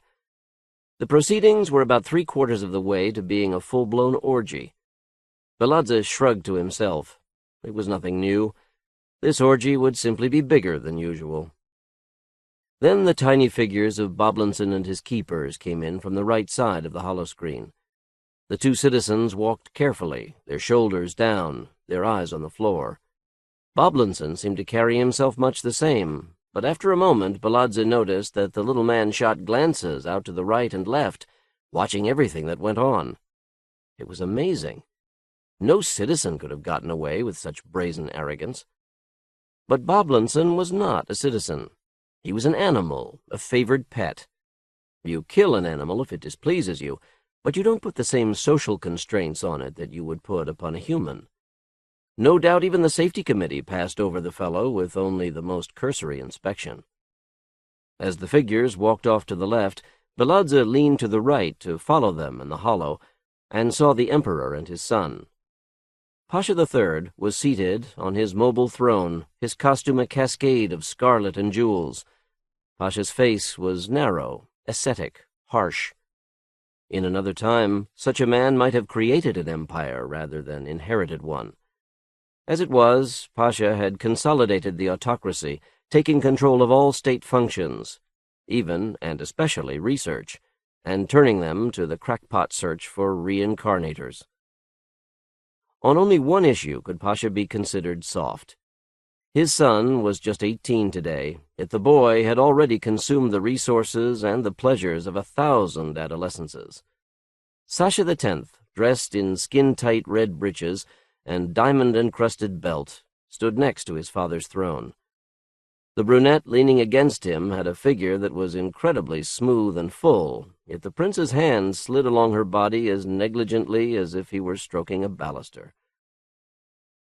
The keepers prostrated themselves before the throne and were recognized by the Emperor. Baladze bit back a curse. The damn microphone wasn't picking up their conversation. How would he know what Pasha or his son wanted if he couldn't hear what was going on? All he was getting were music and laughter, plus a couple of indecent conversations close by the mic. This was the type of bungle that made the position of chief yacht pilot a short-lived one, no matter how careful a man was. One of his crew fiddled with the screen controls, but nothing could really be done at this end. They would see and hear only what the Lord Chamberlain was kind enough to let them see and hear. Baladze leaned toward the screen and tried to pick out from the general party noises the conversation passing between Boblinson and the prince. The two keepers were still prostrate at Pasha's feet. They had not been given permission to rise. Boblinson remained standing, though his posture was cringing and timid. Servants insinuated themselves through the larger crowd to distribute drinks and candies to the imperial party. The Emperor and his son seemed totally unaware of this bustle of cringing figures about them. It was strange to see two men set so far above the common herd, and it all brought back a very old memory. It had been the summer of his last year at Tiflis, when he had found both Klasha and the freedom of the Navy. Many times during that summer, he and Klasha had flown into the Kavkaz to spend the afternoon alone in the alpine meadows. There they could speak their own minds, however timidly, without fear of being overheard. Or so they thought. In later years, Baladze realized how terribly mistaken they had been. It was blind luck they were not discovered. On those secret picnics, Klasha told him things that were never intended to go beyond her classes. The architecture students were taught the old forms and the meaning of the inscriptions to be found upon them.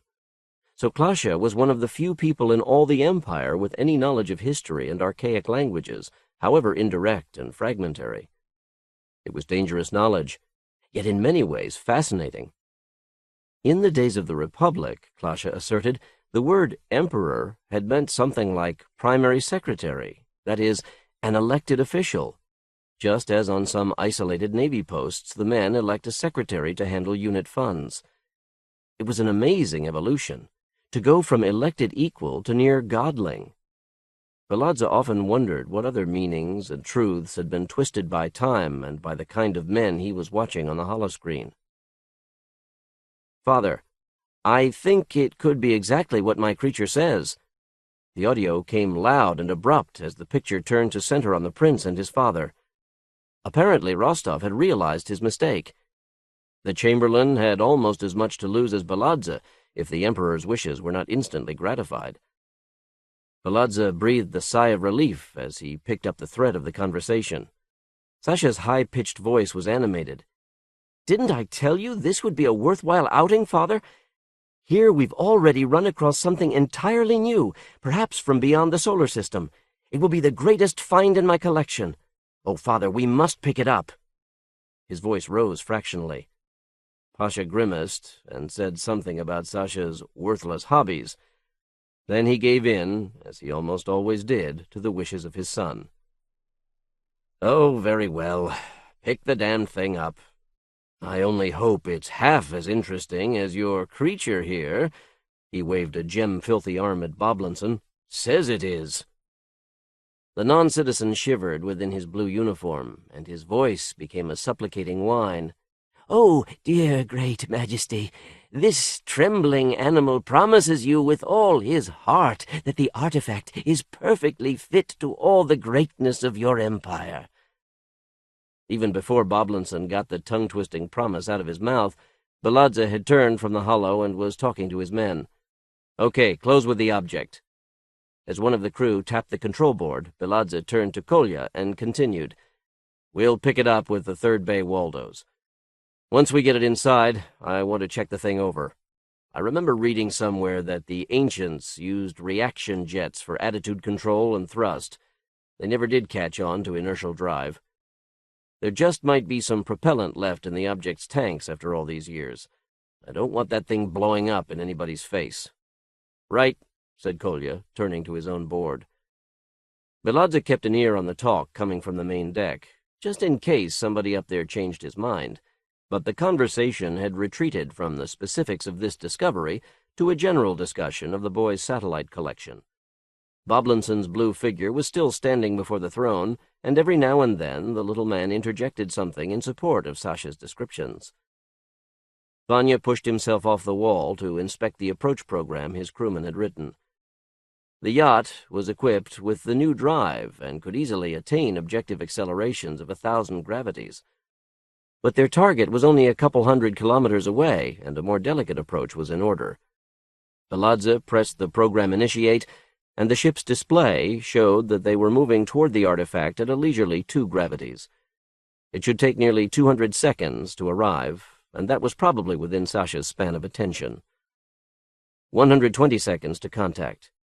For the first time since he had called Boblinson into the control cabin 10 minutes earlier, Belazza had a moment to ponder the object for himself.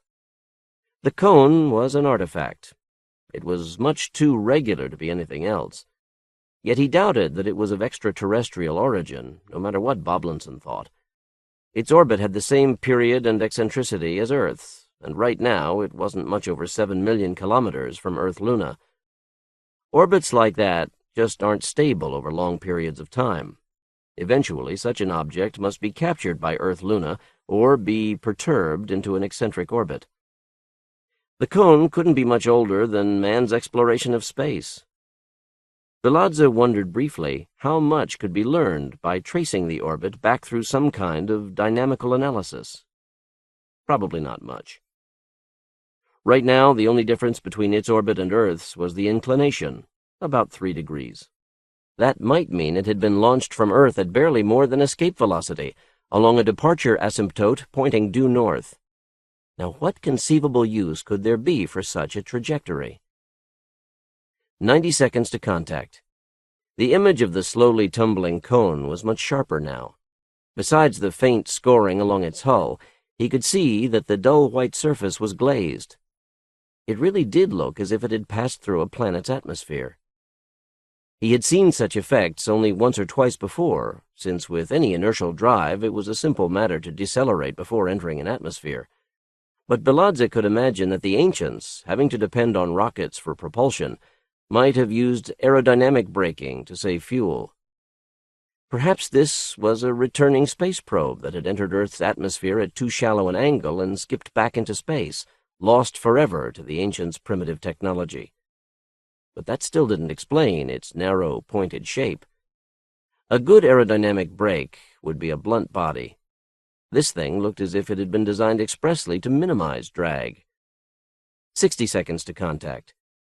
He could see now that the black hole at its base was actually the pinched nozzle of a reaction jet, added proof that this was an Earth-launched probe from before the final conflict. Balazza glanced at the holoscreen above the printer. The Emperor and his son seemed really taken with what they were seeing on the screen set before the throne. Behind them stood Boblinson, his poor, nearsighted eyes squinting at the screen. The man seemed even stranger than before. His jaws were clenched, and a periodic tic cut across his face. Balazza looked back at the main screen. The little man knew more than he had revealed about that mysterious cone. If he had not been beneath their notice, the safety committee would have long since noticed this, too. 30 seconds. What was Boblinson's secret? Balazza tried to connect the centuries-deep hatred he had seen in Boblinson with what they knew about the tumbling white cone. It had been launched around the time of the final conflict on a trajectory that might have pointed northwards.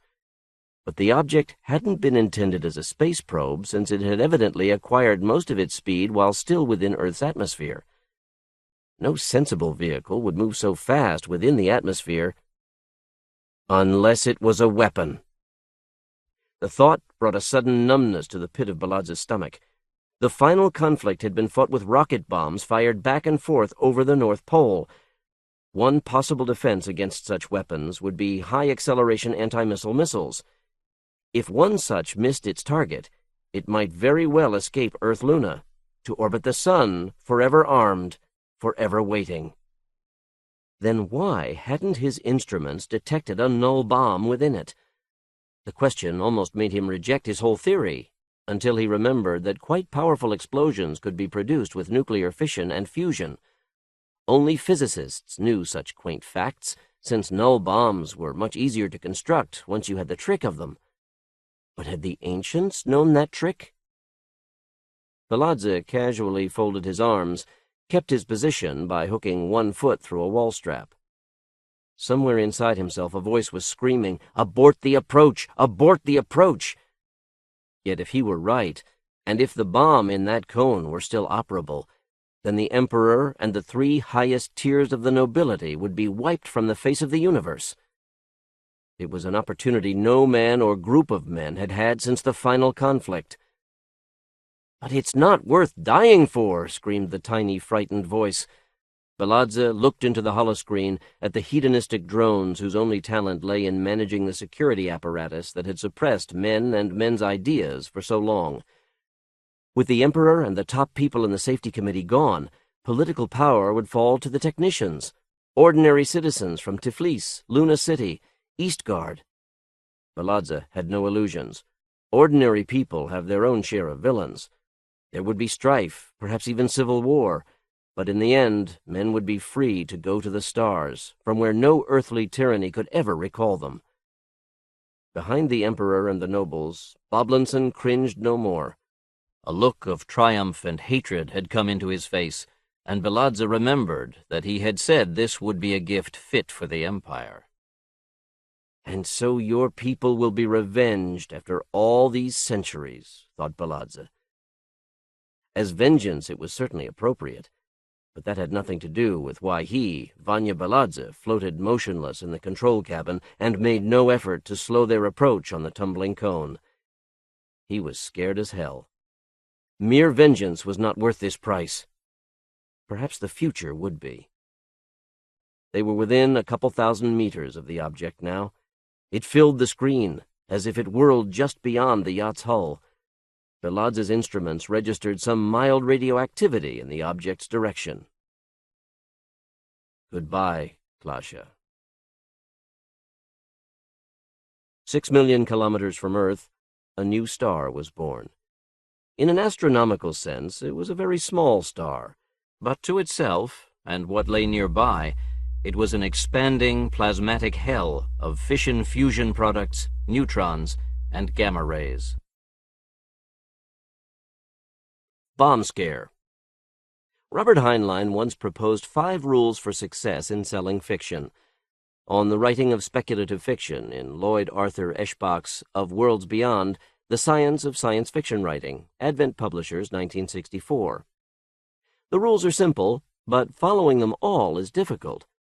Heinlein's 5th rule was essentially, keep your story on the market until it sells. The history of bomb scare certainly illustrates this principle, but with a little twist. I wrote the story in 1963 and got rejections from everywhere. Even I knew that it was a weak story, and so I never sent it to my favorite editor, John W. Campbell, Jr. John was a person I didn't want to disappoint. By 1970, there was no choice. I either had to send it to Analog or consider breaking Heinlein's 5th rule. John Campbell bought the story straight away. So besides the importance of following Heinlein's rule, there may be another moral here. It doesn't pay to second-guess editors.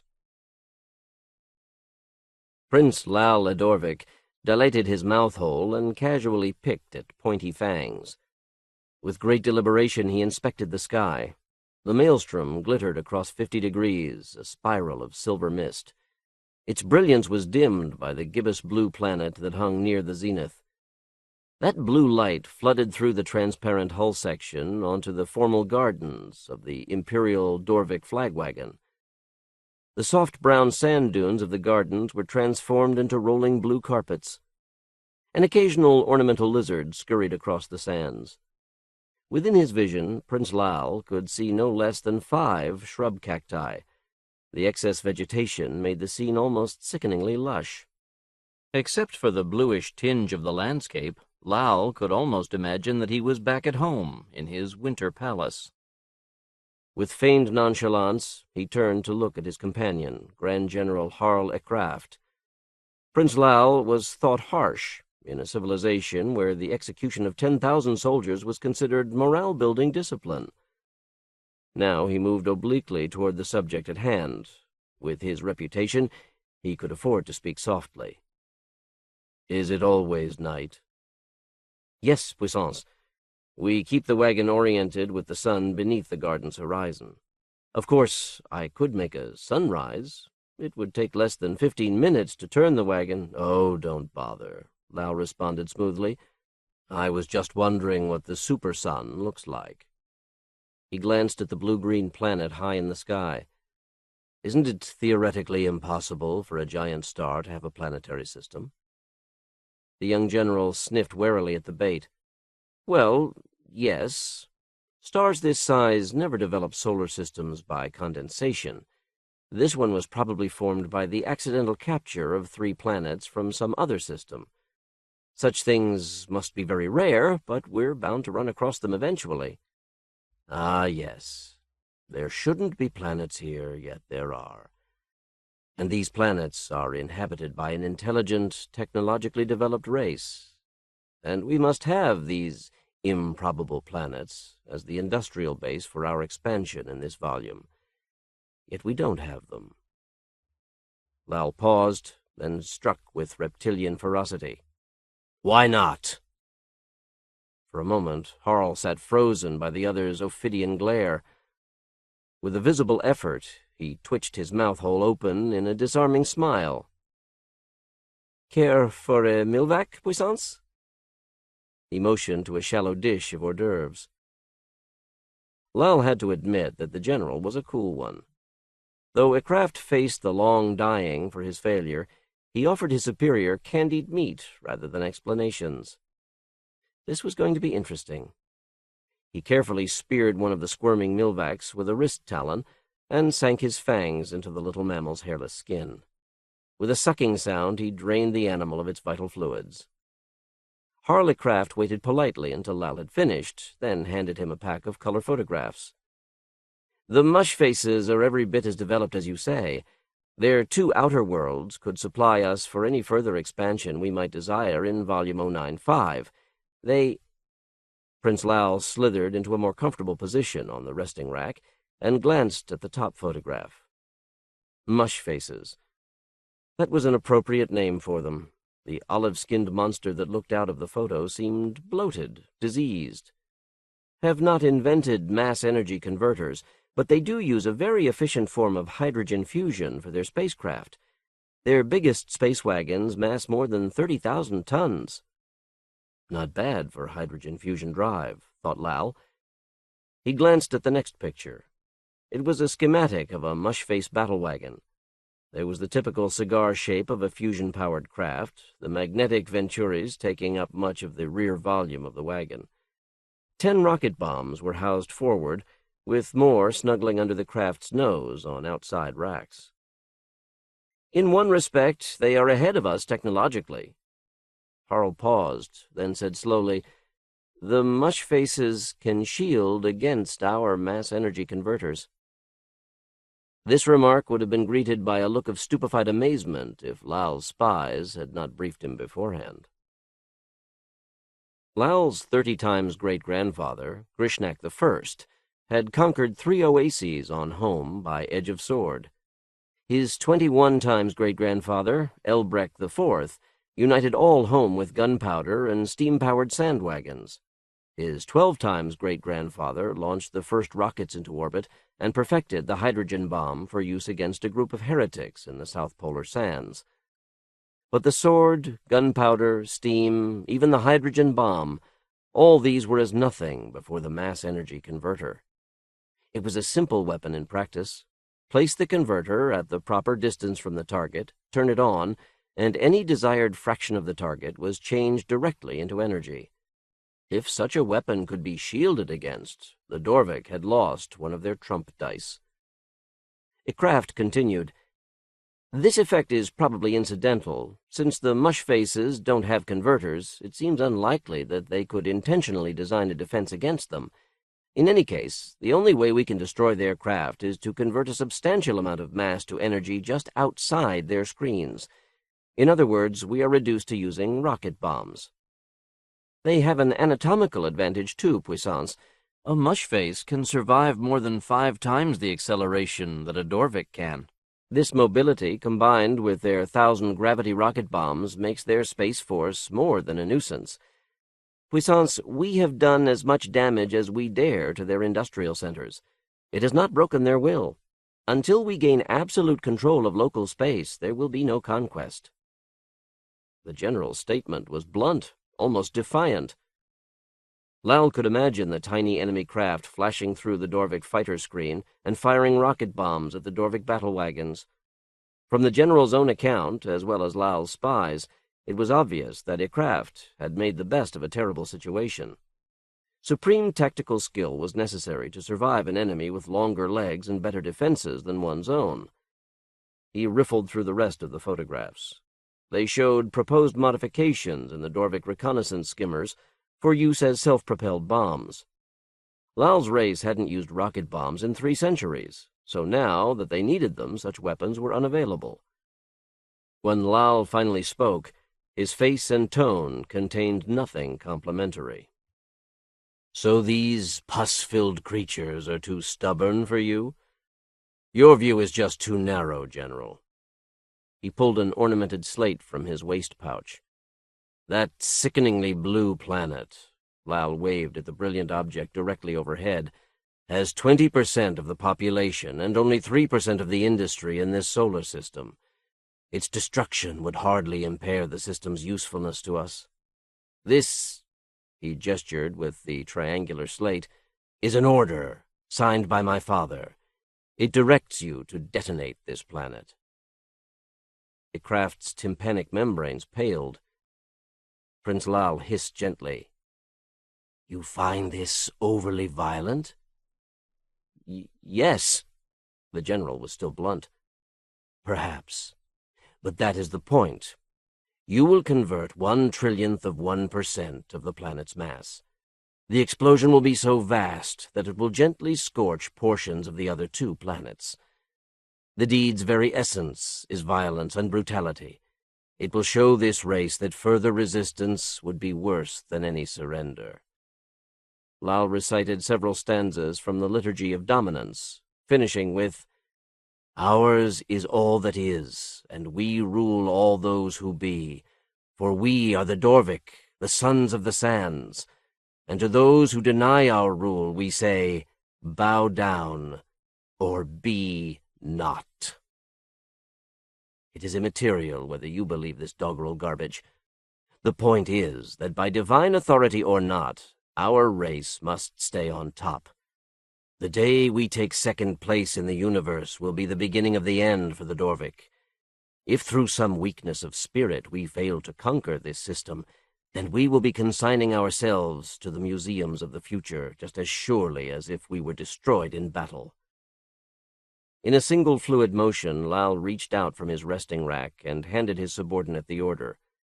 Implement this at once, and be sure you don't annihilate more than the mass fraction specified, else this whole solar system might be destroyed. I'm quite acquainted. Kraft was prevented from digging himself a grave by the appearance of one of his aides. The man's three-dimensional image flickered, then steadied. Puissance, General. The aide bowed to Lal and then to a Kraft. 13 seconds ago we detected a gravitic disturbance near the sun. Someone has entered the system. So, Lal fumed. When he got his talons into the insubordinate wretch that dared enter the combat zone without prior announcement. The aide continued excitedly, Puissance, it doesn't respond to our IFF. It's not one of ours. Prince Lal turned sharply to Harl. Could the mush faces be experimenting with interstellar drive? Unlikely, Puissance. The largest mass they've ever assembled in free fall was less than 100,000 tons. The smallest drive unit we have masses more than 1 billion. That was the Dorvic's other trump. Without mass energy converters, it was essentially impossible to hoist a drive unit into orbit, where it could operate. The aide turned to look at someone outside of pickup range, and his excitement changed to pale and groveling terror. The intruder is exactly 1 kill radius from the sun. To convert a star, Lal gasped. While he had been ordering the destruction of a single inhabited planet, someone, something, absolutely evil, had fused a bomb to murder a galaxy. It was where an instant before nothing had been. At 1 kill radius from the primary, harsh white sunlight reflected blindingly off the little ovoid, all but blotting out the intricate gamma-colored designs that covered its surface. 2 creatures sat within the apparition. Considering the variety possible in this universe, they looked much like the Dorvic. A closer examination by someone trained and clever might have revealed a trimness and efficiency in the intruder's structure that was missing from the Dorvic, that is missing from any natural race. For the intruder's race had supervised its own evolution for more than 100,000 years. The result might not be remarkable in appearance, but the brains housed in those bodies were far quicker, far more subtle than anything unaided natural selection could produce. And though their grosser emotions were perhaps intelligible, any conversation presented here verges on falsehood in its incompleteness. One of the creatures, identifiable by the 2 bristly spikes that grew tangentially from its head, turned to the other and said in effect, I still want Estoradus. Gerd, this star is almost as big, and quite a bit easier to reach, too. The creature paused, adjusted the controls somehow. Figuring the jump back is going to take all my concentration, so you'll have to cancel the relative velocity on the converter when we drop it. The first replied, No one tells me what to do, Arn. An air of hostility, just short of physical violence, filled the tiny cabin. Then Gerd submitted with a nod. That's better. Arn relaxed. Just imagine all the maggots that will fry in the fire we're going to set. Lal broke the awful silence. How far away is this object? 12 billion kilometers, Puissance. We won't be able to detect it by electromagnetic means for another 10 hours. How long would it take to compute a jump to its location? The aide did some fast figuring. If we use everything, including our technical computers, about 10 minutes. Very well. Put everything you have on the problem. We'll jump one of our battle wagons. Yes, Puissance. But, Puissance, what about the mush faces? If we don't use the tactical computers for minimal defense, they'll tear our fleet apart. Lal scarcely hesitated. We'll have to take those losses. If we can't stop that thing near the sun, we'll all be dead anyway, and the Dorvic Empire will be destroyed in less than 10 centuries. He noticed that the aide was still waiting nervously. Lal turned to the man's image and shrilled, "Move!" The aide bowed spastically, and the image vanished. The prince struggled to bring his voice back into control. General, evacuate one of your battle wagons. We'll annihilate its entire mass right next to the enemy. His emphasis capitalized the word. The mush faces were merely an enemy. Yes, Puissance. 10 minutes. Harl nodded, began giving orders on his private comm. In the presence of a member of the imperial family, he was reduced to the status of messenger boy. Lal had given his orders, and now had to endure a small eternity as they were executed. Somewhere he knew mountainous computers were ticking away at the calculations involved in even the shortest jump. Somewhere else, 10,000 men were trying to abandon their battle wagon before the deadline he had set. And somewhere, 12 billion kilometers away, was an object that had to be destroyed, else the galaxy would die. A brilliant red star appeared just above the garden's pseudo-horizon. The dot expanded, becoming fainter as it grew, the mad red eye of a monster. Almost simultaneously, 3 closely spaced red stars shone just 2 degrees away from the first. Lal recognized the characteristic glow of fusion bombs. The mush faces must have discovered that the Dorvic defense patterns were no longer adaptive. Without tactical computers, the Dorvic were squatting Milvacs before the attack. Those bombs couldn't have been closer than 100,000 kilometers, but the enemy was moving in.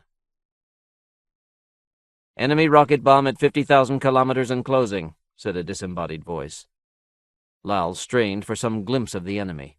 He noticed the silvery crescent of another Dorvic battle wagon some 200 kilometers away, but that was all.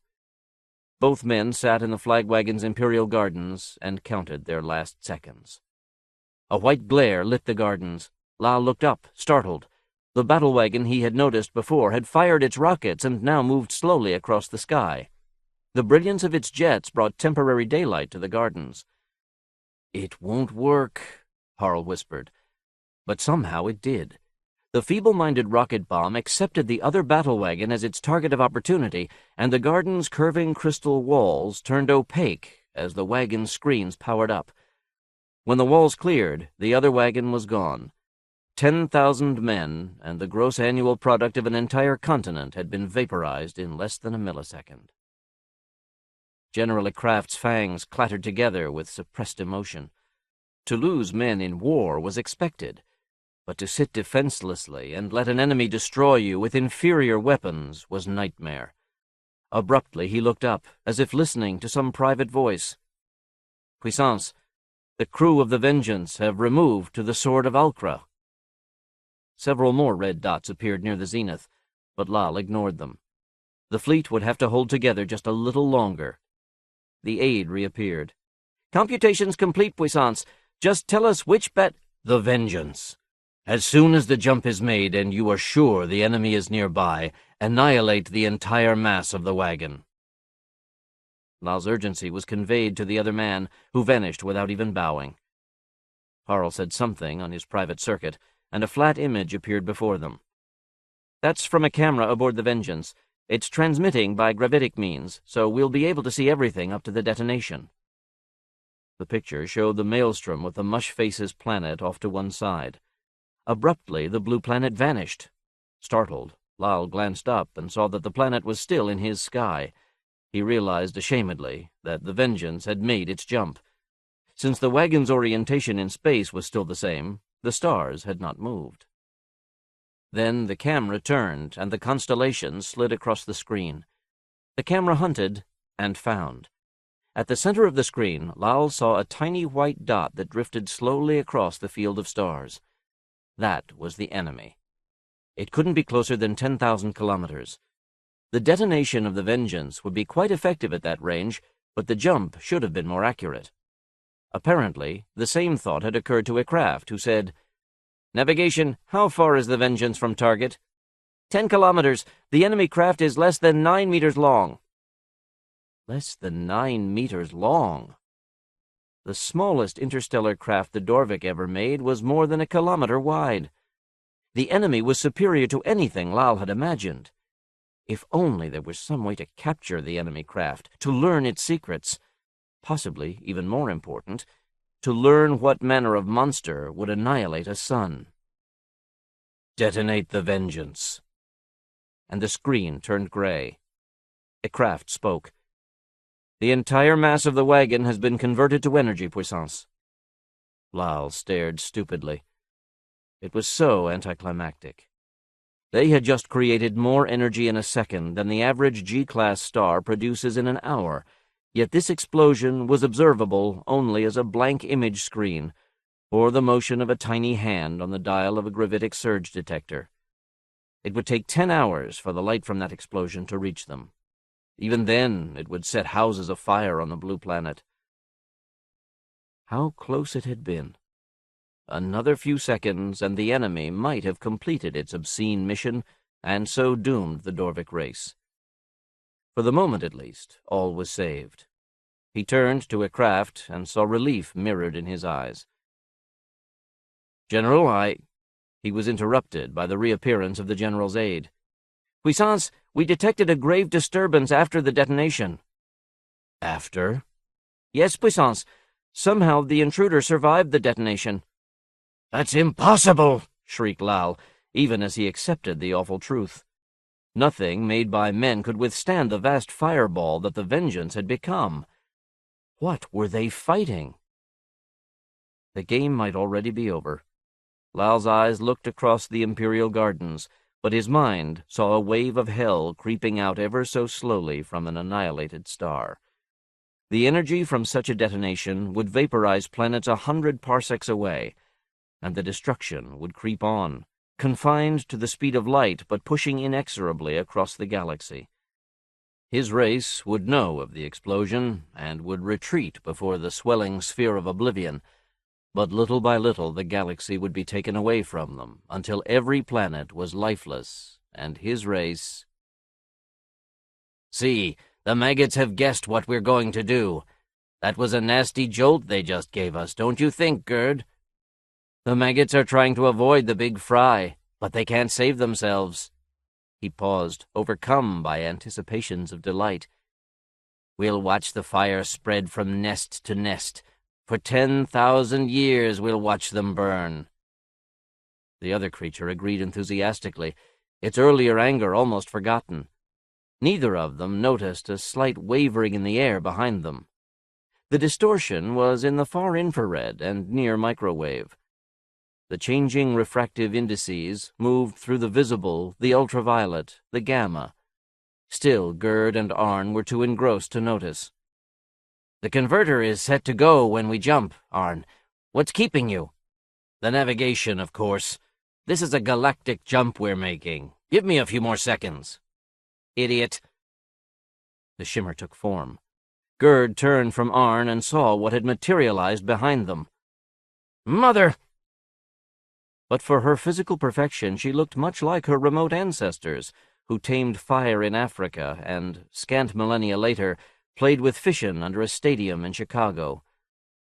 There was fear on her face, the fear of a parent who has discovered anew that untrained children are essentially monsters, and that if those children are godlings, then their evil can be satanic. She stared at her daughter, Gerd, for a long moment, then said slowly, "Why are you here?" My old friend Ken Winters suggested the gimmick in the preceding story. Nowadays, 2001, the possibility of natural disasters so vast that they could cause damage thousands of light years away is fairly well accepted.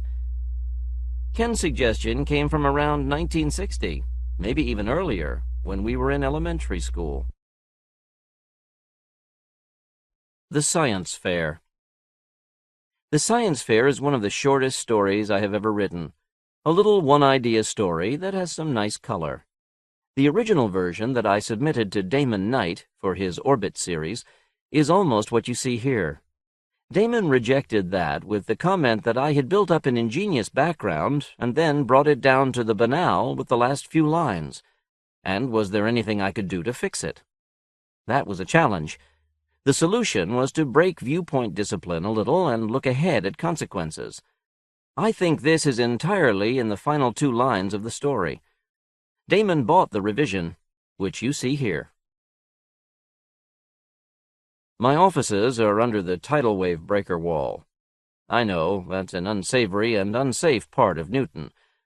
I was trapped there once for 3 tides after a really large earthquake smashed the wall and laid several tons of rubble over the walk down to my rooms. On the other hand, having my offices there gives prospective clients the deliciously naughty feeling that they are dealing with the underworld. Then, when they see how solidly luxurious my offices are, they think that besides being a sinister figure, I am also a successful one. When the girl knocked on my door, I was deep asleep on the pallet behind my desk. Considering how much money I spend on those rooms, I can't afford to sleep anywhere else. I staggered up and walked to the door, swearing at myself for having let my receptionist go 3 tides earlier. For obvious reasons, there isn't much market for industrial spies during the science fair. Even the City Police Corporation relaxes during the fair, so I couldn't guess who my visitor might be. I opened the door. Vision of visions! Large, soft eyes looked at me over a pertly turned nose and full, moist lips. Her satiny skin glowed a deep, even infra, marking out firm, ripe curves. There was a lot to see, since her only clothing was a brief pair of rear leggings. She was young and nervous. "You are Leandro Nyarxis vo Nyarxis?" I smiled. "To the wide world, yes, but you may call me Ndruska." She stepped inside. "Why do you keep it so dark in here?" I wasn't about to tell her that she'd caught the master industrial spy asleep. So I lowered my head and ogled up at her. "The maiden glow of your skin is more than sufficient light for me." She blushed bright infra from her shoulders up and tried to sound tough when she said, "See here, Nyarxis, it's unpleasant enough to do business with someone of your sort. Please don't make it any worse by starting immoral advances." "Just as you say, m'lady." I turned on the lights and crossed to the other side of the desk. "Now, how may I serve you?" She lowered herself delicately onto a visitor's pallet. "My name is Yelen Dragnorb vo Science Fair Committee." She produced the appropriate identification badge. Are you any relation to the chief scientist of the House of Graun?" She nodded. "Beoling Dragnorb vo Graun is my father." "Indeed. I am honored. I understand he is to give the popular lecture at the science fair next tide. You must be very proud." She came to her knees, her brittle mask of sophistication cracking. "I am proud. Very. But scared, too. We, the science fair committee, that is, know the princes of Graun will murder father rather than let him speak at the fair." I tried not to seem incredulous. I have never heard of any polity willing to risk its own dissolution merely to eliminate one scientist. "What does your father know that could be so distressing to the House of Graun?"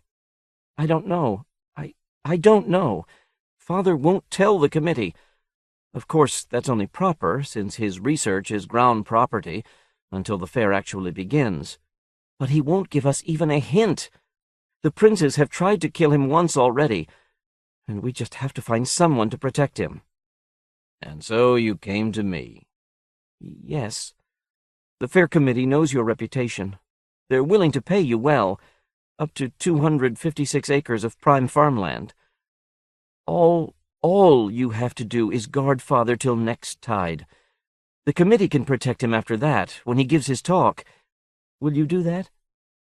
The fair committee must have known a lot about my reputation, considering the nubile creature they had sent with their proposition. I reached across the table and gently brushed the tears from her neck. Don't worry, Lenska. I'll do what I can. It's really not terribly difficult to outsmart the princes of Graun. Besides, I still didn't believe they'd try something so stupid as assassinating a scientist on the eve of the science fair. She perked up considerably at this and provided me with the particular information I would need to do the job. By the time she left, she was almost cheerful. She had met the big, bad spy and found that while he was big, he wasn't so awfully bad. At the top of the ramp, she turned and looked down at me, her face a pale infra-smudge against the sky. I promised to be at her father's apartment in less than half an hour. She wagged her rear and was gone. I've lived in more than a few cities, but Newton by the Sea will always be my favorite. I know Benobles and Ishafen have their points. They're old, they're rich, and the ground underlying them is so stable that their buildings rise 6, 7, even 8 stories. But the snow in Benobles is more than 3 stories deep. It's so cold there that the city would be pitch dark without its street lamps. And Ishafen may have some great gambling houses, but it's a 2-hour steam sledge ride from the present ice harbor to the old city. Personally, I'd rather live where I can keep my hooves warm. That's easy to do in Newton. Just north of the city, Mount Hefty pours a 64-foot-wide stream of incandescent red lava into the sea. At high tide, the water meets the molten rock just beyond the north sea wall, and a veil of steam rises far up over the city, casting an infraglow down upon it. Along the coast, south of the lava flow, the water is delightfully warm, and the beaches are smooth and sandy. At the moment, I couldn't see any of this. It was low tide, and the lava met the sea several miles out. The steam generated was a faint gleam over my left shoulder, too far away to light my surroundings. If it hadn't been for the street lamps, the only light would have been the bright splinters of red from half-shuttered windows, and the deep infraglow of occasional passers-by. From my hiding place, behind an ornamental deep-root tree, I inspected my surroundings. This was a luxurious section of town, not far from the fairgrounds. The electric street lamps cast long shadows up the sides of the apartment buildings that faced both sides of the street. Some of those buildings were 3 and even 4 stories tall, constructed pyramid fashion so that the top floor had only a quarter the area of the first. Silk petal vines gleamed dark and glossy against their carven walls, the pollen making the air heavy and sweet. Except for the faraway hiss of lava changing water into steam, all was quiet. The party in the building across the street had ended more than an hour ago, and by now the revelers were departed. No one had come down the street past my hiding place for nearly 8 minutes. That's another nice thing about Newton. Its citizens are generally asleep during the low tides, when things are darkest out. That makes things a lot easier for people like me. I rose up off my rear and tried to get the cramps out of my legs. Even here in Newton, stakeouts are an uncomfortable bore. After about 4 hours on a job like this, even my hand torch and automatic pistol begin to feel awfully heavy. As usual, I was wearing a body mask that covered everything but my eyes and nose. The mask is heavy and hot, but my skin glow is virtually invisible when I have it on. For the umpteenth time, I scanned up and down the street. No activity. And that 4th-floor window, the window to Beoling Dragner's apartment, was still dark. This whole job was just a false alarm, I complained to myself. The science fair committee had let itself be taken in by the paranoid ravings of a senile scientist. I had been employed against the princes of Graun before, and I knew they were brutal, but their brutality was not irrational or self-destructive. There was only one science fair in each generation. In the time between fairs, a Graun researcher was practically Graun property, and his research results were as secret as Graun counter-espionage could keep them. What prince would risk such a cozy situation just to prevent one scientist from talking at the fair? Just then the street lamps went dim, slowly cooled to the point of invisibility. So much for my theories. Even the few lights left in the apartments went out. The Vaugraun must have struck a power substation at least. We have a simile in Newton. Dark as the sky at low tide. Believe me, there are few things darker. And now, without street lamps, the sky's darkness was everywhere. I couldn't see the pistol I held in my hand. I stood very still and strained my ears. If this job were properly orchestrated, the Beveau ground should be moving in now. I did hear something, a faint creaking. It seemed to come from the direction of Dragner's apartment. I couldn't be sure, though. Even at low tide, the hiss of boiling seawater is loud enough to blur sharp hearing. I looked into the sky. Nothing. What in Guy's name was going on? The only thing that could hover in the air so quietly was a balloon, but a balloon's air heater would have been too bright to look at. Even if they managed to shield the heater, there's no way they could stop the gas bag from glowing without making the whole contraption too heavy to fly, and I couldn't see even a shimmer. I reached over my back and slid my hand torch out of its pocket.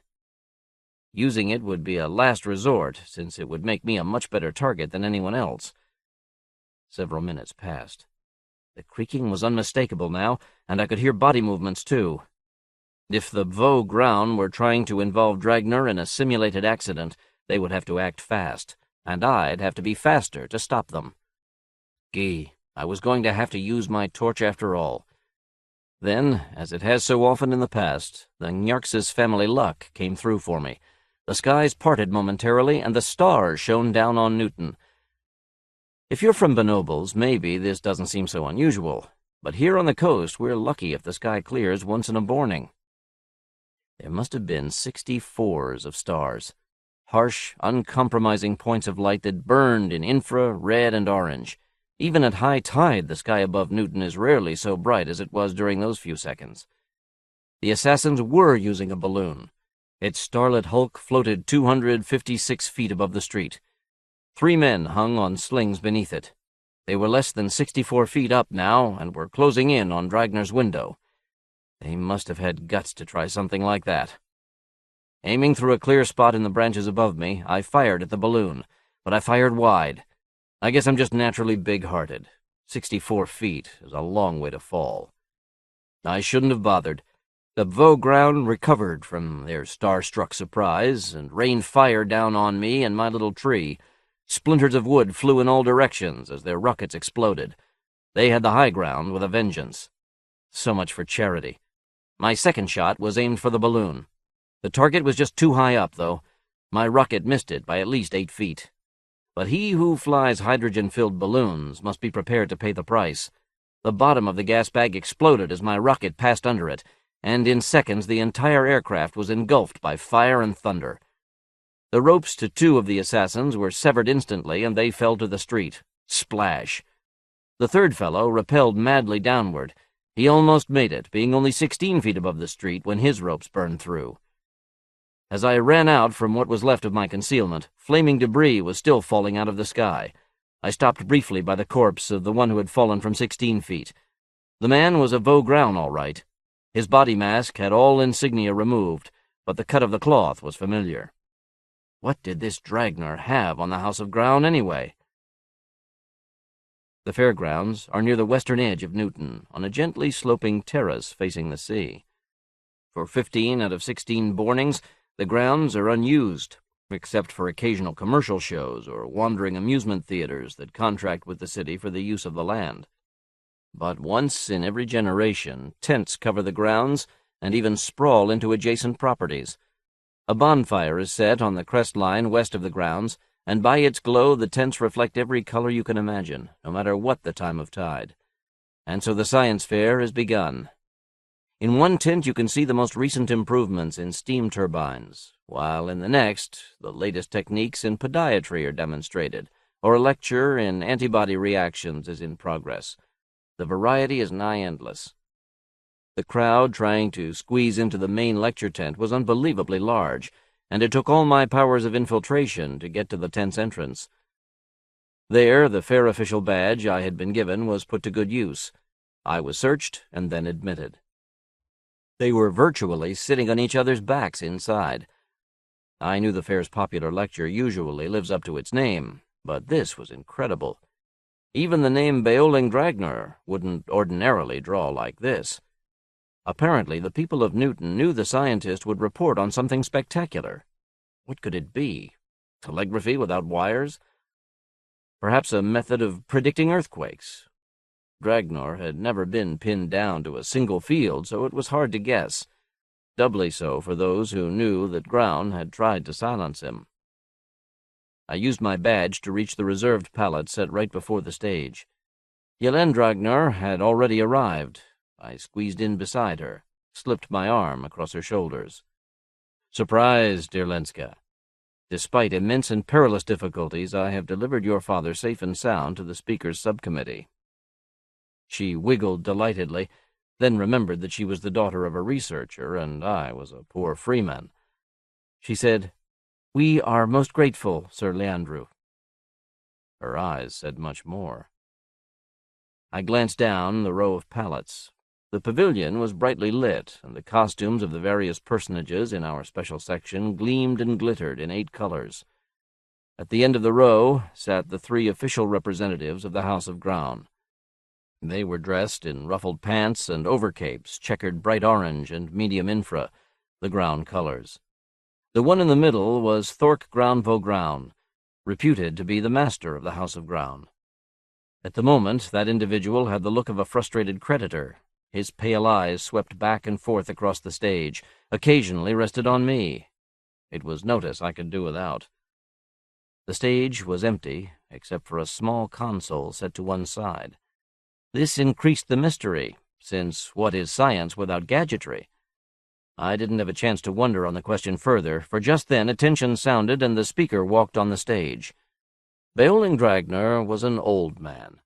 He had lost much of his hair, and his splotchily colored skin revealed poor circulation. He reached center stage, turned, and looked down upon us. For a long moment, the loudest sound was the sea 3 miles away. "Good tide." The voice was cracked and squeaking, but not weak, not timorous.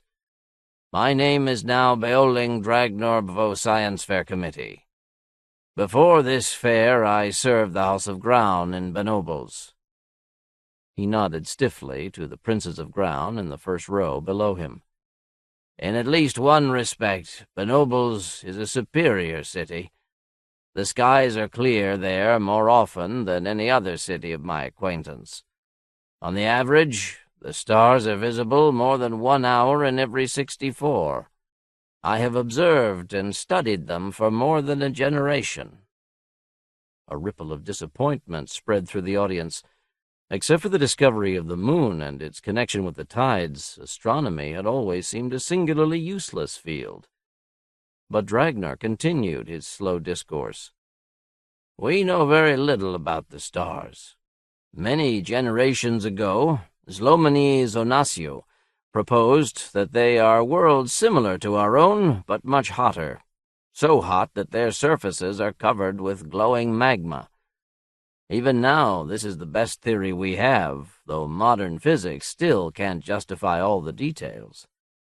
Over the generations, a number of people have studied the stars from Benobles. I have used their observations to arrange the lamps which light this lecture pavilion. If you are sitting near the center of the pavilion, the relative positions and luminosities of these lamps will appear very much as did the 16 brightest stars in the sky's 5th octant 64 generations ago." Dragnor nodded to a technician who sat by the console at the side of the stage. "The stars are probably the most stable features in our universe. In this case, a simple change of one rheostat will demonstrate how the stars appeared 32 generations ago." The technician fiddled, and one of the lamps shone several times brighter. I squinted over my shoulder at the light. All the other stars were ordinary heat lamps, but this variable one was actually an electric arc stopped down to low power. "And finally, the sky as it appears at present." The same star became yet brighter, till it was the brightest of all the stars in the display. The effect was not lost on the audience. An unhappy murmuring rose behind us. Old Dragnor seemed unperturbed. After all, he presumably knew what was coming. "You have noticed that one particular star has waxed. In a technical lecture to be given later, I will offer evidence that this increased brightness is not intrinsic, but is due entirely to the motion of the star." He paused, let the audience guess where the talk was going. When he spoke again, it was with seeming irrelevance. "The city of Benobles is connected to the rest of the world by its steam sledge traffic. When it is not too cold, I enjoy going to one of the outer sledge terminals to watch the express approach town. At first, all you can see of the sledge is its tiny headlight glowing in the far away. The light grows brighter and brighter, but it does not move left or right, up or down. At the last moment, when the light is brightest, it slides to one side as the express whips past the siding and goes on into the center of town. Until 15 mornings ago, the waxing star represented above had no measurable proper motion. Then, shortly after the last science fair, I succeeded in measuring its motion. The drift is small, less than a minute of arc during all the time I have observed it, but more than large enough for me to predict the future position of the star." The murmuring around us was louder, more anxious. Thorke Brown clenched and unclenched his hands, all the while glaring at Dragner. The scientist continued, "I'll reserve the details of my calculations for a technical lecture. At this time I will content myself with showing you our sky as it will appear only a few generations from now." The science fair technician must have turned that arc light up to full. I shut my eyes, but the glare seemed to go right through the eyelids. Every inch of exposed skin felt as though it were being flayed.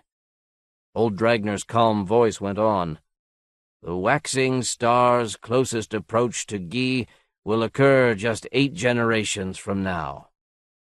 At that time, the star will be many times brighter than the representation hung above us here. For 256 tides it will glow so brightly, and then slowly fade as it passes on by us." The arc lamp was turned down till it was merely a very bright light. I opened my eyes and looked around. Lenska Dragner sagged against my side, her face hidden behind her hands. The audience seemed wilted, almost hypnotized. At the far end of our row, Thorke Brown looked as though he were gathering himself up to pounce onto the stage. "My lords, do you know what this close passage will do to our world? I do not. Our ignorance is immense. Our instruments are crude. Within the range of error of my estimates, the waxing star might burn away our oceans. Failing that, it could easily melt the glaciers and drown us all. Our only hope for certain survival is the development of a science and a technology to meet the challenge. To achieve this, we must abolish all proprietary rights to inventions and discoveries. This science fair must be declared permanent." The crowd's dazed silence lasted only a moment. Then there was pandemonium. Half the noblemen and corporate chairmen in the pavilion were on their hooves, shouting. It was hard to blame them. They sank much of their resources into research, and now someone was suggesting that they give away the fruits of those endeavors. For that matter, where did Dragner's suggestion put me? If all research were public knowledge, what use would there be for an industrial spy?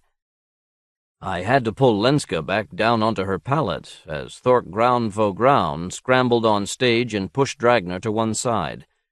If the old man were not safe with his secret told, he would never be.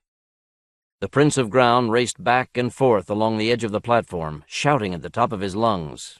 I couldn't hear a word. Behind us, the city folk and the scientists pushed and jostled one another as various factions tried to approach the stage.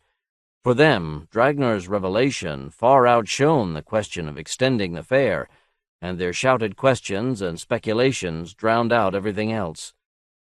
Still, I doubt if a single one of them guessed that the waxing star was not nearly so important as what was near it. The inspiration for the science fair came from wondering what the tail of the mass frequency distribution would look like in the galaxy. Smaller objects seem to be more common, but when objects get too small, we often can't detect them anymore. Could there be gas giant planets wandering the galaxy? How about rocky Earth-sized planets? How about globular clusters of asteroids? Nowadays, 2001, we know that there are things like wandering gas giants, though there are different theories about their formation. As far as I know, present theory does not foresee small, rocky objects wandering free, except as may be ejected from solar systems.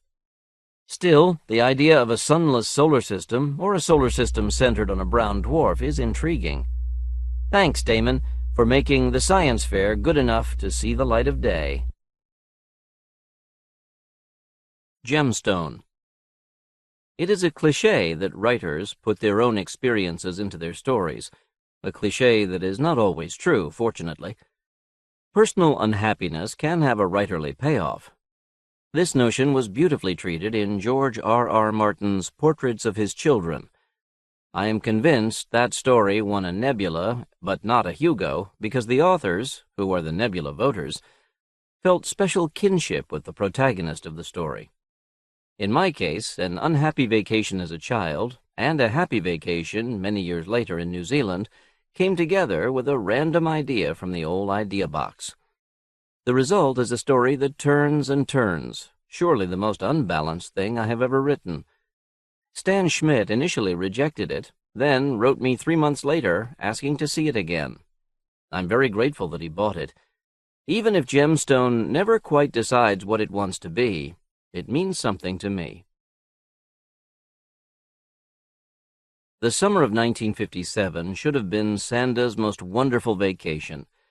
She had known about her parents' plans since March, and all through the La Jolla springtime, all through the tedious spring semester of her 7th grade, she had that summer to dream about. Nothing ever seemed so fair at first, and turned out so vile. Sanda sat on the bedroom balcony of her grandmother's house and looked out into the gloom and the rain. The pine trees along the street were great dark shadows, swaying and talking in the dusk. 100 yards away, toward downtown Eureka, the light of a single street lamp found its way through pines to make tiny glittering reflections off the slick street. As every night these last 4 weeks, the wind seemed stronger when the daylight departed. She hunched down in her oversized jacket and let the driven mist wash at the tears that trickled down her face. Tonight had been the end, just the end. Daddy and Mom would be here in 6 days, and 2 or 3 days after that the 3 of them would drive back home. 6 days. Sanda unclenched her jaws and tried to relax her face. How could she last? She would have to see Grandma at least for meals, at least to help around the house, and every time she saw Grandma she would feel the shame and know that she had ruined things. And it isn't all my fault. Grandmother had her secrets, her smugness, her ignorance, flaws Sanda had never imagined during those short visits of years past. In the hallway beyond the bedroom, the gemstone was at it again. Sanda felt a wave of cold wash over her. For a moment, the dark around her and the balcony beneath her knees were not merely chill and wet, but glacially frozen, the center of a lifeless and friendless waste. It was funny that now that she knew the house was haunted and knew precisely the thing that caused these moods, it was not nearly as frightening as before. In fact, it was scarcely more than an inconvenience compared to the people problems she had. It had not always been this way. Sanda thought back to the beginning of the summer, trying to imagine blue skies and warm sun. Those first few days had been like the other times she remembered in Eureka. Grandmother's house sat near the end of its street, surrounded by pines. The only other trees were a pair of small palms right before the front steps. These needed constant attention. Grandma liked to say that she kept them here just so her visitors from San Diego would never feel homesick. The house had 2 stories, with turrets and dormers coming out of the attic. Against the blue, cloudless sky, it looked like a fairy tale castle. The Victorian gingerbread had been carefully maintained through the years, and in its present incarnation gleamed green and gold. Her parents had left for San Francisco after a one-day stay. The summer conference at USF was starting that week, and they weren't yet sure they had an apartment. Sanda's first night alone with Grandma had been everything she imagined. Even though the evening beyond the porch was turning chill, the living room still held its warmth. Grandma set her old electric heater in the middle of the carpeted floor so that it shone on the sofa side of the room. Then she walked around the book-lined walls, pretending to search for the thing she so liked to show her grandchild. Not here, not here. Oh my, I hardly ever look at it nowadays. I forget where. Sanda tagged along, noticing titles where her earlier, younger self had been impressed only by color and size. Grandma had a complete collection of National Geographics. Where most families put such magazines in boxes and forget them, Grandmother had every issue there, as though they were some grand encyclopedia, and for Sanda they were. On her last visit, she had spent many an afternoon looking through the pictures. It was the only item she remembered for sure from this library. Now she saw dozens of books on polar exploration, meteorology, biology. Grandfather Beauchamp had been a great man, and Grandmother kept the library and its books, plaques, and certificates in honor of his memory. Ah, here it is. She pulled the huge notebook down from its central position. She led Sanda back to the sofa. Too big to sit in my lap now, aren't you? They grinned at each other, and she opened the book across their laps, then put her arm across Sanda's shoulders. The book was precisely organized. Every newspaper clipping, photo, article was framed and had a short legend. Some of the pictures existed nowhere else in the world. Others could be found in articles in magazines like the National Geographic from the 20s and 30s. Rex Beauchamp had been on the Terra Nova expedition in 1910. If it hadn't been for a knee injury, he would actually have been on Scott's tragic journey to the South Pole. Sanda sucked in her breath and asked the same question she had asked once before.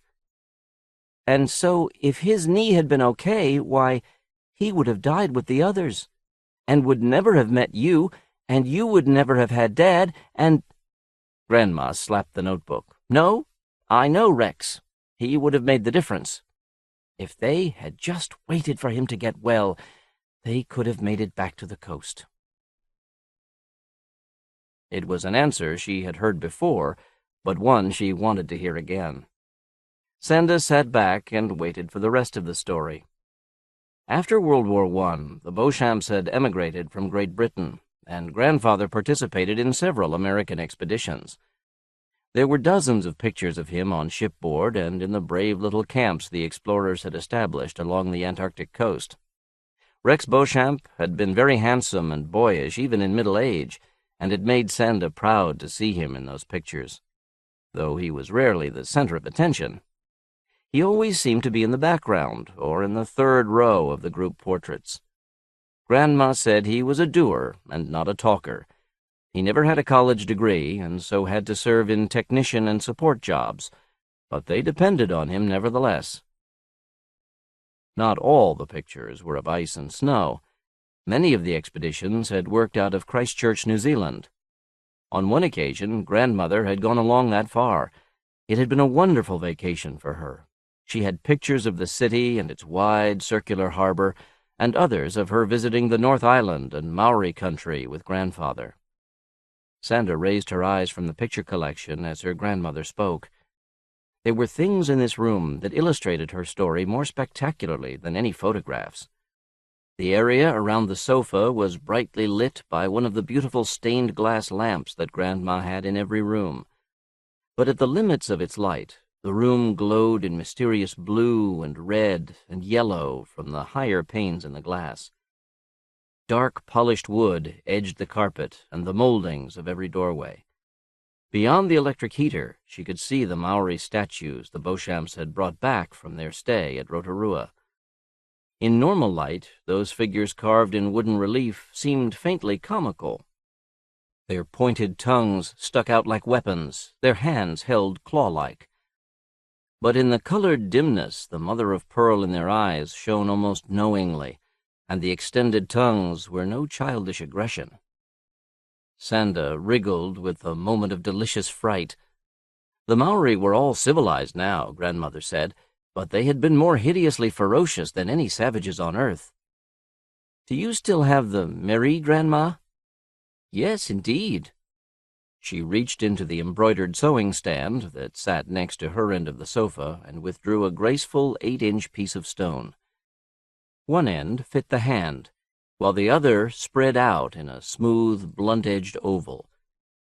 It was beautiful, and no one but someone like Grandma, or a Maori, could know its true purpose. "This is what they fought with, not like American Indians with spears and arrows." She handed it to Sanda, who ran her fingers over the smoothness.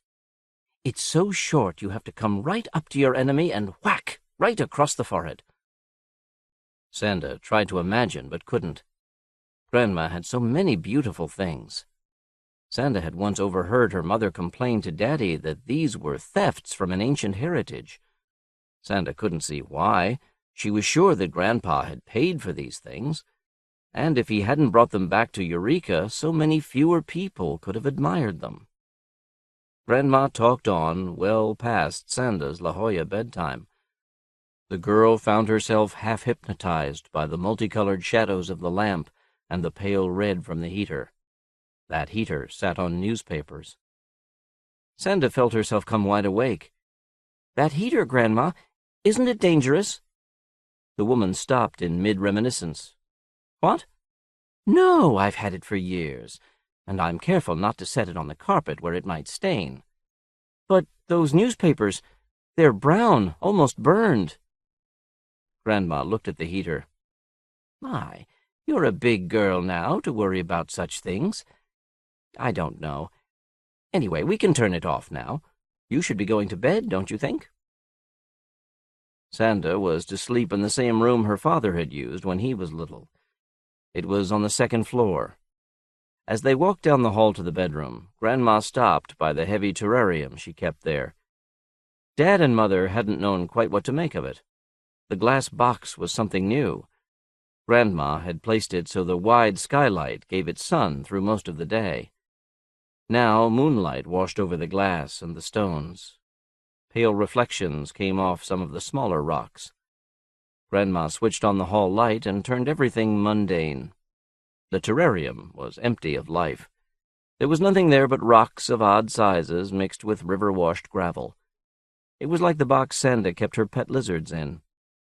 But there were not even lizards in this one. The only concessions to life were little plastic flowers, planted here and there in the landscape. Grandma smiled wanly. "I think your dad believes I'm crazy to put something like this here." Sanda looked at the strange display for a moment and then suggested, "Maybe if you used real flowers?" The old woman shook her head. "I like artificial ones. You don't have to water them. They never fade or die. They are always beautiful." She paused, and Sanda remained diplomatically silent. "Anyway, it's the rocks that are the important thing here. I showed you pictures of those valleys your grandfather helped discover, the ones that don't have any snow in them, even though they're hundreds of miles inside Antarctica. These rocks are from one of those valleys. They must have been sitting there for thousands of years with nothing but the wind to upset them. Rex kept his collection in boxes down in the basement, but I think they are so much nicer up here. This is a little like what they had before." Sanda looked into the cabinet with new interest. Some of the stones were strange.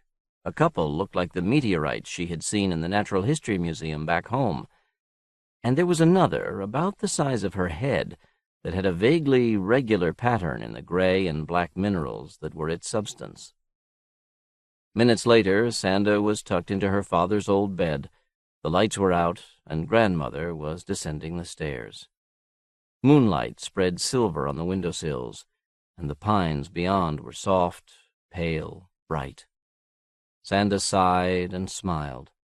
So far, things were just as she dreamed, and just as she remembered. The last she wondered as she drifted off to sleep was why Grandmother put flowers in the terrarium if she really wanted to imitate the bleak Antarctic valleys. That first day was really the last when everything went totally well. And looking back on it, Sanda could see symptoms of many of the things that were later to make the summer so unpleasant. Physically, everything was just as she remembered. The stair railings were a rich, deeply polished wood that she hardly ever saw in La Jolla. Everywhere was carpeting, even on the stairs. The basement was cool and damp and filled with all the mysterious things that Grandfather had worked with. But there were so many things that Grandma did and believed that were wrong. Some, like the flowers, were differences of opinion that Sanda could keep her mouth shut about. Others, like Grandma's use of the old electric heater, were really dangerous.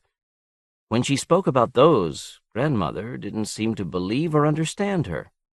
The older woman would smile and tell her what a big girl she was getting to be, but it was clear she was a little hurt by the suggestions, no matter how diplomatically put. Finally, Sanda had taken a plastic mat off the back porch and slipped it under the heater in place of the newspapers. But Grandma noticed, and furthermore pointed out that the dirty mat had stained the beautiful carpet, just the thing the nice, clean newspapers had been there to prevent. Sanda had been crushed. She'd been harmful when she wanted to be helpful. Grandmother was very good about it. In the end, after she cleaned the carpet, she suggested putting the mat between the newspapers and the heater. So the incident ended happily after all. But this sort of thing seemed to happen all the time. Sanda trying to do something different, some hurt being caused to property or Grandma, and then sincere apology and reconciliation. Sanda began to feel a little haggard and to watch the calendar for a different reason than before. Just being with Grandma had been one of the big attractions of this summer. Both she and Grandma were trying, but it wasn't working. Sometimes Sanda thought that no matter how often Grandma said Sanda was a young grown-up now, she still thought Sanda was 5 years old.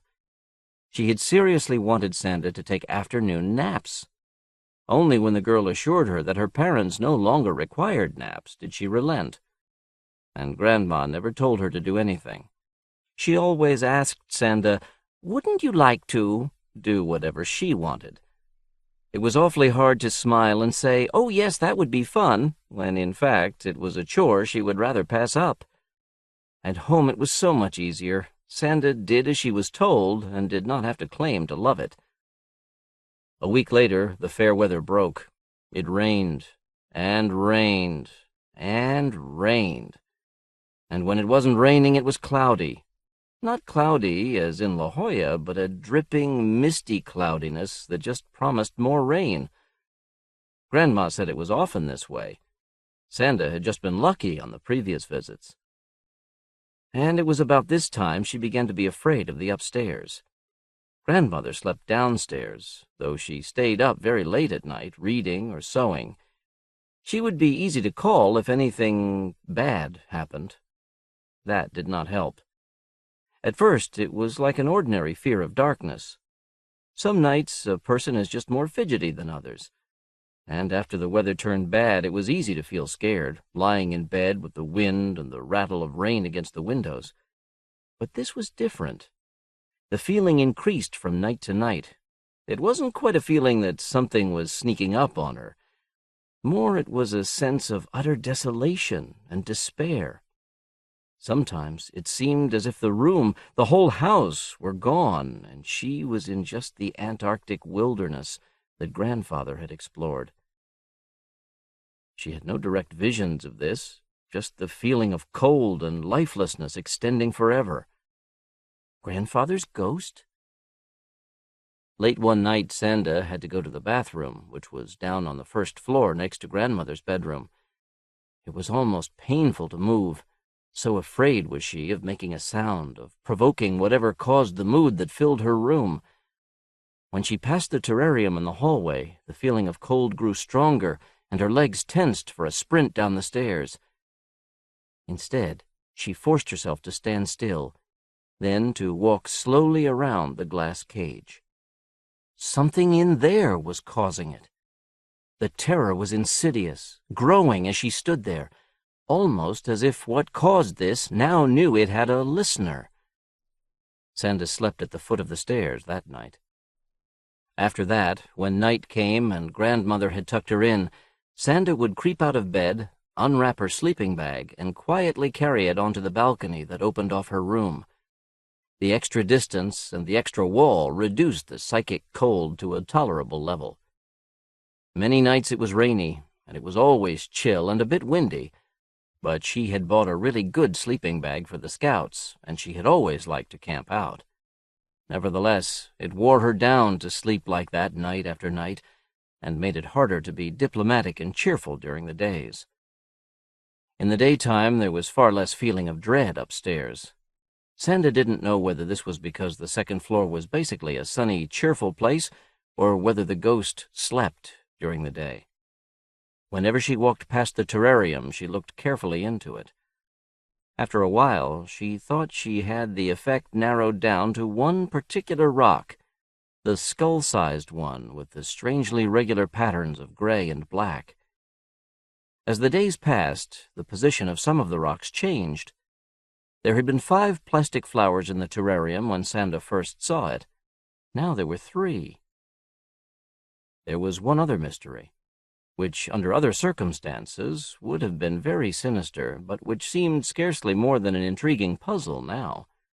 Several times, usually on stormy nights, a car parked in the grass just off the other side of the street, about 40 yards north of the house. That was all. Sanda had noticed it only by accident. It looked like a '54 Ford.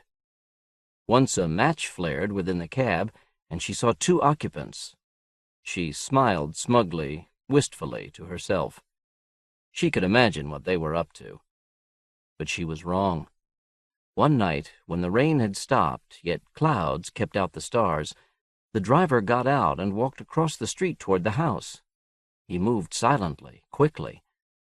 Sanda had to lean out from the balcony to see him crouch in the bushes next to the wall where the electric power meter was mounted.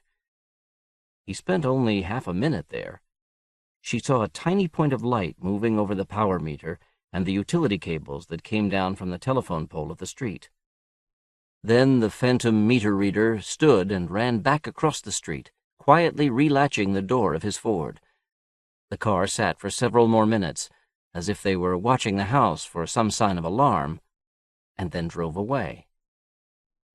She should have told Grandma, but then, if she were being as open as a good girl should be with a grandmother, she would have also confessed her fear of the upstairs and the terrarium. Those fears were shameful, though. Even if real, they were the type of childish thing that could only make her situation with Grandma worse. Grandmother was a clever person. Sanda knew that if she told her about the mysterious car, the older woman would either dismiss the story or question her in sufficient detail to discover that Sanda was sleeping on the balcony. So she dithered, and in the end told someone else. Finding that someone else had been a surprise. She hadn't really known she was looking.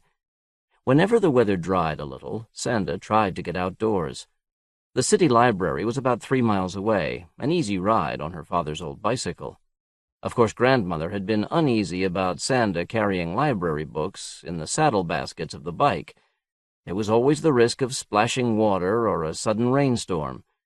It was just another of the polite little conflicts they had. One or the other of them could always see some objection to a given activity. In the end, as usual, they compromised, with Sanda taking grocery bags and a little waxed paper for the books. Today wasn't wet, though. The big blocks of cloud left plenty of space for the blue. To the northwest, the plume from the paper mill was purest white across the sky. The sun was warm, and the gusty breeze dry. It was the sort of day she once thought was every day in Eureka.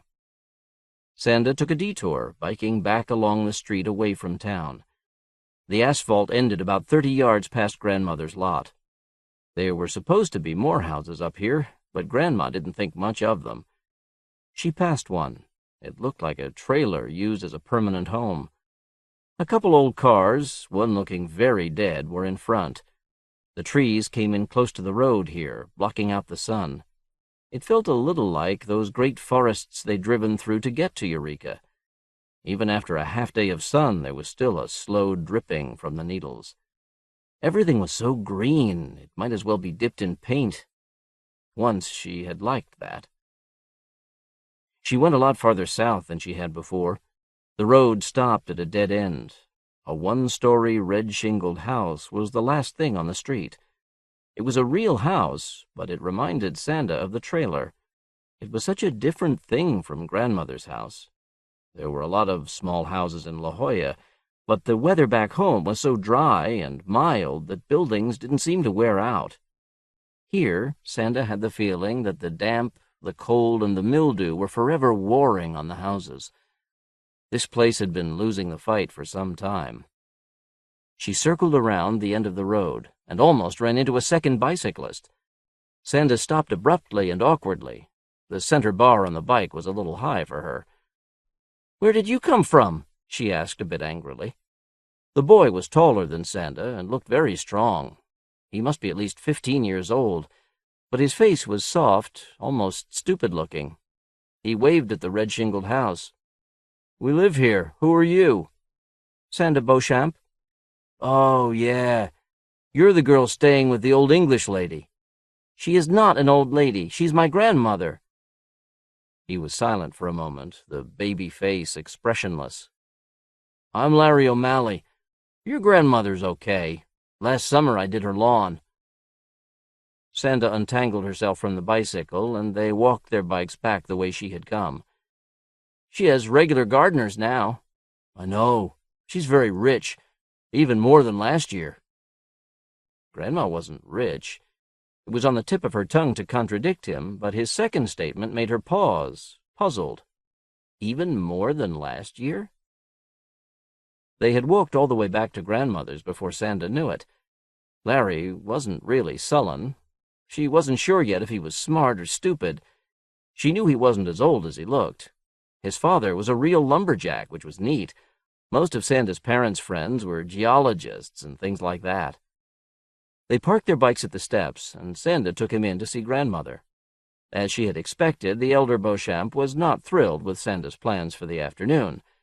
She looked uncertainly at the boy. "But, Larry, isn't that a long ride?" Sanda was not about to let Larry blow it. "Oh, no, Grandma, it's not much farther than the library. Besides, I haven't been to a movie in so long," which was true, though Grandmother's television did a great job of dragging in old movies from the only available station. "What's the film? It's such a nice day to waste inside a theater."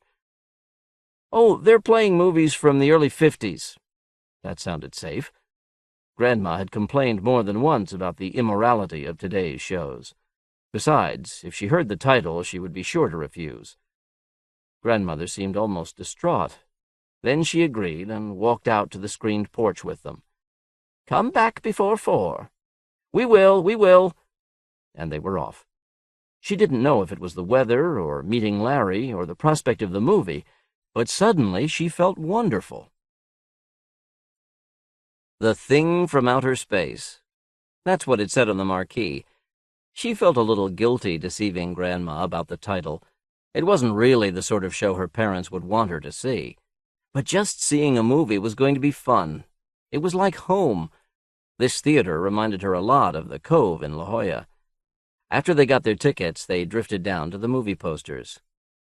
And Sanda began to feel a chill that was not in the air, and that was not the vicarious thrill of watching a scary show. This thing was supposed to be from outer space, yet the posters showed Arctic wastes. She found herself walking more slowly, for the first time letting the boy do most of the talking. Then they were inside, and the movie had begun. It was a terrible thing, almost as if God had created a personal warning, a personal explanation for Sanda Rachel Beauchamp. The thing was what had been after her all these weeks. Oh, a lot of the details were different. The movie took place in the Arctic. The alien monster, the thing, was crudely man-shaped. Sanda sat, her face slack, all but hypnotized by these innocently filmed revelations. About halfway through the movie, Larry nudged her and asked if she were okay. Sanda just nodded. The thing had been stranded. In the polar wastes, the temperature and lack of predators allowed it to survive a very long time. The dry Antarctic valleys Grandpa discovered might be even better. Things from long, long ago would be right at the surface, not hidden beneath hundreds of feet of ice. The creature would be like a time bomb waiting to be discovered. When exposed to light and warmth, as Grandma had done by putting it in the sunny terrarium, it would come to life. The movie thing looked for blood. Sanda's thing seemed after something more subtle, more terrible. Sanda was scarcely aware when the movie ended, so perfectly did its story merge with the greater terror she now felt. It was still middle afternoon, but the berg-like clouds had melded together, thick and deep and dark. The wind was picking up, driving through her sweater and carrying occasional drops of wet.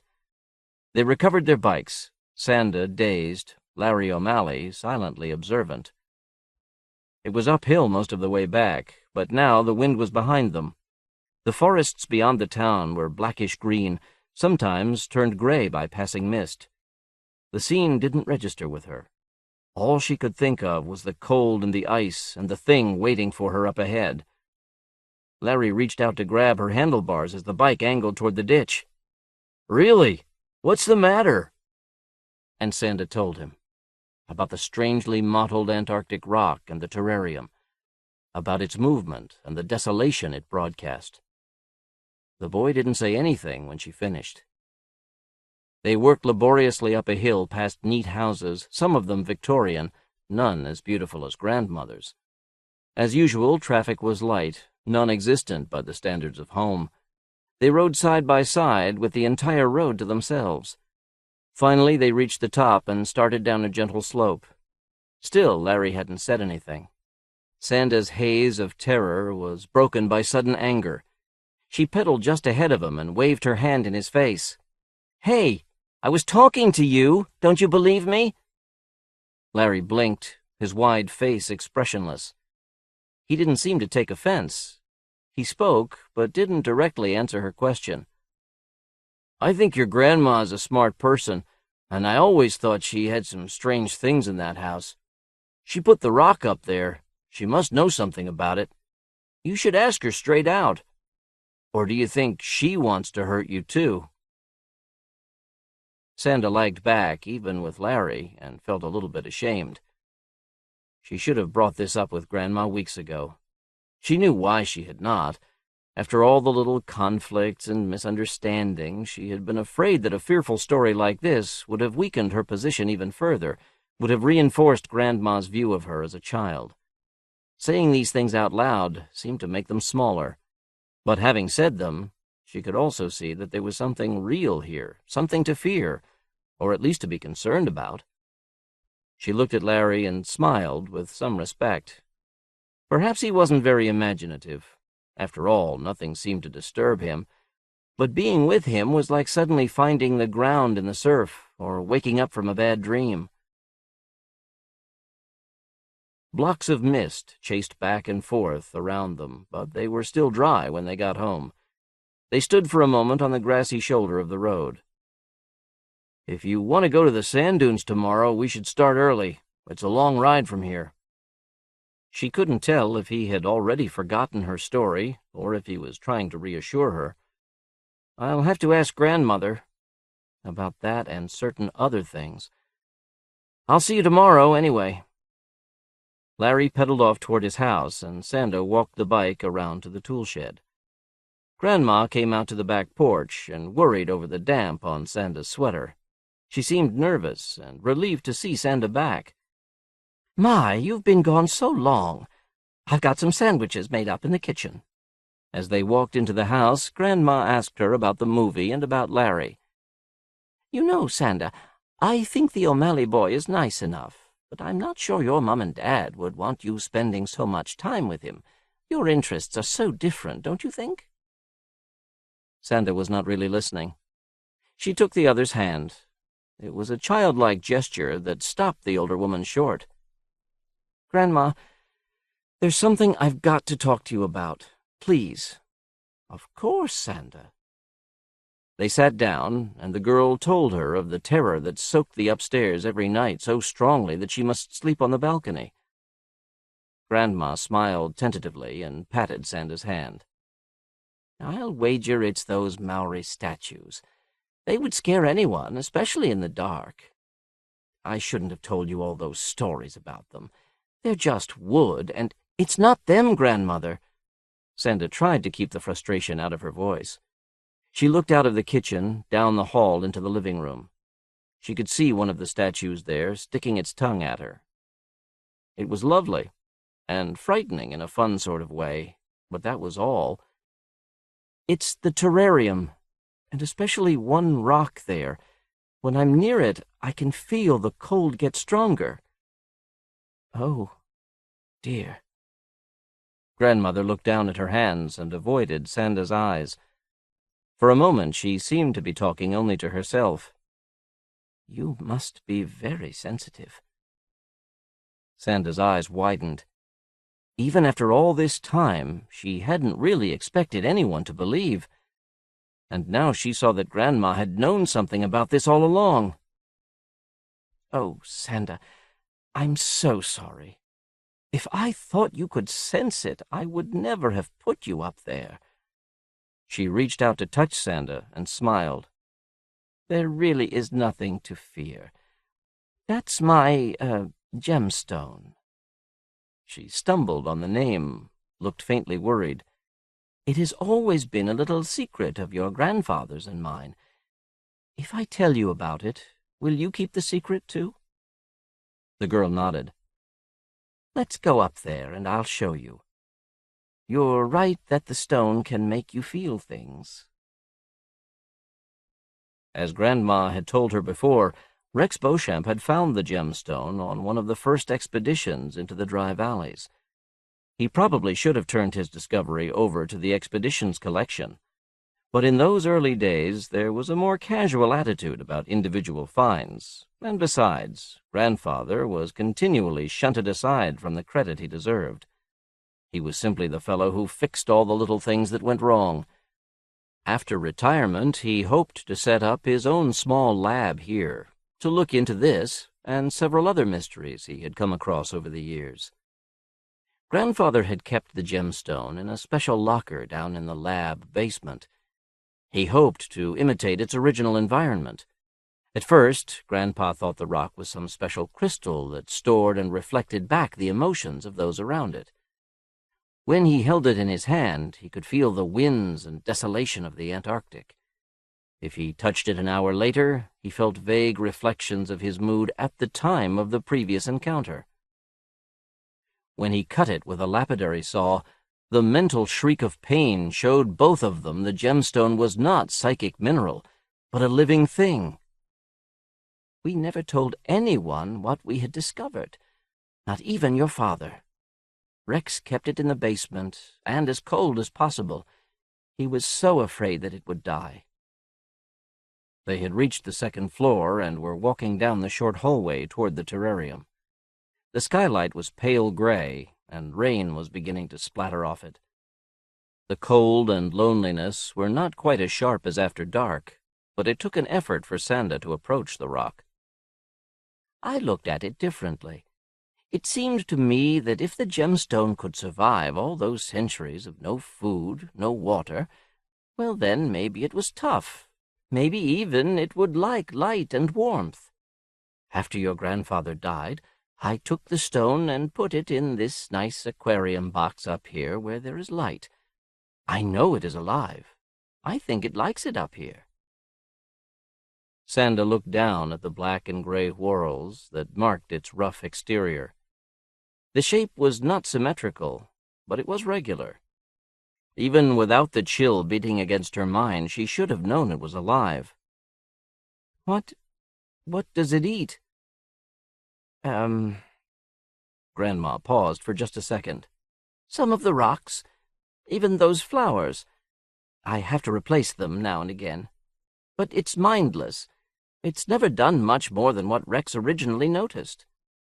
It's just that now, up here in the light, it does them a bit more often." She saw the pain on Sanda's face. "You can feel the stone even that far away?" she asked wonderingly.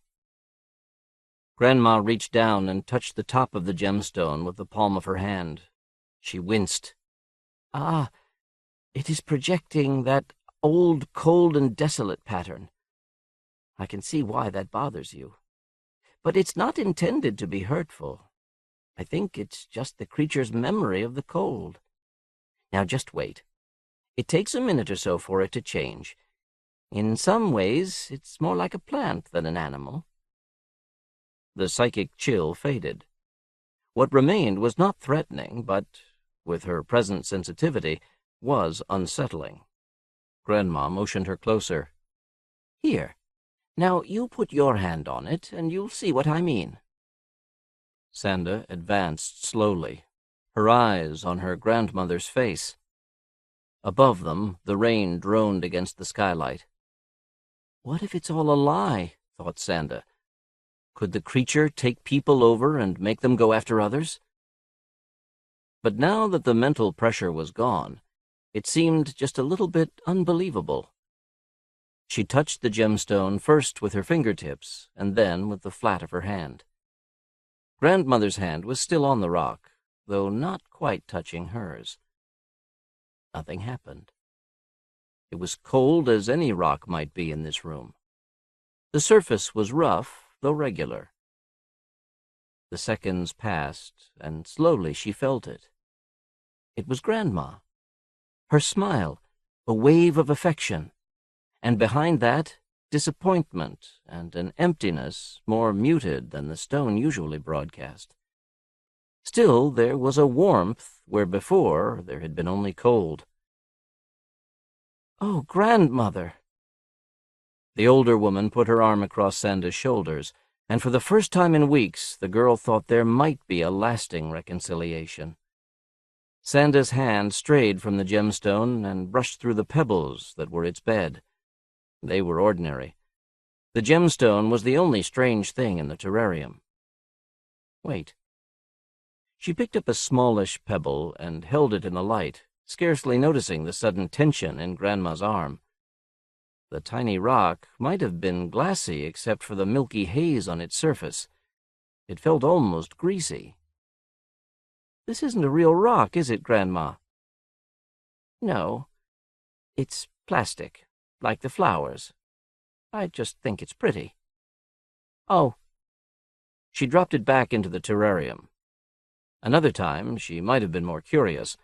For now, everything was swamped by her relief in discovering that what had terrorized her for so long was not a threat, but something very wonderful. "Thank you. I was so afraid." She laughed a little ruefully. "I really made a fool of myself this afternoon, telling Larry I thought the gemstone was some kind of monster." Grandmother's arm slipped away from her shoulder. "Sanda, you mustn't," she began sharply. "Really, Sanda, you mustn't be going out with the O'Malley boy. He's simply too old for you." Sanda's reply was casually argumentative. She was still immersed in a rosy feeling of relief. "Oh, Gran, he's going into 9th grade this fall. He's just big for his age. No, I'm sure your mother and Dad would be very upset with me if I let you be off alone with him." The sharpness of her tone finally came through to Sanda. Grandma had on her determined look. And suddenly the girl felt just as determined. There was no valid reason for her not to see Larry O'Malley. Grandma had hinted around at this before. She thought her neighbors up the road were lower class, both in background and present accomplishment. If there was one thing really wrong with Grandmother, it was that she looked down on some people. Sanda even suspected that she was racially prejudiced. For instance, she called Negroes colored people. The double injustice of Grandma's demand was too much. Sanda thrust out her quivering jaw. "Grandmother, I'll go out with him if I want. You just don't want me to see him because he's poor, because he's Irish." "Sanda!" The older woman seemed to shrink in upon herself. Her voice was choked, hard to understand. "I had so looked forward to this summer with you. But you're not the nice little girl you once were." She stepped around Sanda and hurried down the stairs. Sanda looked after her, open-mouthed. Then she felt tears turning into sobs and rushed into her bedroom. She sat on the bedroom balcony and looked out into the gloom and the rain. The pine trees along the street were great dark shadows, swaying and talking in the dusk. From 100 yards away, the light of a single street lamp found its way through the pines to make tiny glittering reflections off the slick street. She hunched down in her oversized jacket and let the driven mist wash at the tears that trickled down her face. Daddy and Mom would be here in 6 days. 6 days. Sanda unclenched her jaws and tried to relax her face. How could she last? She had sat here for hours, going around and around with these questions, never quite getting the pain rationalized, never quite finding a course of action that would not be still more painful. She wondered what Grandma was doing now. There had been no call to supper, or to help with supper. But there had been no sounds of cooking, either. She was probably in her room, going through the same thing Sanda was. Grandma's last words. They almost described her own grief all these weeks. Grandmother had looked so small, so frail. Sanda was almost as tall as she, but rarely thought about it. It must have been hard for Grandma to have a guest she thought of as a child, a guest to whom she must always show the most cheerful face, a guest with whom every disagreement was a tiny failure. And even this vacation had not been all bad. There had been the evenings when the weather was nice, and they had stayed out on the screened porch to play caroms or Scrabble. Those had been just as good as before, better in some ways, now that she could understand Grandma's little jokes and appreciate her impish grin when she made some clever counter-move.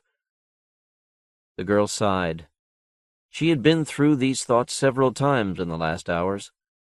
Each time she returned to them, they seemed to gain strength over the recriminations. She knew that in the end she would go downstairs and try to make up. And maybe this time it could really work. This break had gone so deep and hurt so much that maybe they could start out in a new way.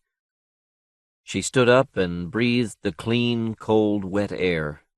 The keening of the gemstone in the back of her mind was a prod now. There was more than cold in the gemstone's call. There was a loneliness she knew came in part from those around it. As Sanda turned to enter the bedroom, a flash of headlights made her look back. A car was driving slowly by. It looked like a '54 Ford. She stayed very still until it was out of sight, then dropped to her knees so that just her head was above the balcony. If this were like the other visitations... Sure enough, a couple minutes passed and the Ford was back, this time without its lights. It stopped on the other side of the road. The rain was heavy, and the wind came in gusts now. Sanda wasn't sure, but it looked like 2 people got out of the car. Yes, there were 2. They ran toward the house, one for the power meter, the other heading out of sight to her left. This was more than the mysterious intruders had ever done before, and somehow there was a purposefulness in it tonight, as if this were no rehearsal. Sanda leaned out from the balcony. Her curiosity was fast giving way to fear. Not the psychic, moody fear the Gemstone broadcast, but a sharp, call-to-action type of fear.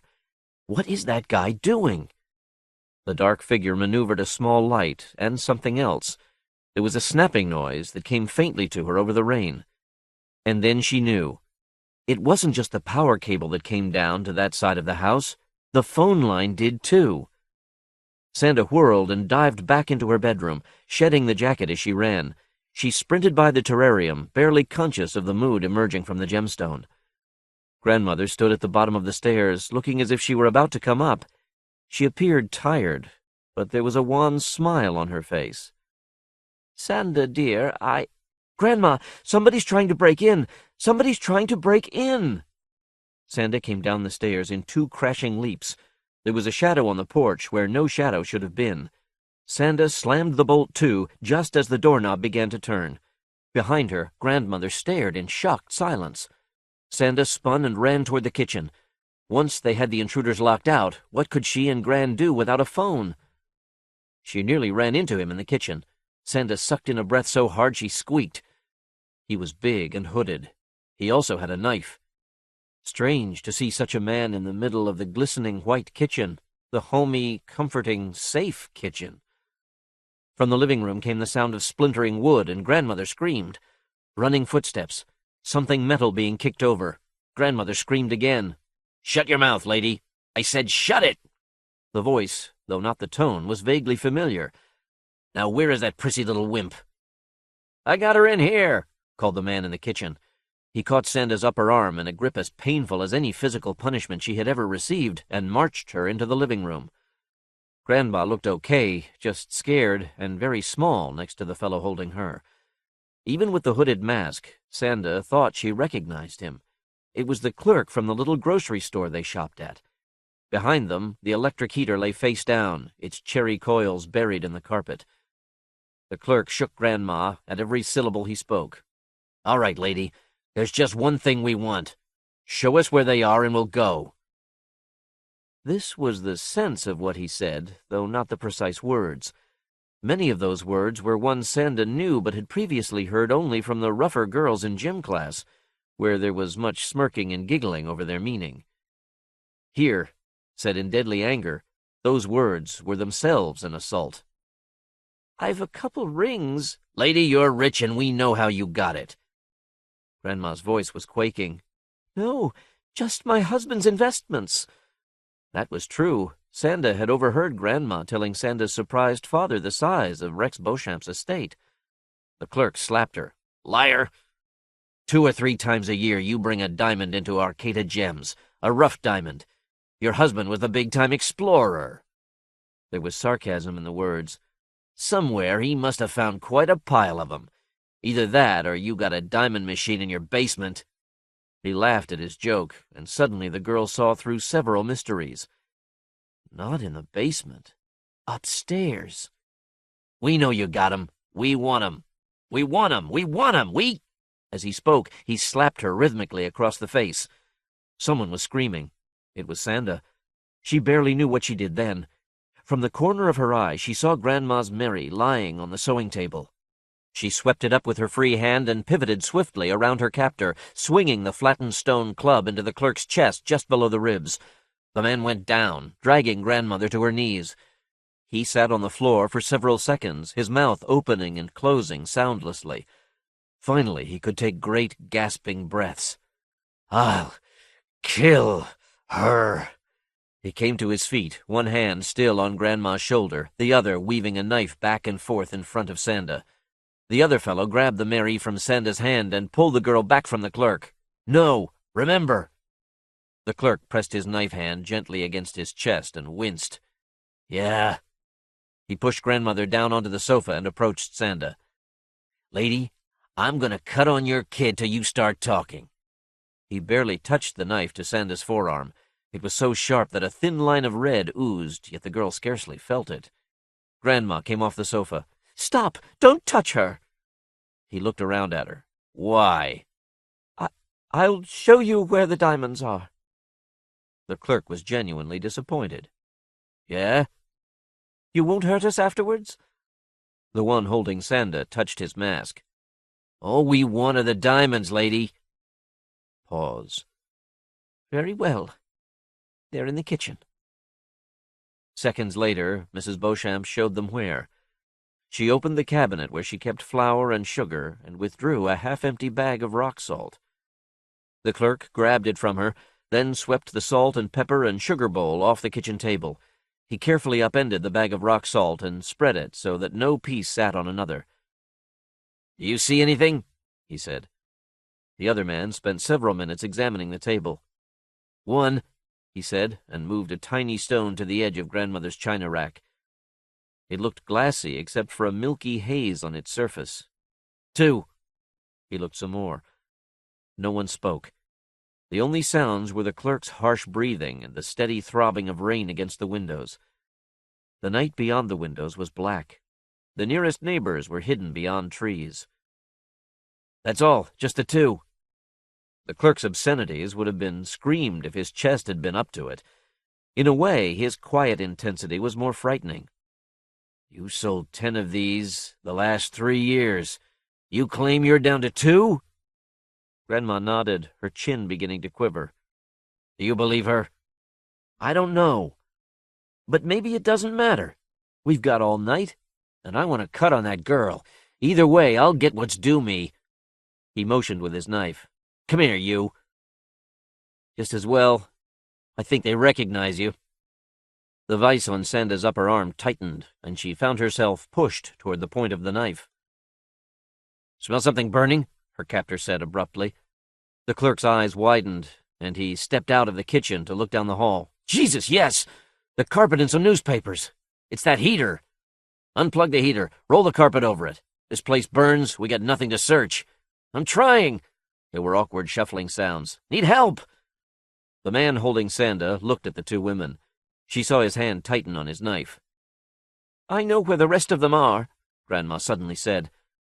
He grabbed her, too, and hustled them to the basement door. Sanda was shoved roughly through. She crashed backwards against the rack of brooms and fell down the steps into the darkness. A second later, Grandma's frail body fell on top of hers. The door slammed, and they heard the key turn on the lock. The two of them lay dazed for a second. Next to her face, Sanda could smell the moldy damp of the stairs. Part of a mop seemed to be strung across her neck. "Are you okay, Grandmother?" Her answer was immediate. "Yes. Are you?" "Yes." Grandma gave an almost girlish laugh. "You make rather a good pillow to land on, dear." She got up carefully and switched on the stairs light. There was that impish smile on her face. "I think they may have outsmarted themselves." She led Sanda farther down the steps and switched on another light. The girl looked around the small basement, made even smaller by the old sample crates and Grandma's laundry area. There was no way out of here, no windows set at ground level. What was Grandmother thinking of? The older woman turned and slammed shut the interior hatch that Grandfather had mounted in the stairwell. Sanda began to see what she had in mind. The top of the stairs could be locked from the kitchen side, but this heavy door was now locked from their side. Grandmother walked across the floor toward a stack of cases that sat under the living room. "Rex wanted this to be his laboratory. He was going to actually, try to imitate polar conditions. That turned out to be much too expensive, but the heavy doors he installed can be useful. Help me with these crates, please, Sanda." They were heavy, but Grandma didn't care if they went crashing to the floor. In minutes, Sanda saw that they were uncovering another stairway, one that must open into the living room. "If they can put the fire out as easily as they should, then we'll simply wait them out. Even a small fire can be seen from the street, and I'll wager the fire department will be here straight away. But if the fire wins free and the whole house goes—" There were new tears streaking her face. She swayed slightly on her feet, and Sanda realized that the older woman had been limping. Sanda put her arm about her grandmother's waist. "Are you sure you're okay?"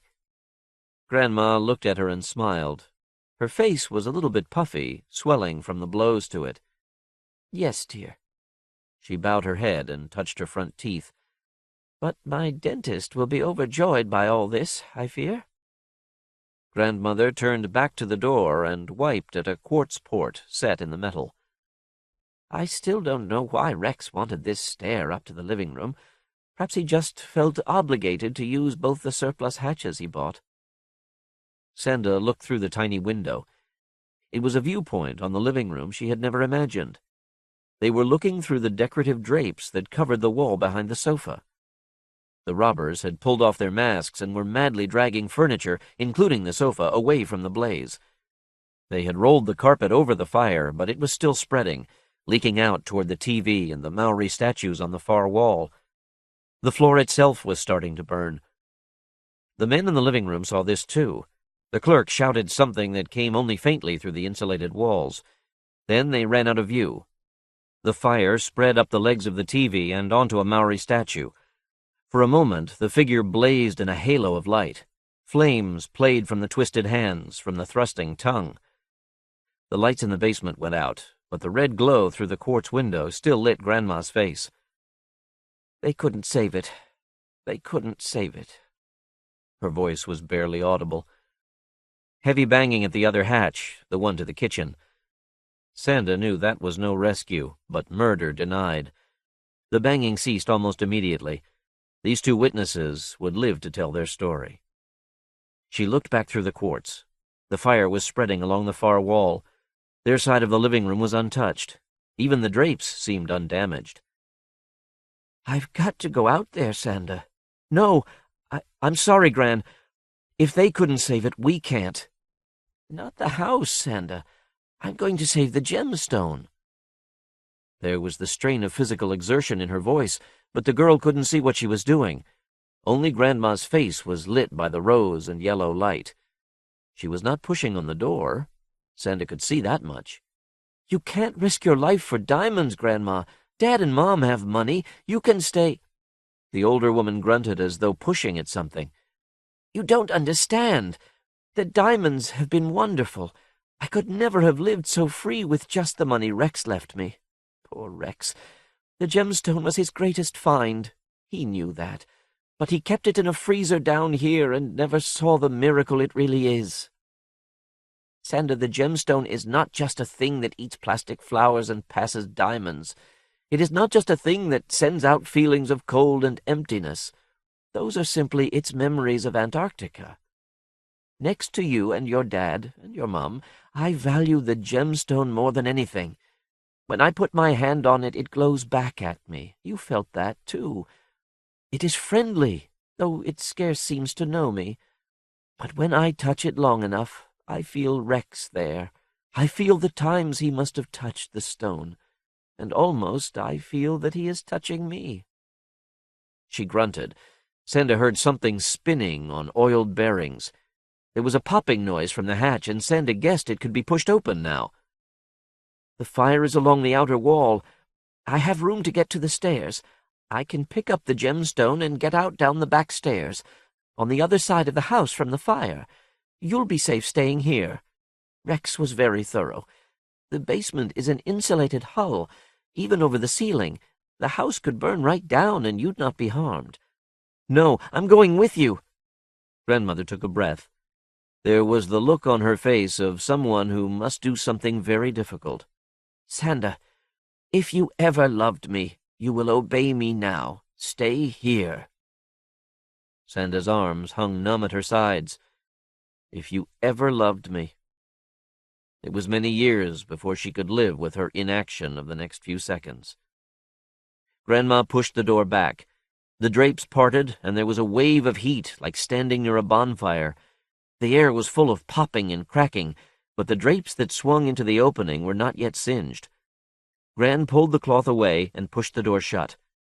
Through the quartz window, Sanda saw her moving quickly toward the stairs. She started up them, was almost out of sight, when she looked down, puzzlement on her face.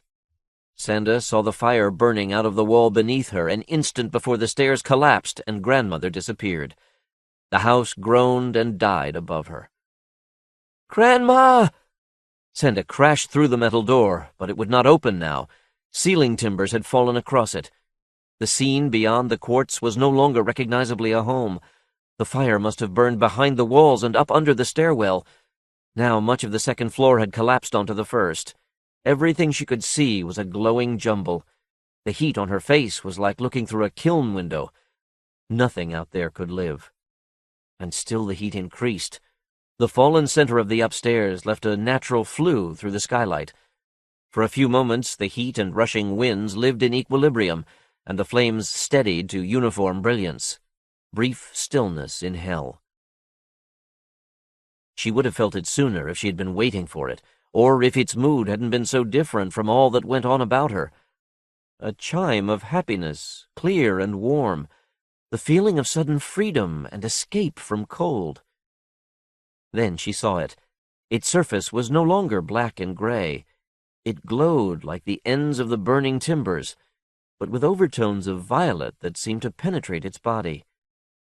And now that it moved, she could see the complete regularity of its shape.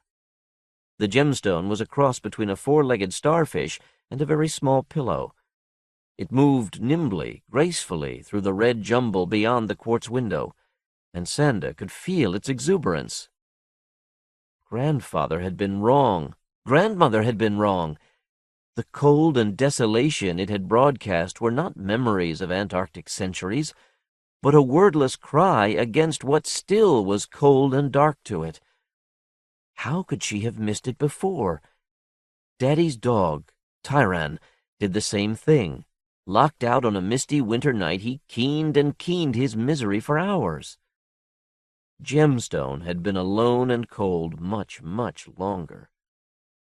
And now, like a dog, it frisked through the brightness, eager and curious. It stopped, and Sanda felt its puzzlement.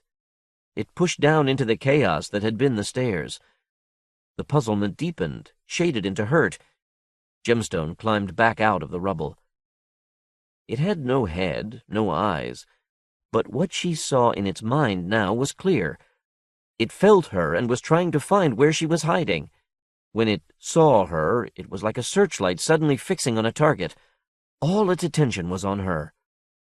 Gemstone scuttled down from its perch and swiftly crossed the ruins. It climbed the wood that jammed shut the door and, from inches away, seemed to peer at her. It scampered back and forth along the timber, trying to find some way into her. Its mood was a mix of abject friendliness, enthusiasm, and curiosity that shifted almost as fast as the glowing colors of its body. Before tonight, it had taken minutes to change from one mood to another. Before, it had been frozen to near unconsciousness. All those centuries before, it had been barely alive. Sanda saw that it was scarcely more intelligent than she imagined dogs to be. It wanted to touch her, and didn't realize the death that would bring. Gemstone climbed back to the little window and touched a paw to the quartz. The quartz grew cloudy, began to star. Sanda felt fear, and Gemstone immediately pulled back. It didn't touch the quartz again, but rubbed back and forth across the surface of the door. Then it settled against the door and let Sanda pet it with her mind. This was a little like touching it had been before, but now the memories and emotions were deeper and changed quickly at her wish. There was Grandmother, alive again. She felt Grandma's hand resting on her, its back. Wistful sometimes, happy sometimes, lonely often. Before that, there was another, a man, Grandpa. Bluff, inquisitive, stubborn. Before that, colder than cold, not really conscious, Gemstone sensed light all around the horizon, and then dark. Light and darkness. Light and darkness. Antarctic summer and Antarctic winter. In its deadened state, the seasons were a flickering that went on for time the little mind in the starfish body could not comprehend. And before that, wonderful warmth, even nicer than now, being cuddled flesh against flesh, being valued. There were many friends, personalities strange to Sanda, but not unknowable. They all lived in a house that moved and visited many places, some warm and pleasant, some not. It remembered the coldest. In its curiosity, Gemstone wandered away from the house, got so very cold that when the friends came out to search, they could not find. Gemstone was lost. And so the long time of light and dark, had begun. The pure, even hell of the fire lasted only a few minutes. Gemstone whimpered in her mind as the walls began to fall and the wind-driven cycle of flame faltered. The hottest places were in the center of what had been the living room, but Gemstone remained propped against Sanda's door, either for her company or in hopes she could bring back the warm. Rain was winning against fire. Steam and haze obscured the glowing ruins. There might have been sirens. She felt Gemstone chill and slowly daze. Its tone was now the nearly mindless dirge of all the weeks before. Sanda slid to the floor and cried. Gemstone takes place in 1957. I've wondered what became of Sanda and her wonderful pet. I suppose there is some room for sequels. One idea sticks in my mind. Sanda ends up an artist living in Arizona. She specializes in pottery. She is admired for the brushwork she does while the glaze is hot. She has the most marvelous collection of kilns, all connected by narrow tunnels to a large one that is always fired.